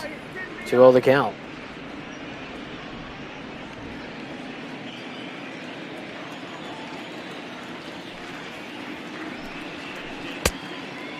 Big swing and a miss. 2-1 the count now, and that's something that obviously not on that swing as that was in the zone, but there have been some pitches that we've seen in the last few weeks from Alvarez that no batter should be swinging at, and he has, but that one is laced down the left field line. That one bounces off the wall, rounding first, heading to second. There goes Alvarez, silencing me right away as I try to give him one criticism. It's a double for Alvarez, his 29th on the season. Beats the shift. I mean, you know, in past years, me and Jordan have been really criticizing the shift, but Alvarez beats it there. So that's a big, big time hit for the guy who's currently the perennial MVP of the American League. We'll see how the rest of the season plays out, but here is Correa. Correa with a runner in scoring position. Nobody out here in the top of the third inning. Pitch number 50 for Scherzer is outside. Take a look at the splits. 30 strikes for Scherzer, 20 of them outside the zone for a ball. But 50 pitches through 2 innings of work. Outside, or on the outside part of the zone. 1-1 the count. Yeah, I don't know what's up with Scherzer today. Typically the Nationals ace as of late, and since he's been with the Nationals, lacking the command right now against the Astros. Fouled away for a 1-2 count. Like you said, it really just has not been a day that we usually see from Scherzer pretty much ever. I don't remember in recent history the last time he's done this, where he's struggled this much as he gets a strikeout, so hopefully that picks it up for him a little bit as he gets his 4th strikeout of the ball game. Now 1 away here in the 3rd. Now you bring it around to Yuli Gurriel to see if he can bring Alvarez home, who's sitting about 180 feet away. Ugh, you ain't gonna do it like that. I couldn't have said it better myself. Strike 1 on the nasty curveball from Scherzer there. You saw Gurriel hitting 3 for 11 in the series with a double. Looking to up that just a little bit and get a base hit right here. Swung on and chopped away foul.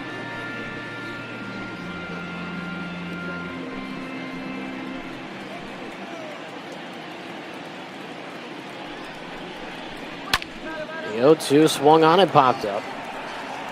That one will stay in the infield as Zimmerman catch that one for out number 2 of the inning.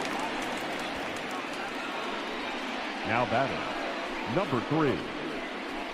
A couple of good at-bats here for Scherzer to be able to strike out Correa and then get Gurriel sawing him off and popped him up. So now you turn it over to Straw, again, not really known for his bat. So this could have been a bad inning for Scherzer, but it's worked out for him as now here's Straw. First pitch in there for a strike. 0 for 1 in the game is Straw. He struck out looking his first time up to the plate. But you see there in the last 4 games that Straw has played, he's scored 4 runs for the Astros. Now that Side for ball 1. Now that could be by virtue of him pinch running, you never know, but it's unnatural to see him at the plate, even whether this be in bop ball or in real life, as he 1-2, count. miffed at that one.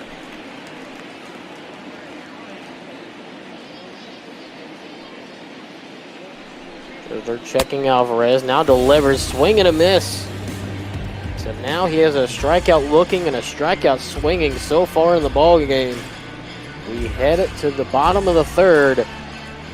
3-0, still Houston on top. Victor Robles, get things started for the Nats here in the bottom of the third inning. 271 batting average on the season and top 5 in the National League. In fact, 5th in All-Star voting for a center fielder. Robles has some pop in his bat, you see, with those 8 home runs, but typically known as a guy who can just put it into the outfield and get on to lead off an inning. In there, 4-1. The 0-1 with a fly ball to center field.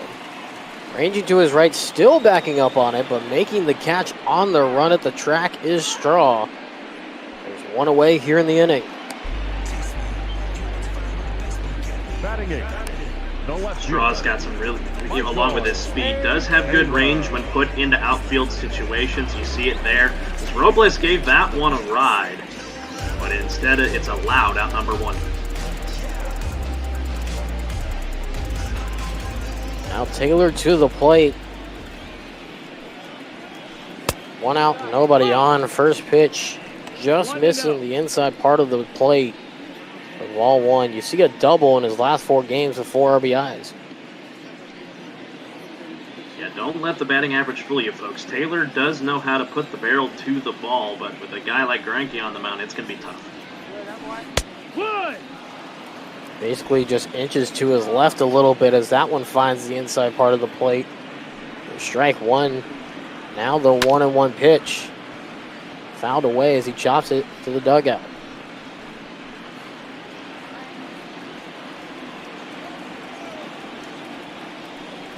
Windup and the pitch.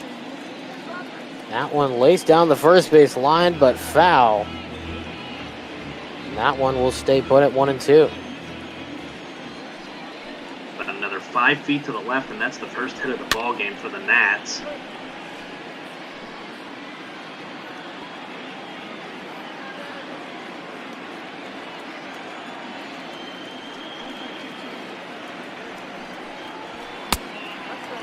One and 2, thought about swinging, decided not to. Evens up the count at 2 apiece.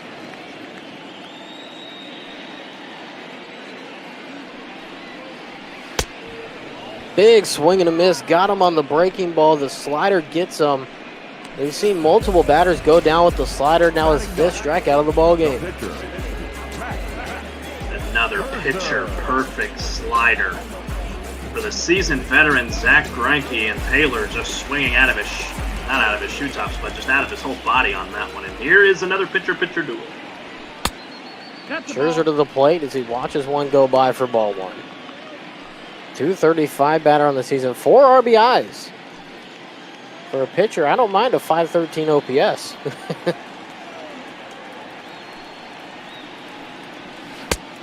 1-0 is low. 2-0 the count. You see the graphic there, won the Cy Young in 2017 for the National League. Yeah, Scherzer, you know, being a pitcher, having a 235 batting average, it's pretty darn good. Outside ball 3 definitely is. And, you know, something you usually don't see all the time is a pitcher, unless you have those few like Zimmerman, or you have a power-hitting pitcher in Bumgarner, for example, who really have a pretty good batting average. Of course, that one's in there for a strike. But, you know, like you said, obviously in the rest of the line, you see 235, you see someone who's really struggling to find a good piece of hitting. For a pitcher, that's perfectly fine.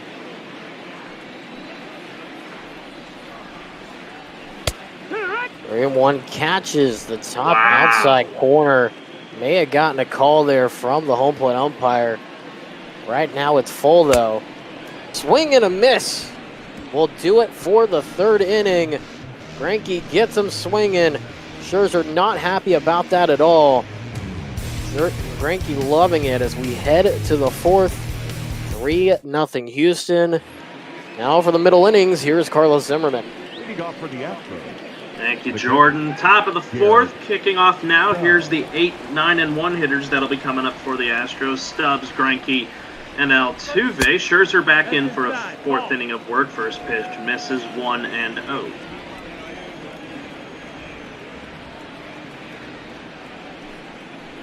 Next pitch in there for hit right to Kendrick over there, but Stubbs is safe. Running down the line with his just decent speed. He'll be scored a base hit.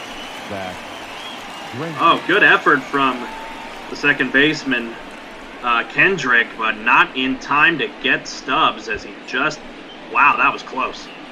Yeah, I was very close on that one. Like I said, a good sliding effort there. You see beating out the throw and Stubbs, some good speed down the line.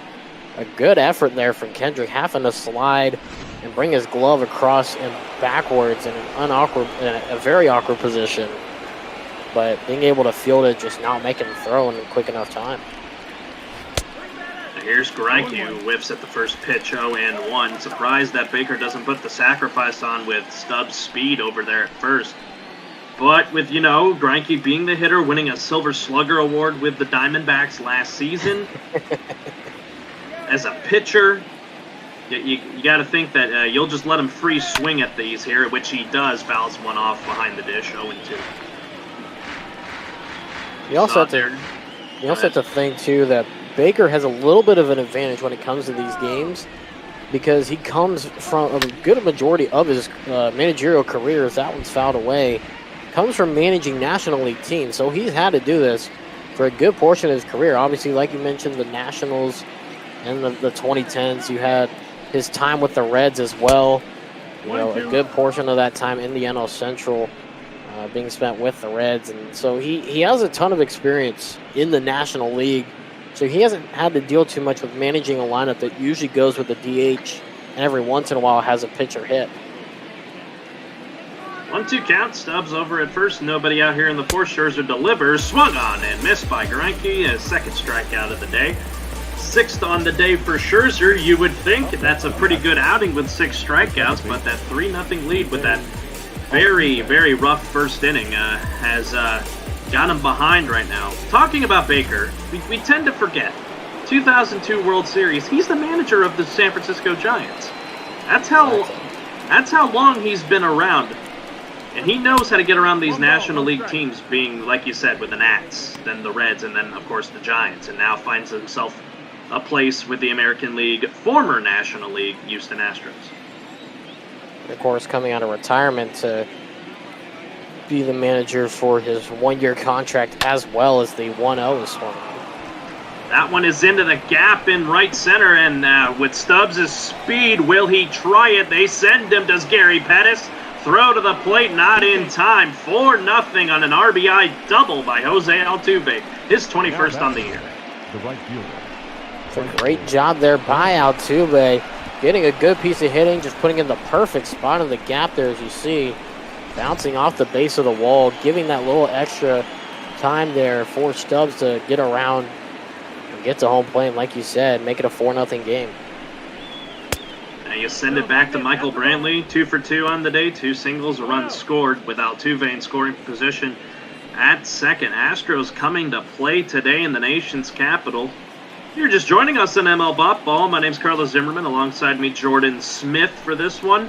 Folks, we are doing this for charity. Our charity this week is RAIN, so please donate to those great folks over there at RAIN if you love what you see. It's been a fun one so far. Astros on top right now, 4-0 over the Nationals here in the top of the 4th inning, and a 2-0 count on Brantley. The pitch from Scherzer is called. Strike 1. 2-1 to count. Absolutely, like you said, be sure to donate to the RAIN organization. You can do that with 2 different ways. You can either type in the chat !donate, and they'll provide you a link to donate to, or you can scroll right below the stream and you will see the PayPal button. Click that and you will donate. All the proceeds from the donations will go straight to the RAIN Foundation. Count even back at 2-2 after Brantley fouled one off. Swung on and missed by Brantley. Out number 2. Mark that 7 strikeouts for Max Scherzer. And now coming to the plate will be Bregman. Alex Bregman. And besides that one hit per Altuve, scoring the 1 run this inning. It seems like the last couple of innings, Scherzer has been able to calm himself back down a bit and be able to really get back into his usual self. Bregman 1 for 2 on the day, swung at the first pitch, runs the count to 0-1. Yeah, Scherzer has been able to ring it back in a little bit, but with 4 innings, almost 4 innings through, his pitch count nearing 80. If I'm Dave Martinez, I might start looking at my bullpen to maybe come in relief unless Scherzer somehow corrals things and his offense is able to back him up. But right now it's not looking like that. The 1-1 in there in the top portion of the plate. 1-2, the count with 2 out.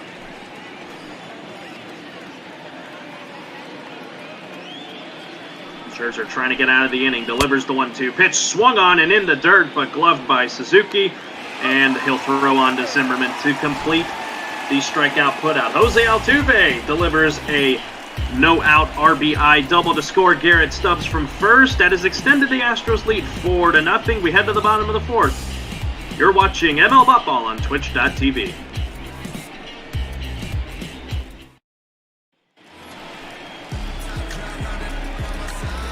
Back around to the top of the order for the Nationals. Trey Turner 0 for 1 flew out in the first inning. Greinke gets through the first frame, 41 pitches. That's pretty effective, Jordan. Absolutely is. I mean, that is a manager's dream. That is a pitcher's dream. And we kind of mentioned it before. He's had a stellar last 2 starts for Greinke. He's been on a good run.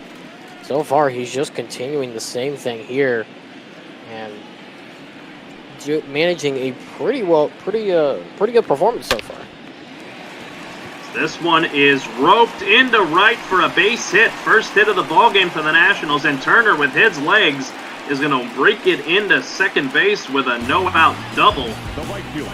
Breaks up the perfecto bid for Greinke as he was through a frame cleanly, but Turner gets it going here for the Nats here in the top of the 4th, or bottom of the 4th, excuse me. And just a good job there hitting by Turner, getting the double, finding a good pitch to locate. Like you said, the first hit of the ball game for the Nats. We'll see if that changes things here and changes the tune of the tape here for the Nationals a little bit. Here's Adam Eaton 0 for 1 today. Trying to maybe bring home Turner.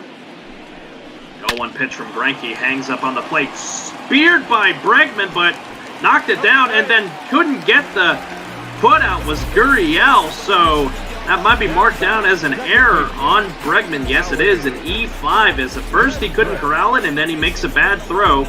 Quickly, the Nats have 2 on. Yeah, and I was surprised that he was able to stop that with his glove, and then of course the low throw you see there. That will more than likely be a throwing error from Bregman. If Gurriel's able to field that on a throw that's a little bit higher than his feet, there's an out there at first base. I think Bregman really just tried to rush the throw to get Eaton, who still has a good amount of speed, but instead of 1 out and 1 at second, and now it's 2 on, nobody out, and here's Howie Kendrick. First pitch misses, 1-0. Howie Kendrick hits very well with runners in scoring position. The proverbial hero for the Nationals in Game 7 of the World Series last season. 1-0 pitch, misses, 2-0. Yeah, absolutely. Kendrick, obviously, a name that if you're a baseball fan, you know who Howie Kendrick is. He's been here for quite a bit, and he's been able to really solidify himself as a really good player around the major leagues. Like you said, basically the hero in Game 7 of the World Series this past season between these 2 teams. And one of the more instrumental pieces the entire series, really, in getting them their first World Championship. Count is at 3-0 on Howie Kendrick. Greinke's starting to lose a little bit of his stuff and gets the call there. So that one looked a bit inside, but it gets it 3-1 the count.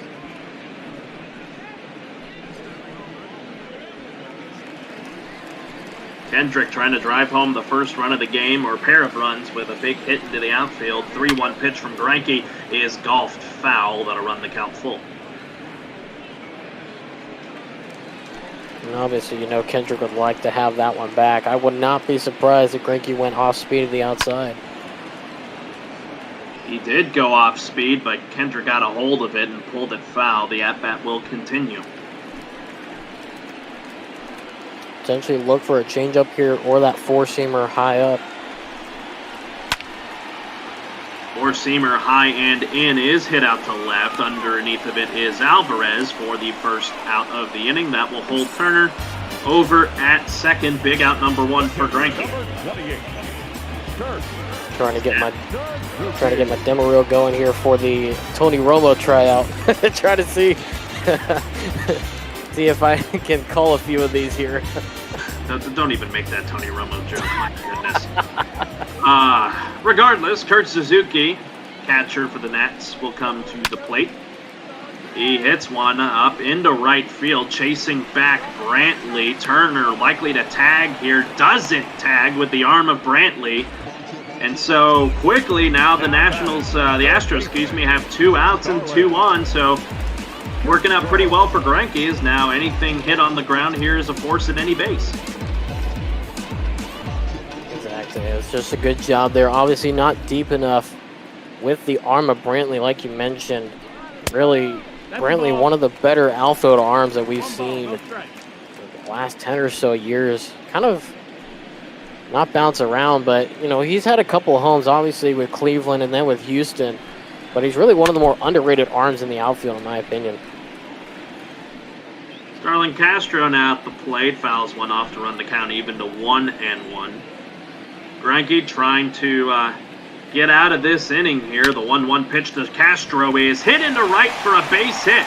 Turner will make the turn. Brantley's throw to the plate is offline, and the Nationals get on the board on an RBI single by Starlin Castro. It's 4-1. Well, Brantley has a good arm. Threw that one offline a bit, as you saw, but a good piece of hitting there by Castro. It's that first run of the ballgame for the Nats, and all of a sudden right now you've got to feel really good if you're the Nationals, because now all of a sudden you're thinking, tying runs at home plate. Zimmerman courts this one high and deep to center, but Straw is there about 10 feet in front of the track to get the out. Castro gets an RBI single to get the Nationals on the board. Still down by 3 as we head to the top of the 5th. Alvarez, Correa, and Gurriel due up for the Stros.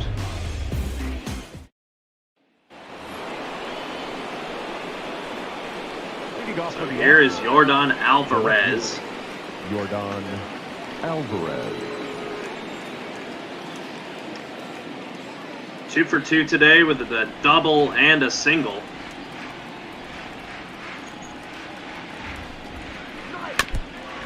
Looks at swings at the first pitch and fouls it off 0-1. You look at that slugging percentage there. First in the American League, and rightfully so.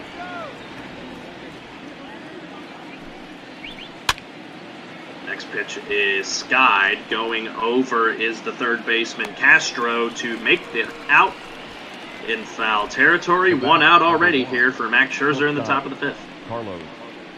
Yeah, like you mentioned, that slugging, obviously, you know, he's done a really good job. You see what he's been able to produce. You mentioned it earlier, 100 RBIs already. And he got that before we even hit the month of July, too. At least like 5-6 days before we even hit July. So obviously Alvarez having a good season, of course, just getting under that one a little bit. Can't ask for much more out of a guy who's in his second season, his first full season in the majors, as Correa looks at a pitch low, 1-1. He's already, to have over 100 RBIs in a season is great in of itself. But to have it before the All-Star break is astronomical. No pun intended. 1-1 pitch is up, 1-2 the count now. Correa 1 for 2 today. Good fast pitch there from Scherzer. Up over 80 pitches and delivers the 1-2. Swung on and missed by Correa. Out number 2 here in the top of the 5th. 9 strikeouts for Max Scherzer, a guy in his career has had a 20 strikeout game. Probably won't get to that today with his pitch count so high, but you know, the guy has done it once, and he's just really good with getting guys to swing and miss at pitches, as here's Gurriel. Pitch deception is his big thing. He knows how to do it correctly. Surprised that Gurriel didn't swing at that one, as that was a good pitch as well. But like you mentioned, Scherzer is a pitcher who's able to take control of hitters early on. When hitters are swinging at the first pitch and getting it in play like they did in the first inning, not much else you can do about it. That one is looped in the infield right to the shortstop, Turner. So, a 1-2-3 inning for Max Scherzer. Can't ask for much better than that if you're Dave Martinez. Bottom of the fifth coming up, bottom of the order coming up for the Nationals.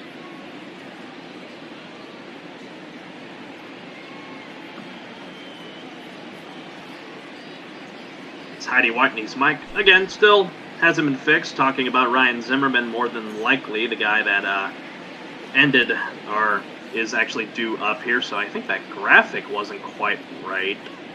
No, that was right. I'm sorry. Regardless, you get a look at Martinez there. Bottom of the order up here now. Victor Robles, 0-for-1, flew out in the third inning. Hoping to maybe get a train started here for the Nationals. Greinke out for his fifth inning of work and delivers the first pitch, and it's way off the plate, 1-0. Yeah, obviously for the Nationals, they want to try to get some more runs back in this game. Climb back into this one. They got one run back in the last inning, back in the bottom of the fourth. They want to try to add on to that. Now that they're starting to get hits and starting to get people on base. Fouled off there by Robles. 2-1 the count now. Overcast skies over the Nationals Park here in Washington, D.C., the nation's capital, as Robles swings at a pitch low and inside, 90-mile-an-hour fastball from Greinke, 2-2. The count is even. Greinke looking for another strikeout, and he won't get it there as that one's grounded to Gurriel. Greinke quickly has to cover the bag, and he does. Surprised Gurriel didn't take it himself for a 3 unassisted. Instead, it's a 3-1 put out to get the first out here in the bottom of the fifth. Yeah, I was a little surprised myself. I thought Gurriel could have made it. I guess he thought otherwise with how far back he was on the right side of the infield, but luckily Greinke with enough speed to get over there to first base in time. So here's Michael Taylor, currently on an 0-for-5 streak between the last 2 games, hoping to change his luck around as the first 2 pitches from Greinke missed inside and then outside, count at 2-0 with 1 out.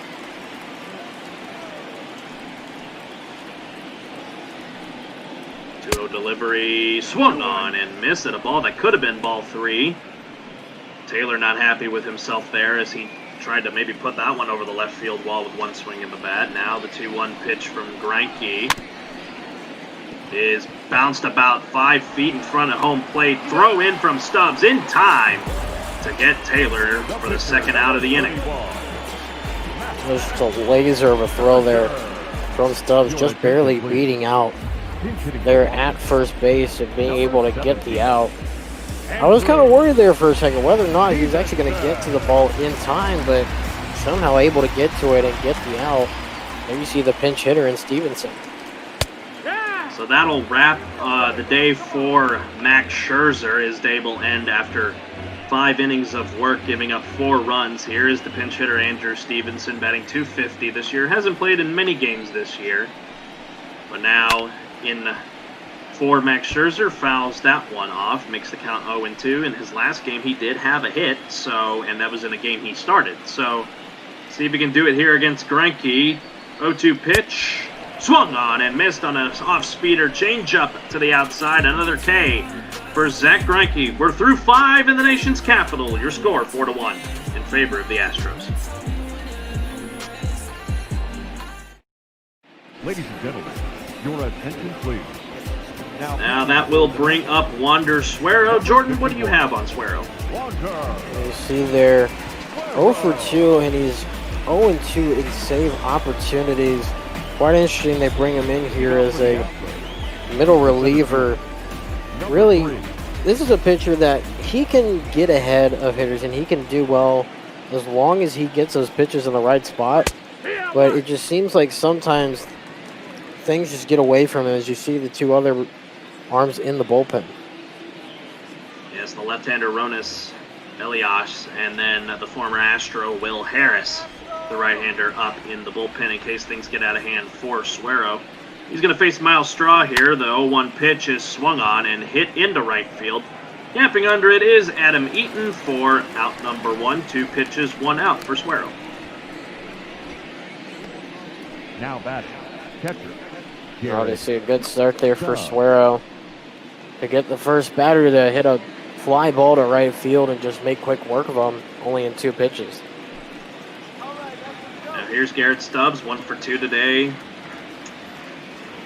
Run scored to make it 4-0 at the time. First pitch in there from Suero is in there for a strike, 0-1. Pitcher spot would be due up next. It'll be interesting to see what Dusty Baker decides to do. I would think he'd still stick with Greinke, who's still dealing pretty well despite the 1 run given up. The 0-1 pitch from Suero is swung on, and that one is going to be hanging just high enough for Eaton to make the catch. Another 2-pitch at bat. 4 pitches for Suero, 2 out. Good job there by Suero once again. Get the hitter to chase on something otherwise he probably wouldn't have. That time buckling Master at the plate, and you see Greinke at the plate will more than likely have at least another inning or 2 at work before he's done for the day. Ball outside. 0 for 2 today with 2 strikeouts. First time he'll have to face Suero instead of Scherzer. Looks at a pitch that was outside. 1-0. Now Suero will get set again to deliver the 1-0. And he'll kick and deliver. Greinke swings and hits that one into left. And that is out of the reach of Michael Taylor. He dove for it to try to make that play. So Greinke reaches. I don't know what they'll score that one as Greinke hits that one out of the top zone part of the plate. And there it is again, the hitting prowess of Zach Greinke. It looks like they'll score that one a hit for him, and that brings it back to the top of the order in Altuve. 0-1. Yeah, for Greinke, just getting a good piece of hitting there on that one. Like you said, now bringing it back to the top of the lineup and continuing the inning. And Greinke, like you mentioned earlier, the Silver Slugger, when he was back on the Diamondbacks, just doing his work again. Hit up the middle, gloved by Turner, throw on to second for Kendrick to get Greinke out. So the 1 hit for the Astros is the 10th hit of the ball game for them, but nothing comes of it. Bottom of the 6th coming up, top of the order due up for the Nationals.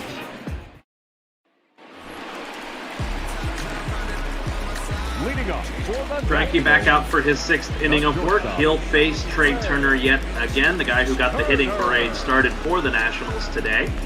1 for 2, a double and a run scored. Carlos Zimmerman, Jordan Smith here on ML Bop Ball today, bringing you the action today. It's been a fun one so far, and the Nationals are making it interesting here, Jordan, as Turner will look at the... We'll see what he does here, actually. He'll take the first pitch, 0-1. Yeah, like you said, they've made a little bit of noise here in the middle innings. They got their first hit in that bottom of the 4th, ended up getting a couple and bringing in a run, but other than that, they have not gotten another hit in the game. So we'll have to see if they do something here in the 6 innings. Greinke only threw 71 pitches so far. The 0-2 pitch, just getting a piece of that one, is Trey Turner. Coming up at 7:15 Eastern, the White Sox and the Rangers are going at it up in Arlington. McCoskey and Special FX will be on the call for that one. Ought to be a fun one up in the north half of Texas as we're wrapping up Independence Day weekend here on ML Bop Ball, as the Astros have the Stars and Stripes uniforms there, and as the appeal down to first is looks like Turner did hold up there. The count will be 1-2. And now here is the 1-2. That one misses, the count back even, 2-2. A good at-bat brewing here for Turner. They're already going through 6 pitches here. This one, number 7, be interesting to see what happens. Right up the middle, past Greinke on the comebacker. A base hit again for Turner 2 for 3 now on the day. Now the Nats have a runner at first again with nobody out. You see right there on the comebacker, Greinke trying to backhand glove it, not able to do so. Turner just going and getting that hit right up the middle. And like you said earlier, he started the hit parade for the Nationals back in that 4th inning. We'll see if he does it again here. The Nationals here in the bottom of the 6th. Adam Eaton, who's 0 for 2 so far today, he would love to be able to do that here. Pickoff attempt here to try and get Turner is to no avail. So Eaton's still waiting for his first pitch. Greinke checks Turner and delivers the first pitch in there for a strike. 0-1. Adam Eaton so far this year, 108 hits. He's tied for 3rd in the National League, so he's having a pretty good season, backing up his 2019 campaign. Absolutely. He's had a pretty good year so far, like you said, backing up that stellar 2019. As this one is hit into center, up to try and get it is Straw, but it is gone off the bat of Adam Eaton. And just like that, we have a 1-run ball game in Washington, D.C. Tell you what, for as far as Redmond hit his, Eaton said, I'm going to hit that plus 1 more foot just to get ahead of you on that one, and a straightaway center too.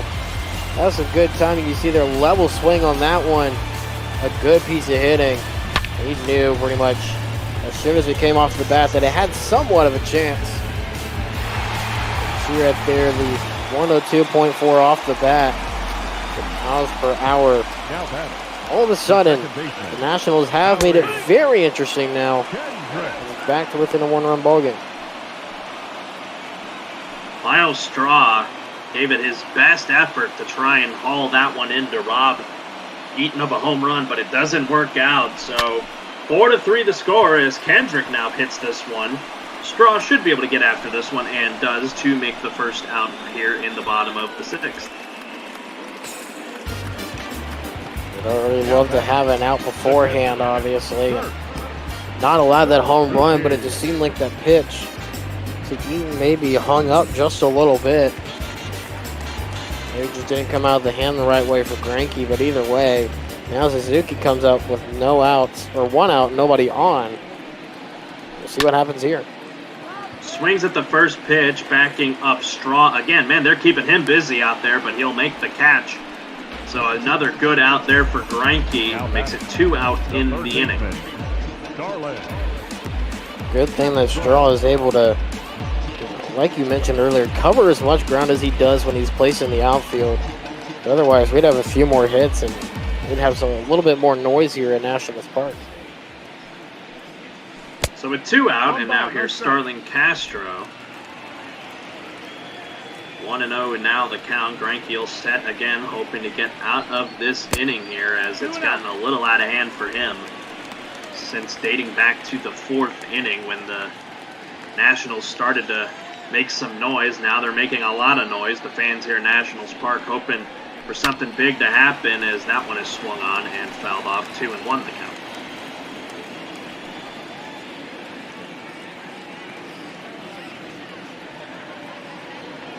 2-1 pitch from Castro. To Castro is in there from Greinke.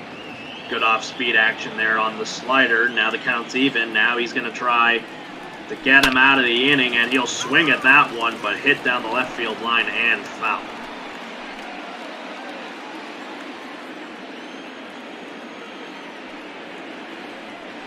Two again from Greinke.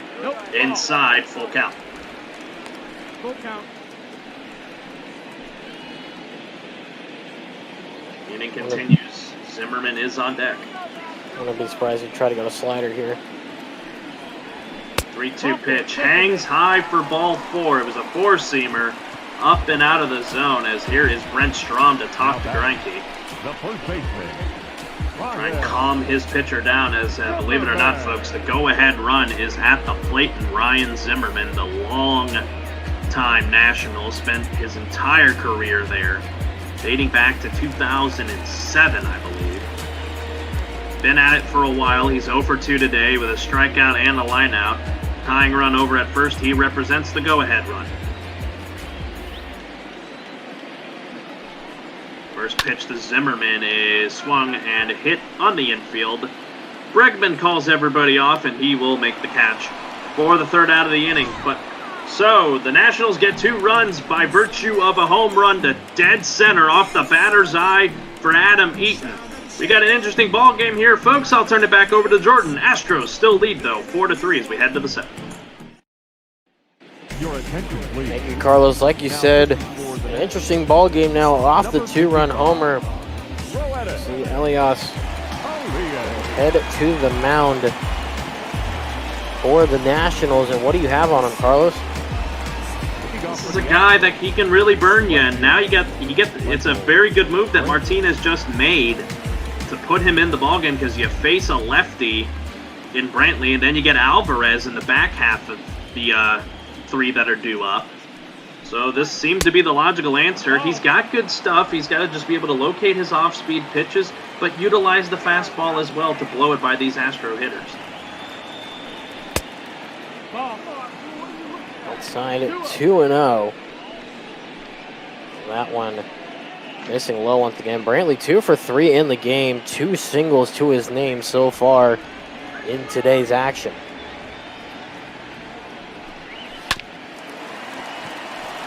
Swung on and chopped. Elias has to get to first, and he does in time for out number 1. A little bit risky there. The third baseman, number 2. Well, I don't really think there was much else that Zimmerman could have done. He was so far away from first base, so he wasn't getting it by himself. So here's Bregman, the guy that got it going for the Astros in the first inning, jumping on Max Scherzer to make it a 3-0 ball game. He's hoping to get one of those runs back here with one crack of the bat. We'll see what the young third baseman does. Like you said, looking to repeat that same success here. We'll see if he does so. First pitch skips away. Ball 1. That home run being his only hit of the game, as that one's in there for strike 1. Elias, he has one of those, a very rare curveball in the sweeping curve, as you saw there. Fools a lot of hitters, mostly left-handers, but let's see what he does here against the right-hander Bregman. Swung on and hit hardly foul down the first base line. Makes it a 1-2 count.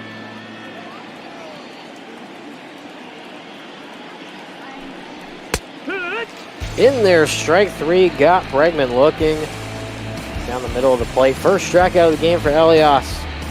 2 away here in the 7th. Surprised Bregman didn't really take a hack at that one.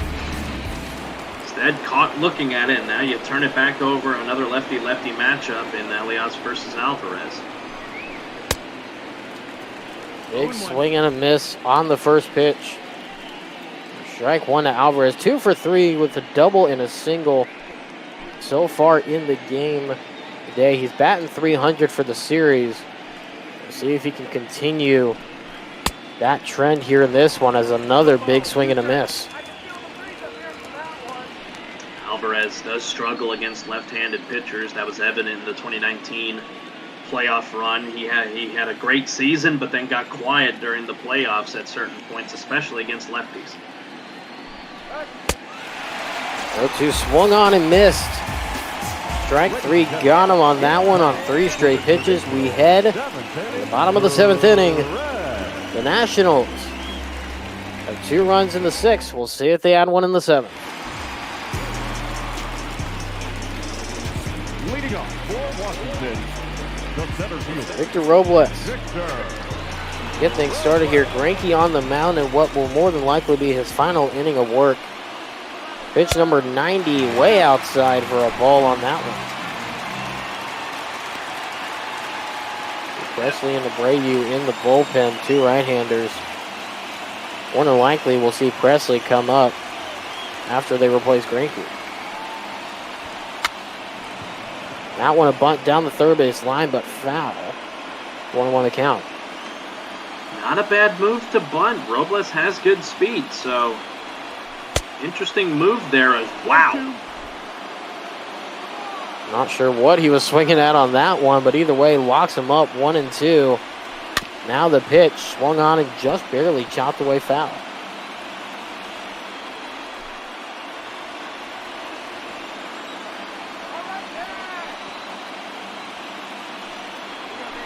One, two, swung on, and that one outside the zone, but into right center for a base hit.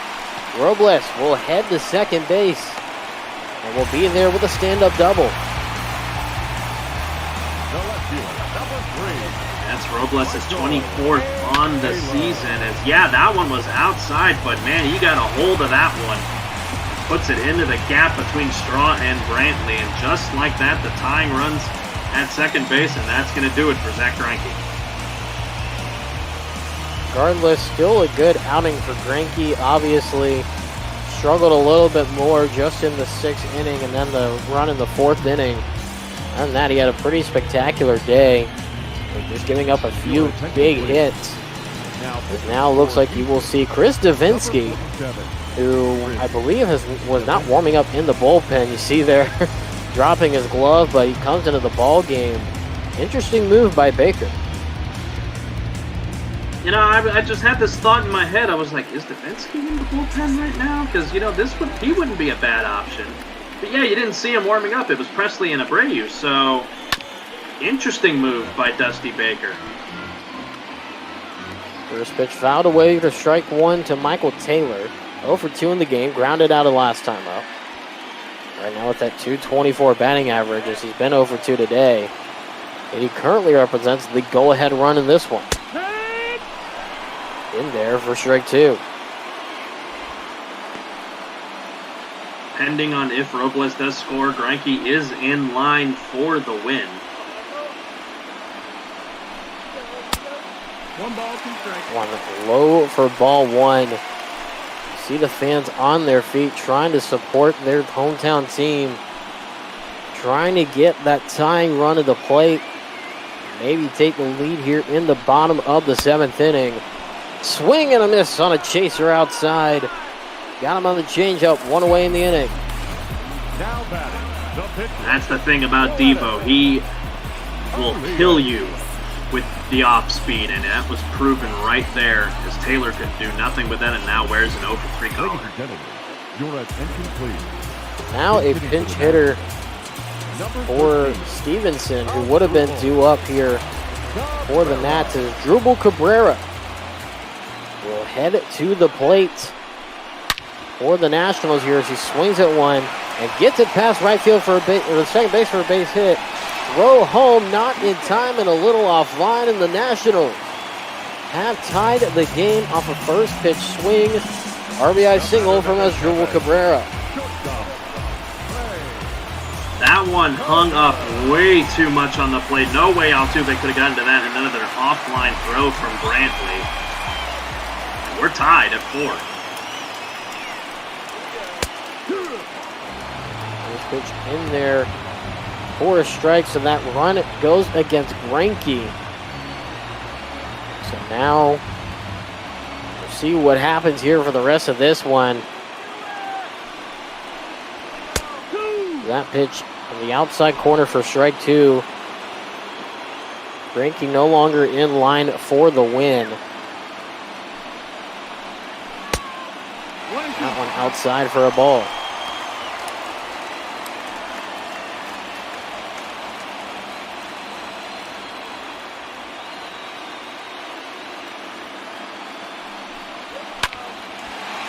One-two swung on into right field, a base hit.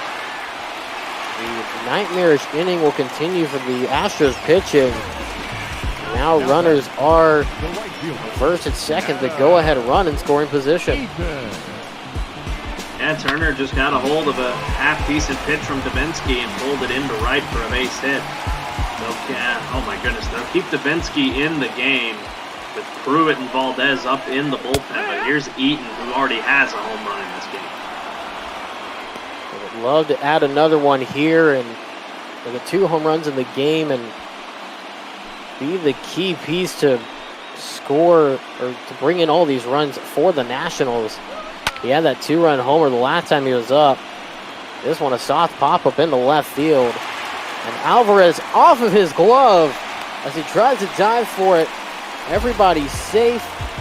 And that will more than likely, I believe, be an error on Alvarez. But now here comes Pruitt. Oh my goodness, Alvarez I thought he had a beat on it, but then had to end up diving for it. And you know, he's typically the Astros DH in an American League ballpark, but now he has to play outfield. Oh my goodness. And oh my, here's Howie Kendrick. One good thing that the Astros see right now, 0 for 3 for Kendrick. But that's about it. Bases loaded and 1 out. A single would give the Nationals their first lead of the day. However, anything on the ground could be a double play to get the Astros out of the inning. 1-0. Outside for ball one. 370 average runners in scoring position is Kendrick. Right now trying to give the Nationals the lead here in this one. Swung on in foul territory. 1-1 the count.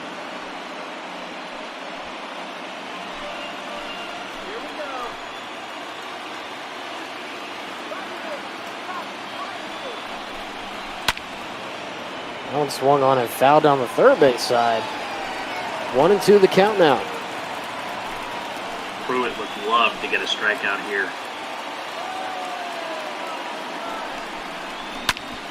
1-2 swinger to Correa to second for 1 to first. We head to the 8th off a 6-4-3 double play. We're knotted up at 4 here at Nationals Park.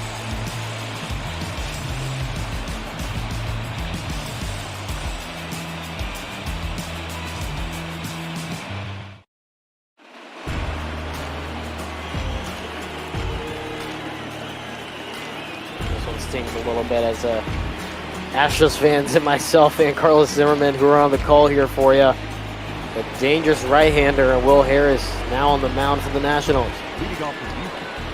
It was Harris that gave up the go-ahead run to Howie Kendrick in Game 7 of the World Series. Mind you, not really his fault. It was an excellent pitch, but Kendrick just got all of it.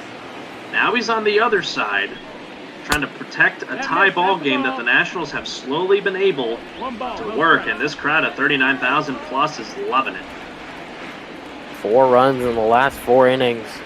1 in the 4th, none in the 5th, 2 in the 6th, and 1, as you saw, in that bottom of the 7th inning. 4 runs on 8 hits, no errors for the Nationals. 4 runs, 10 hits, and 1 error for the Astros.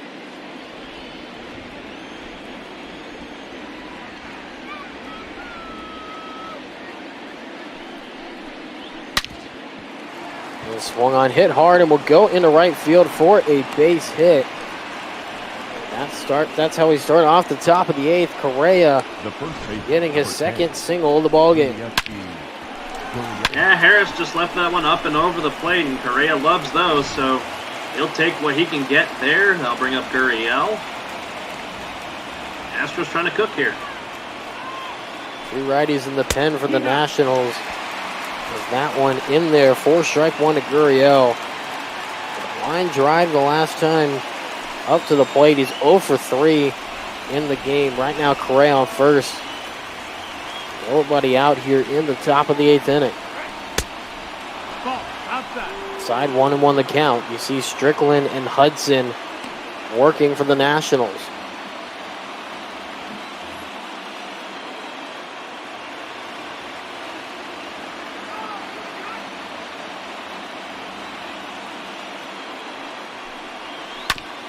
One swung on, chopped foul, just barely. 1-2 the count now for Harris on the mound. Maybe expect him to go up and in here on Gurriel, get him to swing and miss at it. No, he went outside. 2-2 the count now with a 93-mile-an-hour 4-seamer. Ready once again. Gurriel would love to get Correa into scoring position. They'll have to wait another time, though, as that's a big swing and a miss. First out of the inning. Now Straw to the plate. be surprised if Straw tries to lay down a bunt here, either to sacrifice or get on with his speed. Big swing and a miss there for strike one. Chase it one outside. 0 for 3 in the game. He struck out twice. Working to get the Astros in the scoring position. No, that's the ball. 1-1 the count.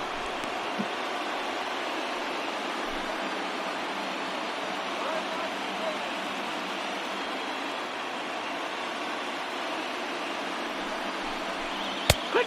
1-1 in there. Strike two as it just gets the inside part of the plate.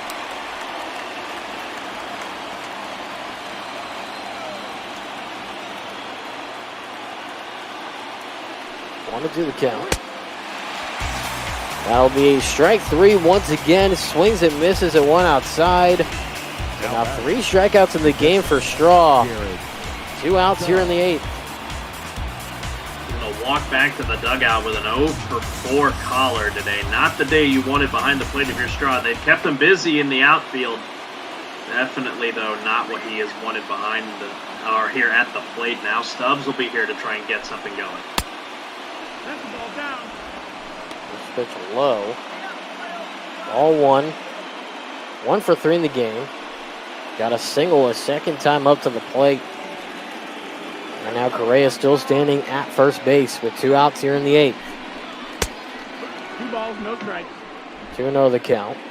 Correa represents the go-ahead run. The Houston Astros, who have not trailed in this game yet, they've only led and now are tied at 4 here in this one. In the zone, strike 1. Pitcher spot is next. If it's the case, should be interesting who Baker goes to. Long on and hit foul into the first base side. 2-2 the count. Stubbs trying to keep the inning alive. Harris looking to end it. Full count. Misses a nasty cutter there on that one. And as you see there, says Austin Pruitt. We'll see what happens. More than likely, it won't be Austin Pruitt up at the plate. It's such a tense situation. 3-2. Swing and a miss. Got him on that one. Got him on the cutter. That will do it for the top of the 8th. We head to the bottom half of the inning. Suzuki, Castro, and Zimmerman. You up for the Nats. Leading off for the Nationals, the catcher, Suzuki 0 for 3 in the game. As they get things started here in the bottom of the 8th. The Nationals looking to take the lead here in the bottom of the 8th inning. You see Pruitt back out there on the mound for the Astros.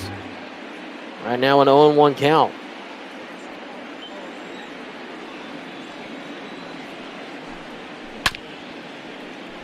Shots foul right down Hollywood Boulevard. 0-2 the count. Oh, Suzuki wishes he could have had that one back. That was tailor-made to give them the lead. Instead, he beat it into the ground.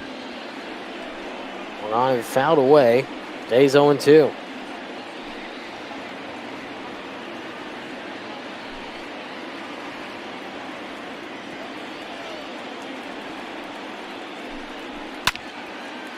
That one swung on into right field. Going to his left. Still watching it go. We'll have to play it off the wall. Will Brantley. That is a double for Suzuki to start things off here in the bottom of the 8th. His 11th on the year, and man, he gave that one a ride as that bounced on the track. And if that's another 10 feet higher and 10 feet further, the Nationals have the lead. But for now, instead, Suzuki sits at second with Castro up. Down on base twice with a single and a walk. And Starling Castro looking to bring in Suzuki from second base. That would give them their first lead of the ball game. That one, home plate umpire says misses the zone. Looks pretty in the zone to me. 1-0 the count.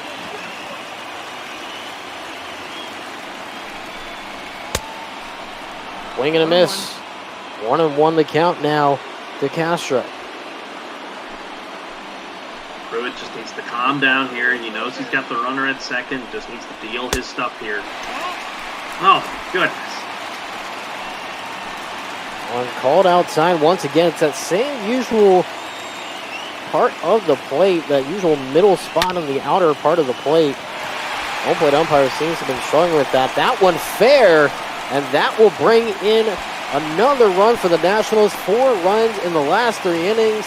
And for the first time in the ball game, Washington has the lead, and it comes courtesy of a Castro RBI double. This one again hangs up on the plate, and Castro just places it fair.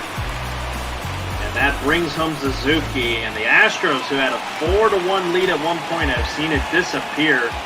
The Nationals, the leaders of the National League East, have gone out in front. Pitch in there for a strike. Zimmerman 0 for 3 in the game. It's flown out his last 2 times up to the plate. 0-1 turns into a hit on the right side. Gurriel tags first himself for a 3 unassisted. Out number 1 of the inning, but it does move Castro to third base. Center fielder, number 16. Now you turn it over to Robles. He's 1 for 3 today.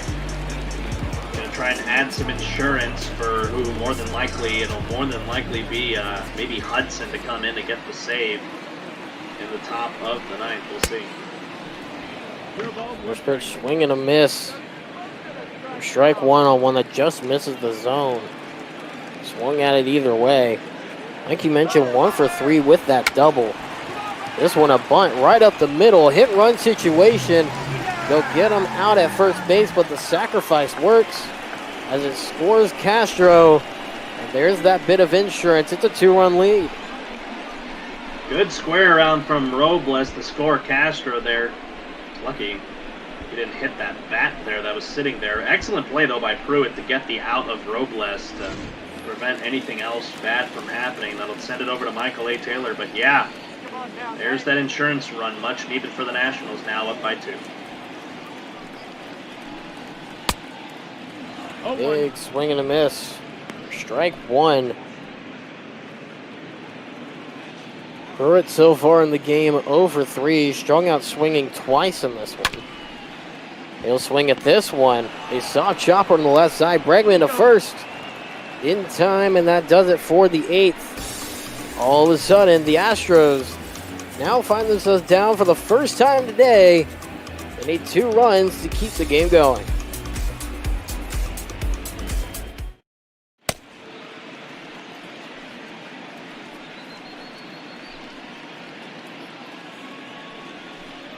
Well, looks like we'll have a double switch. Your attention, please.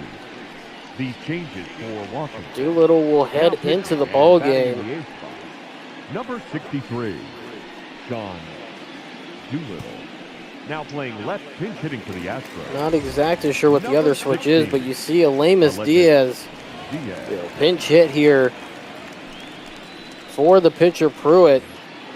So if there is a bottom of the 9th inning, more than likely we will see, I would assume, Osuna or Valdez in that bottom of the 9th, as that one's fouled away for strike 1.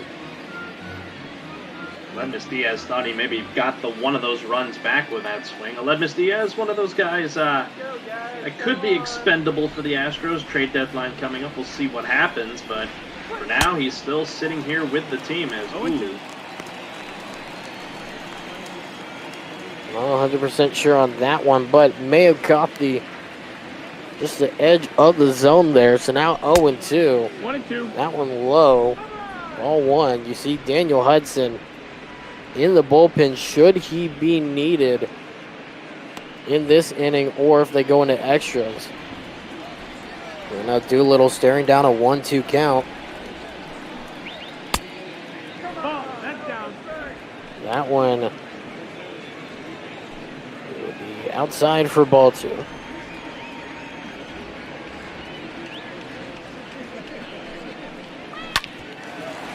That one swung, hit hard on the left side of the infield. Castro to first in time. There's one away here in the inning. Now batting, the second baseman, Jose See, Altuve. yeah, Doolittle, the National League leader in saves, right above Kenley Jansen. I'll tell you what, Sean Doolittle over the years has always been a pitcher that when you see him come into the ball game, you always fear you may not be able to get the job done. You fear the opposition at the plate. Right now, the top of the order, though, for the Astros and Altuve, with one out and nobody on, as that one is in there for a strike. 2 for 4 in the game. He's got a single and a double to his name. Right now, you see all in Nationals Park supporting their team and cheering them on, getting on their feet to try to help them. A little bit of that extra boost. Here's Altuve down the first base line. That one falls fair. There's a base hit for the Astros, and now the tying run will come to the plate. Michael Brantley. Altuve reaches down to get to that one and put it in the spot that you needed it to, way out of the reach of Eaton. He's lucky that one didn't get to the wall, or else Altuve is sitting over at second or potentially third. But now you got a lefty-on-lefty matchup here. Going on, that one hit right side of the infield. They go to second, not in time. To first, not in time either. Everybody's safe. No, they called Altuve out. Oh, they did? Huh. Looked like he was safe at first, so they get the out there. What'll be a fielder's choice, and now 2 outs in the inning. Bregman with that 3-run homer right now represents potentially the final out here in the ballgame.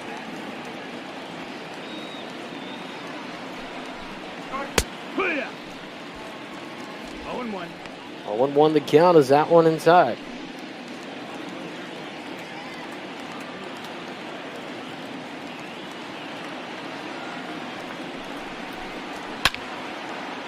That one swung on. Deep fly ball, left field, still carrying. That one's out of here. Alex Bregman ties it up with his second home run of the game. A 2-run shot, and all of a sudden we're tied up at 6. Bregman does it again. 20th on the year.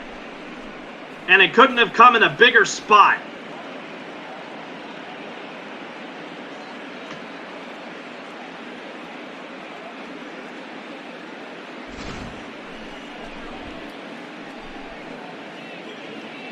See there on the swing.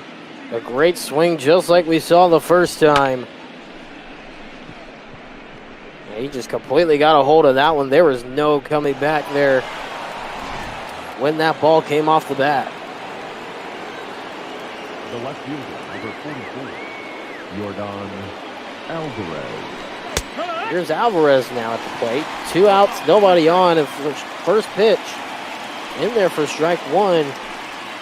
He has a chance to get on base and extend the inning here.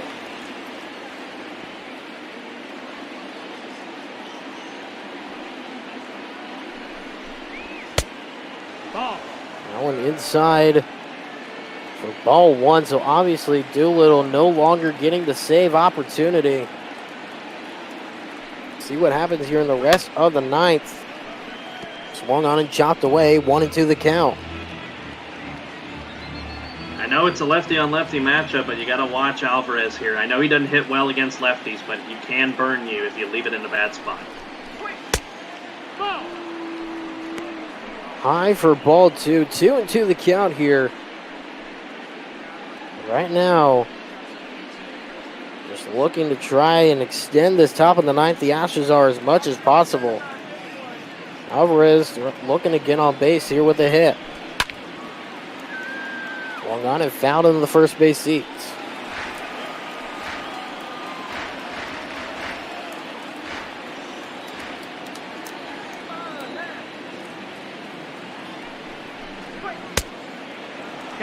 That one inside, good eye by Alvarez. Full count now, you see Correa on deck.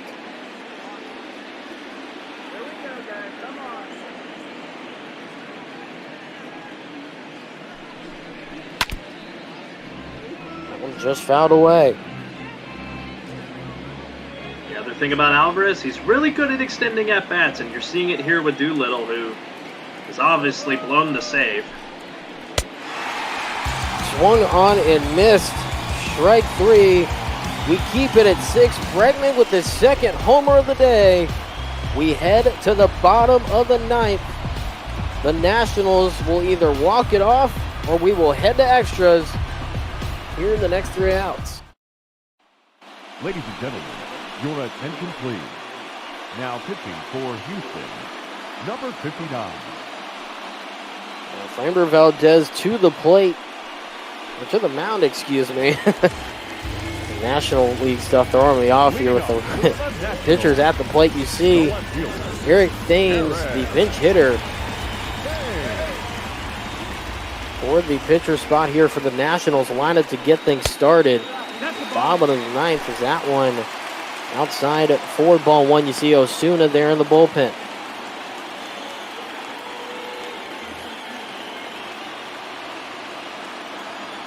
Valdez, he's been one of the solid lefties out of the pen here, and you can't ask if you're being the better spot as Thames swings and misses at that one. A lefty here, you have a righty in Turner, and then you go back to the lefty and Eaton.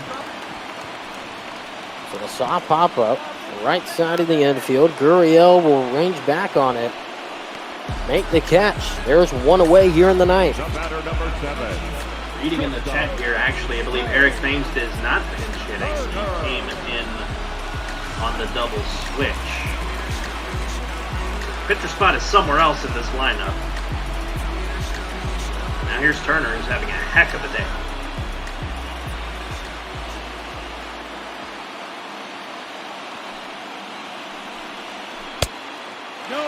First pitch there, low for ball 1. Like you said, like a heck of a day. 3 for 4 on the game with 2 singles and a double.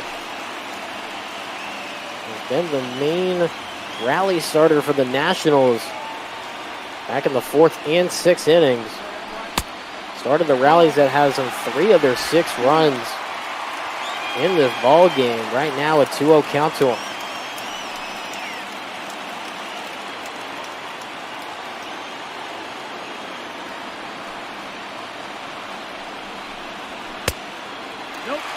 One inside on them, ball 3. He's done a good job of getting it started here with the 3-0 count. You see Adam Eaton on deck.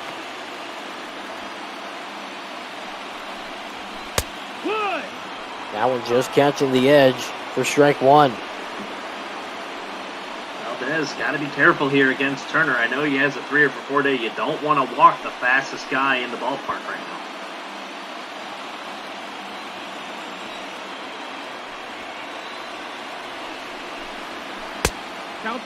Big swing and a miss. Looked like Turner was looking for something else there. 3-2 the count now.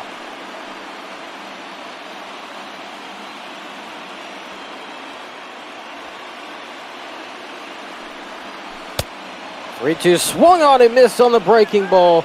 Got him with the curve. First strikeout of the game for him. 2 away in the inning. And Valdez loved every bit of that. That one going and ducking inside and away from Turner. Excellent pitch from Valdez. Turner's not going to do anything with that, and that's a big out number 2. Now Adam Eaton has a home run in the game. Watches one go by for ball 1. Another one would walk it off here in the bottom of the 9th inning.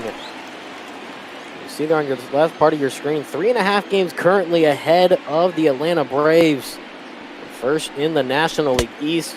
Would love to extend that here in this game if they can get the walk-off in this bottom of the 9th. 2-0 the count as that one's in the dirt.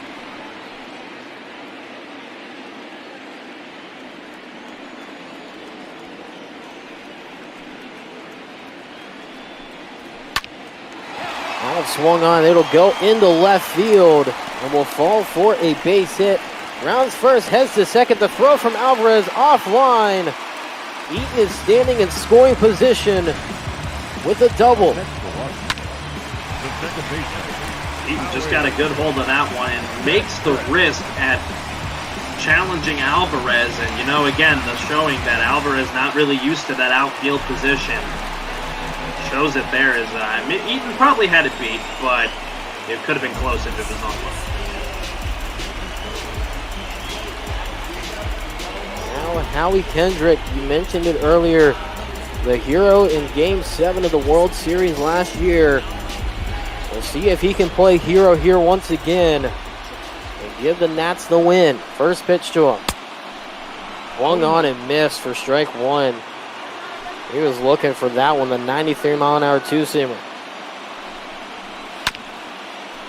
Swung on, chop, foul. Quickly now 0-2. What you want if you're Valdez. One more good pitch here. We're going extras. Low and in the dirt. Everybody stays put as Eaton heads back to second base. A good block there on that one by Stubbs. 1-2 the count, the pitch. Check swing. Did not go through. 2-2 the count.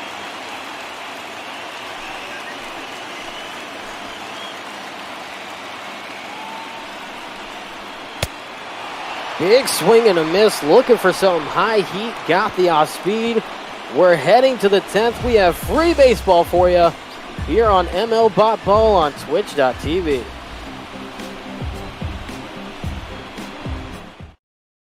Your attention, please. Now pitching for the Nats, number 60,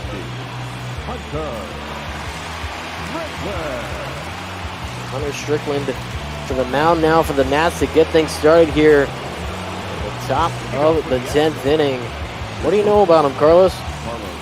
Well, from his years with the Giants, it's not really a very good history, but he's been able to settle in here in Washington and bring something different to the plate. Wow! There's a way to start it here for the Astros. Get a base hit right back up the middle for a base hit.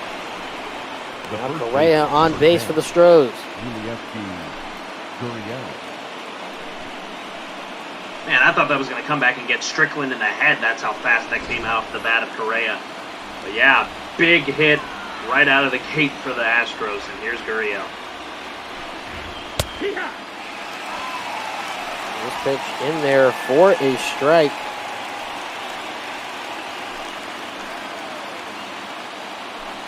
And now he is looking at a 2-for-4 day, or excuse me, an 0-for-4 day. Not really had the best of days here, as that one is fouled away. 0-2 the count now quickly here to Gurriel.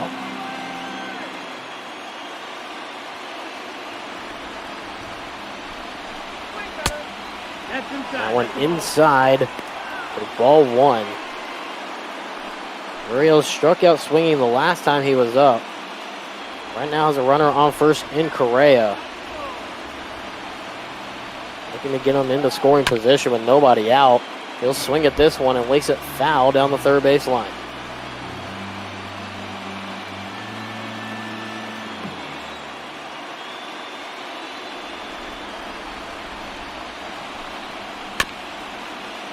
Well, swung on a pop-up, or excuse me, a short grounder. That'll advance the runner into scoring position in Correa. So ground out for Gurriel. One out here in the inning. Straw comes to the plate, folks. If you're waiting for the White Sox and the Rangers to get underway out in Arlington, we're in extras here in the nation's capital here. Woo, we've had a fun one so far today, Jordan. We're still not done. Yeah, absolutely. We have had a fun one for sure. Jordan Smith here, Carlos Zimmerman on the call for some free baseball in this World Series rematch between the Astros and the Nationals, as that one is fouled away for strike one. Draw you see there, 0.79 average of runners in scoring position. Would definitely love to improve on that right here. Inside ball one. 1-1.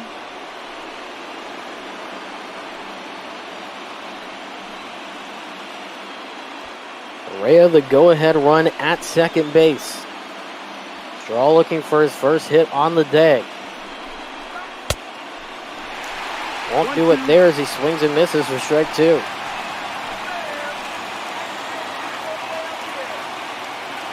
off speed here from Hunter. Big swing and a miss. You see the off speed, the slider outside. 0 for 5 now on the day for Miles Straw. 4 strikeouts, 3 of them swinging.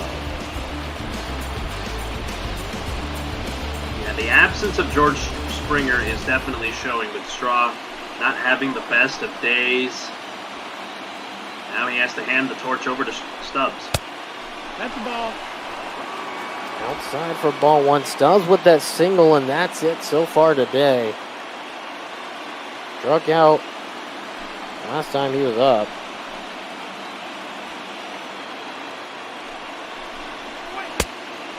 No, that's out. Outside 2-0.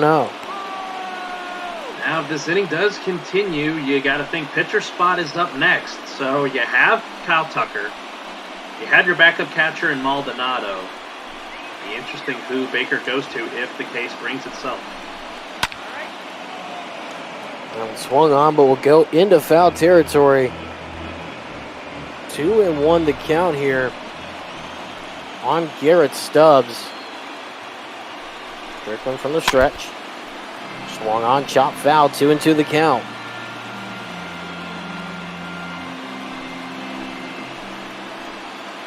Strickland looking to head to the bottom of the 10th right here. They'll get it with a line drive out. Starlin Castro with the outstretched glove. We head to the bottom half of the inning. Still tied up at 6 as the Astros strain a runner.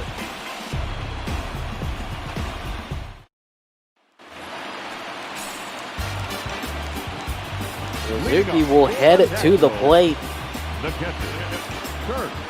Get things going here in the bottom of the 10th inning.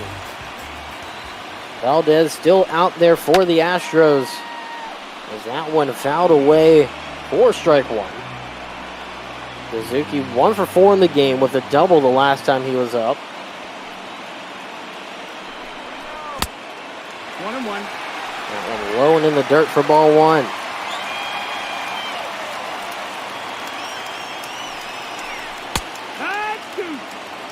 High, 1-2 the count. It catches the top part of the zone. Valdez looking to get the strikeout here to start things off, but will miss high. Seemed to just escape from him a bit. 2-2 the count now. That one missing high as well. It's 3-2 the count.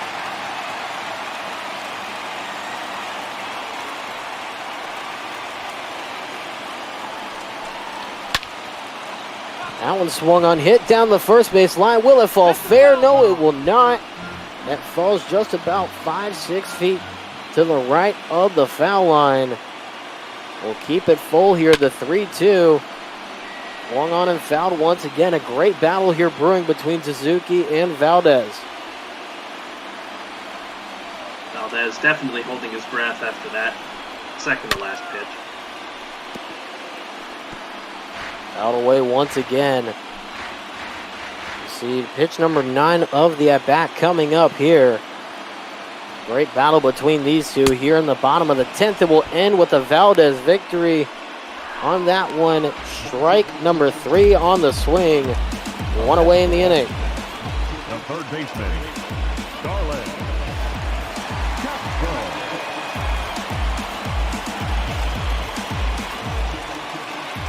Here's Castro. He's hitting well today. That one swung on into right field. Ranging underneath it, making the catch is Brantley. And he was hitting well today. He had a single and a double. And gotten on base with a walk as well, but he lines out there to record the second out of the inning.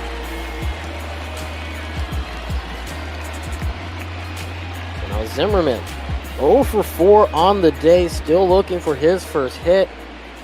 Trying to get on base and extend the inning here with 2 outs in the 10th.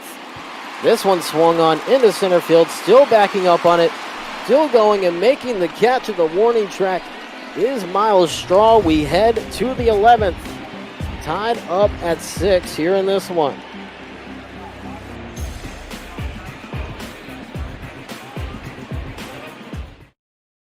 Your attention, please. pinch hitting for the Astros, number 22. So you have your answer right there, and Reddick will make his first appearance in the game. Yeah, I failed to mention that I forgot that we still have Reddick on the team, so one of our backup outfielders in this case today, and they're going to keep Strickland out there, Jordan. Pitch in there for a strike to Josh Reddick. You see the .257 batting average, 7 home runs and the 32 RBIs on the season. Making his first plate appearance in today's game. He is not in the lineup due to it being the National League lineup. Usually he's not in the outfield as they make room for Alvarez out there. Usually shift everybody else over, as that one will miss for a 2-1 count.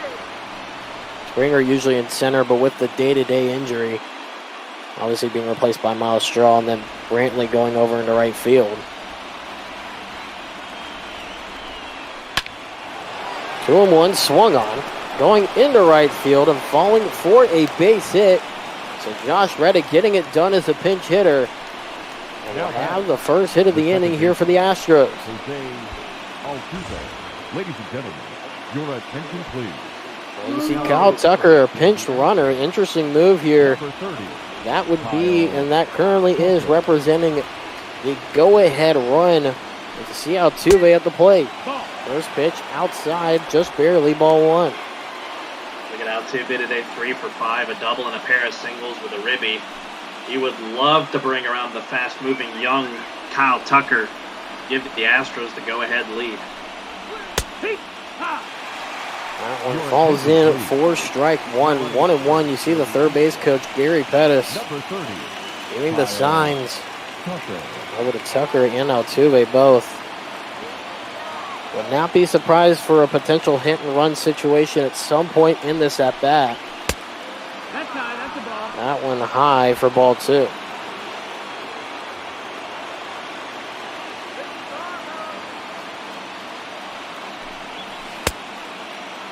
Outside, ball 3. 3-1 the count now as Altuve has worked it back to a hitter's count. You see Brantley on deck there. Swing and a miss on that one inside. 3-2 the count. Need to look for him to pitch one up and see if Altuve will go after it. That one up and that one in the zone. Caught him looking. Strike 3. That holds Tucker there at first base. And that brings one out here in the inning as Brantley heads to the plate.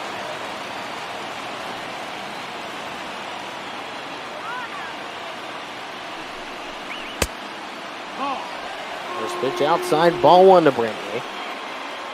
Baker giving the signals here to Pettis. Brantley 2 for 5 in the game. 2 singles, hit into a fielder's choice. Last time he was up to the plate.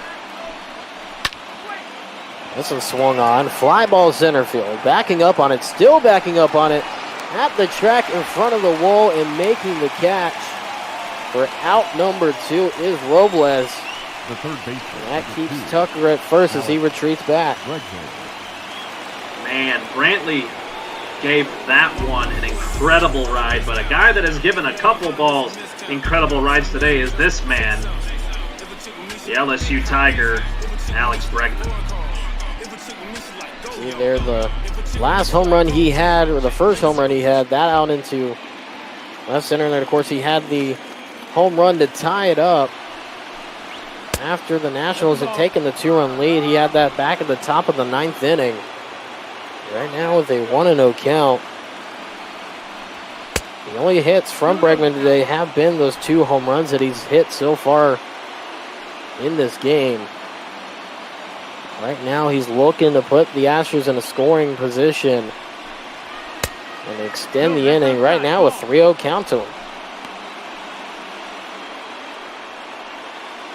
Wouldn't blame Strickland for walking Bregman with how well he's been hitting the ball, but did you walk him to get to Alvarez? There's really no good answer there. You may as well just pitch to him. There's ball 4. What he's done so far, you'll take a walk. You'd rather have an out, obviously, but you'll take a walk instead of having him hit one. over to right field just to check every part of the ballpark off the list. And now you see the change in pitcher. They'll go with the righty out of the pen, and they'll pull a double switch once again. Your attention, please. These changes. It looks to be Ryan Harper up onto the mound.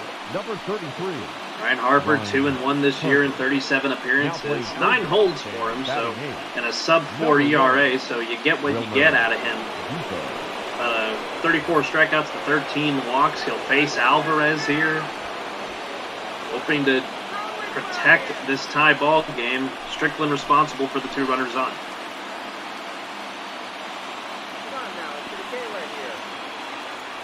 First pitch to Alvarez. He swung on it, raced down the first base line, but foul. 0-1 the count here. Getting word in the chat, in that double switch, Wilmer Defoe has moved into the ballgame. That one a swing and a miss. Strike 2. Appreciations to the chat for that one. We'll see where he ends up here on the field, as that one will hit Alvarez, and all of a sudden the bases are juiced here with 2 outs. I knew Harper's average against lefties was not that great. A 338 they hit against him. So that's one way to get around a lefty. Now you hand it over to the right-hand hitter, Correa, who you pitch a lot better against, but this is a different situation. The bases are loaded, and Correa is 3 for 5 today with 3 singles. All he needs is a hit to fall into the outfield. It'll bring 1, maybe 2 to the plate. Right now, 2 outs here in at the top of the 11th. First pitch in there for a strike.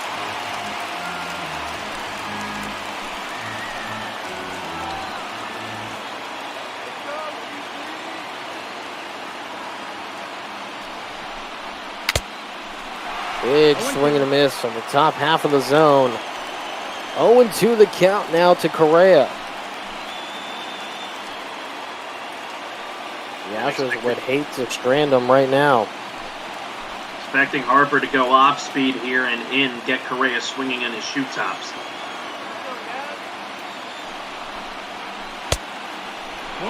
Try to get him to go down, but won't work on the curveball. Ball 1, and you see there the situation on the field right now.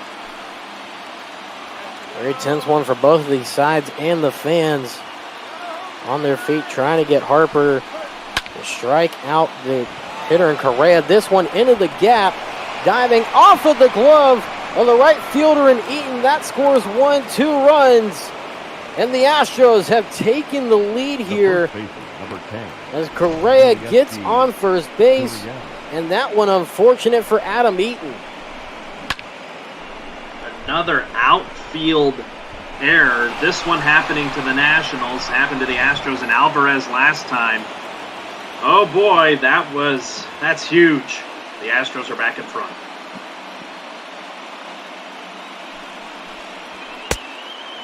Runners on the corners here as Gurriel.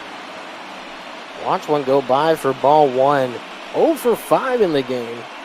Grounded out the last time up, that being in the last inning. Trying to get his first hit of the ball game. We'll see what happens here in this at bat. That one fouled away for strike 1. But now you think for sure Osuna will come into the ball game here in the bottom of the 11th, now with a 2-run lead for the Astros. Potentially more if they can add on some other insurance runs here. More than likely won't happen though, as there's a pop-up caught by Zimmerman to end the top half of the inning. We head to the bottom of the 11th. It's rally time for the Nationals here in D.C., down by 2. Ladies and gentlemen, your attention please. Now pitching for Houston, number 54. There you see it, folks. Roberto Osuna, the closer for the Astros. Very efficient. Not many save opportunities this year. 18 of 19 on them. So he's efficient when he's called upon. And he's called upon here, up ahead by 2 in the bottom of the 11th. First pitch outside for ball 1 to Victor Robles. 1 for 4 in the game. As a double, as his only hit in this one.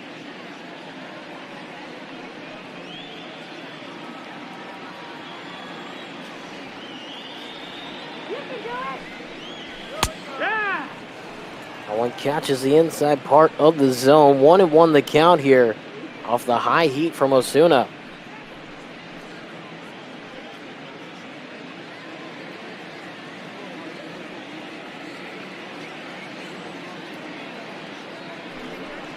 Ready now, the 1-1. That one seemed to just escape his hand a little early. 2-1 the count. Don't want to lose Robles here. Nope, ball. Outside ball 3. See there, Wilmer Diffo on deck. Standing in the spot where Michael Taylor was. Is that one a line drive catch by Bregman? And there's one away here in the inning. Bregman just knows how to play the hot corner well, as here is Defoe. 1 out.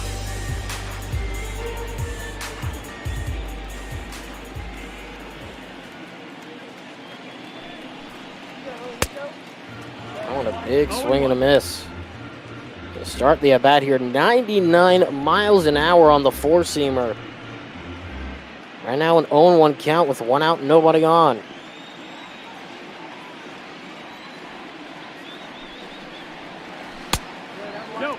Outside, try to get him to chase, won't work. 1-1 the count.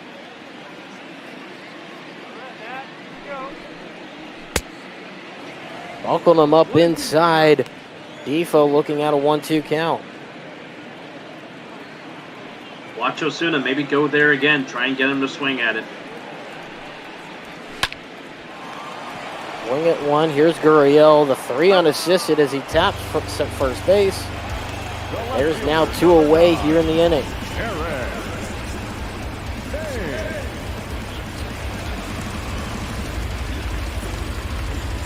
Nationals now down to their final out of the ball game. Here comes Eric Thames to the plate. 0 for 1 in the game. Hit a pop fly his last time up. Right now 1-0 the count. That one's outside.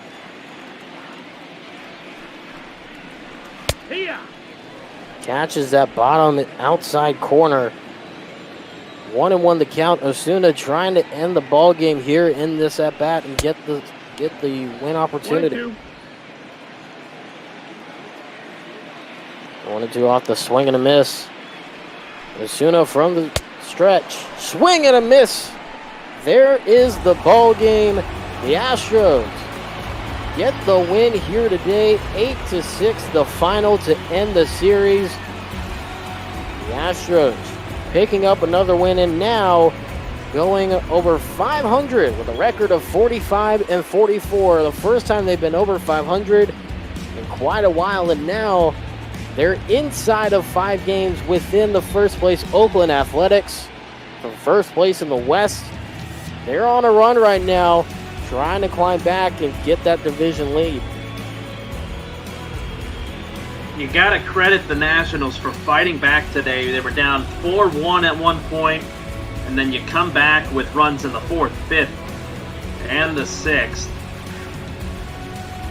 to try and fight back, but it just was not meant to be. From Burke Valdez, Ben picks up the win, Strickland the loss, and the 19th save on the year for Roberto Osuna. And the player of the game, as expected, Alex Bregman. Let's look at some highlights.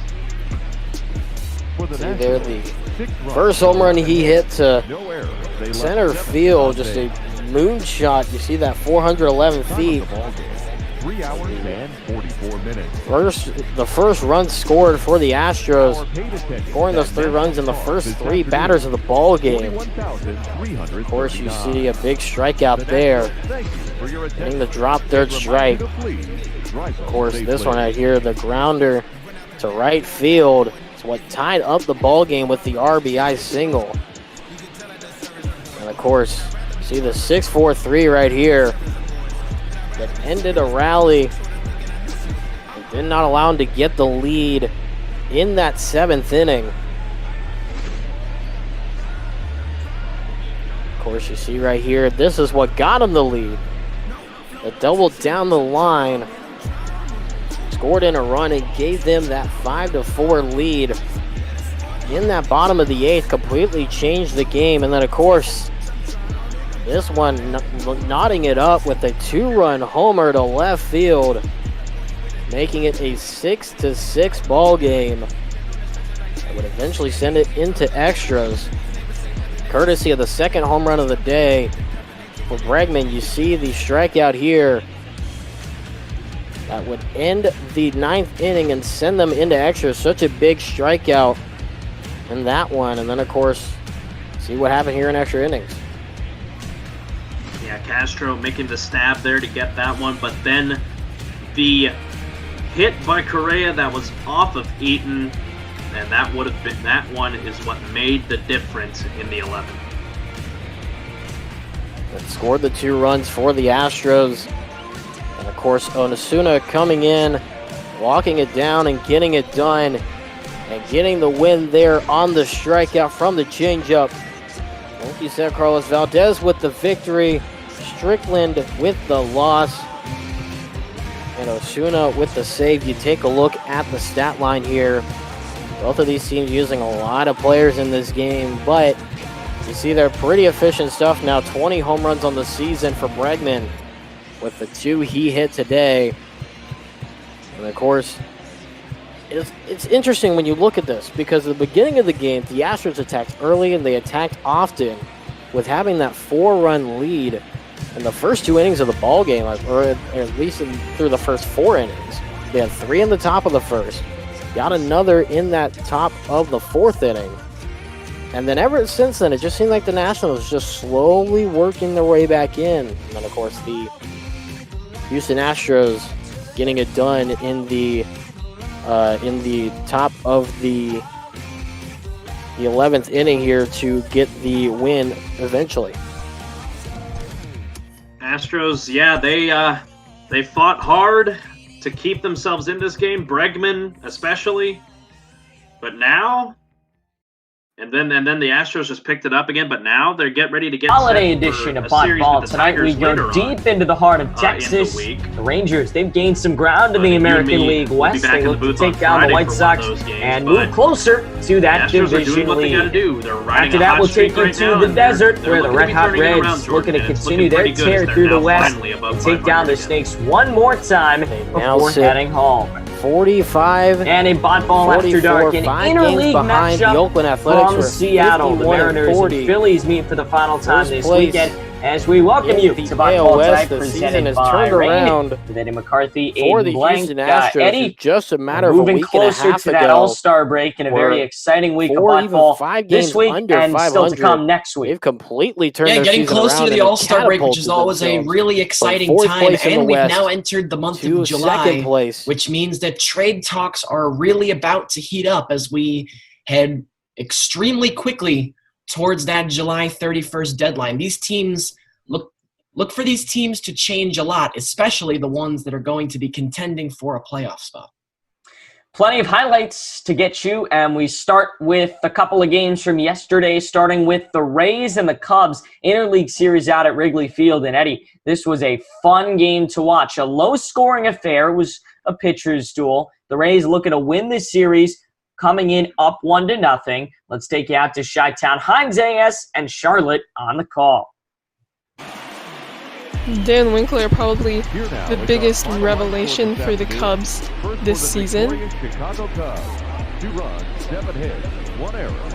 So here are the highlights. Little bloop single from Ryan Yarbrough. Pitchers can rake. It is a proven fact. They left 9 men on base. Poor Yarbrough not really getting much of any support from his offense this game. They were absolutely shut down by Hendricks, so having to provide for himself there. And this would be the second run, the go-ahead run, back in the 4th inning. Seems like such a long time ago. Hayward with the single down the line, going the other way. And this was another big situation. Chris Bryant had a chance to maybe knock another run home. but it's a pop out to the catch. The Cubs, lucky that they're not going to have to regret not capitalizing on some of their situations. Yeah, so many big opportunities for both teams here, and neither of them really able to do much of anything. Low scoring game, but it could have easily been much higher. Both teams in the 8th inning had bases loaded and absolutely no offense coming out of it. And then Kevin Kiermaier just hits one down the line. Chris Bryant to Rizzo, the good friends, ending this ball game. So the Cubs get a big win at home. They'll play the rubber match today. And Eddie, it's everything you could have hoped for out of an interleague series between a pair of contenders in the American League Central, in the National League Central, that is, and the American League East. Well, it was really good pitching on both sides, Aiden. For the Rays, Ryan Yarbrough, who's having a great year, by the way. He went 5 innings, gave up 2 runs, that ERA at 1.98, which is really remarkable. He's a guy who's kind of come out of nowhere. Only threw 5 innings, which isn't great. He'll unfortunately end up with the loss. But again, only 2 runs allowed. Pretty good outing for him. The thing was, Kyle Hendricks was just a little bit better. He went 7, 6 hits allowed on the day, only 1 run crossed. Picks up the win. He goes to 7-5 on the year. But what I'm really looking at and highlighting from this game, not just the starting pitching, Aiden, it is the Cubs bullpen and how good they've been. They continue to be outstanding. Craig Kimbrell, Jeremy Jeffress, Dan Winkler, the 3 of them combined for the last 6 outs, only 1 run allowed. That's a scary back half of a game combination. As we'll now, we'll head to the desert where rather fittingly the D-backs, they've been red hot as of late. They've taken the lead in the NL West over the Dodgers. They're facing the Reds, second game of a 3-game series. Reds looking to keep pace in that NL Central with the Cubs. It was Duggo and Jake W. Dean on the call, as we'll send you out to Arizona for this one.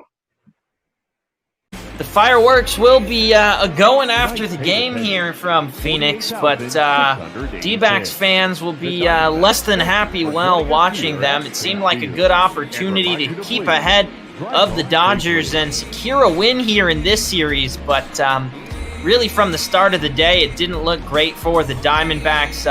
In that 4th inning, Zach Gallen walked 4 separate batters and in fact walked a run home, but was able to get out of it by striking out Votto and, striking out another batter. So got out of most of the trouble, but then things really started to fall off the rails. Even the pitcher getting in on the offense as Miley was able to double to right and get an RBI himself. And from there, even when Marte got this, what should have been a home run, but ended up getting scored a triple, the Reds were able to respond pretty quickly and in kind when the Diamondbacks started to trouble the Reds.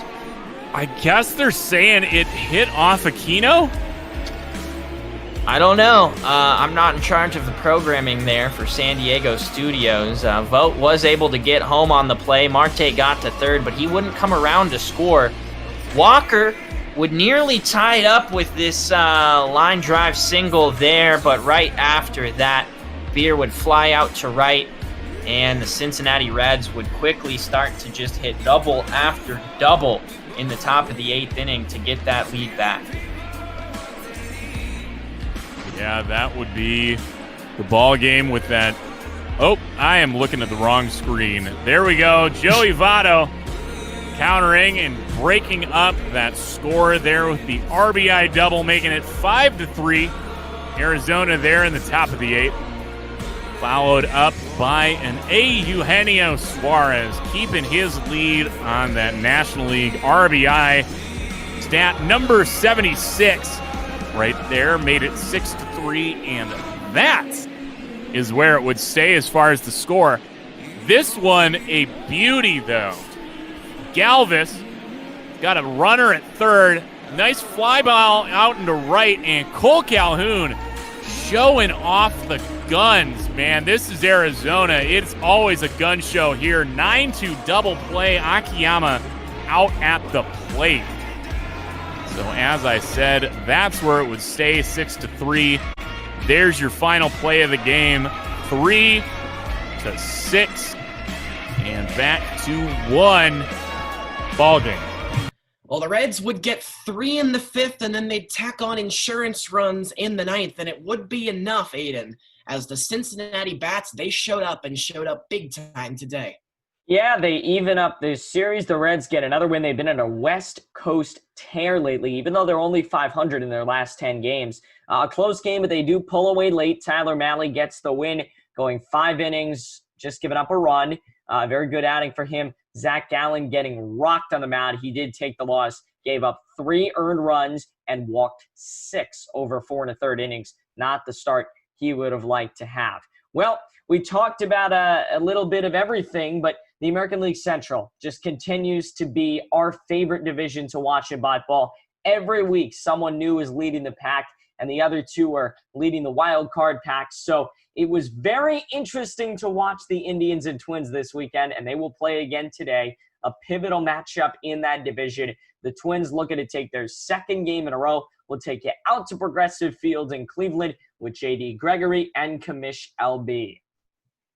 So looking at the final totals, Minnesota only managed 3 hits in this game. So the Indians pitching was extremely effective. It is literally just the one mistake to Miguel Sano that is the difference in this game. And when you have a number 8 hitter be able to hit a home run, who comes off a season 1 short of hitting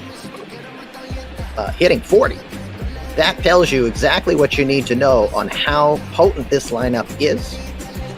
And even on a tough day, they're able to make a big difference on this. Who would you give the player of the game to? Well, I think you got to give it to either Miguel Sano for getting that home run on the board or Devin Meltzer. He worked his way out of an absolute jam in the bottom of that 5th inning, and he came back and really handled that Indians offensive stack the rest of the game. Indeed. So the 24-year-old lefty goes 6 solid today. Hey, what a huge matchup and what a huge win for the Twins. They'll go for the sweep today. They take their 2nd game in a row. What a big game. What a big series it has been for Minnesota, Eddie. Well, this one had playoff game written all over it, Aiden, and it's what we've come to expect from these top 3 teams in the AL Central this year. Both starters were tremendous. For Minnesota, Devin Smeltzer, Cleveland, Zach Plesac. Each one went 6 innings. Smeltzer gave up 4 hits, did not allow a run. Plesac was arguably better. He only gave up 2 hits, but one of those hits, unfortunately, that solo shot to Miguel Sano, which would turn out to be the difference. Again, playoff-style matchup, low-scoring, great pitching. I'm sure we're going to see a lot more from those 2 teams down the stretch, just like this one. But the Indians, though, they are really struggling in their last week or so, Aiden. Now 4 games back of the first-place Twins, and they've dropped 5 straight. Yeah, and in the AL Central, 1 bad week could turn out to be the difference maker between winning the division and having to play in a wild card game, which obviously would not be the goal at this point. So we talked about what happened. Now let's talk about what is going to happen later tonight. We will start our Sunday night slate with Sunday Night Ball, the White Sox and the Rangers. Hey, that's maybe not the series you would think of for the best series of the week when you take a look at it just from glancing over it, but the Rangers are gaining some big ground in the AL West, and the White Sox on a tear. They've now won 3 in a row in the American League Central. Yeah, the other thing that's really good tonight is the pitching matchup. Lucas Giolito against Corey Kluber, 2 number 1 guys going head-to-head. Giolito for the White Sox, 19th start of the year for him tonight. He's 9-5, a 2.64 ERA, in line to be an all-star. This is one of the White Sox brightest young stars. Look for him to be a staple of this rotation for years to come. And then for the Rangers, it's Corey Kluber, former ace of the Indians, who's now bringing his talents down in Arlington. His 19th start of the year as well, 7-7, a 3.77 ERA. So not as good as Kluber this year as in years past, but make no mistake, still a very formidable foe, should be a really good one down in Texas tonight.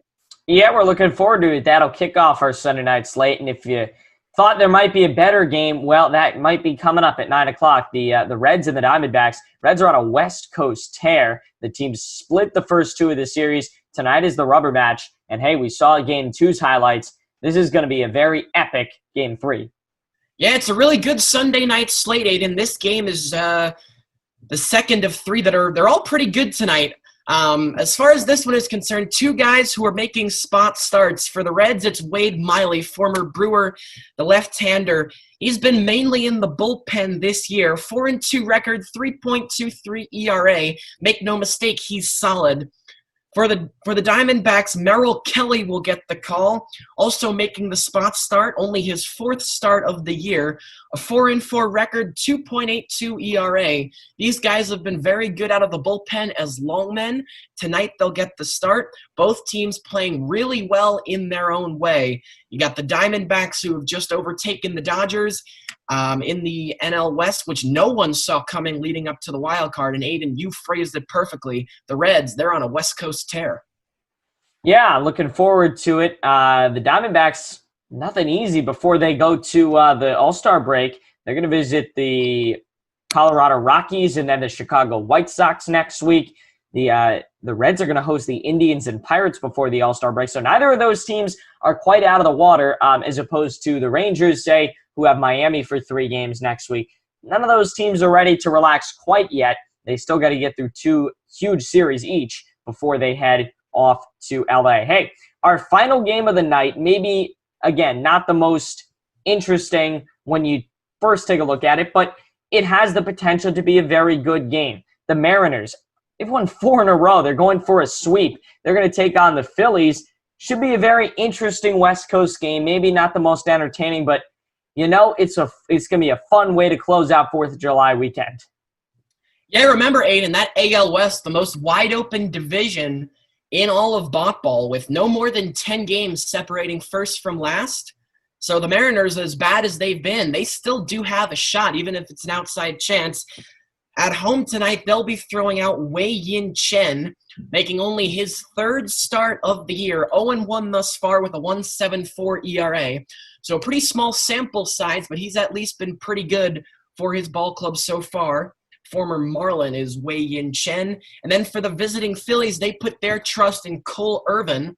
Only the 4th start for him this year as well. He's been mainly a bullpen guy. He's filling in as the 5th starter right now. 5-1 on the year out of the bullpen. A 3.55 ERA. He's a 26-year-old out of California. 2 young guys making starts, trying to prove themselves and proving that they belong in this rotation. Yeah, no doubt. Should be an absolute blast to watch, and that'll culminate our Sunday night schedule. The Mariners are hosting the Orioles and Athletics next week, so there's a potential if they win tonight, they could sweep the Orioles in 3 games, and who knows, maybe win 8 in a row. And then the Athletics will be a very tough series for them. But, you know, you never know in the American League West. I think that's the beauty of ball. Any given day, any team could beat any other team. Phillies, they're going to host the Nationals and the Astros before the All-Star break. That's a very tough schedule, especially considering the Astros, they're on a tear of epic proportions, trying to win the West once again. Yeah, look out. Here come the Astros. They'll be dangerous. The only thing you'd say is that perhaps this is the worst time for them to get hot, because you do have the All-Star break coming up, and the last thing you want the Astros to have is to be really hot leading up to the All-Star break, Aiden, but then the couple of days off, that can sometimes be really detrimental to a team. Yeah, so that rounds out our game previews, and we're down to our final segment, Eddie, which is a series to watch. What do you got for us this week? Well, a lot of interleague play next week, and I'm going to choose one of them. Battle of Chicago for me, which is taking place on the south side this year in the home of the White Sox. White Sox hosting the Cubs next week. These are 2 of ball's best right here. The Cubs, first place in the NL Central, tied for the best record in all of ball. The White Sox second in that AL Central. They'd be leading almost any other division that you put them in.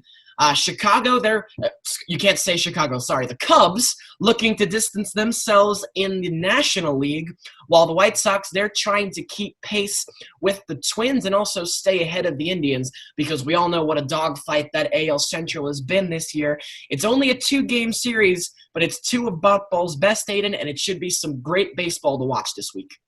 Yeah, absolutely. My game this week is going to be another interleague series. You mentioned how much interleague play there is. This is going to be an AL Central versus NL Central matchup that'll actually happen in real life this year a few times, and I'll watch that. I'm certainly going to watch the Indians and the Reds. I'm going to call one of those games. Both teams are involved in heated division races, and they're leading in the wild card standings. They're going to play 2 in Cincinnati on Tuesday and Wednesday. One of those, you play 2 games at our place, 2 games at your place. I always love those series, and I'm going to love watching the Indians and the Reds. Both of those teams could win divisions. Both of those teams could play in wild card games, and both of those teams are likely headed to the playoffs come October. Yeah, should be a really good series, Aiden. I agree with all that you just said. Unfortunate that we only get to see them in that 2 games here, 2 games there type of format, as is the same with my series. I'd love to be able to see the Cubs and the White Sox for more than just 2 games. But we head to the All-Star break, each team trying to shore up their record. They'll play somewhere between 5 or 6 games this week. And then we're in for what should be a really good home run derby All-Star game. And then once we get back, Aiden, now we put the pedal to the metal because it's really the second half of the season. It's go time. It's deadline time. Should be really exciting down the stretch. Got some great pennant races to watch. Our Sunday night game is a good one. Lucas Giolito versus Lance Lynn. Deep in the heart of Texas, the Rangers and the White Sox from the brand new Rangers ballpark, of which the name is escaping me. I believe it is Globe Life Park, correct? It's either Globe Life Park or Globe Life Field. I mixed them up. Well, either way, you got the White Sox, you got the Rangers, Giolito versus Lynn. Besides that, we'll head out to the desert and then, of course, stay on the West Coast. A lot of West Coast games tonight with Seattle and Philadelphia. Mike Husky and Special Effects have the White Sox and the Rangers. For everybody here at our Bot Ball Tonight studios, we're taking next week off. We will be back with a special All-Star pregame edition, but we'll take next Sunday off. So have a great rest of your week and enjoy some great ML Bot Ball. So long.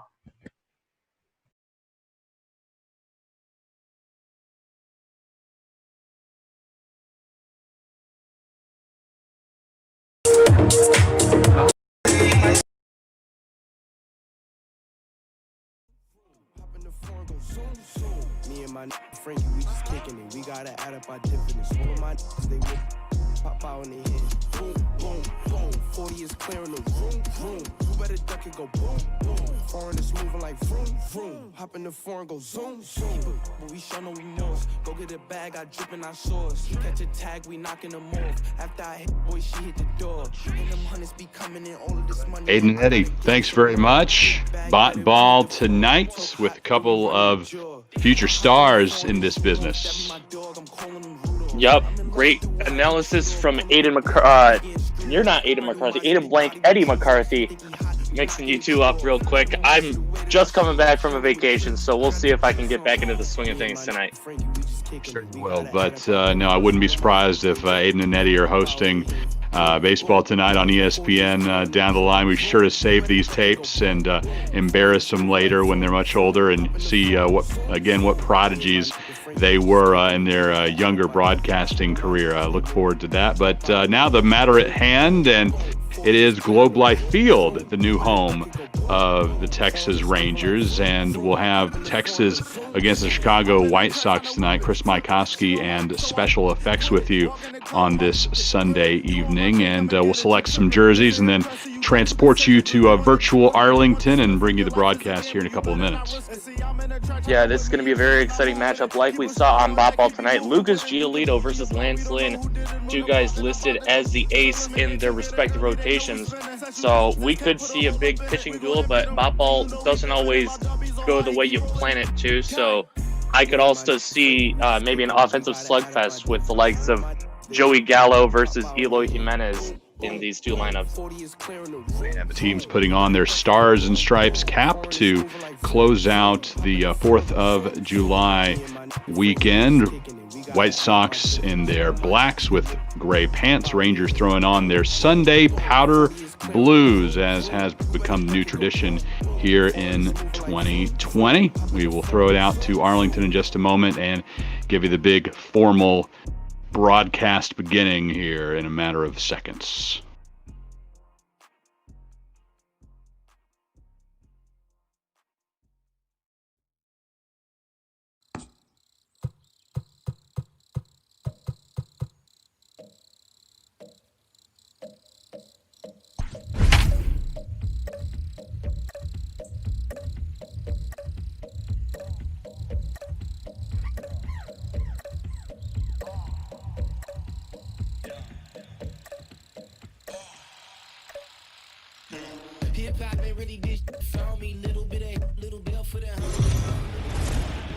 Hot ball time in Texas. The series finale from Globe Life Field in Arlington between the Chicago White Sox and the Texas Rangers. The White Sox, with a win tonight, would move into a tie for first place in the AL Central.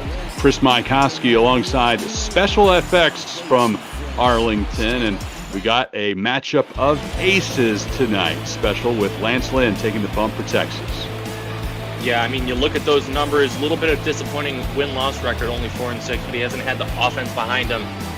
3.61 ERA is very nice, as well as that 1.24 whip and an even 100 strikeouts on the season. He'll be looking to, mess up that perfect number tonight, hopefully get a good start for his team. Leading off the afternoon. A couple of days ago, you may have expected Corey Kluber to get the Sunday night primetime start, but Chris Woodward opting to take advantage of some off days in the schedule and skip the number 5 starter, Jordan Lyles, last time through the rotation. So Kluber moved up to a Saturday start, and Lynn going here on Sunday here in Texas as we take you around the Rangers fielders. And we see Lurie Garcia leading things off for the White Sox. 0-1 pitch to him. In there with curveball. Good for Lynn. He's attacking the zone early on. That's exactly what you need to do. Although maybe don't leave a curveball right down the middle. Pitch coming to Garcia. Fouled off. And we'll do it all over again. Garcia went 3 for 4 last night with a double and 3 runs scored. Came up with the Rangers. Made his major league debut with Texas back in 2013. The 0-2 again. Inside and high. Very close pitch right there. 102 degrees outside here in Arlington. So, of course, the roof is closed. This is a day where back at the old place, a lot of fans would choose to stay home rather than sit out in the sweltering heat.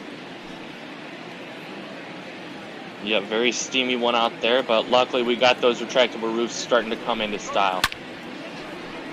Brand new $1 billion stadium here in the heart of the Dallas-Fort Worth Metroplex. Rangers moved in March. Now enjoying it here in the heat of the summer. Inside pitch, and all Garcia can do is pop it right back to the pitcher. Yeah, not much you're going to do with that pitch breaking hard in on you. Just lucky to even get a bat to the ball, but it is going to be a fairly easy pop out and a good start for Lynn through just the one batter. Anderson now for Chicago. Didn't play yesterday. First pitch coming to him. Inside. We haven't set the Rangers defensive order yet, so we'll do that right now. You see Isaiah Kiner-Falefa behind the plate for Lance Lynn. Todd Frazier is at third, to Elvis Andrus at short, Rougned Odor at second, and Hunter Cole, the rookie, at first base. In the outfield from left to right, it's Willie Calhoun, Joey Gallo, and Sin-Chu Chu. One pitch to Tim Anderson. Back through the infield. And a 1-out single for Anderson, and the White Sox have something going. Well, maybe that's the sign of Tim Anderson starting up a new hit streak. He had going into the 30s before that streak was ended in the first game of this series. Got the off day yesterday, maybe just to clear his head, make sure it didn't get to him too much. And so far looking so good. 1 single in his first at-bat. Moncada now. 2 for 4 yesterday with a pair of RBI. Fifth-year player out of Cuba, coming off a career best season in 2019. Hit .315 last year with 25 home runs. 0-1 pitch up high, runner going. Anderson nailed by Kiner-Falefa. It's a bit of an interesting decision, but early on you want to test the arm of Kiner-Falefa, the youngster behind the dish. And it was going to take a perfect throw, got that great jump, but he got that perfect throw down to second base, got him by an eyelash. Kiner-Falefa, a utility player who's been forced into platoon duty at catcher. Not exactly a rocket arm behind the plate, but getting the job done here. And 2 out now in the top of the first. Yep, giving Lynn a chance to reset there out on the mound. Maybe a bit shaken by the single, but getting some defensive help always is nice.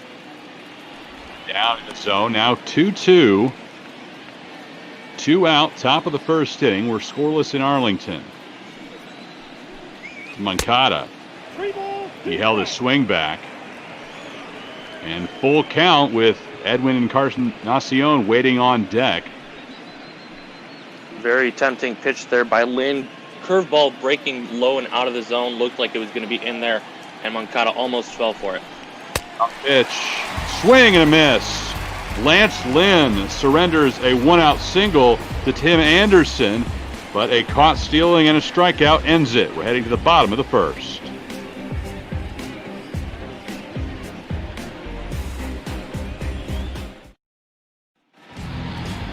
Sunday night bot ball in Arlington, Texas, and Lucas Giolito takes to the hill for Chicago. Yeah, we're talking about Lance Lynn's great numbers. Giolito is upping them, 9-5, 2.64 ERA, and a 1.39 WHIP is a little bit on the high side, so maybe he's getting some help from his defense behind him. But still, you can't compete with that ERA, can't compete with those strikeout numbers either, easily into the triple digits.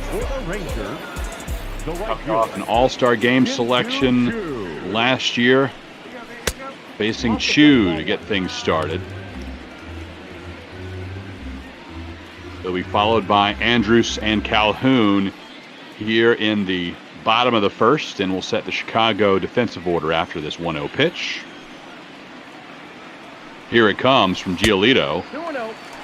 Down and inside.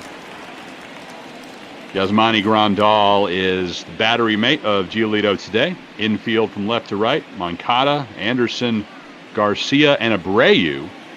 In the outfield, it's Jimenez, Robert, and Mazzara. 2-0. This time catches the corner. 2-1 to Chu. Very interesting pitch selection right there. Going with the circle change. Usually 2-0, you see a fastball. That's the best, easiest pitch to control. Here's the 2-1. Low. Chu has held on to the leadoff spot in the batting order against right-handed pitchers for Texas over the past couple of weeks. Was benched for a good period of time and then found a spot low in the batting order, but here's why the Rangers want him at that leadoff position. He can get on base. Taking ball 4, good eye from the veteran. And yeah, like you mentioned, Shin-Soo Choo just does a great job at the top of the lineup, getting on base, trying to set up guys like Elvis Andrus, who's really had a very surprising power display this year. 12th season out of Venezuela. First pitch swinging to the right fielder and former Ranger Nomar Mazzara.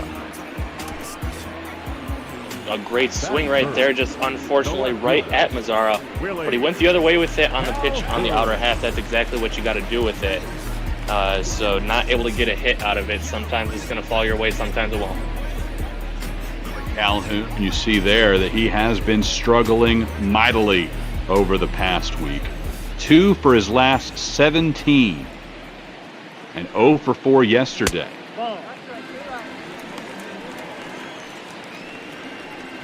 Yep, Rangers benched him for a couple of days last week special and hoping he can get out of this slump with some more ABs. Going to be a tough test though if he wants to get it done against Lucas Giolito. One pitch fouled off. And that's been the case for the Rangers all weekend long, regardless of who's been on the mound for the White Sox. Just tough sledding against this great team and fantastic pitching staff. As we mentioned, now just a half game back of Minnesota. With a win today, the White Sox would pull even in the AL Central. Left side of the infield, Moncada over to second and on to first. Not in time, cannot complete the double play. That was always going to be a very tough turn on that one, but great athleticism on both ends of that play over at second base just to even make it close. But the inning is going to continue. Joey Gallo stepping in. Gallo 1 for 3 in Saturday action. First pitch to him low and inside. You'll remember he was part of the MLB The Show Players Tournament back in April, carried live on Twitch one of the more fun players to watch in that event. Really did a good job advocating for his teammates' ratings to be boosted. The 2-0 pitch to Gallo. Low. Yeah, that's something that you don't really expect from Gallo, is taking some pitches, but we've seen that a lot from him this year, getting himself into good counts. Low, and Gallo takes a walk, and as you mentioned, able to work those counts really, really well, and here it pays off. Second walk of the frame issued by Giolito.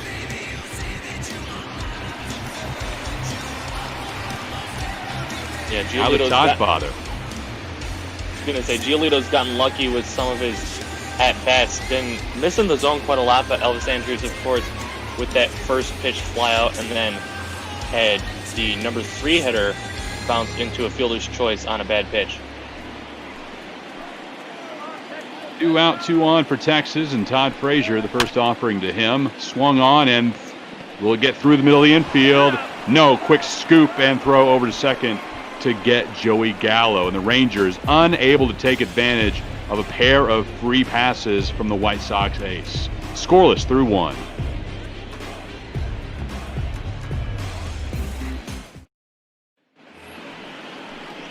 No score, 1 inning complete here in Arlington, Texas. Chris Mykoski and Special Effects on the Major League Ball Network, live on Twitch. Sunday night action with a couple of aces on the hill. Giolito and Lynn doing battle. And Edwin Encarnacion stepping in for Chicago.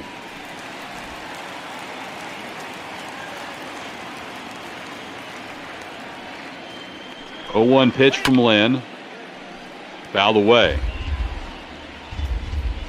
And Lynn continuing this pattern that he set in the first inning, attacking these hitters, getting ahead in the count. 0-2. Swung on and missed. 3-pitch strikeout as he blows that past the White Sox designated hitter. Back-to-back Ks if you go back to last inning. And, you know, great outing so far for Lynn, blowing that fastball by Encarnacion right there. Jimenez, the star of yesterday's ball game. 2 home runs, 5 runs batted in as part of a victory for Chicago. A 9-2 win last night as the White Sox beat up on Corey Kluber into right field and taken by Sin-Soo Choo. Batting fifth, the catcher. 2 very quick outs, working efficiently, and that's exactly what you need from Lynn. Just mow down these hitters if you can and try and prevent the damage. Grandal, the former Miami Hurricane, 12th overall pick in the Major League Draft back in 2010. One of few White Sox players that had a rough time at the plate last night, 0 for 3. Including grounding into a double play. Up high.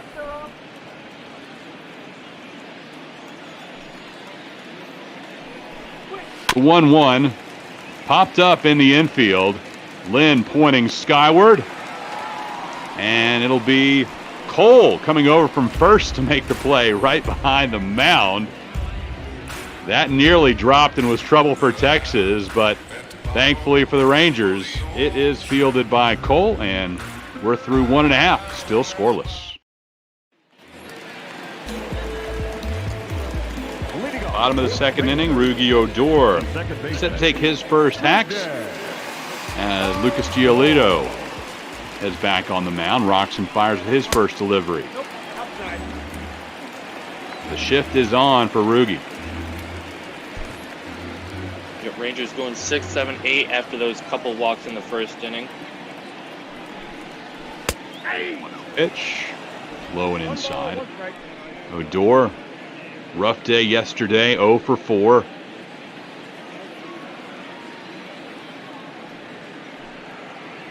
One. Call the strike down in the zone, but Odor now facing a 1-2 count. Yeah, might have clipped the bottom of the strike zone, but I'm not sure I agree with the umpire on that one. The 1-2 up high. Giolito looking in, gets his sign, rocks and fires. Got him with the off-speed pitch. Batting seventh, the designated hitter. Great pitch. Didn't quite have the best placement of it, but Rogan Odor not able to figure it out, and he swings right through it. Now Danny Santana.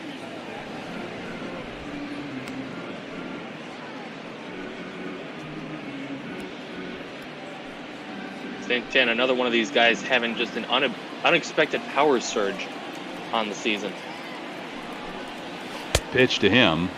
Swing and a miss. Not unexpected by his coaches and his manager, Chris Woodward. Talked about it during spring training, just the amazing effort he put in over the offseason. He's really enjoyed getting to know him and see him work every single day. And when your manager calls you one of his favorite players, that is going to bear well for you in getting into the lineup most days. I mean, it's almost like a parent telling them that you're your favorite kid, you know? 1-2, swings and misses, and Woodward won't like that. Second strikeout of the day, second of the inning for Giolito.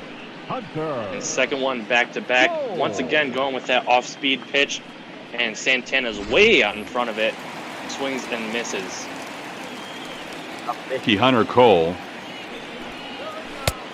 First pitch to him is a swing and a miss. He was a hot bat off the bench for a good chunk of this season. Earned himself a regular spot in the starting lineup. The 0-1 with 2 outs to Cole outside. Woodward had Cole in the outfield to start off, sent Willie Calhoun to the bench after he had some trouble.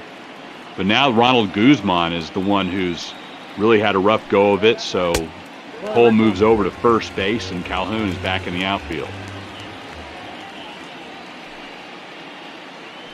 2-1 in there. Yeah, much stronger innings so far from Giolito. 2 outs, 2 strikes onto the next hitter. And he's really attacking these guys more than he did in the first. And here's the 2-2. Cole lifts this one. It'll stay in the infield. Moncada under it, makes the grab. The Rangers go down 1-2-3 in the second. Quick work by Lucas Giolito. He'll see the 7, 8, and 9 hitters for the White Sox in the top of the third.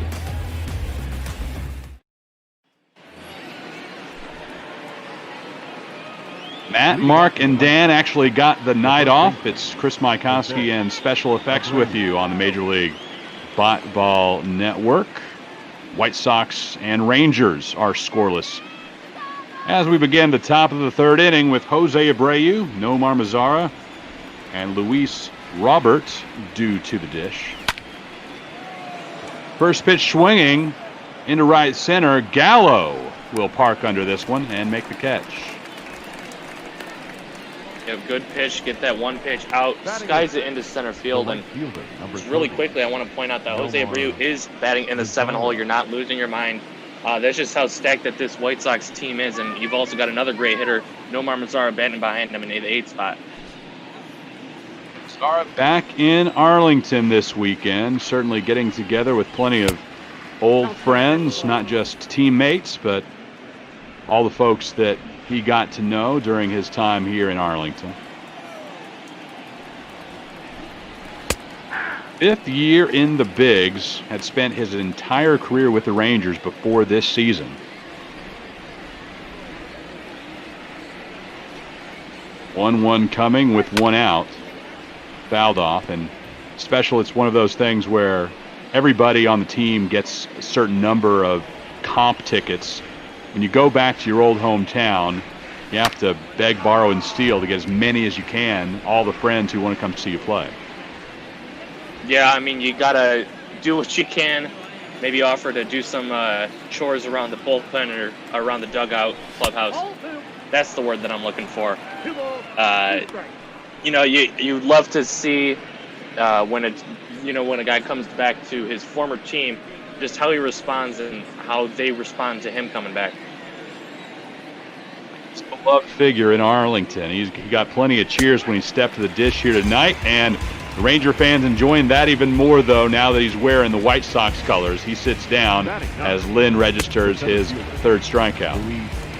Yeah, Lynn opting with the fastball on most of his punch-outs today, whereas Giolito's going more breaking ball and off speed. So very different, attempts to get the strikeouts, but they're both working. Robert, first pitch swinging, and again, Joey Gallo with the putout, his second of the frame. 9-1 and 2 due up for Texas here in Arlington.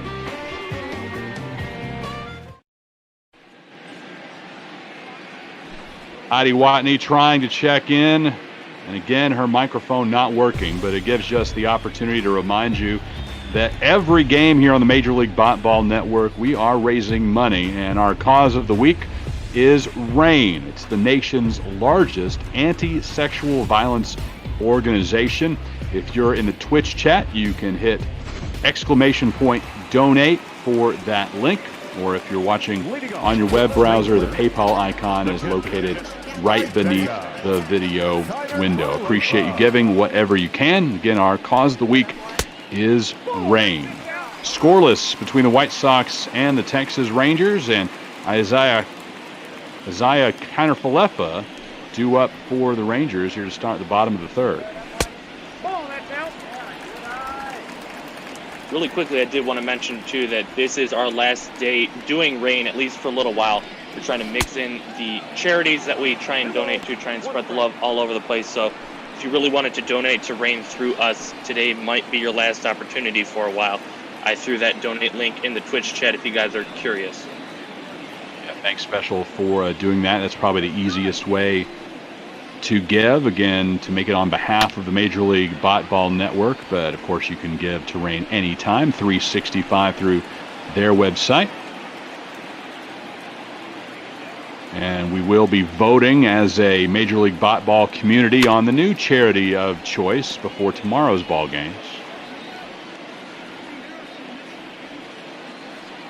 Great to see that change out each week as organizations important to everybody who plays a role here in the community are looked at.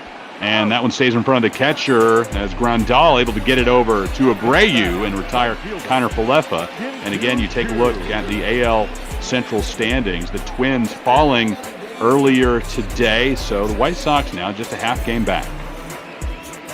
Yeah, it's a very tight race, as you can see up there at the top. Indians in third place, just 3 games back, and it's really unfair to them having to play in that division. Pretty much every other division in the major leagues, they're sitting in first or a very close second place, but they're stuck in third right now. White Sox would host the wild card game if these standings hold up, with the Indians coming to the south side for that one-game playoff. 1-1 against Sin Soo Choo, Texas Rangers leadoff hitter.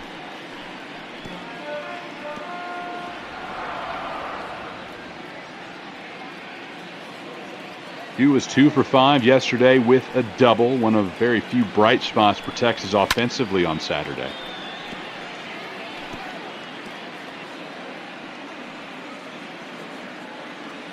One, 2 with 1 out. Bottom of the third inning. Chu into center field, and Roberts only has to make a couple of steps back, and he'll make the grab. Yeah, wrong part of the ballpark for that kind of swing. Probably didn't, wasn't going to get out of here unless it was right down the line, but still a very solid swing from Chu. Getting it out into the air pretty deep, but not going to do anything. Just an easy fly out to the center fielder. Once the Rangers got into the ballpark over the off-season, moved across the street from Globe Life Park to Globe Life Field, immediately the chat was, this place plays a lot bigger, even though the dimensions aren't that much different, aren't that much larger than the old place. Seems harder to get the ball out of the ballpark here. 1-1. 2 balls, 1 strike. Yeah, definitely a couple of things that could play into that. One of them might be even the use of the retractable roof. Center again, Robert underneath it, and he makes the grab. We're through 3 complete innings, and the White Sox will bring the top of the order to the plate. We are still scoreless in Arlington, Texas. Top of the 4th on the Major League Ball Network. Chris Mikoski with special effects, and I'll turn it over to Special for the play-by-play of the middle 3. Thank you, Chris. We're in a bit of a pitcher's duel so far. 3 innings scoreless as this one's ripped over to first. Great play there by Hunter Cole to nab him of extra bases. 1 pitch, 1 out. Anderson. Great to see Cole coming through on that hot shot. Again, he hasn't played very much at first base this season. Had primarily been in the outfield for Texas, but just due to a slumping Guzman, this was the move that Woodward make, and defensively, it pays off right there. Well, now steps in the only guy with a hit for these White Sox, Tim Anderson. Singled back in the first and was caught stealing in the very next at-bat. Takes ball 1. There is a ground ball just fouled down that third base line. Saw something he liked and jumped out in front of it. But Lynn ready to deliver now. That one's inside. 2 balls and 1 strike.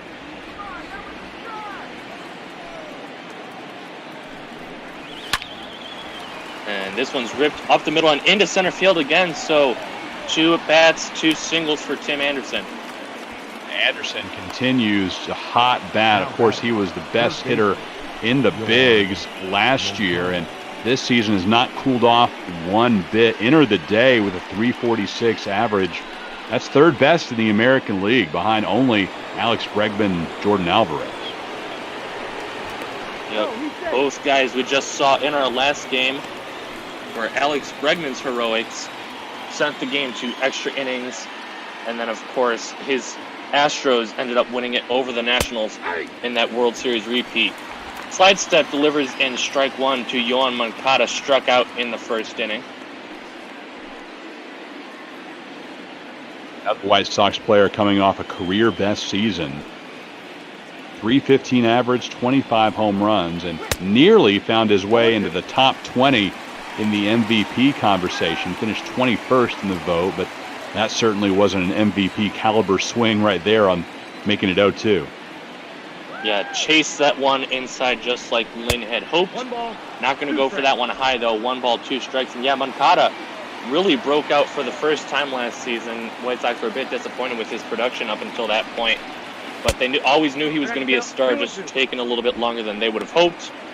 And he has developed into that superstar type player, now sitting number 3 in the lineup. 2-2 with the count. You can see Chris Woodward giving some signs to the pitcher-catcher duo, maybe trying to avoid the stolen base. That one misses low, 3 balls, 2 strikes. And we might see a hit and run here, even though it's just 1 out. Moncada, just a huge prospect coming through the system. The 2016 Minor League Player of the Year, according to Baseball America. 3-2, and we are going to see that hit and run. Anderson's off. It's popped up into foul territory, so he'll have plenty of time to get back. It's going to be caught by the Todd father over there for out number 2. The designated hitter, Edwin. Winning for Chicago, when you start the runner and hope to make it into a big at-bat for, again, a player who's really had a fantastic couple of years here. But now it's Edwin Encarnacion trying to keep this inning alive. Quick check over to Anderson. Encarnacion, one of the 3 strikeout victims on the ball game for Lance Lynn. Very big bat, imposing bat in this lineup. We're going to see a slide step. This one's driven out to right field. Well hit, going back. It's true. He's going to make the catch. Reaching up. Probably couldn't even see that ball, but it lands in his glove, and that's what matters. White Sox get a hit, can't get anything out of it. 3-4-5 coming up for the Rangers. You're watching ML Botball on Twitch. Leading off for the Rangers. We want to welcome you guys back from our short little break. Chris Mikoski and Special FX on the call. We've got a good pitching matchup. No score through 3.5 innings between the White Sox and the Rangers. Willie Calhoun leading things off. And he's going to swing through a fastball right down the middle, 0-1. By a choose catch to close out the top half of the frame. Wish we could have got another couple of looks at it. What an amazing grab off the bat. That was something where I thought it could very well score Anderson from first. Especially running on contact with the 2 outs. Calhoun down 0-2 really quickly. And he won't be finished off, fouls that circle change away, still 0-2.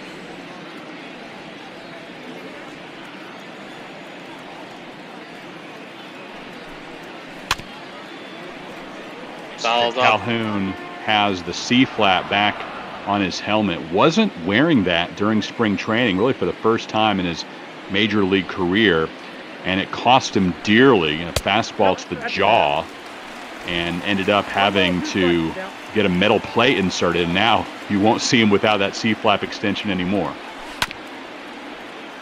This one's shot foul, still 1 ball, 2 strikes. Yeah, that's something that you really saw start to come into the league after Giancarlo Stanton suffered a similar hit-by-pitch right up in that jawline area. He was kind of the first guy to have that extended, flap on the batter's helmet. Misses inside, 2 balls, 2 strikes. And that one's well high, 3-2. But, he explained it that, I'm sorry, go ahead, Special. Just going to say that now we've kind of seen it, transcend, even if you haven't had that terrible experience, just to prevent something. We've seen it all around the league. And 3-2 is going to miss. So from 0-2, he does draw the walk. Third one issued by Giolito in just 3+ innings of work. And the Rangers get their leadoff man on for the second time today. Really surprising and great luck for Texas to get the leadoff hitter aboard after falling down that count. Usually when you face an ace pitcher like Giolito, you're expecting an out pitch. But again, walking after an 0-2 count. Really good job by Calhoun working that. Strike 1 called to Joey Gallo, one of those 3 walks today. And for Calhoun, you got to hope that can maybe, spark something good for him. He's had that terrible stretch like we mentioned earlier. And sometimes even if you're not getting the bat on the ball, that can still bring up your confidence if you're getting on base with the walk.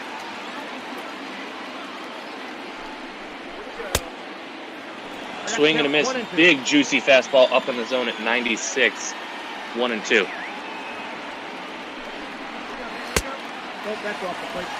Gallo, really mammoth human being in the box, and as it goes for him, usually it seems it's either a home run or a strikeout. 2-2 count right here. We'll see what he can do with it.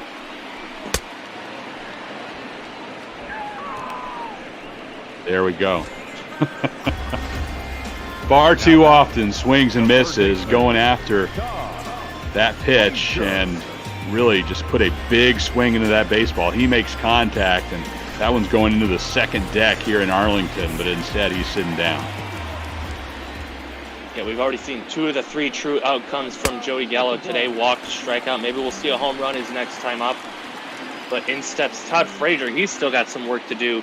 Struck out his first time. Willie Calhoun stands over at first base.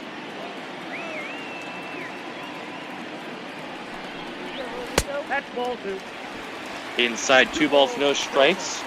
Getting himself into a good count. Frazier had one of the scariest moments of his career happen right here in Arlington, across the street over at the old ballpark, trying to chase down a foul ball down the third base line, went crashing into the stands and opened his lower lip, required several stitches. Luckily, he has recovered from that and is able to draw a walk in this at-bat, but also just produce throughout the rest of his career. Giolito with 4 base-on balls today, and the second time he's done multiple in the same inning. So Rangers with a chance now with 1 out to break this scoreless deadlock. Rougned Odor is going to be the man tasked with that job. He has also struck out his first time out. Frazier back in 2016. Not a ton to recover from, just an ugly fat lip, but yeah, certainly something that you would never want to happen again, even to your worst enemy. It looked ugly. So Odor wastes the opportunity to go up 2-0. Instead, chases that changeup low, so it will be 1-1 with runners at first and second.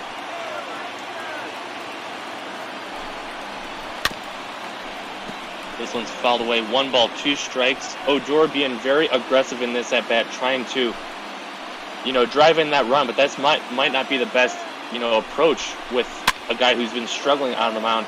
This one's pop fouling out of play. Right, you definitely have to cater your approach to what you're seeing and throw out the scouting report a little bit when he's struggling like this. Takes inside the 2 balls, 2 strikes. And that now means that Giolito has thrown more balls than strikes in this inning, 12-11 in that count.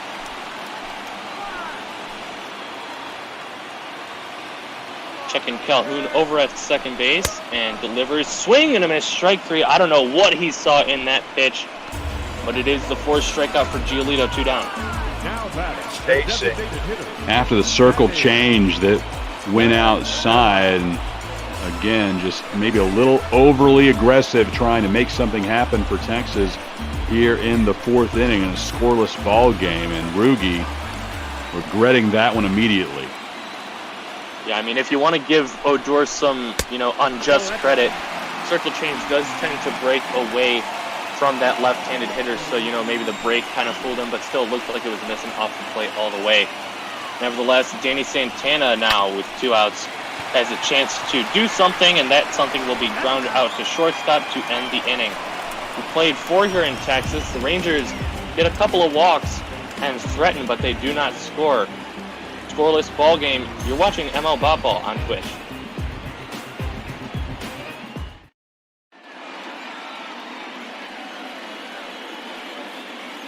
Beautiful ballpark here in Arlington. Checking in with Heidi Watney, and does not seem like she has fixed her microphone issues just yet. But we are going to take this time now to let you guys know that, of course, we are ML Bopball. We've got all of our links to our social media and websites on the bottom of your screen right here, mlbopball.com, where we do a lot of our stuff, as well as the Discord. Type in !Discord into the Twitch chat, and that'll link you into our group where we try and get everything done, and everyone has a good say in everything. Twitter, Instagram, Reddit, all along the bottom. We'd love to have you join us, maybe even call a game like Chris Mikoski or myself one of these days.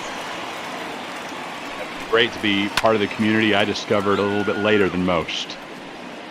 That one's launched out to left field, but he knew it was going foul. 0-2.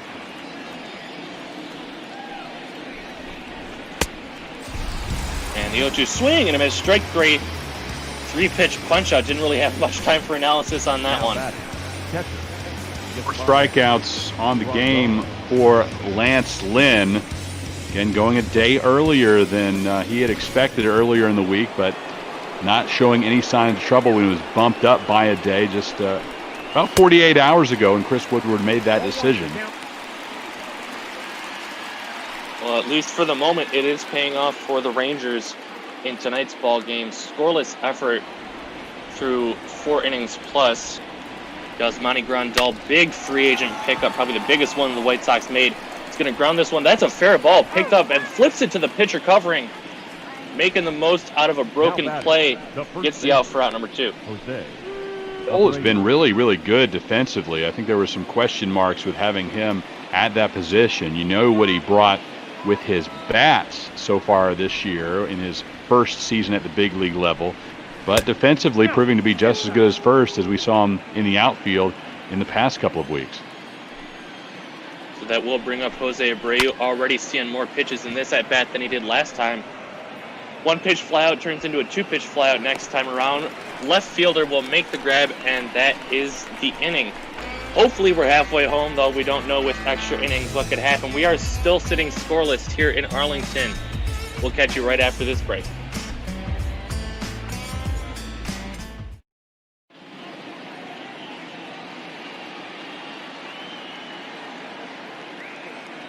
Heidi Watney reminding us of some big ML Bopball news that happened just last night. Keone Kela got traded from the Pittsburgh Pirates to the Los Angeles Dodgers for Caleb Ferguson. So that's trades are a lot of things that we're trying to discuss in the Discord. If you guys want to hop on in, have a say, we'd love to have you. And that was kind of a surprise move last night. Didn't really hear much rumblings right up until things started to fall into place. That's what good general managers do. You do not let things get out into the media. You handle things in-house and try to keep those trades secret. You never know if that word gets out, maybe another team gets in on the mix and offers something better. There's a diving stop there at third base by Moncada. Flips from his knees. That is a web gem over there at third for the first out of the inning. Hunter Cole denied as Moncada dives and throws off his knees a very long distance, and just tough luck there for the rookie. So it will be another youngster coming up, Isaiah Kiner-Falefa. Swinging the right-handed bat. First pitch is taken for a strike, looked to be a bit low. And, you know, Chris, I don't want to toot my own horn too much, but you were praising the Dodgers GM for not really, making too much noise about it. But I was one of the few guys that was orchestrating that trade, along with Cookie Eater Evie from Toronto on the Dodgers side, and the big guy, our resident trivia master, on the Buccos side. So you're breaking the fourth wall a little bit here. I thought you were just a broadcaster. Come on. Breaking the fourth wall a little bit. You know what? We'll say I have no rooting interest. That one slapped over to second, flips it onto first for out number 2. Now batting, the right fielder. Taking a look at the team ERA leaders. Tampa Bay Rays number 1, Oakland Athletics number 2, and the Chicago White Sox sitting at number 3 with a 3.44 earned run average. Very stellar numbers from the entire team, and those are just going to get improved, assuming Giolito will keep up his good work.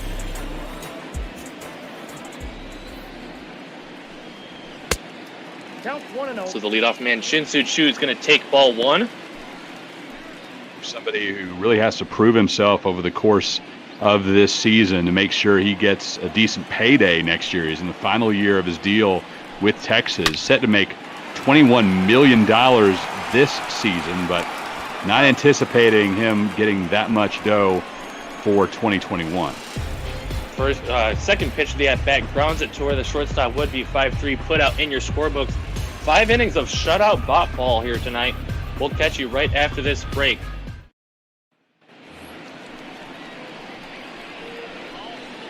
Chris Mikoski, special effects on the call. 0-0 is the scoreline. We are already into the 6th inning. Maybe trying to make up for that lost time with Bop Ball tonight. And I say lost time, I absolutely love the production that we've done. Eddie McCarthy, Aiden Blank, as well as all the people behind the scenes putting that together, just really makes this so much more realistic to me. This one skied out to left field down the line. Everyone's shifted over. That's going to be extra bases. One hop up against the wall. Finally coming over is the left fielder. He'll get it back into the infield, but it will be a leadoff double here for the White Sox. That's the kind of hitting I just love to see when the shift is on, as Mazzara now up to 14-game hitting streak. But that's how you beat the shift. You just go ahead and do it the opposite way, and maybe they can't work it against you in future at-bats. Mazzara with an easy double hitting it to the opposite field. Yeah, personally, I'm one of the guys that hates the defensive shift. I want it to go away naturally, though. I want hitting coaches and hitters to work on going the other way like Mazzara did right there.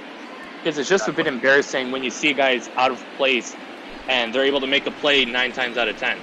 Yeah, I'm with you in making it go away naturally. It shouldn't be against the rules. I say you can place your players anywhere on the field. But again, you keep working with your guys. You make sure they realize this is how you get the job done. You won't see this anymore. Luis Robert down 1-2 after swinging through the fastball. And with the leadoff man in scoring position, something we haven't seen at all tonight, Robert has a great chance to move him over at the very least. He's going to sky this one into left field. Willie Calhoun is underneath it. He will make the catch for out number 1. Now batting, second baseman, Leori Garcia. So we will go back to the top of the order. Leori Garcia popped out in his first at-bat to the pitcher and then lined out to Hunter Cole in his last at-bat. Garcia had come up through the Rangers system, made his major league debut with Texas in 2013, and then was sent to the White Sox midway through that 2013 season. The player to be named later in a deal that brought Alex Rios over to the Rangers. And he's been quietly one of the better guys, just staying consistent near the top of that White Sox lineup. Going to be another pop-up here behind the plate. Kinder Falefa takes off the mask and makes the grab for out number 2. Up next for Chicago. And staying out there at second base is Nomar Mazara. Hasn't moved an inch since his leadoff double. Great crowd here in Arlington, as you'd expect on 4th of July weekend, and the opportunity to get inside the air-conditioned elements of Globe Life Field when it's 105 outside in the Dallas-Fort Worth Metroplex. If you're not in the AC, you're in a pool today. There's no way you're spending much time out in the elements. And that pool might be a pool of your own sweat if you can't find anywhere close enough. This one's skied out into center field. Going to be a long run for everybody, and it's going to fall. Runner had to hold up at third, and it's going to be the third single of the game for Tim Anderson. A little bit unorthodox on this one. Gallo and Chu all converging, and nobody calls for the baseball. It ends up in the glove of Gallo after it hits the artificial turf. So big opportunity, first opportunity really for either side, as both pitchers have been limiting the base runners. 1-0 now to Yoan Moncada.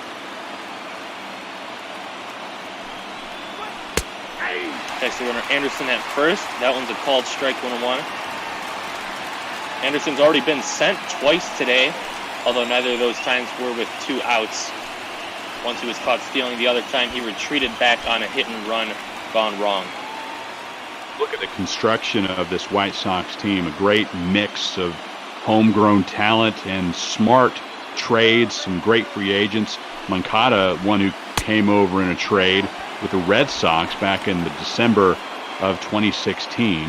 One of 4 players that Boston was willing to sacrifice in order to get Chris Sale. And you got to say it paid off for the Red Sox that got that World Championship, but you also got to think it paid off for the White Sox, getting a lot of these great guys. And Moncada makes it interesting. 3 balls, 1 strike. Edwin Encarnacion waiting on deck with his 24 home runs. The 3-1 pitch, fly ball into left field, coming over his Calhoun. He's underneath it, and he will make the catch. So the White Sox get a man to third. First time either side has done that today, but they don't score. Nobody has.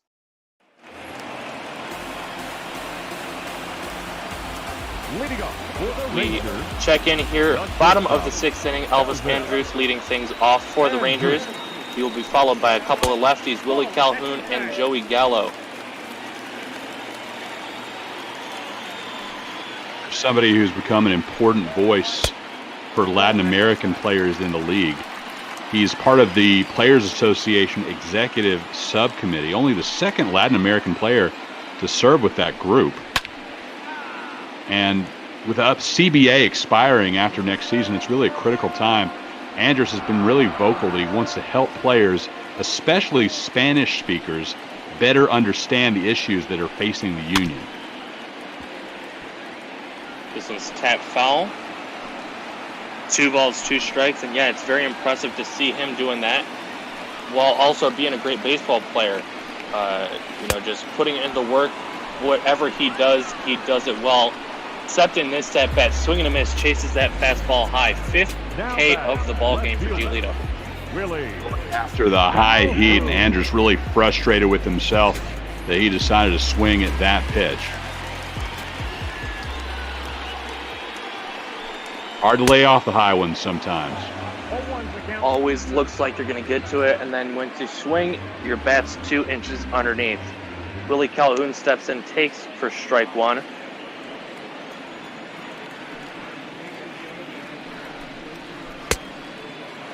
Swung on and missed. No balls, 2 strikes. As you see on the screen, Calhoun came over from the Los Angeles Dodgers back in 2017. That sent HOU Darvish over to LA. And swing and a miss, strike three. 3-pitch punch out, back-to-back Ks here in the top of the 6th.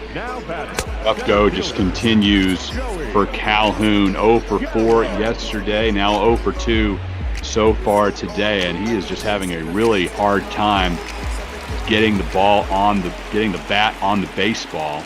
The Rangers are headed to Miami later this week, and the way Calhoun's been hitting, it wouldn't be surprising at all if he's the one who finds the bench when the Rangers lose their DH. Nope. So Joey Gallo steps in, working the count very well yet again, 2-0. Nope. Back inside. And he'll increase that 3 balls, no strikes, looking for his second walk of the game, trying to extend the inning for the Todd Father.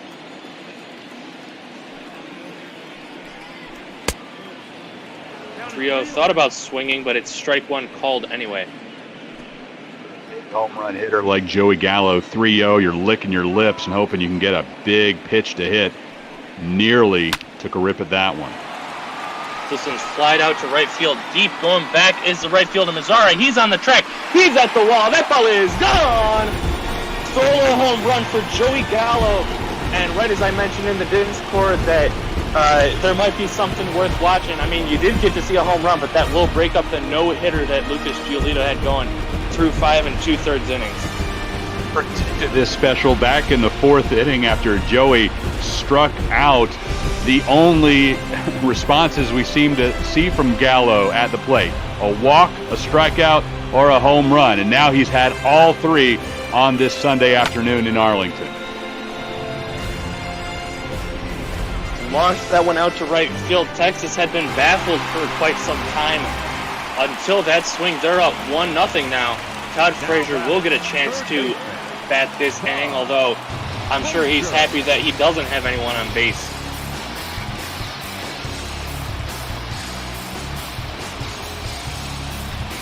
Frazier drew a walk back in the 4th inning. 1 of 4 that Giolito has delivered today. That one's going to be grounded up the middle. Second baseman, tough play against his body. He got him at first, and the side is retired. Giolito goes 5 2/3 of no-hit baseball before giving up this solo shot to Joey Gallo in the right field corner. We've played 6 in Arlington. It's 1-0 Rangers.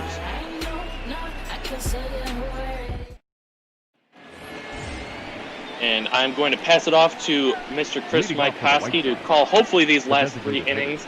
Though we never know with free baseball always lurking around the corner. And also lurking in our booth, we got a shark in the water. Shark Shavery, how you doing tonight? Oh, not too bad. How about yourself? Shark didn't know if we'd have Dustin, our new Arlington organist, stepping in for this one at Globe Life Field. But always good to see you as well. And we'll hear from you here at the end of this half inning.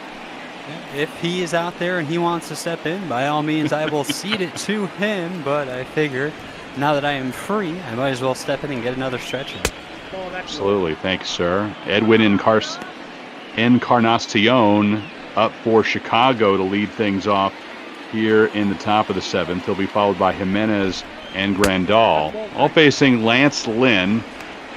6 innings of shutout baseball so far. We talked about this being ace versus ace today special, and it has lived up to the billing.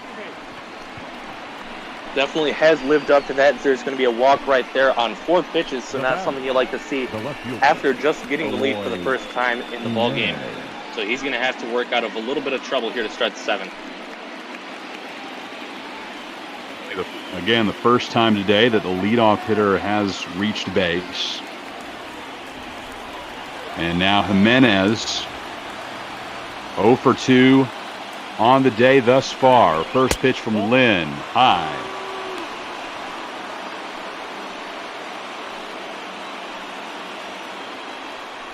Then relying on 5 pitches, throws the 4-seam fastball 54% of the time. Tops out at around 95 miles an hour normally. Inside. That one at 93. Then it's a sinker, a cutter, a curve, and a changeup. And that sinker can be a killer special when he's feeling it, bringing that at 93. Not feeling it this inning, though. 6 straight balls to start out and make it 7 in a row now. Randall waiting on deck, the big bat for Chicago, with White Sox trailing 1-0 after a Joey Gallo home run in the 6th. The 3-0 pitch still can't find the zone. 2 consecutive free passes issued by Lance Lynn. Back-to-back walks, something you never want to see, especially not when you're protecting just a slim 1-run lead. He's going to have to attack the next hitter, Yasmani Grandal, who has not gotten a hit yet today, popped out and grounded out.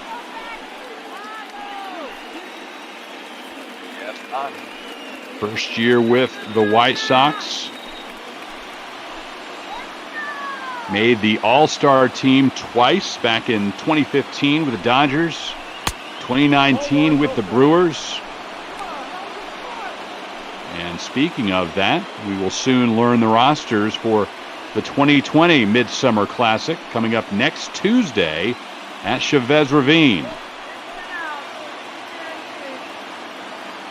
1-0 pitch coming with 2 on for Chicago. Swing and a miss. Finally fouled off a little bit. Got a piece of it. Finally had that first strike of the inning, and it was left right down the middle. Luckily, Grandal couldn't do anything with it. 1-1 up high. Yasmani signed a 4-year deal in the offseason worth $73 million. The top catcher available in free agency. The 2-1 fouled off. Well, if you're the White Sox, not only are you happy you brought the big bat to your team, but it's also relatively cheap, just depending on what you heard from some other guys analyzing what he might make this offseason. Field, and this one will go down fair. Calhoun tracks it down, but the White Sox will even this one up as Edwin Encarnacion comes in to score. RBI for Yasmani Grandal. It's just a great thing to do. Go the other way with the pitch. Don't try to do too much. And he does drive it down that left field line. Doesn't get extra bases out of it, a little bit surprisingly, only the single. But runners at the corners now with Jose Abreu at the dish. And a big chance here to not only take the lead, but maybe even break this game open. Now, when do you think Quickly they get take a Lance couple- Lynn out? The Rangers get a couple of pitchers up there, Shark, right after that first run scored. A couple of arms warming. And there they are right there, Volquez and Allard. So a very short leash at this point. I imagine one more hitter reaches base, and that'll do it for Lynn's day. 0-1 pitch. Fouled away. Doing a lot better in this at-bat. Attacking the hitter like we said we needed to do earlier in the inning. Pitch to Abreu. And Kiner Falefa cannot block that baseball. Back to the dirt. And the White Sox take the lead on the wild pitch from Lynn. Honestly, you'd think he might have even blocked that one a little bit too well. He got in front of it, and it just ricocheted off his pads halfway down that first baseline. Easy job for the guy coming into the plate to score that lead run now for the White Sox. Bright stays at the plate with a 2-2 count now. Just a runner on second.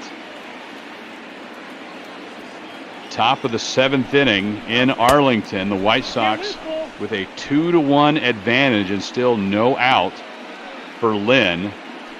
And they'll let him at least finish off this hitter. We'll see if Chris Woodward will make a move to the pen. 3-2 pitch. Outside, and Abreu gets the 3rd walk of the inning from Lynn. And after a masterful first 6 innings, it has come unglued for the Ranger ace. Wheels are falling off the bus quicker than you could have imagined after how his start went. And it's going to be very disappointing as he's taken out of the ball game. Just the 2 runs allowed so far is responsible for those 2 guys on first and second. Going to get some applause from the home crowd. Great start, just didn't get the offense behind him, and we are going to see Edinson Volquez just making his second appearance on the season, 1 1/3 innings. 13.50 ERA is a little less than desirable, although that small sample size will surely inflate that number to where it is now. 3 punch-outs, no walks. Got beat up a couple of days ago in his first big league appearance of the season. Getting the call from AAA Nashville, trying to shore up the Rangers bullpen, but so far things not working out too well for Volquez. Low and outside, the first pitch from the Ranger reliever. Somebody who had an incredible season to this point for the Nashville Sounds, but at this point in his career, it seems like Volquez has almost become one of those quadruple A type players. He can kill it at the AAA level, but once he gets elevated back to the majors, he cannot quite handle the competition anymore. It's really disappointing to see from Volquez. He was never an ace type guy on the mound, but he was a solid back end of the rotation guy, maybe a bullpen piece if you really needed to slot him there. Just kind of falling off towards the back end of his career.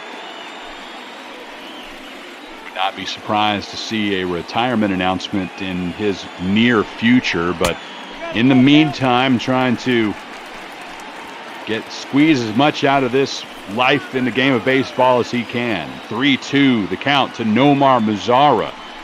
The new Ranger versus the former Ranger. Volquez versus Mazara. Over to the shortstop, Andrus. Quick throw over to first. And first down of the inning is made by Texas. The runners advance now on second and third. Yeah, Andrews took a little bit of a weird route to that one. We won't get to see the replay. I almost wonder if Volquez maybe got just a tiny piece of that one on his way there, making Andrews have to make that quick shift. It's Robert now, bottom of the White Sox order, 9-hole hitter, wearing number 88 on his back. I have not learned the backstory yet on why he decided to pick such a large number. I do know why Abreu wears 79. 0-1 inside. Abreu chose 79 at his mother's urging. She said that a high number like that would help people remember him. Need to find out the backstory for Robert. 1-1. Right side of the infield, and Odor scoop and throw, and the White Sox able to add another run. It's 3-1 after Robert's ground out was able to bring Grandal home. Trading an out for a run, something that I don't think either team really thought was the best scenario, but they're going to take it given the situation at hand. White Sox increasing that lead to 3-1. Still danger though with that man at third. Garcia as we return to the top of the White Sox order. Encarnacion, Jimenez, and Grandal have all scored for Chicago, erasing what was a 1-0 Rangers lead following a home run by Joey Gallo in the back end of the 6th inning. Garcia's 0 for 3. 0-1 offering Volquez. To the shortstop, Andrus. Over to Cole at first, and that'll do it for the White Sox here in the 7th. The White Sox plate 3 and go up 3-1. It is stretch time in Arlington. Here's Sharp.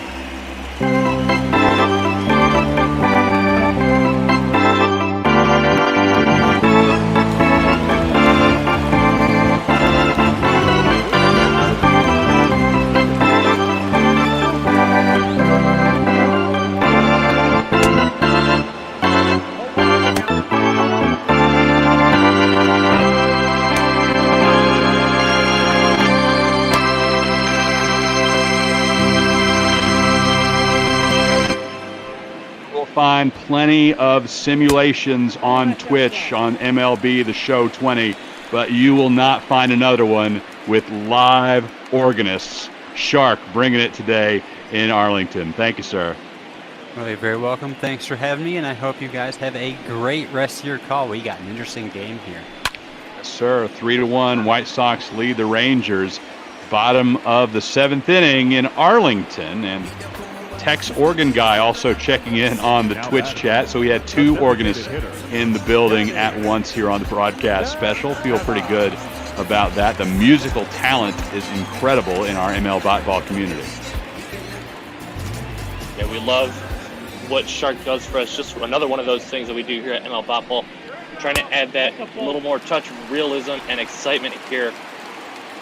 Just can't thank him enough for all that he does, and can't thank Tex Organ Guy enough for what he is likely to do coming up soon. I don't know if I've heard him in the booth just yet, but I'm sure he's going to do a great job.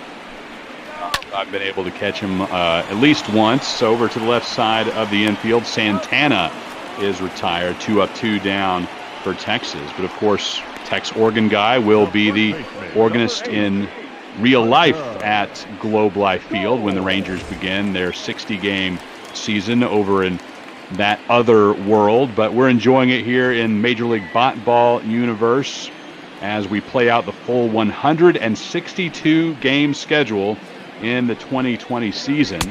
And Hunter Cole, again the rookie for Texas, spent last season with Nashville, an injury-plagued 2019 at AAA level. But I wonder if he's still injured with a swing like that. My goodness, he was way out in front of that circle change. 2 pitch coming from Giolito in the dirt.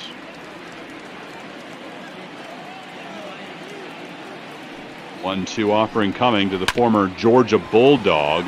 It's this one to the right side of the infield. Garcia ranges to make the play in the shallow right field grass. And that'll do it in the 7th for Texas. White Sox continue to lead 3-1.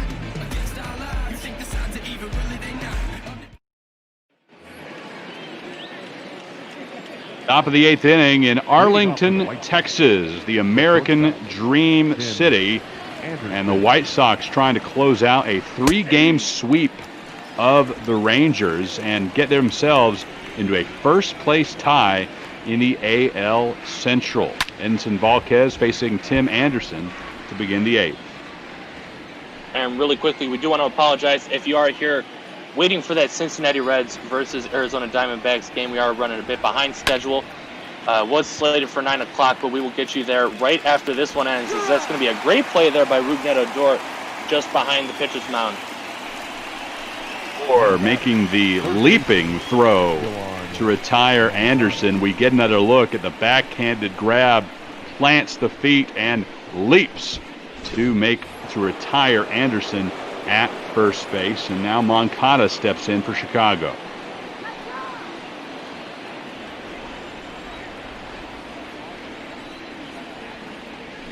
First pitch coming, Moncada up high.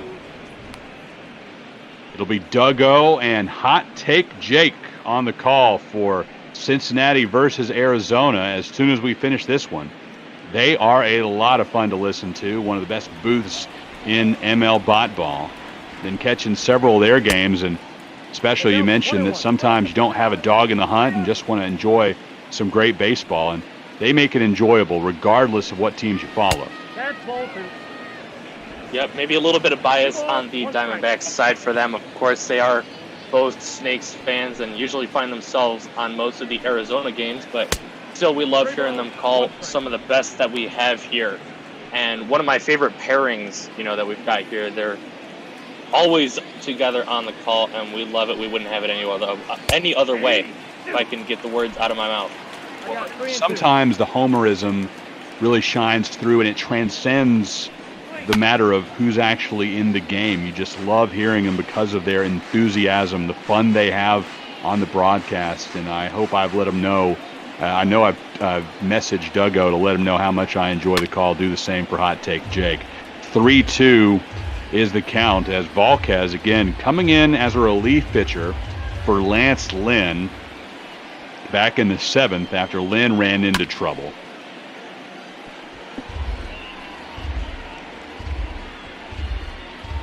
Encarnacion waiting on deck, waiting for his opportunity after Moncada's at bat is complete.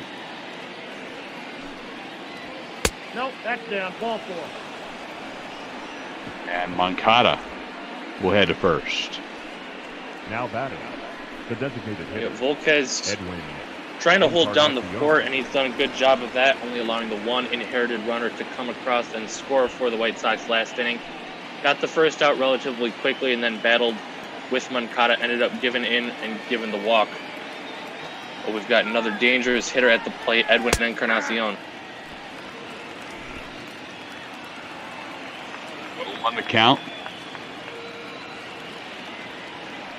Another former Ranger in Encarnacion, drafted by Texas back in 2000 and never made the big league club. He was traded just a year after being drafted. The count is 1 and 2. Sent to the Reds along with Ruben Mateo for Rob Bell. That's a trade the Rangers probably would like to take back. 1-2. Inside. Ball 2. Inside. Bell ended up lasting just parts of 2 seasons with Texas, won less than 10 games, had an ERA of nearly 7, and was out of the league entirely by 2007. Whereas Edwin, of course, went on to be a 3-time All-Star.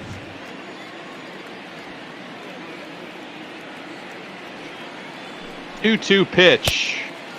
Swings and misses at a pitch in the dirt. Volquez able to get him with the changeup. Great job right there, pulling the string on that one. And like you said, just skimming the dirt before grabbing the catcher's glove. Looks like a fastball coming in, and then it just starts to dip as you realize you swung way too early. Now Jimenez, he's 0 for 2 with a walk. 0-1 for count. Checking in on the Twitch chat, and Eagles 42 mentioning after I talked about Encarnacion that the Rangers have a bunch of trades they'd like to take back, and isn't that the truth? I think that's the same thing for a lot of teams, though. You know, my favorite team, the Detroit Tigers, had John Smoltz in their system before trading him away to the Atlanta Braves in a deal that, you know, short term ended up working out for them, but long term, of course, you would rather have that Hall of Fame guy on your staff. Swing and a miss by Jimenez. Volquez with the sinker inside, and Ranger fans are on their feet. Need to get the bats going, though, here as we head to the bottom of the 8th.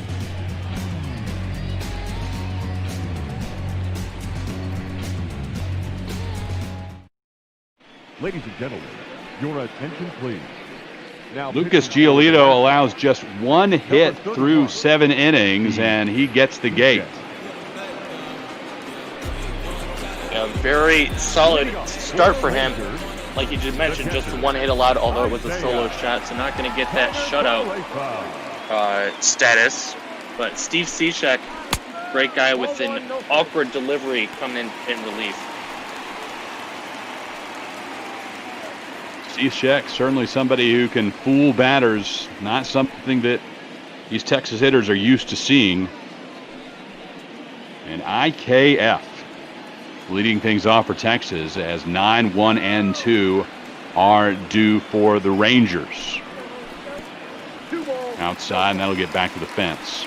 We started talking about regrettable trades, and you'll remember a couple of weeks ago a new book hit the shelves and got a lot of play in the national media, outlining some of the past misdeeds from the namesake of this ball club, the Texas Rangers Law Enforcement Agency.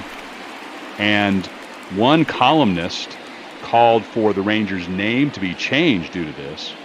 The author of the book, though, outlining all of those problems, said he wouldn't necessarily call for that. More regrettable than the team name in his eyes is the Harold Baines trade the Rangers made. Now batting, the right fielder. That was maybe not the smartest move on the Rangers' part, trading away that man. But you know, you got to live with bad trades. You got to be excited about the good trades when you get them.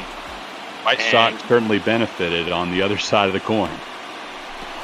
In the dirt, and Sin-Soo Choo will now have a runner in scoring position as Kiner Falefa advances on the wild pitch.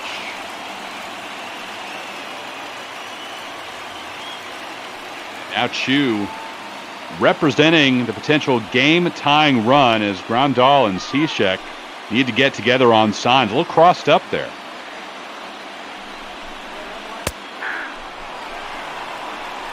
Now he likes what he sees, pointing to his pitchers. Like, that's what I'm talking about.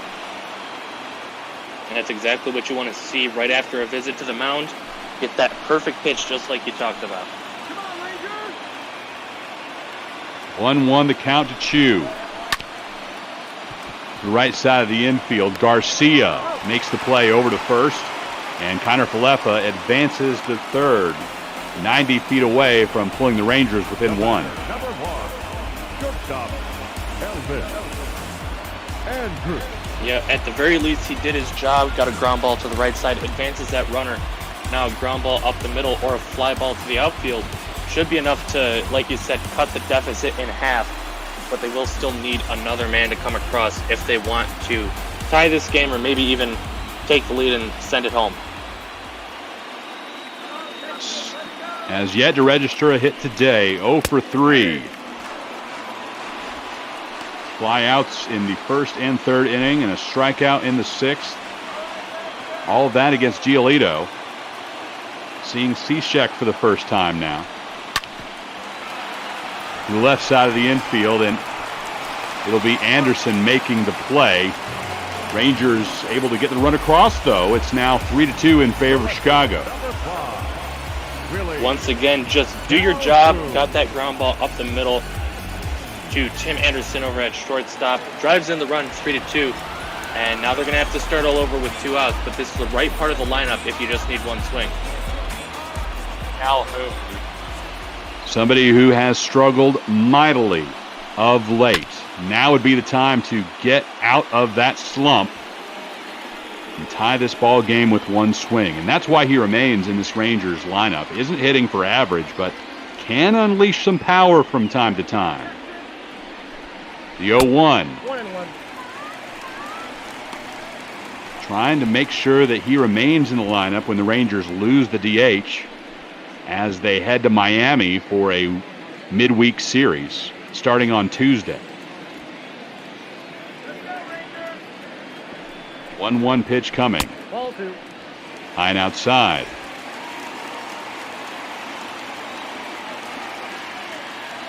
Waiting on the 2-1 to Willie Calhoun. Punches that one foul.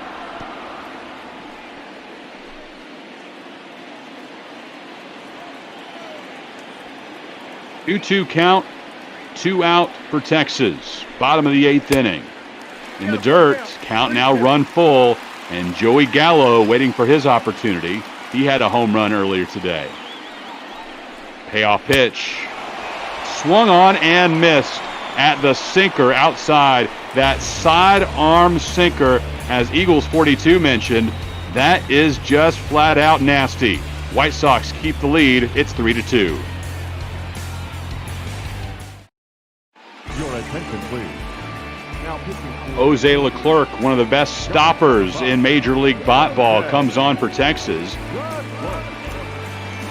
With his team down by a run, just trying to keep the White Sox contained. He hasn't pitched much lately, so Chris Woodward deciding may as well get him out there and give him an opportunity, even if it is not a safe situation.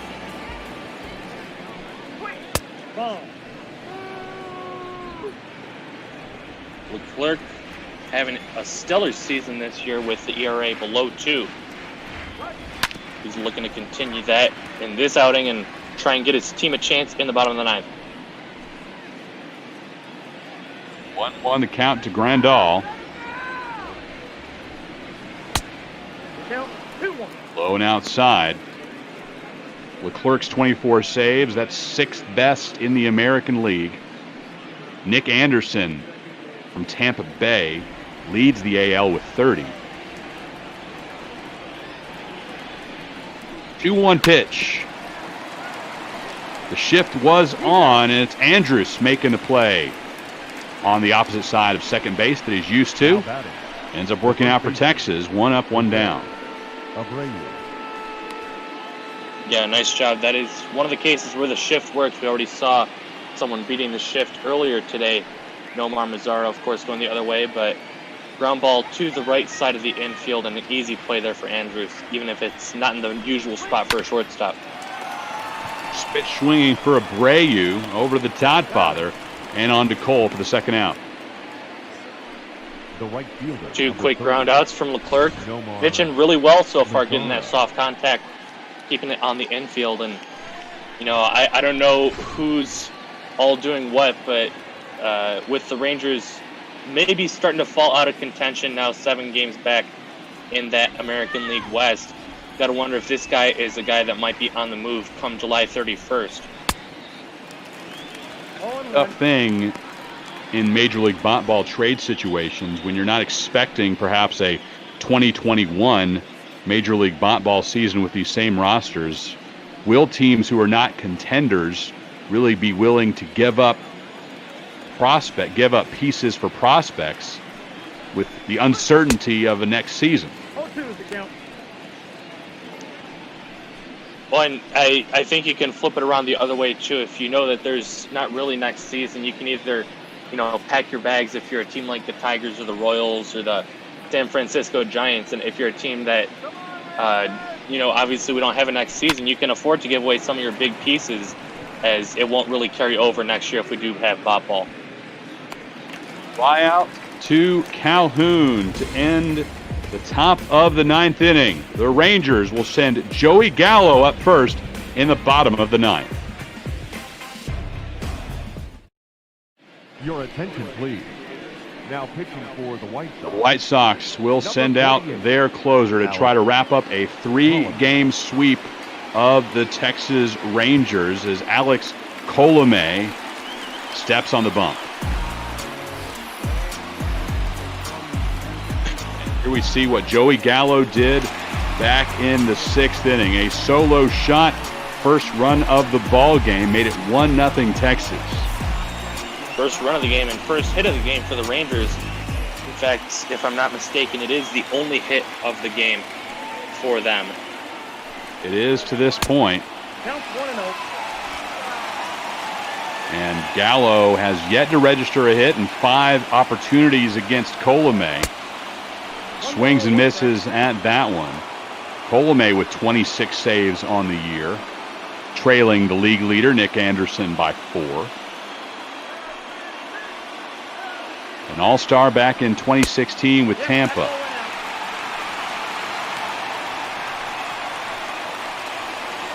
Yeah, Colomé, not really one of the guys that you hear too often in terms of great closers, just because he hasn't been on those bigger market teams. But he's been putting in lots of work, and I'm sure the White Sox are lucky to have him. Absolutely. You don't need a great closer until you're a contender, and every single out counts so much. And as it turns out, the White Sox have worked themselves back into contention in the American League Central. And again, a win today would tie things up atop of the division.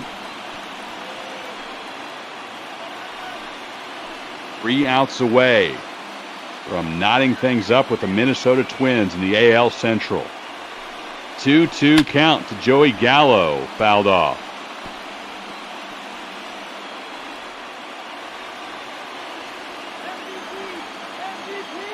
Colomé to Gallo with the 2-2. Up high, count run full to the Rangers slugger.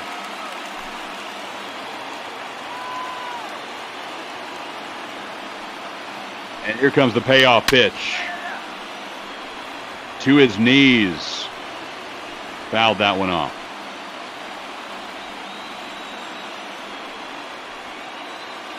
Colomé making his 37th appearance on the season.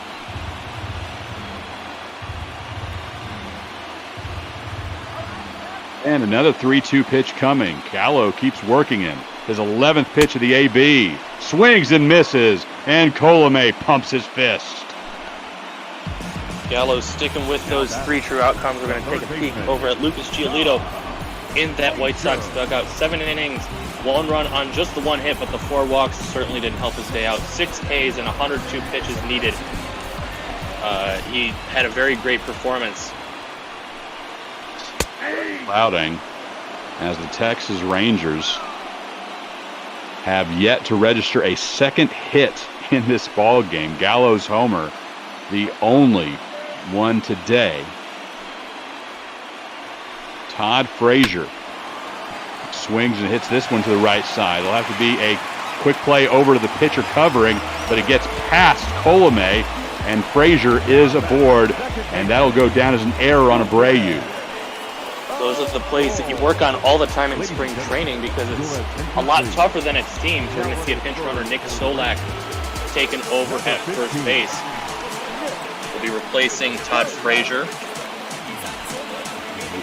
Ranged far to his right and could have taken some more time, certainly, and waited on Colomé to get over, but quick release and unable to put it in his pitcher's glove. And that'll bring in Rugi Odor, 0 for 3 on the day. A look into the Chicago dugout, and manager Rick Renteria, his 4th season with Chicago. First 3, White Sox simply building things up and ready to capitalize it here in 2020.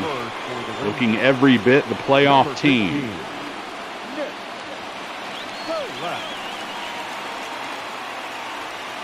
One pitch coming to Rugi Odor. Down in the zone, and Odor swings and misses at a cutter. Number 15.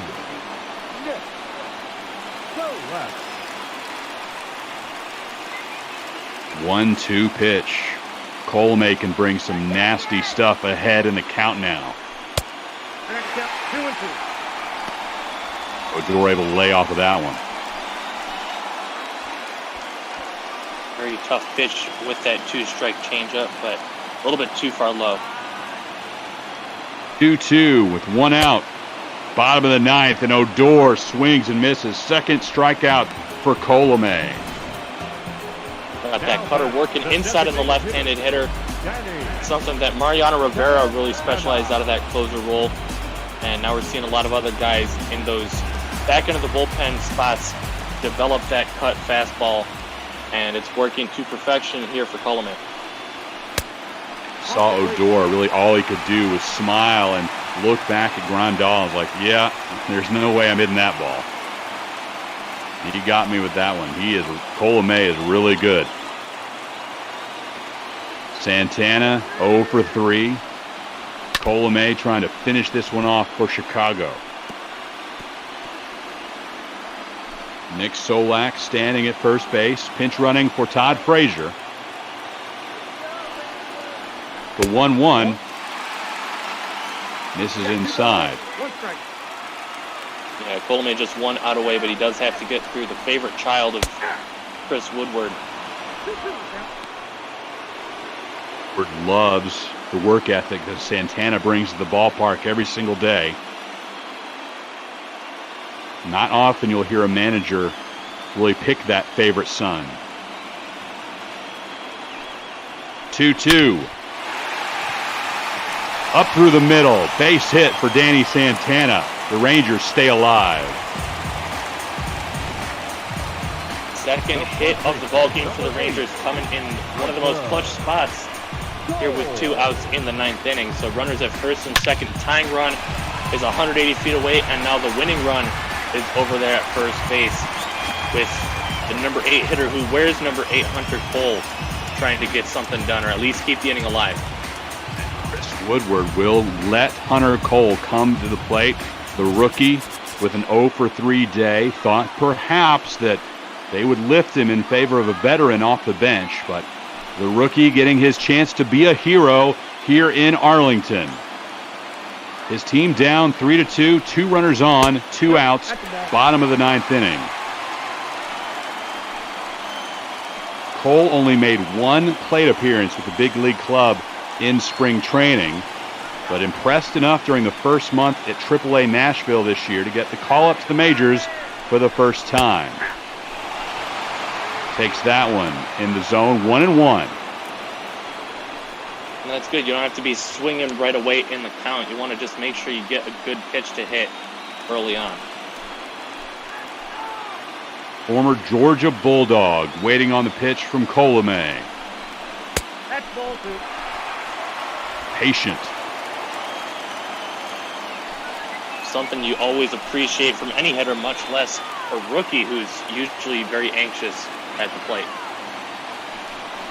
2-1 pitch. Fouled off. And the butterflies are certainly in the chest of Hunter Cole right now. They're going strong, and every Ranger fan in the ballpark. A great crowd here on 4th of July weekend.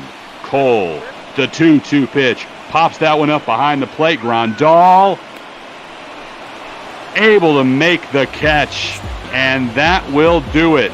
The Rangers fall 3-2 to the Chicago White Sox, leaving 2 men stranded in the bottom of the 9th inning. And with that, the Chicago White Sox are now tied atop the AL Central with the Minnesota Twins.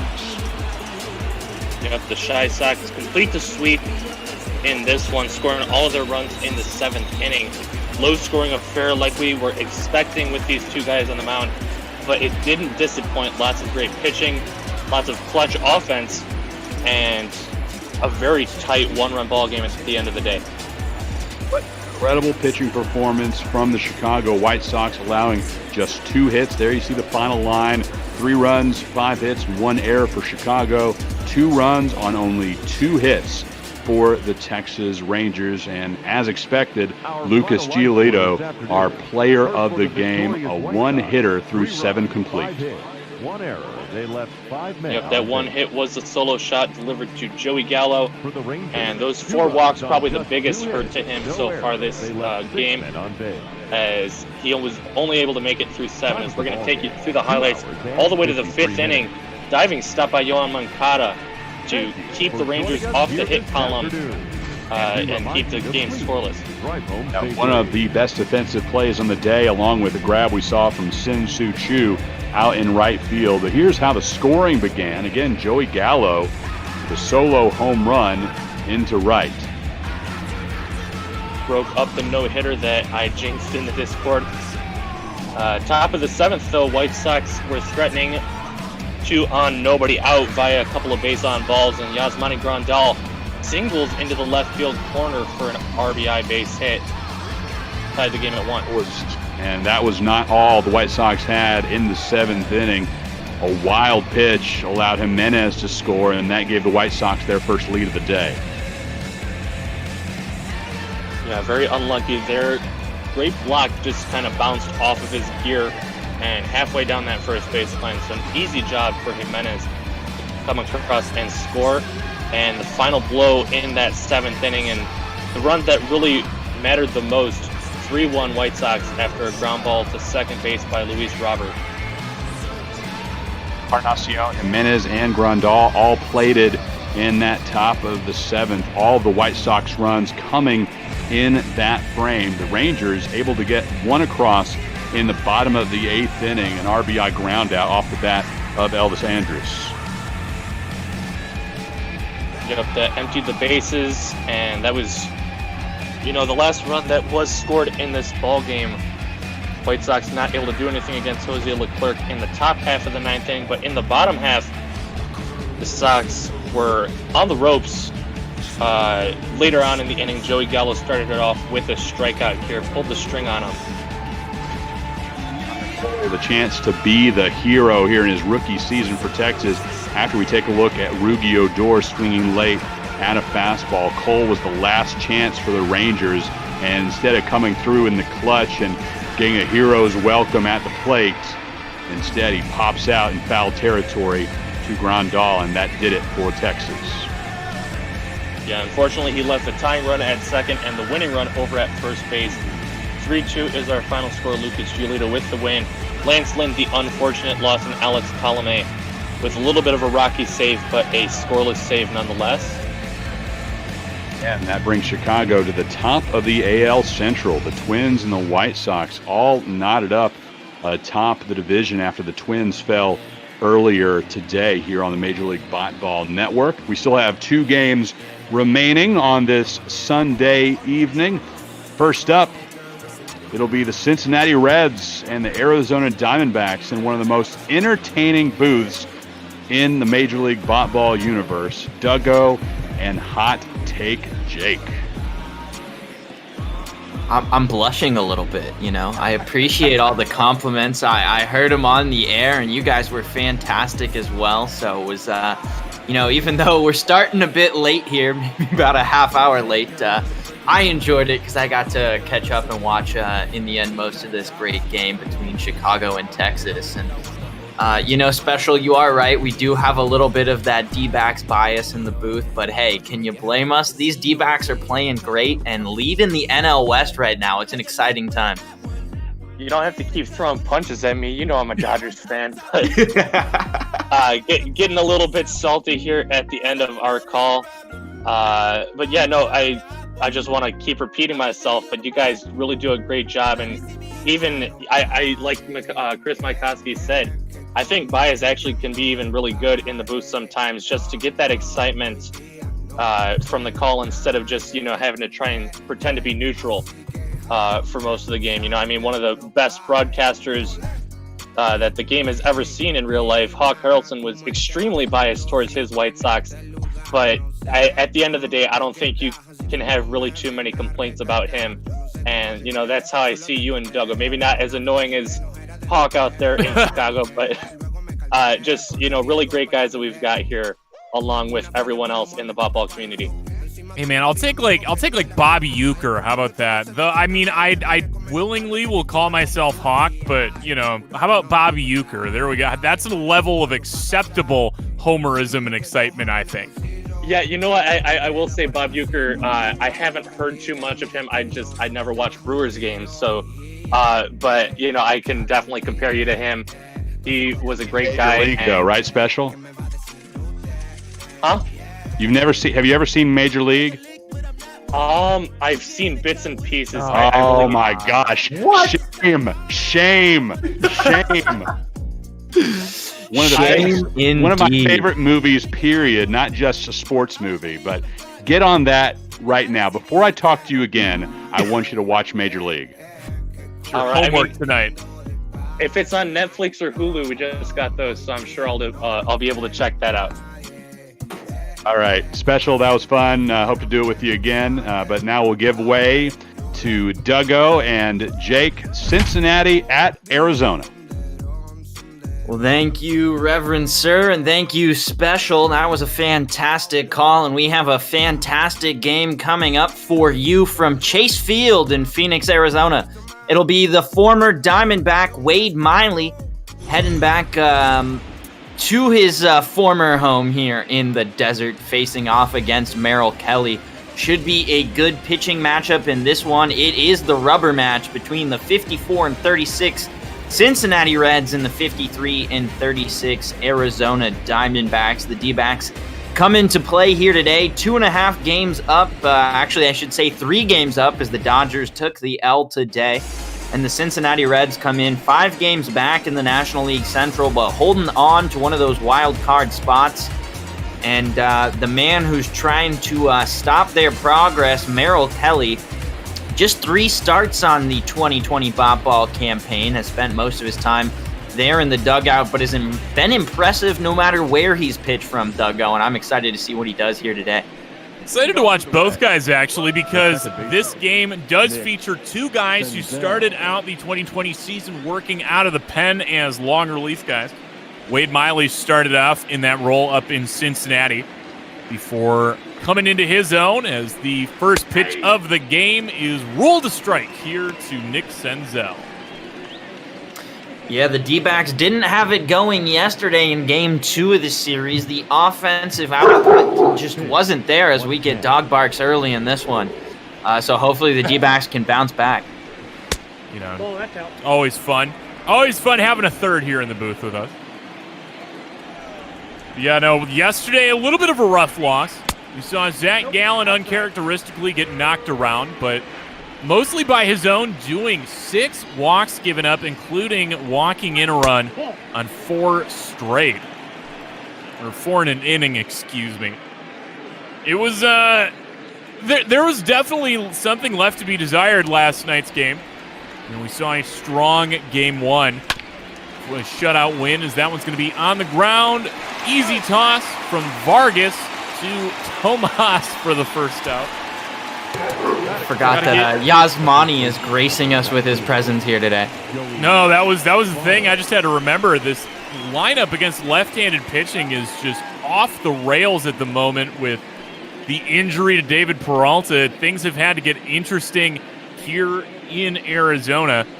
But man, things might be getting even more interesting. There is a lot bubbling around right now with the strength of what the Diamondbacks have waiting in the minors and potential moves that could be made, especially if it can, includes possibly stopping the Dodgers from making those same moves. Sorry for all the dog barks as the 0-1 pitch comes in here from Merrill Kelly. My dog's just excited that the Snakes are back on TV, excited to be in the booth with Duggo and I. Can't blame her. Is she going to come party with us when we do the Broadcasters Tournament? I mean, I don't see why not. I love it. As that one's going to go high here to Joey Votto. Votto, whose on-base percentage is slowly getting back to what it should be for a man named Joey Votto. Took a walk yesterday, had an RBI double and came around to score. Count sitting at 3-1. The man in the on-deck circle, the National League RBI leader, Eugenio Suarez. Votto looks at called strike 2, now full here from Kelly. Looked at strike 3. That is not a Votto-looking thing to do. Just did not see the pitch he wanted in that at-bat. No, and Merrill Kelly, the master of the curveball there. You see the beautiful break. I think Joey Votto maybe thought it was a bit on the inside part of the, inside part of the plate, but alas, it's called a strike there by Blue. And I think that is the right call indeed, as that first pitch to Eugenio Suarez is outside 1-0. Got his first RBI of the series last night, increased his lead over there to 76 RBI now. As that one's going to be down the line, and just foul. Was so close to kicking up just enough chalk to be extra bases instead. And tough strike 1. And a tough strike 2 is a hanging breaking ball. Could have been trouble. But the timing just off again. So Kelly, he might get bailed out of this one if he can retire him here. 2 pitches that should have been problems. That one goes high now, 2-2. I think the dog's calmed down now, so we're back full time here as the 2-2 comes in from Kelly, and that is fouled off. We saw Eugenio Suarez take a couple counts deep last night. In fact, we saw a great ability from Cincinnati Reds batters to just foul it off when they needed to in 2 strike counts. That one goes down the line. Eduardo Escobar makes the long throw in plenty of time, and the inning is retired here. So the Cincinnati Reds don't get any hits, don't get any base runners. Merrill Kelly mows through them, and we'll start off with the Marte Parte and the man who made the last out there, Eduardo Escobar. So there we go. The man whose bobble gnome is sitting in my collection, Wade Miley, having a wonderful year over with Cincinnati. We saw him over with Houston in the 2019 campaign to the tune of a 14-6 record, man. That was something. Wasn't a strikeout guy, did a good job of limiting contact, and sub-4 ERA over the AL's nothing to rub your nose at. No, and having another good season here. I just wish he was as reliable of a pitcher as he's become when he was in Arizona. Wade Miley, one of those guys with the Diamondbacks that was either, really on and really controlling it out there on the mound, or was giving up run after run after run. And so we'll see which Wade Miley we get here today, as that second pitch to Starling Marte is way inside, 1-1. Man, she is just having a great time back there, ain't she? There's like 3 dogs outside in the courtyard, and she's not having it. Where are 3 dogs in my courtyard when I need it? Is how it's going to be looked at. Ball 2. 2-1's the count. Starling Marte has shown the ability to be rather particular at the plate throughout his career. Also shown the ability to bunt for base hits early in games for these Snakes, but he's swinging there, and that's the second strike, 2-2.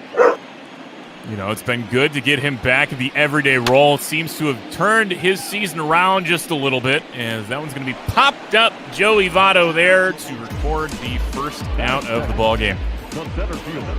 So looking down 1 through 9 here for these Diamondbacks. A little bit different with the lefty Miley on the mound. 1 through 3 always stays the same. Marte, Escobar, and it'll be the second Marte here, currently riding a 14-game hitting streak. Kept it alive with that triple yesterday. I'm not sure why that was a triple. Maybe I'm getting my ground rules confused, but one that bounced off the top of the padding in the outfield, but back into play. Yeah, should have been a home run by all rules and metrics of the game of baseball, but it was not, and Cattell takes that one for a ride. Unfortunately, it's right out there to Aquino in right, so that'll be out number 2 here in the bottom of the first. Bringing up Eduardo Escobar. As I was saying, the last, consistent piece of this lineup before it gets crazy a little bit down here. So going through it for the Snakes as Ed ropes one foul. Strike 1. Batting cleanup tonight, the lone lefty in the lineup, rookie Seth Beer. Rookie phenom Seth Beer. Batting 5th and playing first base, everybody's favorite $68.5 million mistake, Yasmani Tomas. In the 6th hole, the cornerstone of the infield, Nick Ahmed. Carson Kelly catching tonight, batting 7th. And over there at second base, one of 3 switch hitters in the lineup, Ildemaro Vargas. Yeah, he'll be batting 9th here tonight in that kind of second leadoff role. He's been having a fantastic season off the bench, so it's good to see him get a little bit more regular playing times. That one's going to be fair, and it's going to go down the line. We'll see if Eduardo makes the turn. He does indeed. The throw in is not in time. He's going to be safe there just barely. That was close, and Eduardo Escobar records his 22nd double of the season. One that was just hit right down the line. And wow, he had to put the horses on there. The throw was almost in time, but just a little bit outside the bag, allowing Eduardo to slide in safely, which will bring up rookie Seth Beer. Man, he's got more stones than I do. Like, I know that Aquino out there, his arm is his greatest asset. And man, that, there's probably, I'd probably put him up there top 5 guys I would not run against in the outfield. Like, that was just down the line enough that it, generally would have been 2, but, somebody like Aquino, I'm not giving that chance. That one's up the gut, and he's going to take the hard turn at third. Man, Eduardo Escobar running aggressive here today. And Seth Beer racks up his 11th RBI. Oh, my God, he is killing it so far in this rookie campaign. Diamondbacks out to an early 1-0 lead. Just a beautiful piece of clutch hitting there by Seth Beer, and honestly, that's what his presence on this D-backs team has meant. When they've asked him to get a hit, he's gotten a hit. When they've asked him to get a home run, he's put it over the fence. I don't really have a complaint so far about Seth Beer's time up in the majors. I think the only complaint we're going to have is when Peralta comes back, what the hell do we do? Put one of them in right field and sit Cole Calhoun's my answer to you there, Doug. Yes, man. It's tough, too, because it's not like Calhoun's a slouch. 350 on-base percentage and was one of the top 10 guys in the league in doubles, even though he wasn't seeing everyday playing time. It's tough, man. It's crowded out there. We had some concerns early on in the season when Jake Lamb and John Jay were early up with the team and, kind of taking up space on this bench.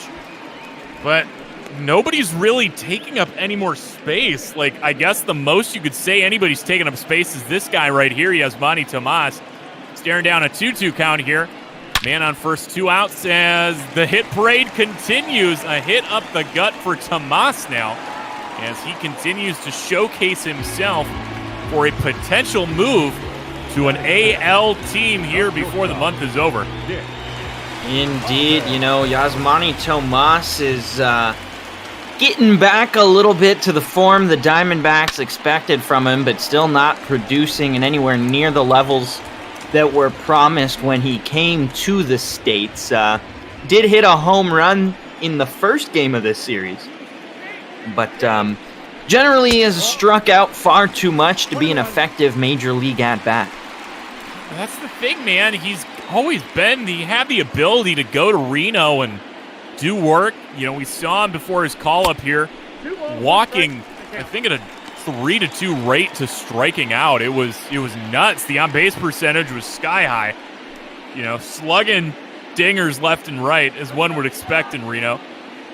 But, hasn't really seen it translate here. I guess probably an everyday playing kind of situation. Some guys are suited for a pinch hitting role and, a platoon role, and some guys just aren't. Guy that has not had to platoon at all this season, though, Nick Ahmed with a 2-2 count here. 2 on, 2 out. Now full. Ball misses inside. Carson Kelly on deck. Nick Ahmed really been one of the central pieces for Arizona in this rebuilding while competing process that Mike Hazen has perfected here in the desert. And it feels like every season Nick Ahmed just takes that next step to being a better hitter or a better guy in terms of watching the pitches. That one, though, is not going to get it done, as that is going to fall to left field rather easily. So they get the third out, but not before the Snakes score one. Eduardo Escobar running hard on the base paths, and the D-backs lead it 1-0 after the first inning here from Phoenix, Arizona. And Duggo, it's always good when the Snakes strike first. I feel like that's their recipe for success, getting that run in the first inning and then just slowly building out the lead, and letting this, what's been a fantastic rotation so far, kind of just work from ahead. Statistically, the team that strikes first in the MLB wins. I think I looked this up the other day, and I remember talking about it on air. It's actually somewhere close to 70% of the time. It's somewhere in the 60%. So by striking first, you are putting yourself firmly in the driver's seat. It is your contest to lose, both statistically and quite literally John Madden-like with the explanation there.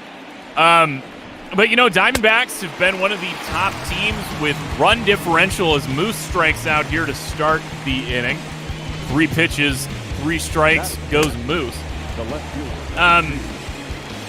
they've been doing a great job. They were one of the first teams to 300 runs. They were constantly, blowing up the National League with first-to-hit milestones and runs. But they've also done a great job of, not allowing runs. They've had a top 5 pitching staff all throughout this, and even without Mike Leake and now Merrill Kelly having to step back up, we've seen a resurgence out of Luke Weaver. Everybody's really doing their part, and that's still haven't even seen a guy who is supposed to make his major league debut this year, who's an incredible arm in his own right, J.B. Bukauskas, one of the pieces that came over in the Zach Greinke trade, as Castellanos takes that one deep on a 1-1 count.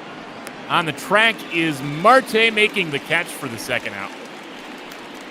Yeah, and, it's interesting. Castellanos took that one deep. In fact, though, he's taken 15 balls yard this season, and he's doing that with a near 300 average, so he's really been a critical part in the middle of this Cincinnati Reds lineup. A Cincinnati Reds lineup that, we've talked all series, Duggo, just looks pretty fearsome up and down the lineup. I mean, Shogo Akiyama, this man right here, Aristides Aquino, the veteran Joey Votto, Eugenio Suarez, Mike Moustakas, who came over from the Brewers. The Reds have really put together a competitive team, and it's showing this season. firmly in command right now of a wild card slot, definitely looking like a playoff team. That one's in the zone there to Aquino. Count goes to 1-1. So honestly, this series has just been fun seeing two NL contenders kind of go head-to-head. Yeah, no, this is, I would have told you this could have been your wild card game right now, but things are pointing to, at least one of these teams winning their division, man. I'm still going to stand by. I'm maybe a Cubs homer through and through, but I am still going to stand by unless they make some sort of move to bolster their arms. I don't think that that amazingly low team ERA for the Cubs is going to last. 2-2 to Aquino. That's driven hard out to right on his track. Going back is Marte, and that is gone. Aristides Aquino, with his 16th home run of the year, trails only his teammate Eugenio Suarez in the starting nine. Aquino had that crazy rookie streak of smashing dingers continuing here in 2020.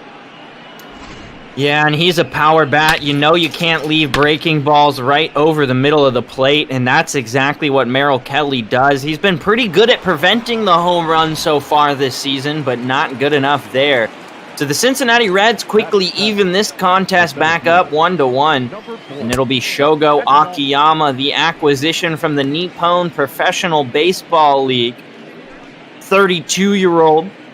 Hitting .241 so far in the season with 7 home runs. A guy who's known for his on-base percentage and contact abilities while playing in Japan. Yeah, man, he was... I really pegged him until the Starling Marte deal. I really pegged him coming here.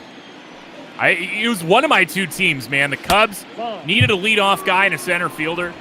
The Diamondbacks, at the time, with trying to get Cattell in the infield, needed a center fielder and a leadoff guy. He was picture perfect for both teams. Ended up going to the Reds, obviously, here as he fouls that off. Counts 2-2. I thought he would have fit perfectly. Instead, he gets to experience America through Ohio. I do not envy him as he grounds out to second base to end the inning. But before that happened, Aristides Aquino just drove one deep out there to right field. Pretty much a no-doubter off the bat. We did see a little bit of chase out there, but I think everyone knew what the outcome was. And this game now tied at 1. Should be a good one the rest of the way through. And the first option for the Diamondbacks here in the bottom of the second is going to be one of the platoon catchers, the guy that was probably pegged to be the starting catcher coming into the season, Carson Kelly. But his offensive stats have really not been there to bolster his playing time. No, honestly, with the way that Stephen Vogt is also struggling, giving one of the guys the everyday role might be the answer. But from what I'm hearing from rumors around the front office is that Diamondbacks are maybe looking to see if they can move Vogt in his one-year deal and maybe just make a backup catcher swap with somebody across the league. Maybe have that person be the full-time job while Kelly sits on bench duty. Really, that's the biggest black hole in this Diamondbacks team construction at the moment. Yeah, and coming into the season, it really looked like Carson Kelly had kind of turned a new page at the end of last season and was starting to be more effective in terms of hitting. Instead, though, really hasn't panned out this season when Merrill Kelly has a better average than Carson Kelly does. If I just told you the two Kellys had their stat lines, you'd probably take a second to look at them before figuring out who was who. Even though Merrill's going to strike out there on the cutter from Wade Miley. So Wade Miley struggles there in that first inning.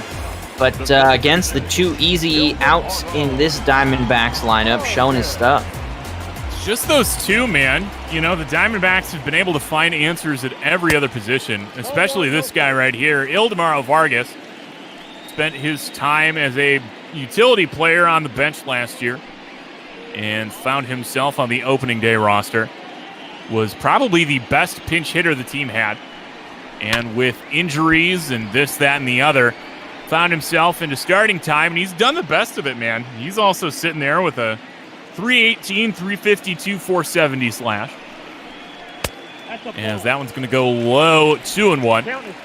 You know, we see the Diamondbacks with that pitcher in the 8-hole spot, giving the newer Vargas a little bit more protection there, as he's going to ground out to Moose to end the inning.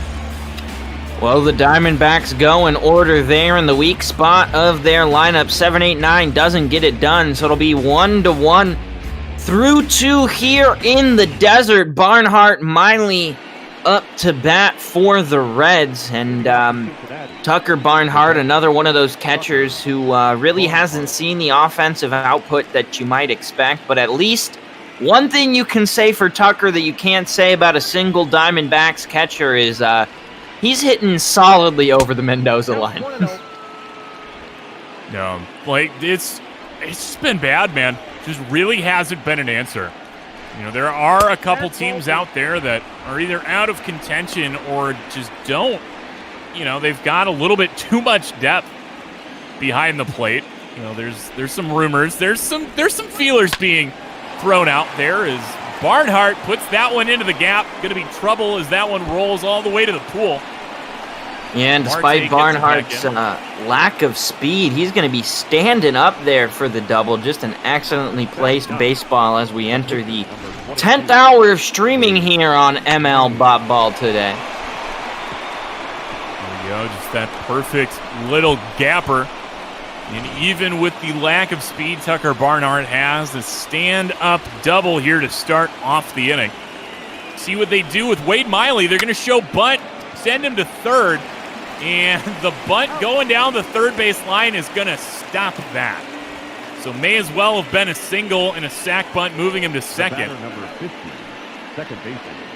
Now Yeah, what I you mean, want to do? no, I don't necessarily know if I agree with the Barnhart decision not to move on that one. No one was near the third base bag in order to cover, so it really would have been a foot race. I understand Tucker's not the fastest guy, but I feel like if you get the jump knowing the bunt's coming and are able to kind of start moving your wheels as the bunt's made, you know, a possible chance to get over to third instead, he'll be content to just hang out at second, and that'll flip the lineup back over. Nick Senzel, who's 0 for 1 on his day, comes out now with a runner at second in scoring position. Senzel did have a big day yesterday. He had a double of his own, one of 3 straight in a big 8th inning for the Reds. Had an RBI walk during that meltdown in the 4th inning yesterday. And he's looking at possibly taking a walk here, ahead 3 balls, no strikes. Kelly gets set, delivers in the zone, high fastball, 3-1. Yeah, you don't want to give anything for Senzel to drive, though, because he definitely has that ability as he swings through that changeup there. I think just a perfect combo there with the fastball before it, then the changeup. Wasn't ready for the speed change there. 11 miles an hour cut off that changeup. And the K! Oh my! Merrill Kelly getting it done. His 3rd strikeout of the day. Senzel thought he had a walk, but as we look at the pitcher track there, I think he might have been right. However, the only call that matters is the call behind the plate, and that was a strikeout there, which leaves it up to Joey Votto to try and get the go-ahead runner home from second. That's Tucker Barnhart still. We'll see what he does here. Man, that is about as borderline as it can get, and that is the joy of being the home team. Catching a break like that as he gets his 3rd strikeout here today. Could have been men on first and second, 1 out instead. Barnhart maybe stranded up there at second. Joey Votto now looking at a 1-1 count here. 2 away. Kelly gets set, delivers to Votto. Pops that up over by the Diamondbacks dugout. Gonna drift just over the net for strike 2. Joey Votto getting in his ready stance. He wants to get this RBI. He's feeling it. Instead, he's going to foul that one off as well. Just a slow dribbler down the first base line past the away dugout there, and Merrill Kelly will ready himself once again. He takes a quick look at the runner at second, and that's going to be another fly ball. Looks like it's, I don't know why they didn't run after that one. It looked like Eduardo could have possibly had a play, but he gave up on it quickly, so it'll still be 1-2 here. There's another 1-2, and that one's going to be in fair territory, but right at Seth Beer in left. So the first runner of the game is left on base here for these Reds, as we stay knotted up at 1, but it'll be the top of the order due up for Arizona. We'll see what kind of silent stats Heidi Watney will give us here. I think we're going to go to the D-backs hitting stats, and in fact, we are. You see they're second in the National League in runs per game. But I think the most important stat to look out for there is second in steals, fourth in the major leagues. This is a quick Diamondback squad you're thinking about. Even people like Ildemaro Vargas, who are not known for their speed on the base paths, are getting steals out here for the D-backs, and they've been rather aggressive so far this season in trying to advance runners. You know, Nick Ahmed picked up, steal number 5 yesterday? Starling Marte second in the National League with 20, the man here at the plate, as he fouls that off. You know, Tim LaCastro, the international art thief, yet to be caught stealing. You know, there's definitely some speed here. This team is built like a pure National League team, and it has been refreshing to see, you know, some hit and runs, some squeezes, and keeping it fun, man. Count goes to 1-2 as Starling unable to hold up. No swing, 2-2.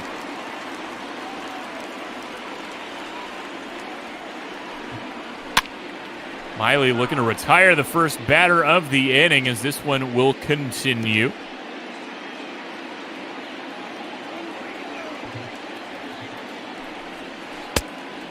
In the dirt, swung on and missed, and that's going to be the first strikeout of the inning. The second strikeout of the day for Miley. Bringing up the other half of the Martes, Cattell, here with 1 out, nobody on.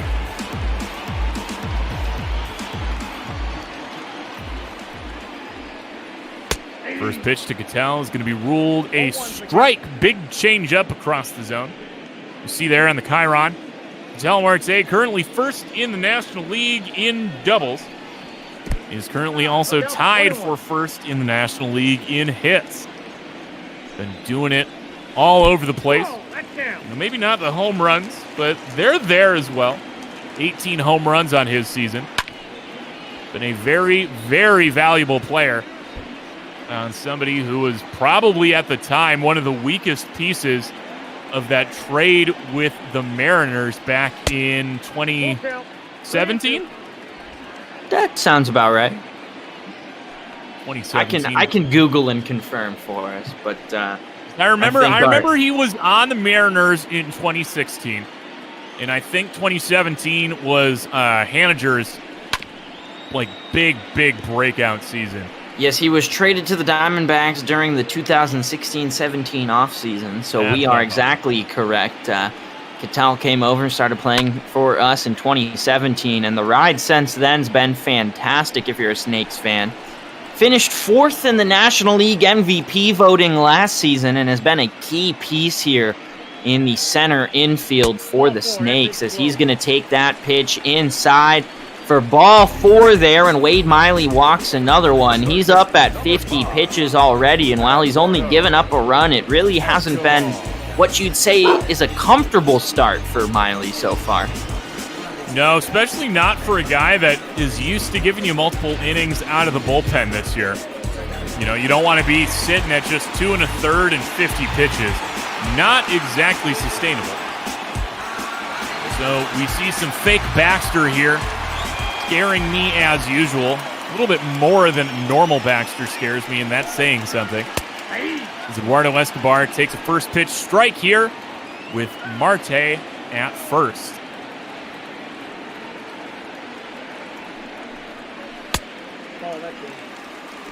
And Brother Beard, gotta correct yourself there. It's former M's. It's a quality subreddit. I can vouch for that. He has 1-1 to Escobar's. Hit hard out to left. Castellanos camping under it. Hit a mile high, but shallow for the second out. Now batting, left fielder. Set. So let's see. We got some big guy trivia. We are graced here today. Indeed. Since 2000, name the top 5 players with the highest slugging percentages in a season. And that is top 5 individuals, not duplicates on there. So 2 outs, 1 on. Death Beer taking his hacks. Takes ball 1. Death Beer singled in the first run of the game back in the first inning. Top 5 slugging percentages in a season. Is that across the major leagues, or is that AL, NL? What are we talking here? As Wade Miley fires into Beer, the 1-1 gets high in the zone, but that cutter is effective there for the second strike. So Beer now needs to defend. There is a runner at first. And with a runner up earlier on, he was able to get the RBI there. Instead, he will strike out and end the inning. We're through 3 here from the desert. It's 1-1.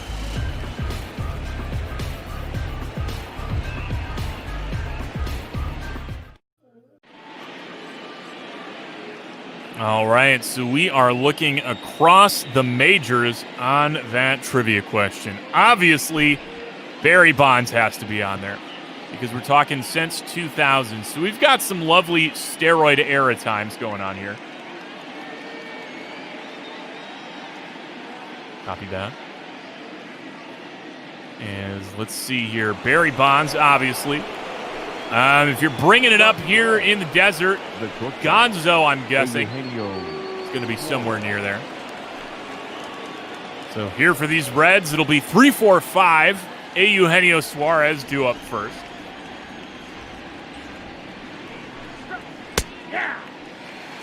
Kelly working quick, dropping in one there for strike 1. See the big aggressive shift on in the infield here against Suarez. Big pull hitter is Eugenio. That one's going to be pulled just a little bit left of center, retreating back at the wall, and that one's going to be on the home run porch. Eugenio Suarez hits it to one of the deepest parts of the park. That's 428 feet. Pretty much right where the cameraman's at there on the concourse in center. And it is now a 2-1 ball game. Reds on top.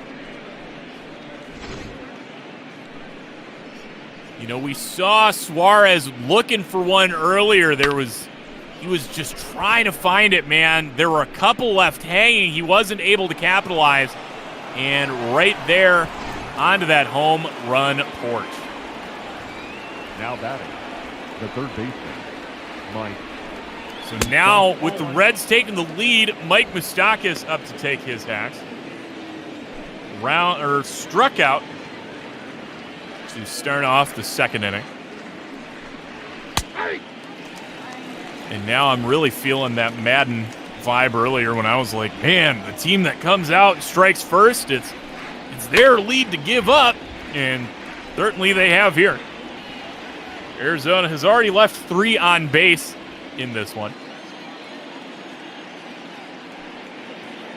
1-2 to Moustakas. Ooh, almost hits him. Kelly kind of getting bailed out of that one. Gonna have another chance to get the strikeout here.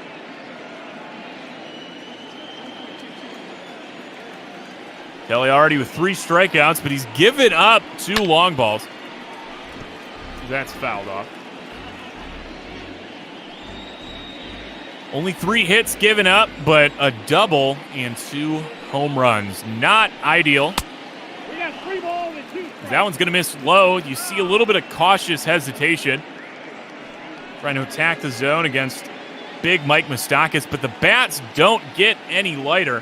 Castellanos on deck. Aquino in the hole. That one's fouled back aggressively at the Diamondbacks dugout.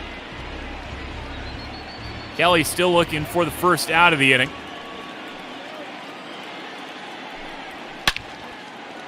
That one's going to be into left field. The shift was on. Moose going to take the hard turn at second. Sliding in safely with a double here. So now 2 doubles and 2 home runs. Kelly getting hit hard when he does get hit. See there, that swing just on time to beat the shift, curving over the head of Escobar into left field where nobody was standing. Castellanos flew out to center field earlier. I think if he did that here, he'd likely move up Moose 90 feet with no outs here in the inning. So it was the battle with the walks last night from starting pitcher Zach Gallen, and it's going to be hard hits here tonight off Kelly. 6-3 goes Castellanos here, bringing up one of the guys with one of those 4 nasty extra base hits, Aristides Aquino. Yeah, not just a nasty extra base hit, but a home run bomb that started off the scoring here for the Reds. Catch you up on the inning. The leadoff home run by Eugenio Suarez to over by the camera well, followed up by a Mike Moustakas opposite field double. Castellanos ground out 6-3. That brings us to where we are here in the top of the 4th.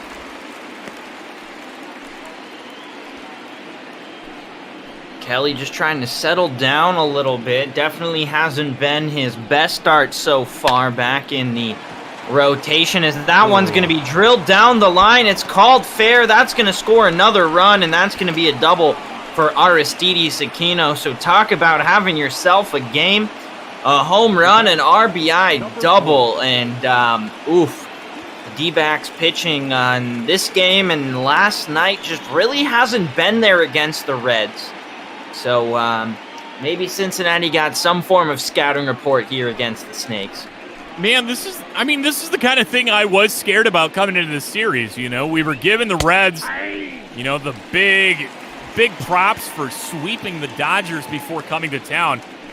But, you know, as well as I was stoked about that, I knew that was going to be trouble. That's too much positive momentum coming here to Chase Field to really feel as good as we could have about that. Exactly.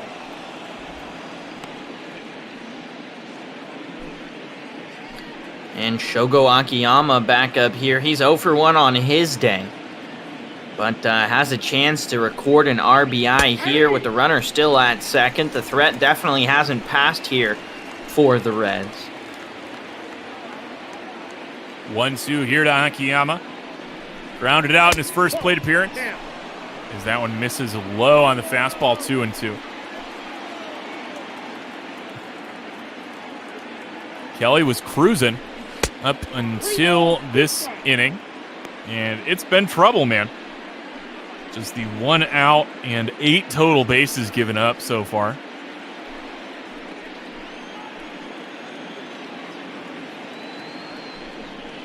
Payoff pitch to Akiyama, up the gut. We'll see what Aquino decides to do. They send him, and it is now 4-1.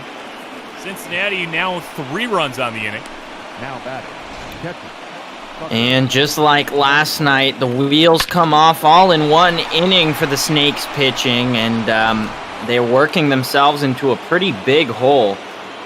And Duplantier, Alex Young getting ready in the pen, but once again it's going to be up to the Snakes offense to try and battle back. They struck first back in that first inning, but since then really haven't proven much against Wade Miley. Ball 1, no strike. Just have to see what happens. We've seen some meltdowns out of the Cincinnati bullpen. So, I mean, that's kind of what I'm hoping to see. You know, we saw Amir Garrett have a rough time the other day. That one's going to be fouled off here by Barnhart. Brings it to 1-1.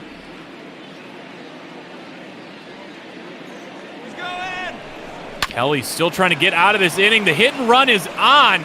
Hamas botches it at first, but has the throw in time to get the ever so slow Barnhart at first. Number 22. 2 away. Wade Miley. So now, with a man on second, 2 outs, Wade Miley's up here. Had an aggressive bunt in his first plate appearance. He'll be swinging away now. It's 2 outs. Takes curveball, ball 1.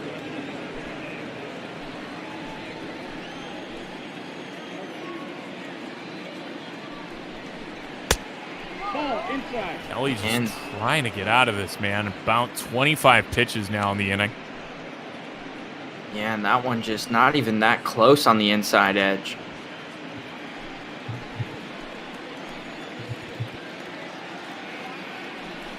"2-0 to the pitcher. Finally decides to pipe one down the chute, 2-1. So we had to see a couple innings from the bullpen in last night's game. Looking to be a similar thing here.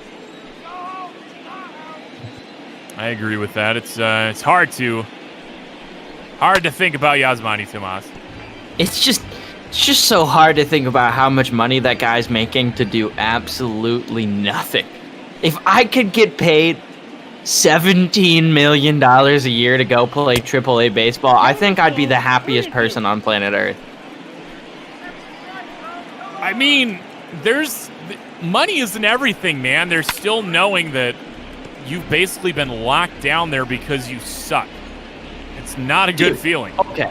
No, he doesn't suck. He's just not good enough to play in the major leagues. If I was good enough to play AAA level baseball and I got paid $17 million a year to do it, I don't care how good or bad I am. I'm playing baseball. That run's going to come home, and oh my, this is just turning into a slaughter. Merrill Kelly not getting it done for the Snakes here tonight. Wade Miley getting RBIs at this point when the opposing pitcher who just played a season in the American League is getting pretty much all the offense he needs to lead his team past you. Man, just kind of a disappointing end to this series for the Snakes, especially after winning that first game. It felt like we were really on some form of, moving forward with momentum, but instead just kind of feels like they're dead in the water here against the Reds. So now, third time up, Senzel is finally going to bail us out of this one. He has a big 4-run inning. Sends 8 Reds to the plate. Diamondbacks now trailing 5-4. I wish it was 5-4. It's 5-1. 5-4. Oh, by 4. All right. My headphones here might need to get checked, as that'll bring up El Tanque Yasmani Tomas, who is 1 for 1 on the day, but is taking up quite a bit of cap space from these Diamondbacks. That's what I'm saying, man. I've heard there's been some interesting things in the works. Might see this big man go to the league he's more suited for. Just some rumors, though. Is Miley finally back out here after a long time sitting there, and some time on the base pass. Was one of those RBIs last inning. He has a swing and a miss out of Tomas. Starts this one off. It'll be the 4th strikeout of the day for Miley. 2nd strikeout in a row. Now Nick Ahmed flew out to left in his last plate appearance. And possibly going to fly out to right. If Aquino can get there, he won't. Now it'll drop in foul territory. We'll take the strike. It'll be 0-1 as Miley throws in, and that's going to be way inside. I thought that might have clipped Ahmed's knee, but instead it'll just be a normal ball there. Nick trying to ready himself, trying to get any form of an offense going for these Snakes, and he might have done it there, as that's going to fall in. That should be 2, and it will be, as the throw is going to come into the cutoff man. Nick Ahmed going to be standing up there at second, his 20th double of the year. And if the Snakes have any hope or prayer in this baseball game, they need to start getting the offense going, and they need to get it going quickly. Man, just sometimes you need a little bit of something. And Nick Ahmed has seemed to be a guy that can get a little bit of something going for this team. And at times, it's been this man, Carson Kelly, coming up clutch at times. And at every other time. Yeah, with that 584 OPS, you wouldn't really think so. But tell you what, if it's in extras or the game's on the line, Carson has been there. Yeah, but he tends to strike out in pretty much every other situation, and seeing as we're not in the late innings and the Diamondbacks are far behind, that's what I'm expecting here. That one is going to be in the dirt, blocked. No movement from Ahmed. 1-2 here to Kelly. Swing and a miss. 2 outs on the inning. Pitcher's spot coming up. We'll see if Torrey wants to send Merrill Kelly back out after an atrocious 4th inning, or if it is bullpen time. I mean, I would hope it's bullpen time, and it will be bullpen time. Christian Walker looks like he's getting ready to come up to bat here. He's been fantastic against right-handed throwing this season. Far less so against left-handed hitting, which means the Miley matchup doesn't work to his strengths, and you see why there. He's just swinging and missing through that changeup. Although, to be fair, it's not like the Diamondbacks outside of Walker today haven't done their fair bit of swinging and missing. Another swing and a miss out of Walker.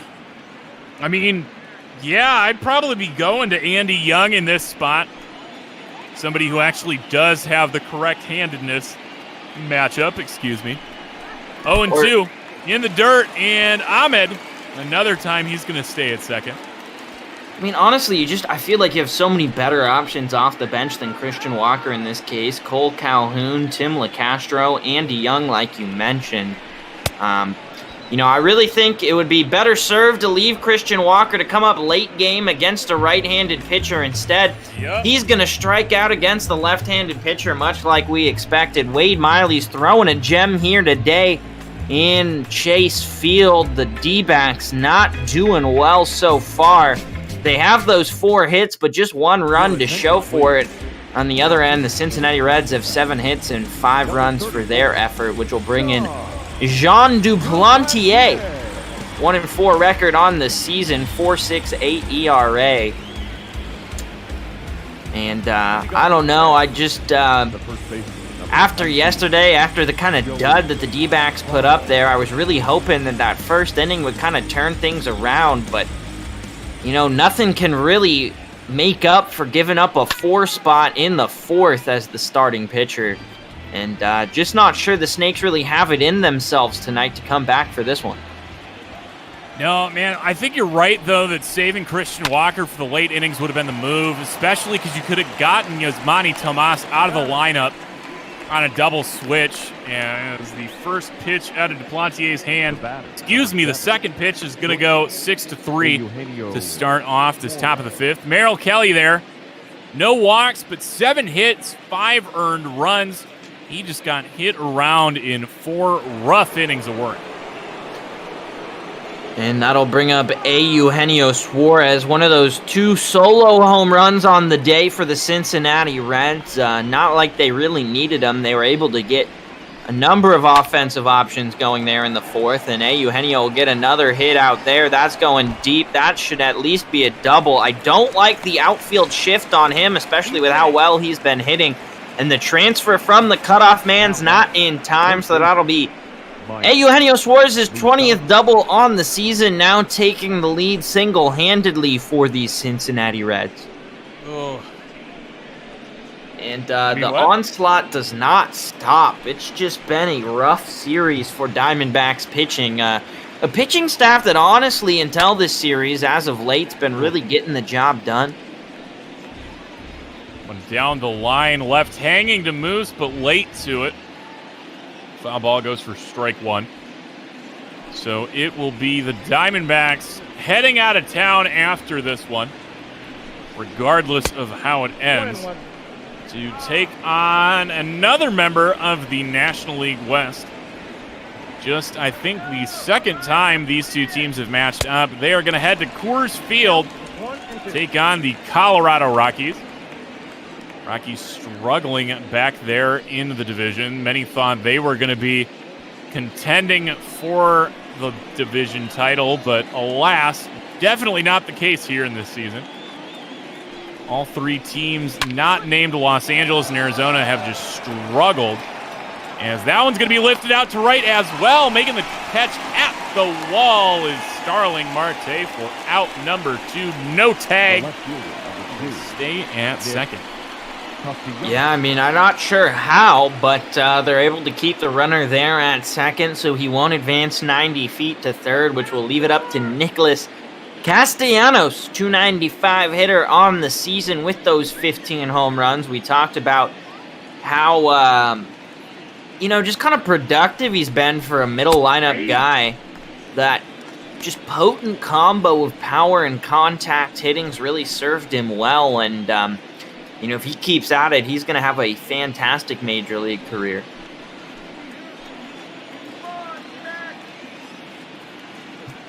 A 1 count. Castellanos. Swing and a miss. Duplantier going for that strikeout. Could get it against a big swinging bat like Castellanos. Though Suarez and Moustakas definitely a bit more free swinging. Castellanos got a little bit more patience here in this year. As 0-2 is into the gap in left center, and that is going to be just feet shy of a home run. Castellanos with a double for himself. I swear to God, pretty much everybody's got a double here on this day. It's an RBI double here for Castellanos, and the score now increases 6-1. Yeah, Castellanos been stuck most of his time in that Detroit Tigers squad that he appeared for first back in 2013. Ever since then, he's been a pretty consistent starter at the major league level. Just played 51 games last season for the Cubs, but really proven his worth here for the Cincinnati Reds, which will bring up Aristides Aquino, who's already 2 for 2 with 2 RBIs, one of those a solo shot.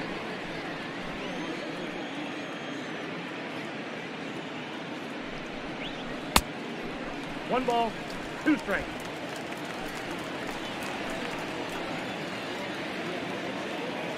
One and 2 to Aquino. Would like to keep him out of an RBI, and they do. He looks at strike 3. Duplantier gets his first strikeout of the day, but does give up a run here in the 5th. On that Castellanos double, 6-1 as we head to bottom of the 5th.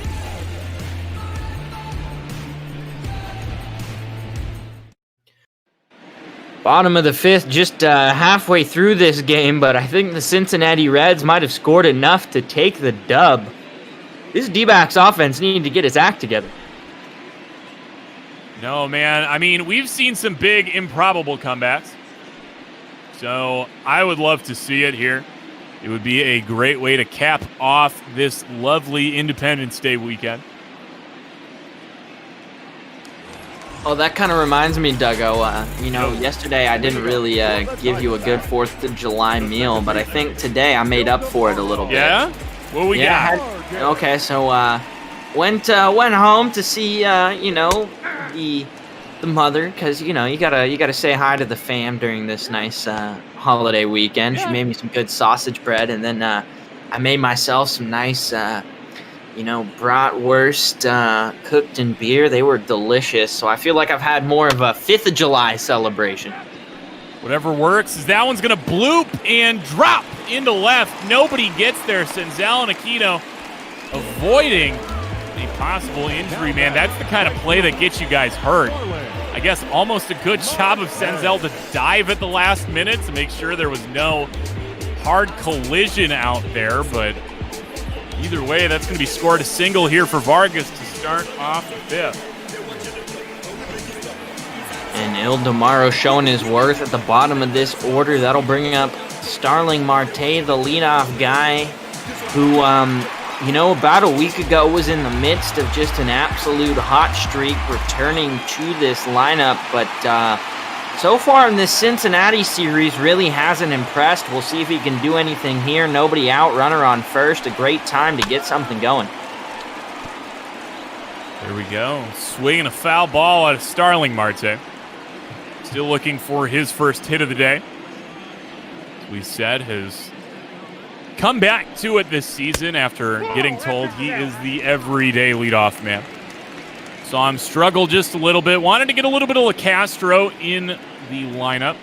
Can't really blame Torrey to do that because he's a fun player to watch. Marte fouls that off. Count is 1-2. Starling now being told, nah, you're the everyday man. But getting it done again. Not getting it done here. Swing and a miss. His second strikeout of the day. Number 7 for Miley here at his Chase Field return. Ketel Marte.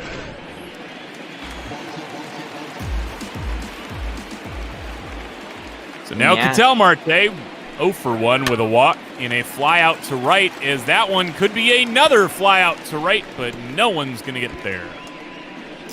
And if nothing else, you want Ketel to continue his hit streak just to get something positive out of this baseball game. Maybe a little morale booster to at least one of the most important pieces here in the Snakes squad. And I think today, more than ever, the D-backs just missing the presence of all-star left fielder David Peralta, as Ketel Marte is going to ground into the double play. The fantastic outing by Wade Miley continues. It was rough to start off the day, but Castellanos quickly throws on, and Votto able to receive the ball there at first. A nice dig, and that is a textbook double play right there. So the Cincinnati Reds get to bat once again, and you know, I'm kind of terrified to see what they do now. Duplantier back out for another inning of work. Gave up a run on a pair of doubles from Suarez and Castellanos. 7, 8, 9 in this inning. Shogo Akiyama starts it off. Fastball brings the count to 1-1.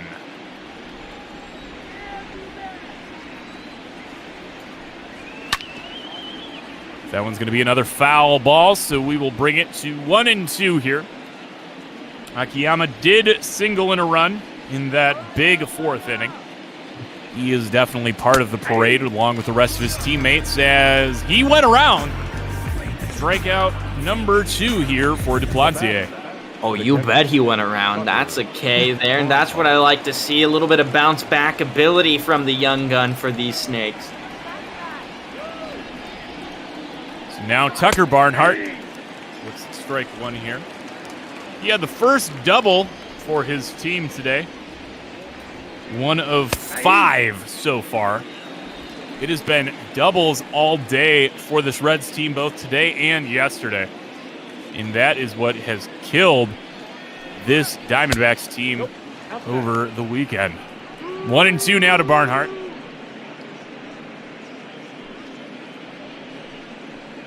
Plantier trying to keep his worth on this team with all these trade rumors.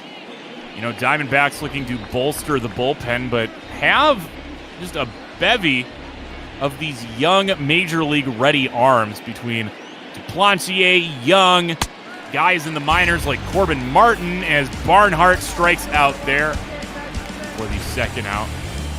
Duplantier, Young, Martin, Taylor Clark, Taylor Widener, whoever Widener, whichever one that is. You know, the names just don't stop at that same level of high ceiling, fair, you know, middle of the rotation guys. It's a good problem to have. Yeah, honestly, I really like the future that the Diamondbacks have been developing. I think no one will complain with Mike Hazen's job so far as the D-backs general manager, and honestly, between him and Torey Lovello, that's really a combo I think could do things, as that's going to be hit out to center field. Ketel Marte in his less than normal role out there in the outfield, able to acquire that baseball, get the third out of the inning, and it's back to the Snakes in an attempt to build some form of offensive rapport. A man they had to face last night, Robert Stevenson, he came in and shut down the D-backs batters, so we'll see what he does here tonight. See, they're doing significantly better against left-handed batters than he is right-handed batters. It'll be Escobar taking his hacks from the left-hand side, and Seth Beer due up first before it's a glutton of right-handers. So see what Stevenson can do here in this inning as he gets one in the zone to start off his appearance to Eduardo Escobar.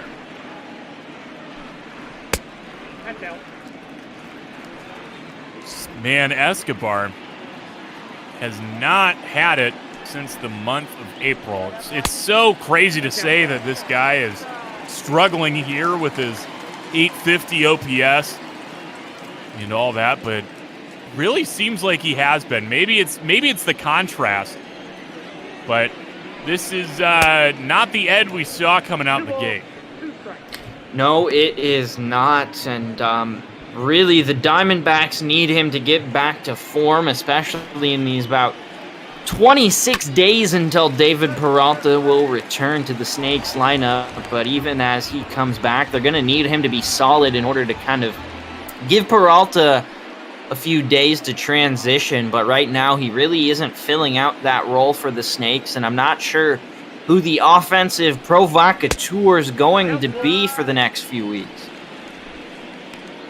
Maybe that man on deck, Seth Beer. Been doing it so far since getting called up. Doing it so far today. 4 of these Diamondbacks. The lone run batted in. And as that one saws him off. Could have been an easy ball 4. Instead, we're going to see what Stevenson's got up his sleeve on another payoff pitch. Another foul ball. So at least making Stevenson work here. 8 pitches already in the at-bat. Why couldn't you made Wade Miley work harder? I think both you and I would have been okay with him getting chased sooner rather than later. Right. No, it was a very solid outing for Miley. Brain has been a little bit lagging the last couple days, as that's going to be strike 3 on Escobar. Should have taken the walk when you could. Now batting. Instead, that's the first out of the inning. Seth Beer now up with nobody on and 1 out. Should have been the other way around, but no. Ed just had to swing it one way inside. I mean, you know, he was feeling it earlier in the season, and I think I would have given him pretty much any excuse to swing at a baseball, but as of late, that has not been the case. It'll be 1-1 here to Beer.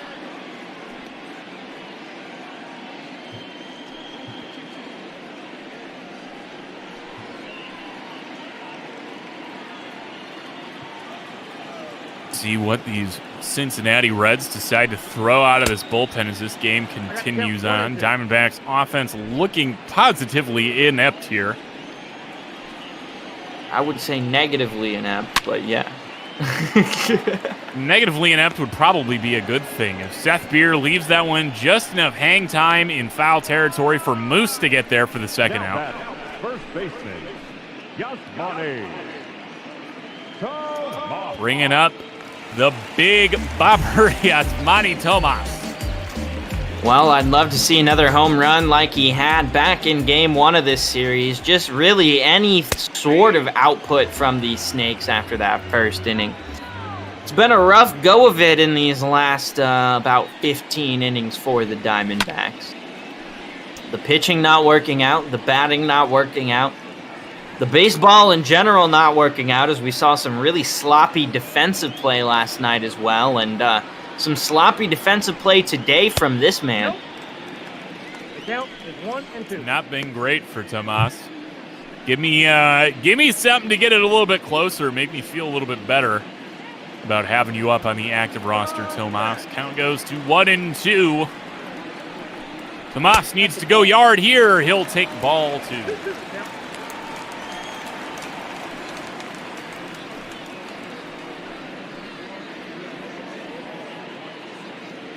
2-2 here to the big man. Give me some life here with 2 outs. There's some life, but foul into that AA section on the first base line. You ever sat over in those seats, Jake? Yeah, 100%. I've sat in most places in Chase Field, and those seats would have a good view to see that strikeout by Yasmani Tomas. I don't think anyone's surprised, but I am surprised to be 2/3 of the way through this game, and I felt like it's been called for a couple innings now, Duggo, and there doesn't seem to be any light at the end of the tunnel other than that these red-hot Cincinnati Reds are going to be leaving town very soon. John Duplantier working another inning. I kind of like that, man. I really don't think that burning a bevy of arms before heading over to the wasteland of Coors Field is a smart idea. I think just losing the one guy in Duplantier, if they can get through a couple innings here, would be the move. See Bradley and Chafin getting loose out there. Yeah, and I'm with you there. I think you let Duplantier, the dupe, go as far as you can. And honestly, after the early struggles, he settled down a little bit here, even despite that 12-6 curveball just dropping down. But I will use this moment to welcome to the booth ML Bob Ball organist Shark Shavery. How you doing here tonight? I wish the game was going better, but other than that, I can't complain. Hey, you know, I think both Duggo and I would agree with you, but still a fantastic night for Bop Ball here on ML Bop Ball on Twitch. As Joey Votto, the veteran Reds infielder, comes to the plate here, trying to take his 4th hacks of the game. He's 0 for 3 so far, probably the only Reds hitter to be 0 for 3.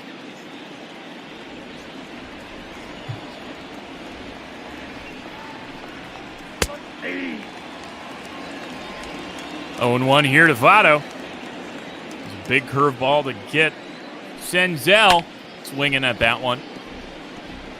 Let's see maybe if he goes back to it here to Votto again. Votto struck out looking in his first plate appearance. Fly out and a ground out otherwise. And that's inside 1-2. Now the 10th batter Duplantier has faced in relief. Votto was his first task to start off the 5th. It was a ground out to Ahmed to start off that inning. Count now to 2-2. The man with the glasses looking to get it done, and that is going to hook just foul here. Could have been Votto's first hit of the ball game instead. We're going to do it again. Bring me the sweet release, please. Count goes full. Suarez on deck. Please don't give me a base runner on for you, Eugenio Suarez. Only going to mean trouble. And likely the end of Duplantier's day, as the first walk he's going to offer up will be to the on-base machine himself. So Suarez does have a man on, and I am starting to sweat. And it's probably just because we live in Arizona. Well, it sounds like you need to turn your air conditioning up, and John Duplantier needs to turn the pitching skills up here. So he's going to throw that one outside for yet another ball. And after giving up that first walk and a little bit of struggles early on, you know, I know, Duggo, we said we wanted to ride the arm of Duplantier, but maybe just try and get him through the 7th and pull him then. That's probably it right there. A single up the gut puts 2 on, 1 out here in the top of the 7th. And with Moose, Castellanos, Aquino, due up, all guys that have had some success so far in this case against Duplantier, I think it's time for something different. It will be Alex Young. Is not the man I would have gone to, but that's what Torrey does here.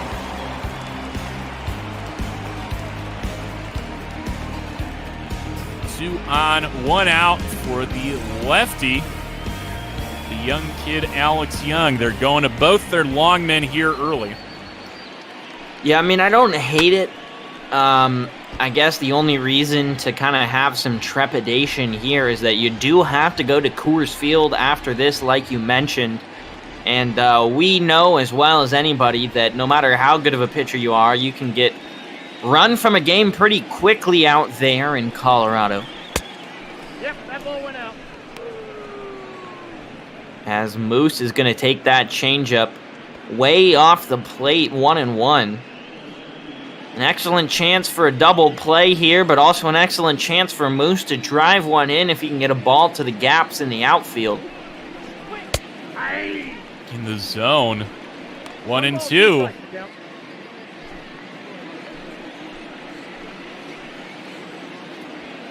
Keeping it low, Smart could easily get a double play with those guys on base. As he's really looking for it, man. If that would have been in play, that would have ended the inning. Instead, it'll go foul, and we'll stay at 1-2. Ooh.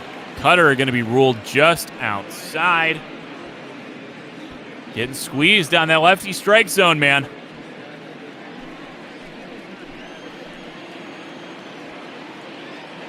Young looking for his first out here. It'll get past the glove of Tomas. They're not going to send him at third. So bases loaded, 1 out here. Up next for Cincinnati.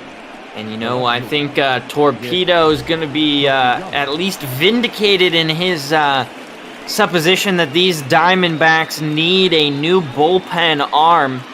Really, the bullpen struggled the last couple of nights. Archie Bradley's had some struggles as of late. I thought the pitching conversation here for these Diamondbacks had been settled. They'd started to really get into a groove, but not so far here in this series against Cincinnati.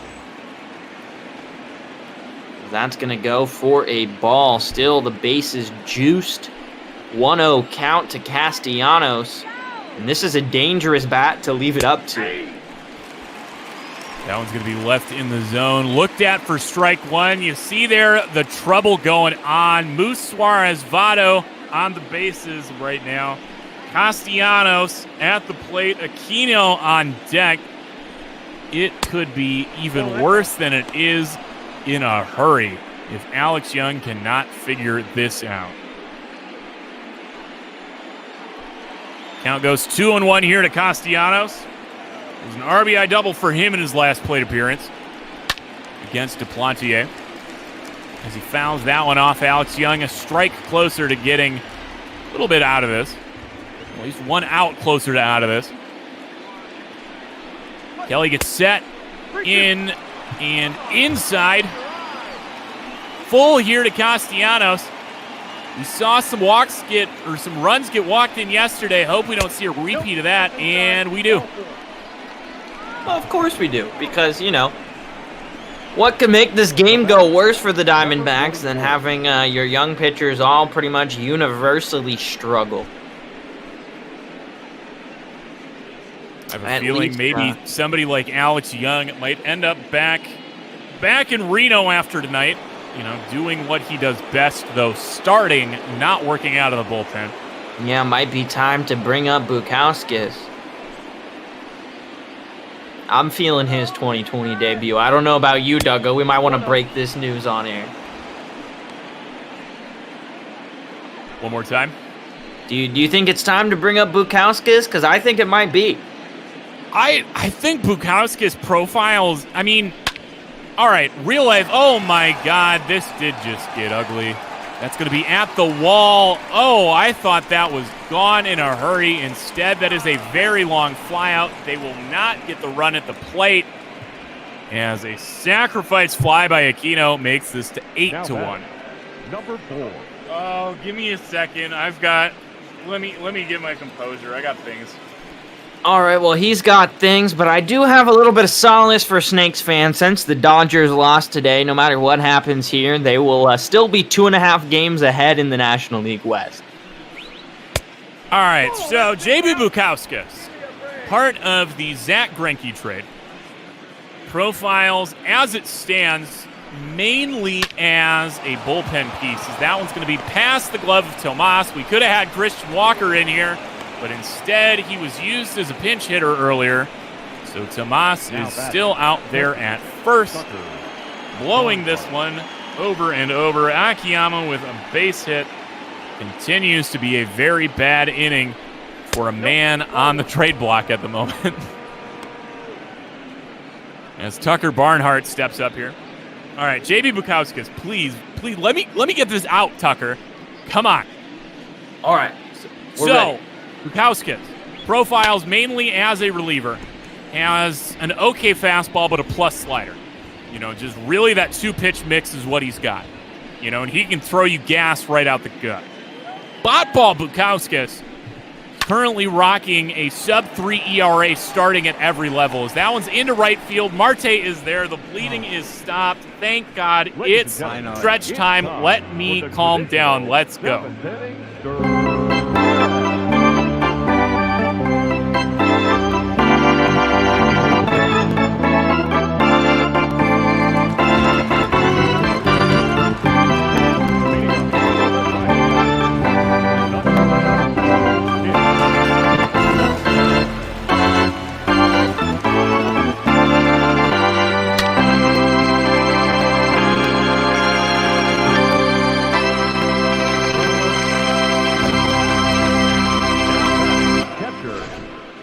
It's good to hear the classic stretch there. Thank you so much, Shark Shavery. While that was going down, though, Nick Ahmed hit a fly ball deep to Aquino in right, and it was caught. But don't let that take away from the fantasticness that is Shark Shavery there on the organ.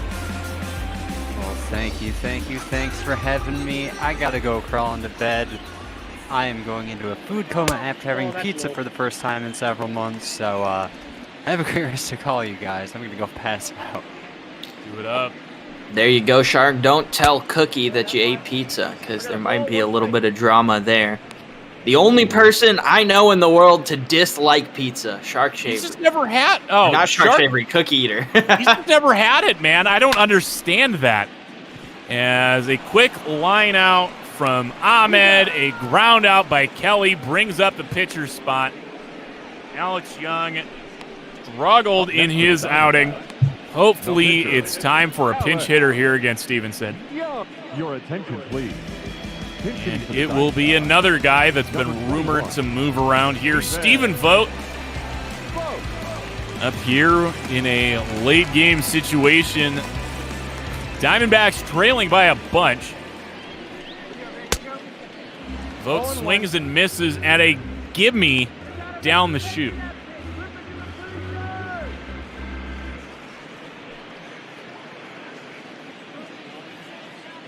This is the kind of game that makes you want to drink, Jake. I don't know about you. Oh, I've been drinking during this game. Don't worry. All right. Got myself a little bit of moon juice. Ooh.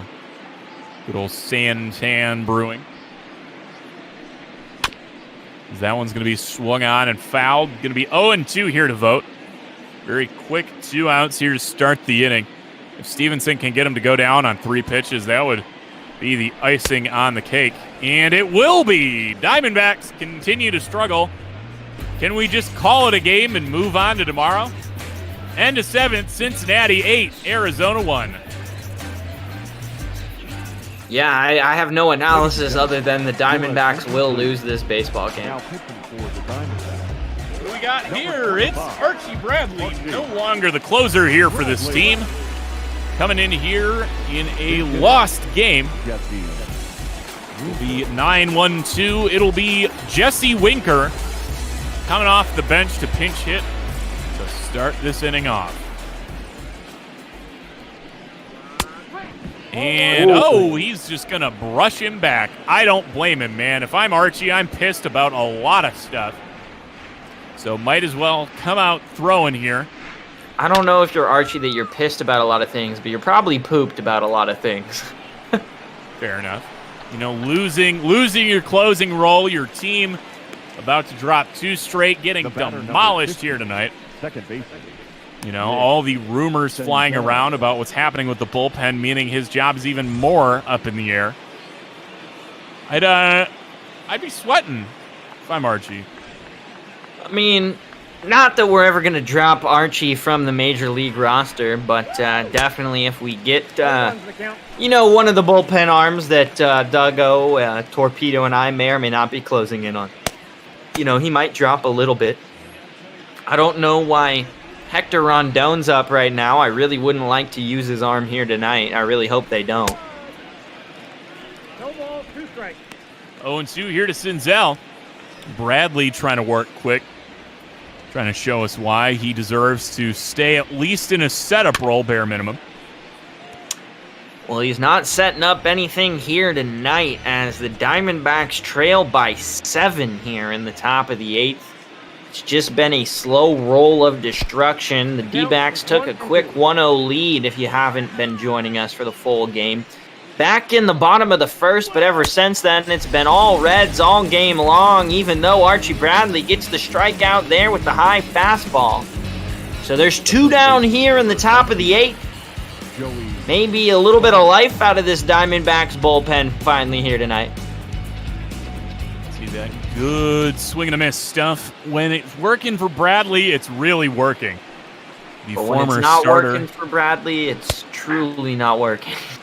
as that could have been one right there, but Votto clearly not sitting fastball first pitch. Looks at strike 1.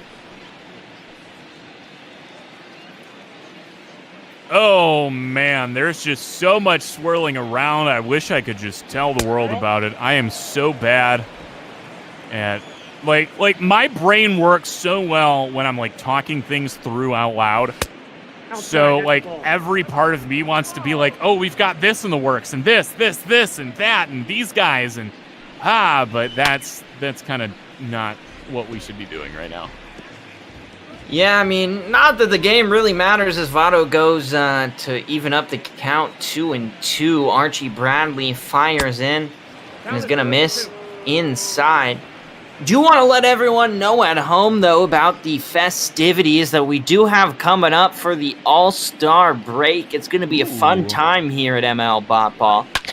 Not only do we have a futures game as that ball's hit down the line, and that is a fair ball, so that's going to be at least a double as the hit parade continues for the Cincinnati Reds. But going back to the All-Star weekend, because I think we all know this game's settled, there's going to be a lot going on. First and foremost, the All-Star game itself going to be narrated by some of the greats. One of them's in this booth here with me, Duggo and Cookie, taking the primary role in the 1st through 5th inning.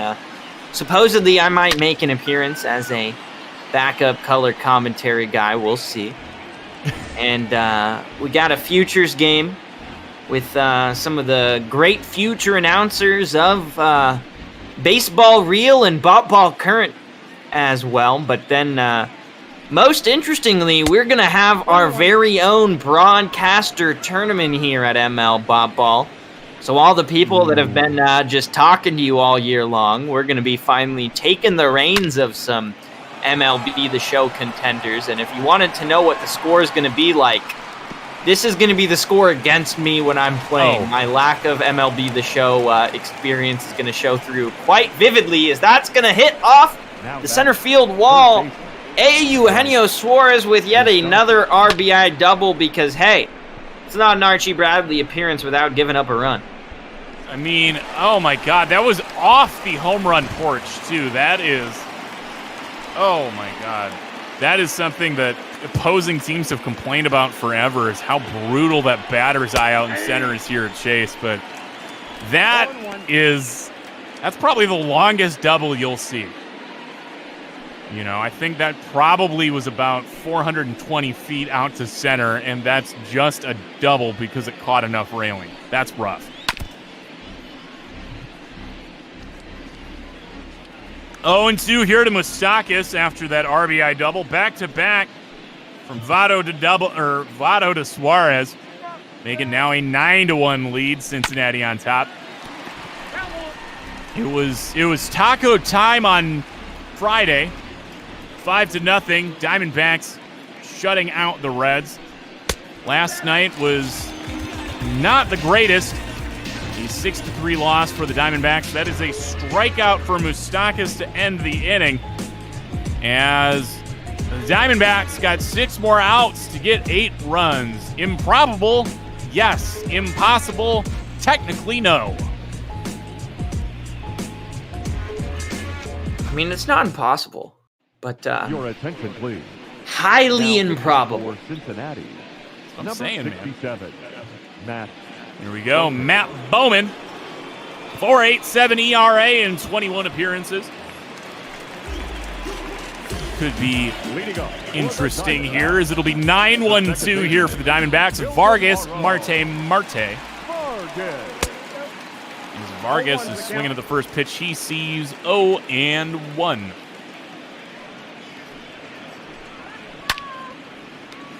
Vargas pops that one up.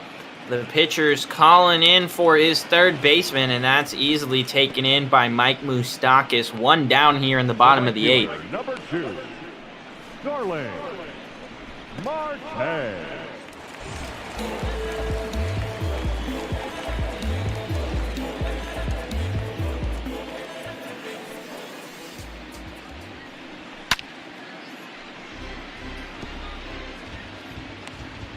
But I will say, if you're a Cincinnati fan, next broadcast for these Reds coming up on Tuesday, July 7th, so just 2 days' time from now. They'll be in the 2 p.m.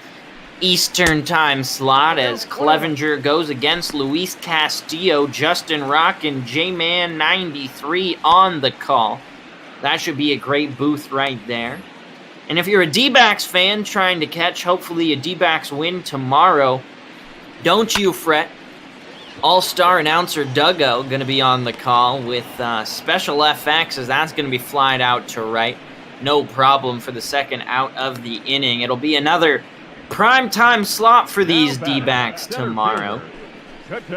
And hopefully Tuesday night, the D-backs will also win in Colorado. Currently just Duggo scheduled on the call, but the rumor is certain someone, maybe myself, will be joining him on the broadcast. So, number of broadcasts for both of these teams coming up in this week of ML Bot Ball action, as Ketel Marte readies himself at the plate, trying to extend his hit streak. 0 for 2 so far in the day, but has a hit in his last 14 games. This might be his last opportunity, so now would be time to go, Ketel. But, I don't know, man. I'm an in-demand guy. There's people lining up to work with me. So, I don't know, man. Tuesday could get interesting. Not trying to shut you out. Hey, if I get shut out, I get shut out. It's okay. I'm on Toronto duty for most of the rest of the week. It's okay. I'll feed you when you come over here. It'll be a good time.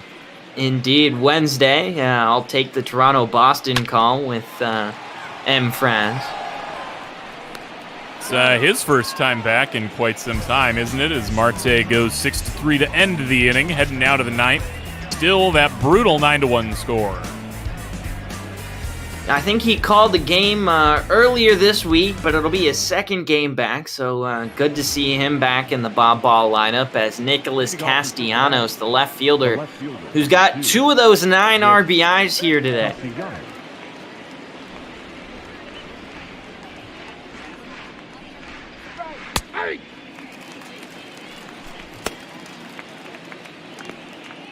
So there we go, Rondon and Chafin getting loose out there. Not sure exactly what the plan is going forward. Archie Bradley's out here to work the rest of this inning, most likely. Down by 8. Call it not a save situation would be accurate. Count goes to 1-2 here to Castellanos. I just want to get this back to on schedule at this point, man. Just call it a game. Let me do the recap, and let's get let's put on my best Belichick face and be like, we're on to Toronto, or we're on to Colorado. We're on to just not trying to lose this badly. We're on to Colorado. That's all I have to say about today's game. 1-2 again to Castellanos. Gets him swinging there. Second strikeout of the day for Archie. Excuse me, third strikeout of the day for Archie. I'm looking at the wrong sheet. So now Aristides Aquino has an RBI in every plate appearance but one today. Solo shot, 1-run double, and a sacrifice fly are part of his line here today. Aquino is it's just wild what he's done, especially when you're thinking that he didn't make the active roster for summer camp here this year. Yeah, well, I just wish his spring training stats had been imported into San Diego studios, because he's been killing the Diamondbacks here tonight. 2 for 3, 2 RBIs, and a big part of why these Reds have been able to take such a commanding lead. And another reason why is just the uncontrollable pitching that we've seen from the Diamondbacks here tonight. Archie Bradley, one of those arms that just hasn't gotten it done in the way that we expect, and he hasn't gotten it done there either. He's going to walk Aristides on just 5 pitches. That knuckle curve misses terribly on the outside edge. 1 on, 1 out now here for Cincinnati. Trying to get it to double digits. With Shogo Akiyama, a good shot here. Former leadoff hitter. Swap down to 7th as Senzel has seemed to come into his own. 1-0 is the count now as a 2-seamer from Archie misses inside.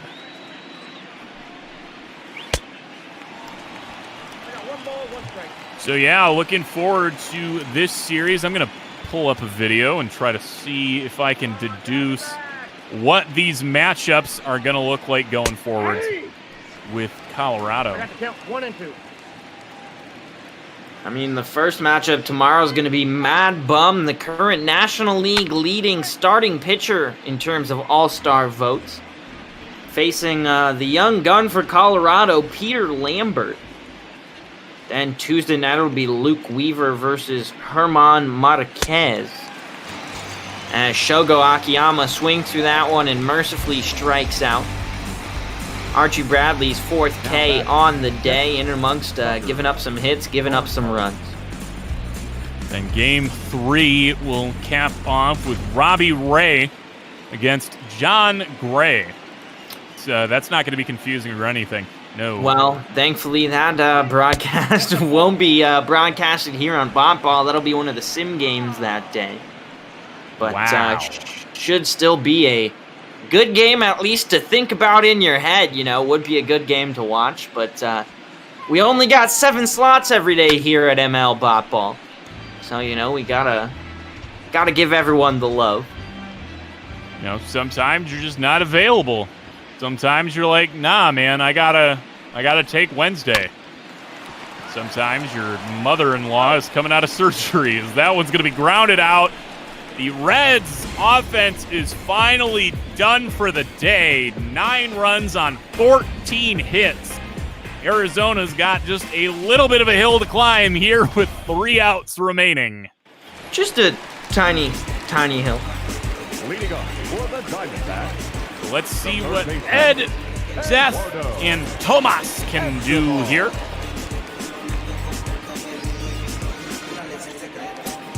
Probably not enough. I'd love to see a run just to kind of feel a little bit better about our day, but it's not going to matter much. It's an 8-run lead here for Cincinnati. They got Matt Bowman in continuing on to try and, just finish this one out, hopefully without giving up 8 runs. I think that's possible, as that is going to be into the shift. Second baseman playing in shallow right. Toss in time to Votto for the first out here. We will have a great call coming up for you after this, though. The Philadelphia Phillies head once again to Seattle to take on the Mariners. It'll be Mike Gay and Brother Beard on the call, a fantastic duo in the booth. And that'll end off our call here on Bot Ball After Dark as Seth Beard takes a strike, 0-1. But also want to encourage all of you listening, especially you Cincinnati fans. You've been graced by some good luck the last couple of days, so if you're feeling a bit generous, consider donating to RAIN, fantastic charity that helps out the survivors of sexual assault and sexual abuse, provides counseling, among another of other resources, and they are our charity of the week that we're raising money for.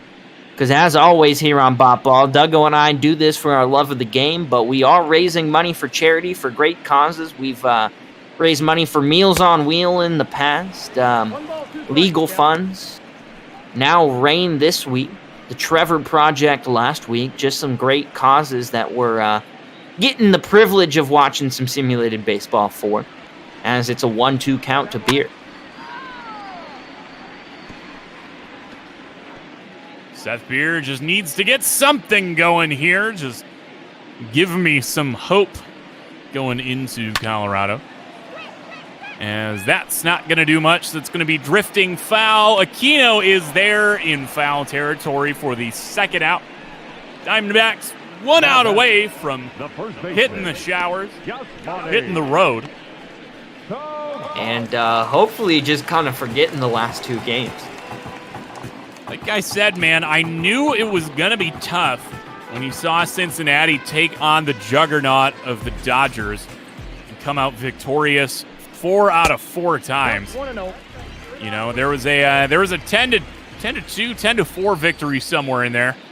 So honestly, seeing this 9-1 game is a little bit less surprising when you see what they've been able to cook up the last week or so. Tomas is our last hope here today. That sums up how well this game has gone.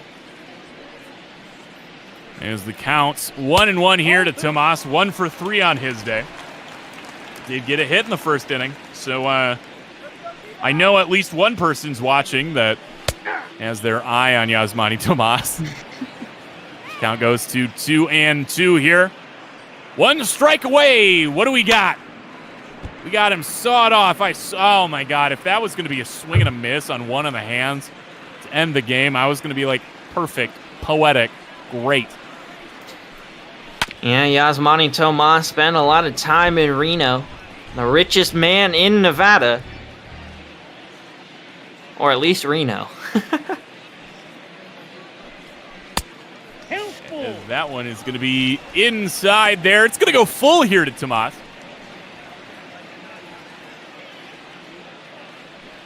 All right, 3-2 count, 2 down, and another foul here. Tomas doesn't want to be the last out.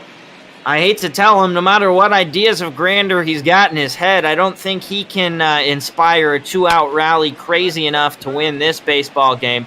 He will hit one deep, though, deep to right field. Aquino's underneath it, and that's the ball game here. The Cincinnati Reds win handedly in an easy fashion. It's a 9-1 final here from Chase Field in Phoenix, Arizona. The D-backs will head on the road to face the Colorado Rockies next. Cincinnati will be on the broadcast soon in just 2 days' time in the 2 p.m. Eastern time slot. Wade Miley pitches a fantastic ball game. Merrill Kelly's not his usual self, and Torrey, that's about the expression that I'm making right now. Couldn't agree with you more. But that is your ball game. Wade Miley picks up win number 5 here. Merrill Kelly picks up loss number 5. The former Diamondback coming out on top against the current Diamondbacks as we show you the important keys to this one. And really early on, it looked like the D-backs had something going. They were really getting some hits there in that first inning. Beer was able to line a center to single for that RBI, but then really quickly in the top of the second, the Reds started to strike back, and they would not stop. Aquino hit this home run 390 feet out to right. Fans got a nice souvenir there, and it just would not stop. Eugenio Suarez with his home run here, 428 feet on his way to becoming the player of the game. See that there, man, it just seemed to never come down, and the top of the 4th seemed to never end. There is an Aquino double immediately after that. to make it 3-1 there. An RBI on that. It was extra base hit city here in that fourth. And just in this game as a whole, Akiyama makes it 4-1 there on a single. His day seemed to not stop as well. The pitcher even getting in on it. Wade Miley, former Diamondback and current pitcher who can rake apparently, goes for an RBI there, his first of the season. Speaking of first of the season, definitely not right there. Castellanos goes for his 16th double of the year. That's another RBI just an inning later. Fast forward to the top of the seventh. Sacrifice fly from Aquino makes it 8-1. Thought that was going to be a grand slam. Instead, just feet short of the wall.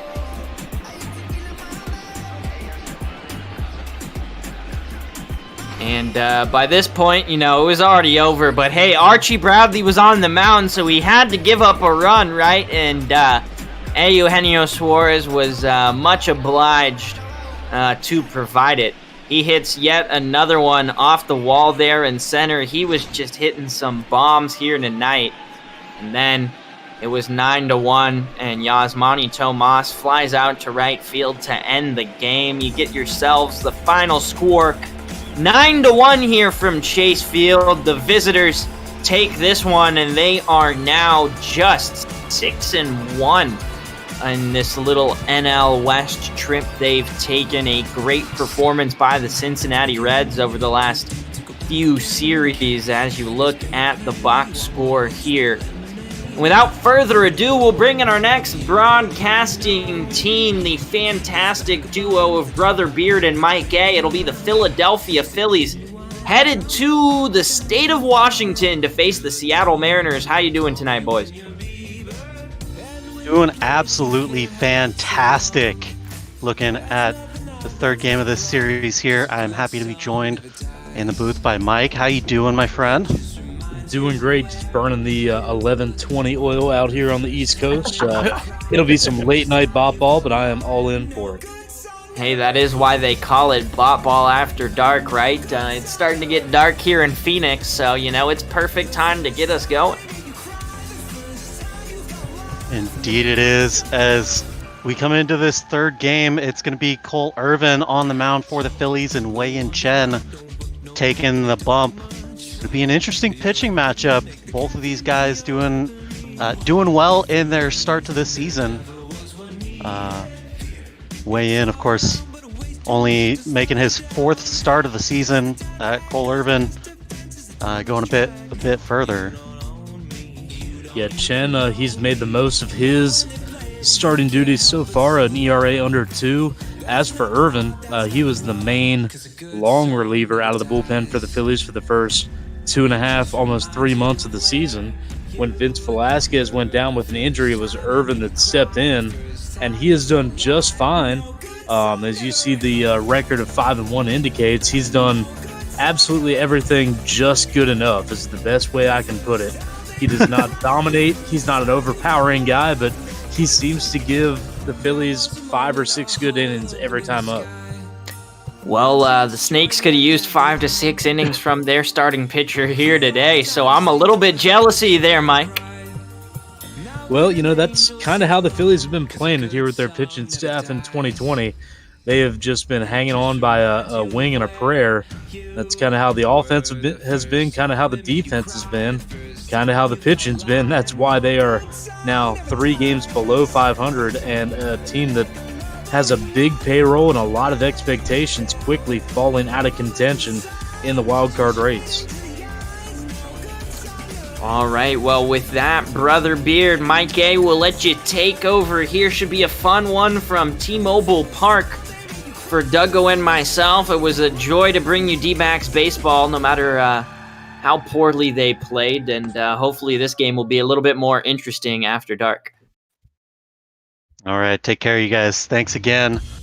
As we head out to the former safe, the current T-Mobile Park, getting ready for the third game of this set. Mariners with a chance to sweep the Philadelphia Phillies here at home. rare opportunity this season as they have been struggling.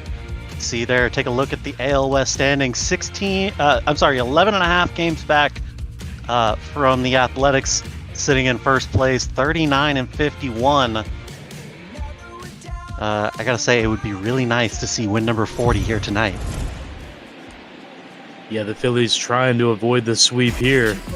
They've done a good job of not getting on too many big skids, but at the same time, they've never really been able to put everything together this season. Just a week or two ago, this is a team that looked like it was putting together a run, maybe trying to climb up in the NL East, but now they've fallen down quickly below 500, 3 games below, just about as far as they've gone underwater this year. And now they've got another tough task with Wei-Yin Chen and the Phillies, who, if you're a Phillies fan, you know all about their struggles out on the left coast. This is a team that just habitually does not do well way out on the Pacific coast. There's something to be said about that cross-country travel that is not conducive to the short periods of time. Nonetheless, a guy that seems to not have any trouble whatsoever hitting here in Seattle, Bryce Harper, stepping in, seemingly carrying the Phillies on his back in the last 2 games. Yeah, he's had a little bit of a power surge here, albeit from the leadoff spot. It's been a big shakeup in the lineup as they try to get anything going with this offense. He'll take strike 1 right across the letters to begin this game. First pitch getting over at a late start here, 8:26 in the evening. Of course, looks like we might have some afternoon baseball here. A getaway day for the Phillies, as tomorrow marks the first game in Seattle's set against the Baltimore Orioles. They're coming to town. Weigh in, evens the count here to Harper, and he'll throw a 1-1 pitch. Swing and a miss.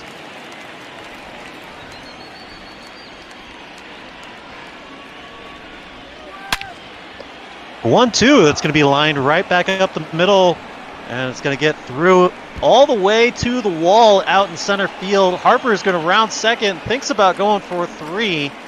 Smith's able to corral it and keep him at second base. A leadoff double here for Bryce Harper.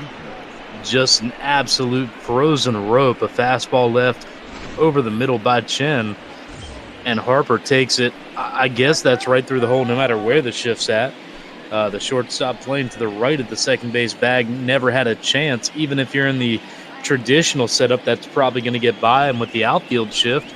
That allowed a big hole for that ball to roll all the way to the wall, and the Phillies in business here with nobody out here in the first.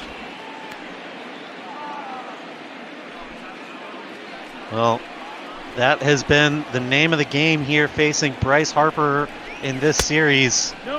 Luckily, he has not fully resulted in any sort of a loss on the Mariners' part. So as long as they're able to control the rest of the at-bats and strand Bryce Harper, it shouldn't make much of a difference. Well, 2-0 pitch. JT Realmuto is going to foul that one off. Yeah, and you mentioned there, Brother Beard, Harper has been wearing him out, but he's been doing it with nobody on base. And with the Mariners and the way they've been swinging the bats this series, that's been just fine by them. Yeah, they've gotten into a habit of letting guys on base and then not. I have a theory, and it just popped into my head, is this one's going to pop out over into the seats out in left field. The Mariners trying to embrace the youth that brought the Seattle Seahawks success and embrace the competition sort of a thing. These last few days they've been able to get some challenges going here, letting guys on and getting the defensive stops behind that. As you see Evan White making a defensive stop over there at first. So that'll be a 3 unassisted with Harper moving over to third. Now 1 down here in the first. And, I agree. The Mariners, they're a young team. They're a good team. Now they've got an established power to deal with in their division in the Astros. They've got all the star power being brought in by the Angels. But, guilty confession here, growing up on the East Coast, needing an American League team to be my guilty pleasure that I can watch late at night. It's always been the Mariners. I've always wanted to see them do well. Always cheering for them, I guess maybe not in this series, but really want to see them do well and think that they've had it almost, 90% of the way put together so many times, only to fall short, just wondering when they're finally going to have their chance to shine. Yeah, it's kind of a Mariner tradition to have a good spring, come out of camp hot, get off to a really good start, and then just die throughout the summer and not even give themselves a chance to stay in the hunt throughout the middle of the pack, as Wei-Yin Chen's going to rack up his first strikeout here against Didi Gregorius. A big strikeout here gets the second out.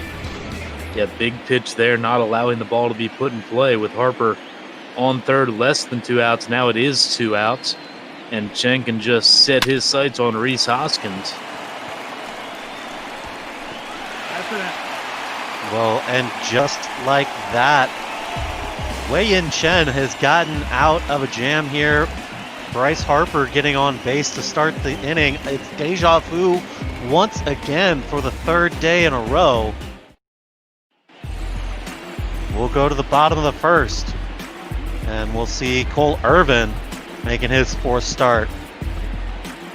Yeah, Irvin supplemented into this starting rotation after Velasquez went down with an injury about a month ago.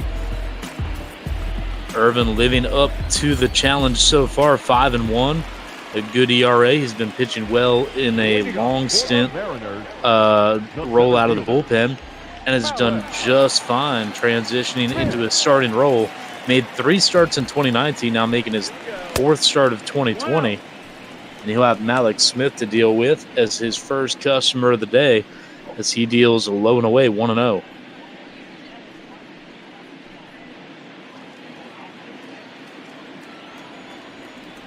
Irvin into the wind. The 1-0 pitch is going to catch just above the knees, 1-1.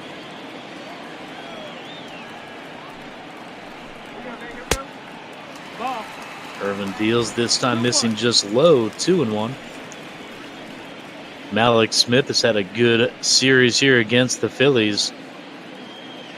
Victimized Jake Arrieta for a leadoff home run a couple of days ago. And here he's going to take a big swing again. This time he'll loft it out to center. Adam Hazley under it, puts it away for out number 1 here in the first. Well, a good get here. You always want to keep Malik Smith off the base path if you can. It's a guy that's got 39 stolen bases already on the season. He leads the entire major leagues in stolen bases, 9 ahead of Trey Turner. Yeah, I believe he had a couple in the game that we did on Friday night. He did. So Philly's glad to see him anywhere but on first base right now as Kyle Seager digs in. Seager batting just a tick below the Mendoza line, but he's also done some damage against the Phils in this series. No, that's outside. Ball. As that one's going to miss just outside, 1-1.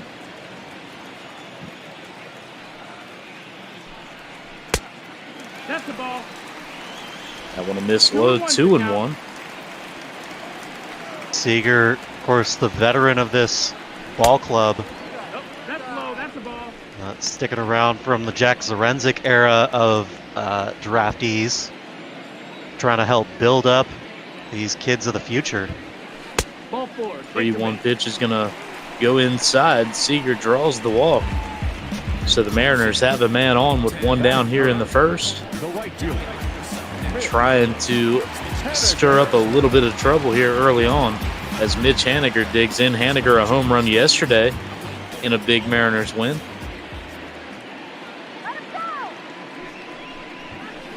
Irvin sets and fires. That one looked good, but it's going to be called outside. And Irvin not too sure about that one. Takes a long look into the home plate umpire, wondering where exactly he's going to get his today. A little bit of exasperation on his face there.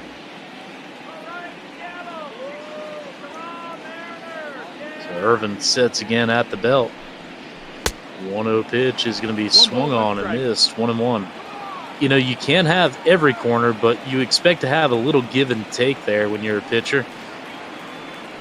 Umpires will give you one way, take a little bit away, shave a little bit off the other side, but you just want it to be consistent. You want to know what kind of zone you're dealing with throughout the night. Yeah, and still here in the first inning, it'll be on the pitchers to figure out exactly where that's going to be and test those edges. As there, Irvin's going to show a little bit of power. He doesn't have a huge fastball, but when you can run it up in the zone and get people to chase, it can look as dominant as ever. It's only 90 miles per hour, but Haniger goes chasing, and he goes down swinging here for the second out in the bottom of the first. As that'll bring Carlos Gonzalez up to the dish. Yeah, that's a good fastball out over the plate. Haniger's got to be able to drive those if he wants to continue to develop and grow beyond what we've seen out of him in years past. Of course, been dealing with injuries and surgeries galore for the last year and a half. He's definitely trying to bounce back and seems to be having a bit of trouble. And that is the book on Cole Irvin. He does not have overpowering stuff, but he is a thinking man's pitcher. He's got a fastball, curveball, a decent changeup, and he seems to be able to locate them well and also pick his spots pretty well.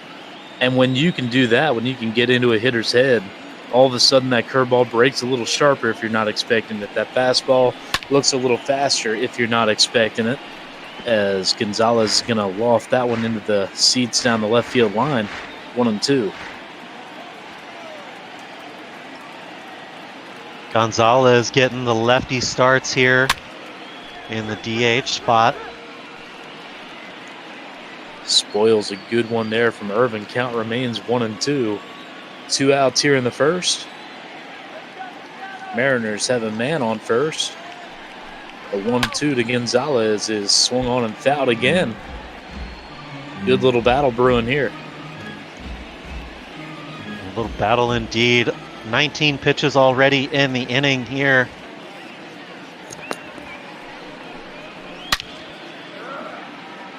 Another foul ball from Cargo. Cargo all over that one. Just a little bit out in front. We'll do it once more. That one swung on and fouled again. Gonzalez just a thorn in the side for Irvin here, really running up the pitch count here in the first. Yeah, you see there 8 pitches already in this at bat. This will be number 9. And another foul ball. Still only 1-2. Great at bat here from Cargo. Gonzalez traditionally more of a free swinger, but there showing the batsmanship, really just spoiling every good pitch that Irvin sends his way, as that one's going to miss just high. 2-2. And that's what you love to see. A good long at bat. Already 10 pitches here. This will be 11. Full count. That'll miss high. A full count after a 9-pitch 1-2 count. Runner will be going on the pitch as that one swung on and driven. That's going to work its way foul down the right field side. This will be what, pitch number 12 on the way? I think this is 13. Ooh. He spoils 14, another one. 14, possibly 15. I could have lost count for a moment. There's nothing more infuriating to a pitcher than one of these scenarios here. As the full count comes in again. Another foul ball. A really good battle brewing here. Irvin is hitting all his spots, and Gonzalez is just swatting them away like flies. So here we go with another payoff pitch, and that's going to miss inside. So a huge walk, way more damaging than just 4 out of the zone would have been to begin the at-bat, as Gonzalez just battled Irvin physically and mentally through about 15, 16 pitches. Draws to the walk here, and now runners on first and second with 2 outs. And it'll be Kyle Lewis coming to the plate. It's almost too bad that won't be considered an official recorded at-bat, because that won't reflect in his batting average, but man, was that a beautiful AB. You know, to all those that say the baseball's a boring game, if they don't know about baseball, I'm not going to try to argue it. I'm not going to try to sit them down and teach them why it's, you know, more exciting than it seems, but it really is a thinking man's game. It's all about the stuff that goes on in between the action, and that was a great example there, as that one is going to be rocketed out into left, but right there is Kingery. So Irvin is going to get out of the first, but not before Carlos Gonzalez mainly makes him expend a bunch of energy. 30 pitches for Irvin here in the first, but we get through it scoreless. We go to the top of the second, 0-0 here in Seattle. Leading off for Philadelphia, the center fielder. Well, in steps Adam Hazley, as Wei-Yin Chen is going to kick off the second inning here on a beautiful afternoon here in Seattle. Kicking around the mid to upper 70s today. A beautiful day in downtown Seattle. We've got the roof open. A 1-0 pitch is swung on, 1-1. Of course, afternoon baseball means everybody's out and about down at the market here in the Botball universe, because it's safe to do so. Remember those days? Those were great. I mean, I've heard that not only does T-Mobile Park have one of the best just overall experiences, but I've heard the food's good. I've heard just everything about it is great. Well, it's high praise, and they put a lot of money into the experience there, because they don't put it into the baseball. It's Wei-Yin Chen, regardless, racks up a strikeout here against Adam Hazley, his second of the ball game, and that'll bring up Alec Bohm. First pitch will get over for strike one. You know, you talk about the food here in the ballpark, and they do have some great food here available, especially down in the Diamond Club, the all-access, all-inclusive seating club experience behind home plate there. Actually, they got full catering by in-house chefs and everything. It's quite a thing if you ever get a chance to come out to T-Mobile Park and you want to really do it up, and price really isn't an object. Go do that. I fully recommend it. But in addition to all of that, there's also plenty of great food just outside the ballpark, and the many tap houses and breweries in town here. Of course, Seattle, part of the ever-growing craft beer scene, widely known across the West, and particularly concentrated here in the Northwest. As Wei-Yin Chen, after racking up a strikeout, gets the walk here to Alec Bohm. You're doing a good job of selling Seattle. It's been a bucket list item of mine. I've always wanted to get up there for a game. Never heard anything but good things about, the T-Mobile Park, or Safeco, I guess, as I knew it until this season.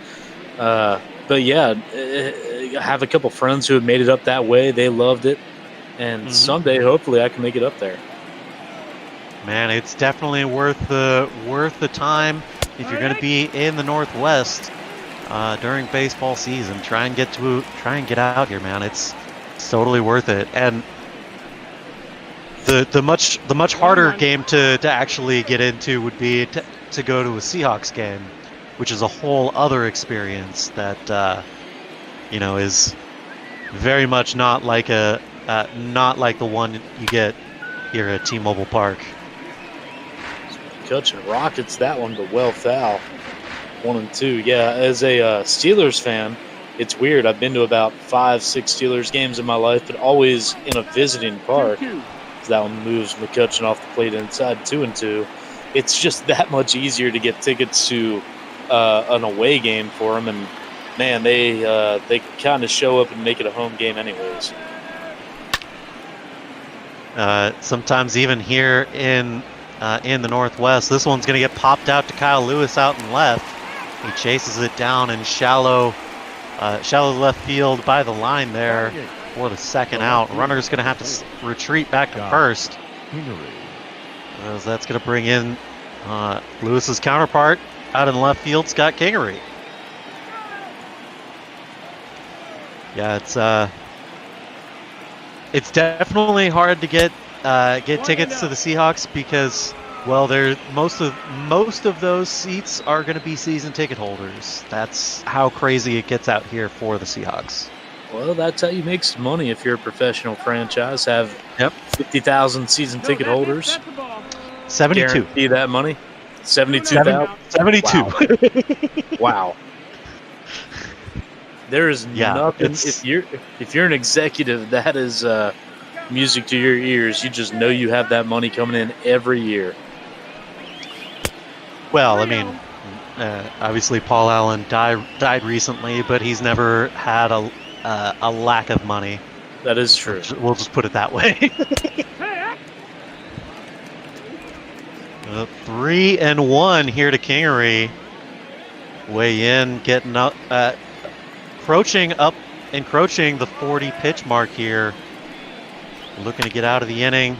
He's going to foul this one off to take it to a full count.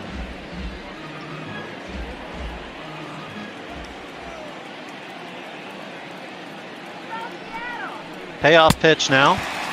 And strike 3. He gets to chase that fastball high and inside. So still scoreless here through the top of the second. That has been Kingery's kryptonite. He goes fishing after those high fastballs more often than not. And when he hits them, they can stay hit for a long time. But anybody who's ever gone chasing a high 90-something mile per hour fastball can tell you, usually that doesn't end up going great for you. And Kingery, very susceptible to the swing and miss. Chen capitalizes on that one to get out of the jam. As we go on to the bottom of the second, as Irvin's back on, he deals 2 out of the zone to Evan White. Irvin back into the wind. 2-0 pitch is swung on and crushed to deep left field. Will it stay fair? It will.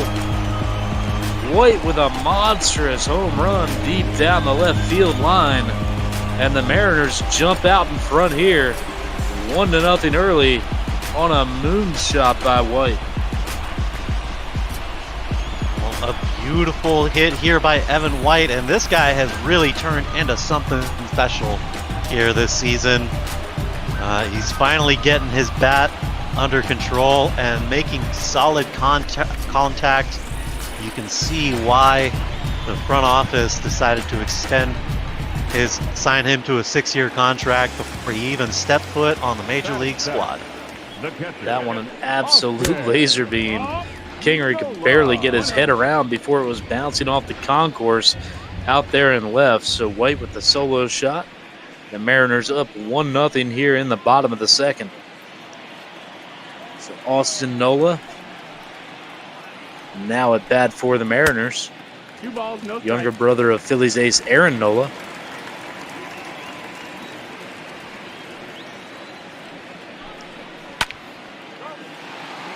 Nola skies that one to right fairly deep, but Harper under it. He'll put it away for the first out of the second.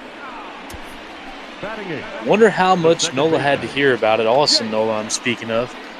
Playing for the New Orleans Baby Cakes, I believe it is.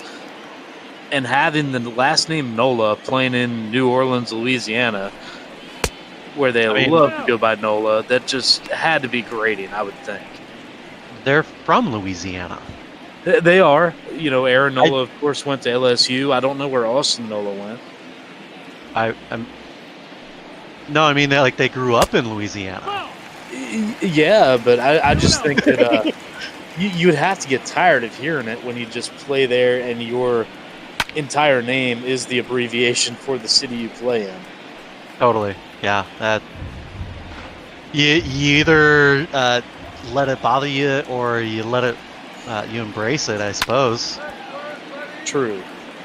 Although, mostly, I would get tired of playing that stadium. I don't know if you've ever seen the New Orleans AAA stadium, but it is it's a bit of a ramshackle thing. As Irvin's going to ring up a strikeout here, 2 down in the second. It is right on the lake. It is never not flooded, and it is about 50 years old and falling apart. You mean to tell me when they build things below sea level, they get flooded? Yeah, it's Weird crazy. how that works. How does that even work? They clearly didn't take any lessons from the Netherlands. You know, I have made a few trips to New Orleans in my life, and there is nothing creepier than when you're on your way out of town, headed back east out of New Orleans, right before you get to the lake. 1-1. That one's going to float in inside 1-1. When you see the abandoned Six Flags just sitting out there in the distance, there's nothing creepier than that Scooby-Doo ass looking thing. Yeah, that sounds pretty terrifying. There's all kinds of ghosts there. 1-2 from Irvin is swung on and fouled off. Count remains 1-2. Well, from ghost stories to ghost production, Mariners giving some guys the day off here. Tim Lopes playing at shortstop, giving Crawford the day. Austin Nola behind the dish, giving Tom Murphy the day off. And it looks like with a couple games in hand here in this series, they're going for the sweep, but trying to do it with the second-hand Cruz. Lopes is going to flare that one. Just fouled down the first base line, almost carved it in there. But well, Lynn and in battling here as well. Carlos Gonzalez is the third guy getting the start here as well at the DH spot. So Vogelbach, Murphy, and Crawford all getting the day off here today.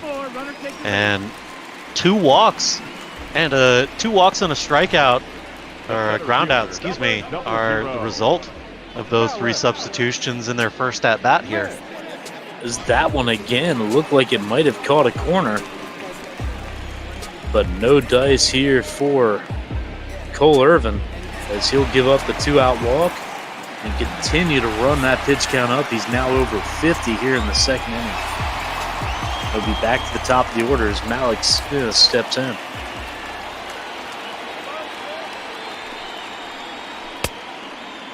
Smith with the hot bat of late. Of course, he had the big home run back in the first game of this series. He's had a number of hits throughout this series. A couple of RBIs to boot. So rifles that one foul down the first base side. Irvin now ahead 0-2. Well ahead, but can't really afford to mess around. He needs to be a little bit more economical with his pitches. Because there, he throws a curveball, and Smith's going to carve that one in down the third base line. It's just going to be a single, but a great piece of hitting there by Smith as he just reaches out and throws the barrel at it and beats Bohm, who's playing a bit off the line. Smith just keeps that one right down the chalk, down the left field line. He's got himself a 2-out single, and the Mariners trying to rally here in the second with Seager up to bat.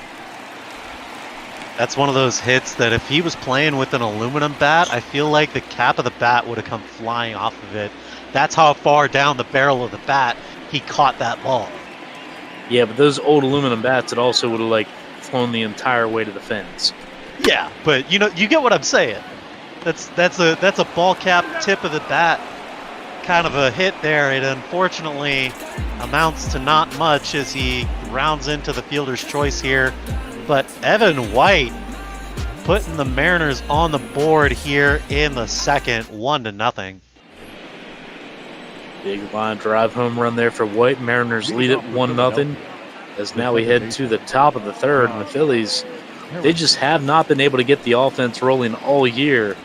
And they really need to figure out something here, as they are in real danger of falling out of the wild card discussion, already well behind in the NL East with the Nationals and Braves well out in front, but really in danger of falling out of wild card discussion here right at the All-Star break.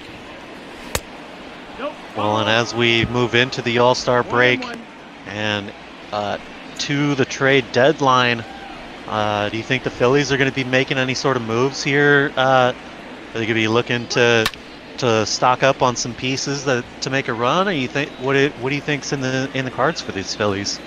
You know, it's tough to say. I think that they're loaded for bear. They've got the payroll to stay put for a while. All their contracts are pretty well set, as that one's going to be grounded to first. Quick 3-U there. One down here in the third. Evan White showing his defensive capabilities there. Solid first base play. But yeah, I think for the Phillies, they still have cash in hand. They're one of the bigger market teams. They're a team that the front office has said that they want to win. They've got guys like Bryce Harper locked up. They've got an Aaron Nola locked up. You would assume that they probably have a long-term contract coming for Real Muto. And I think the next logical piece is getting a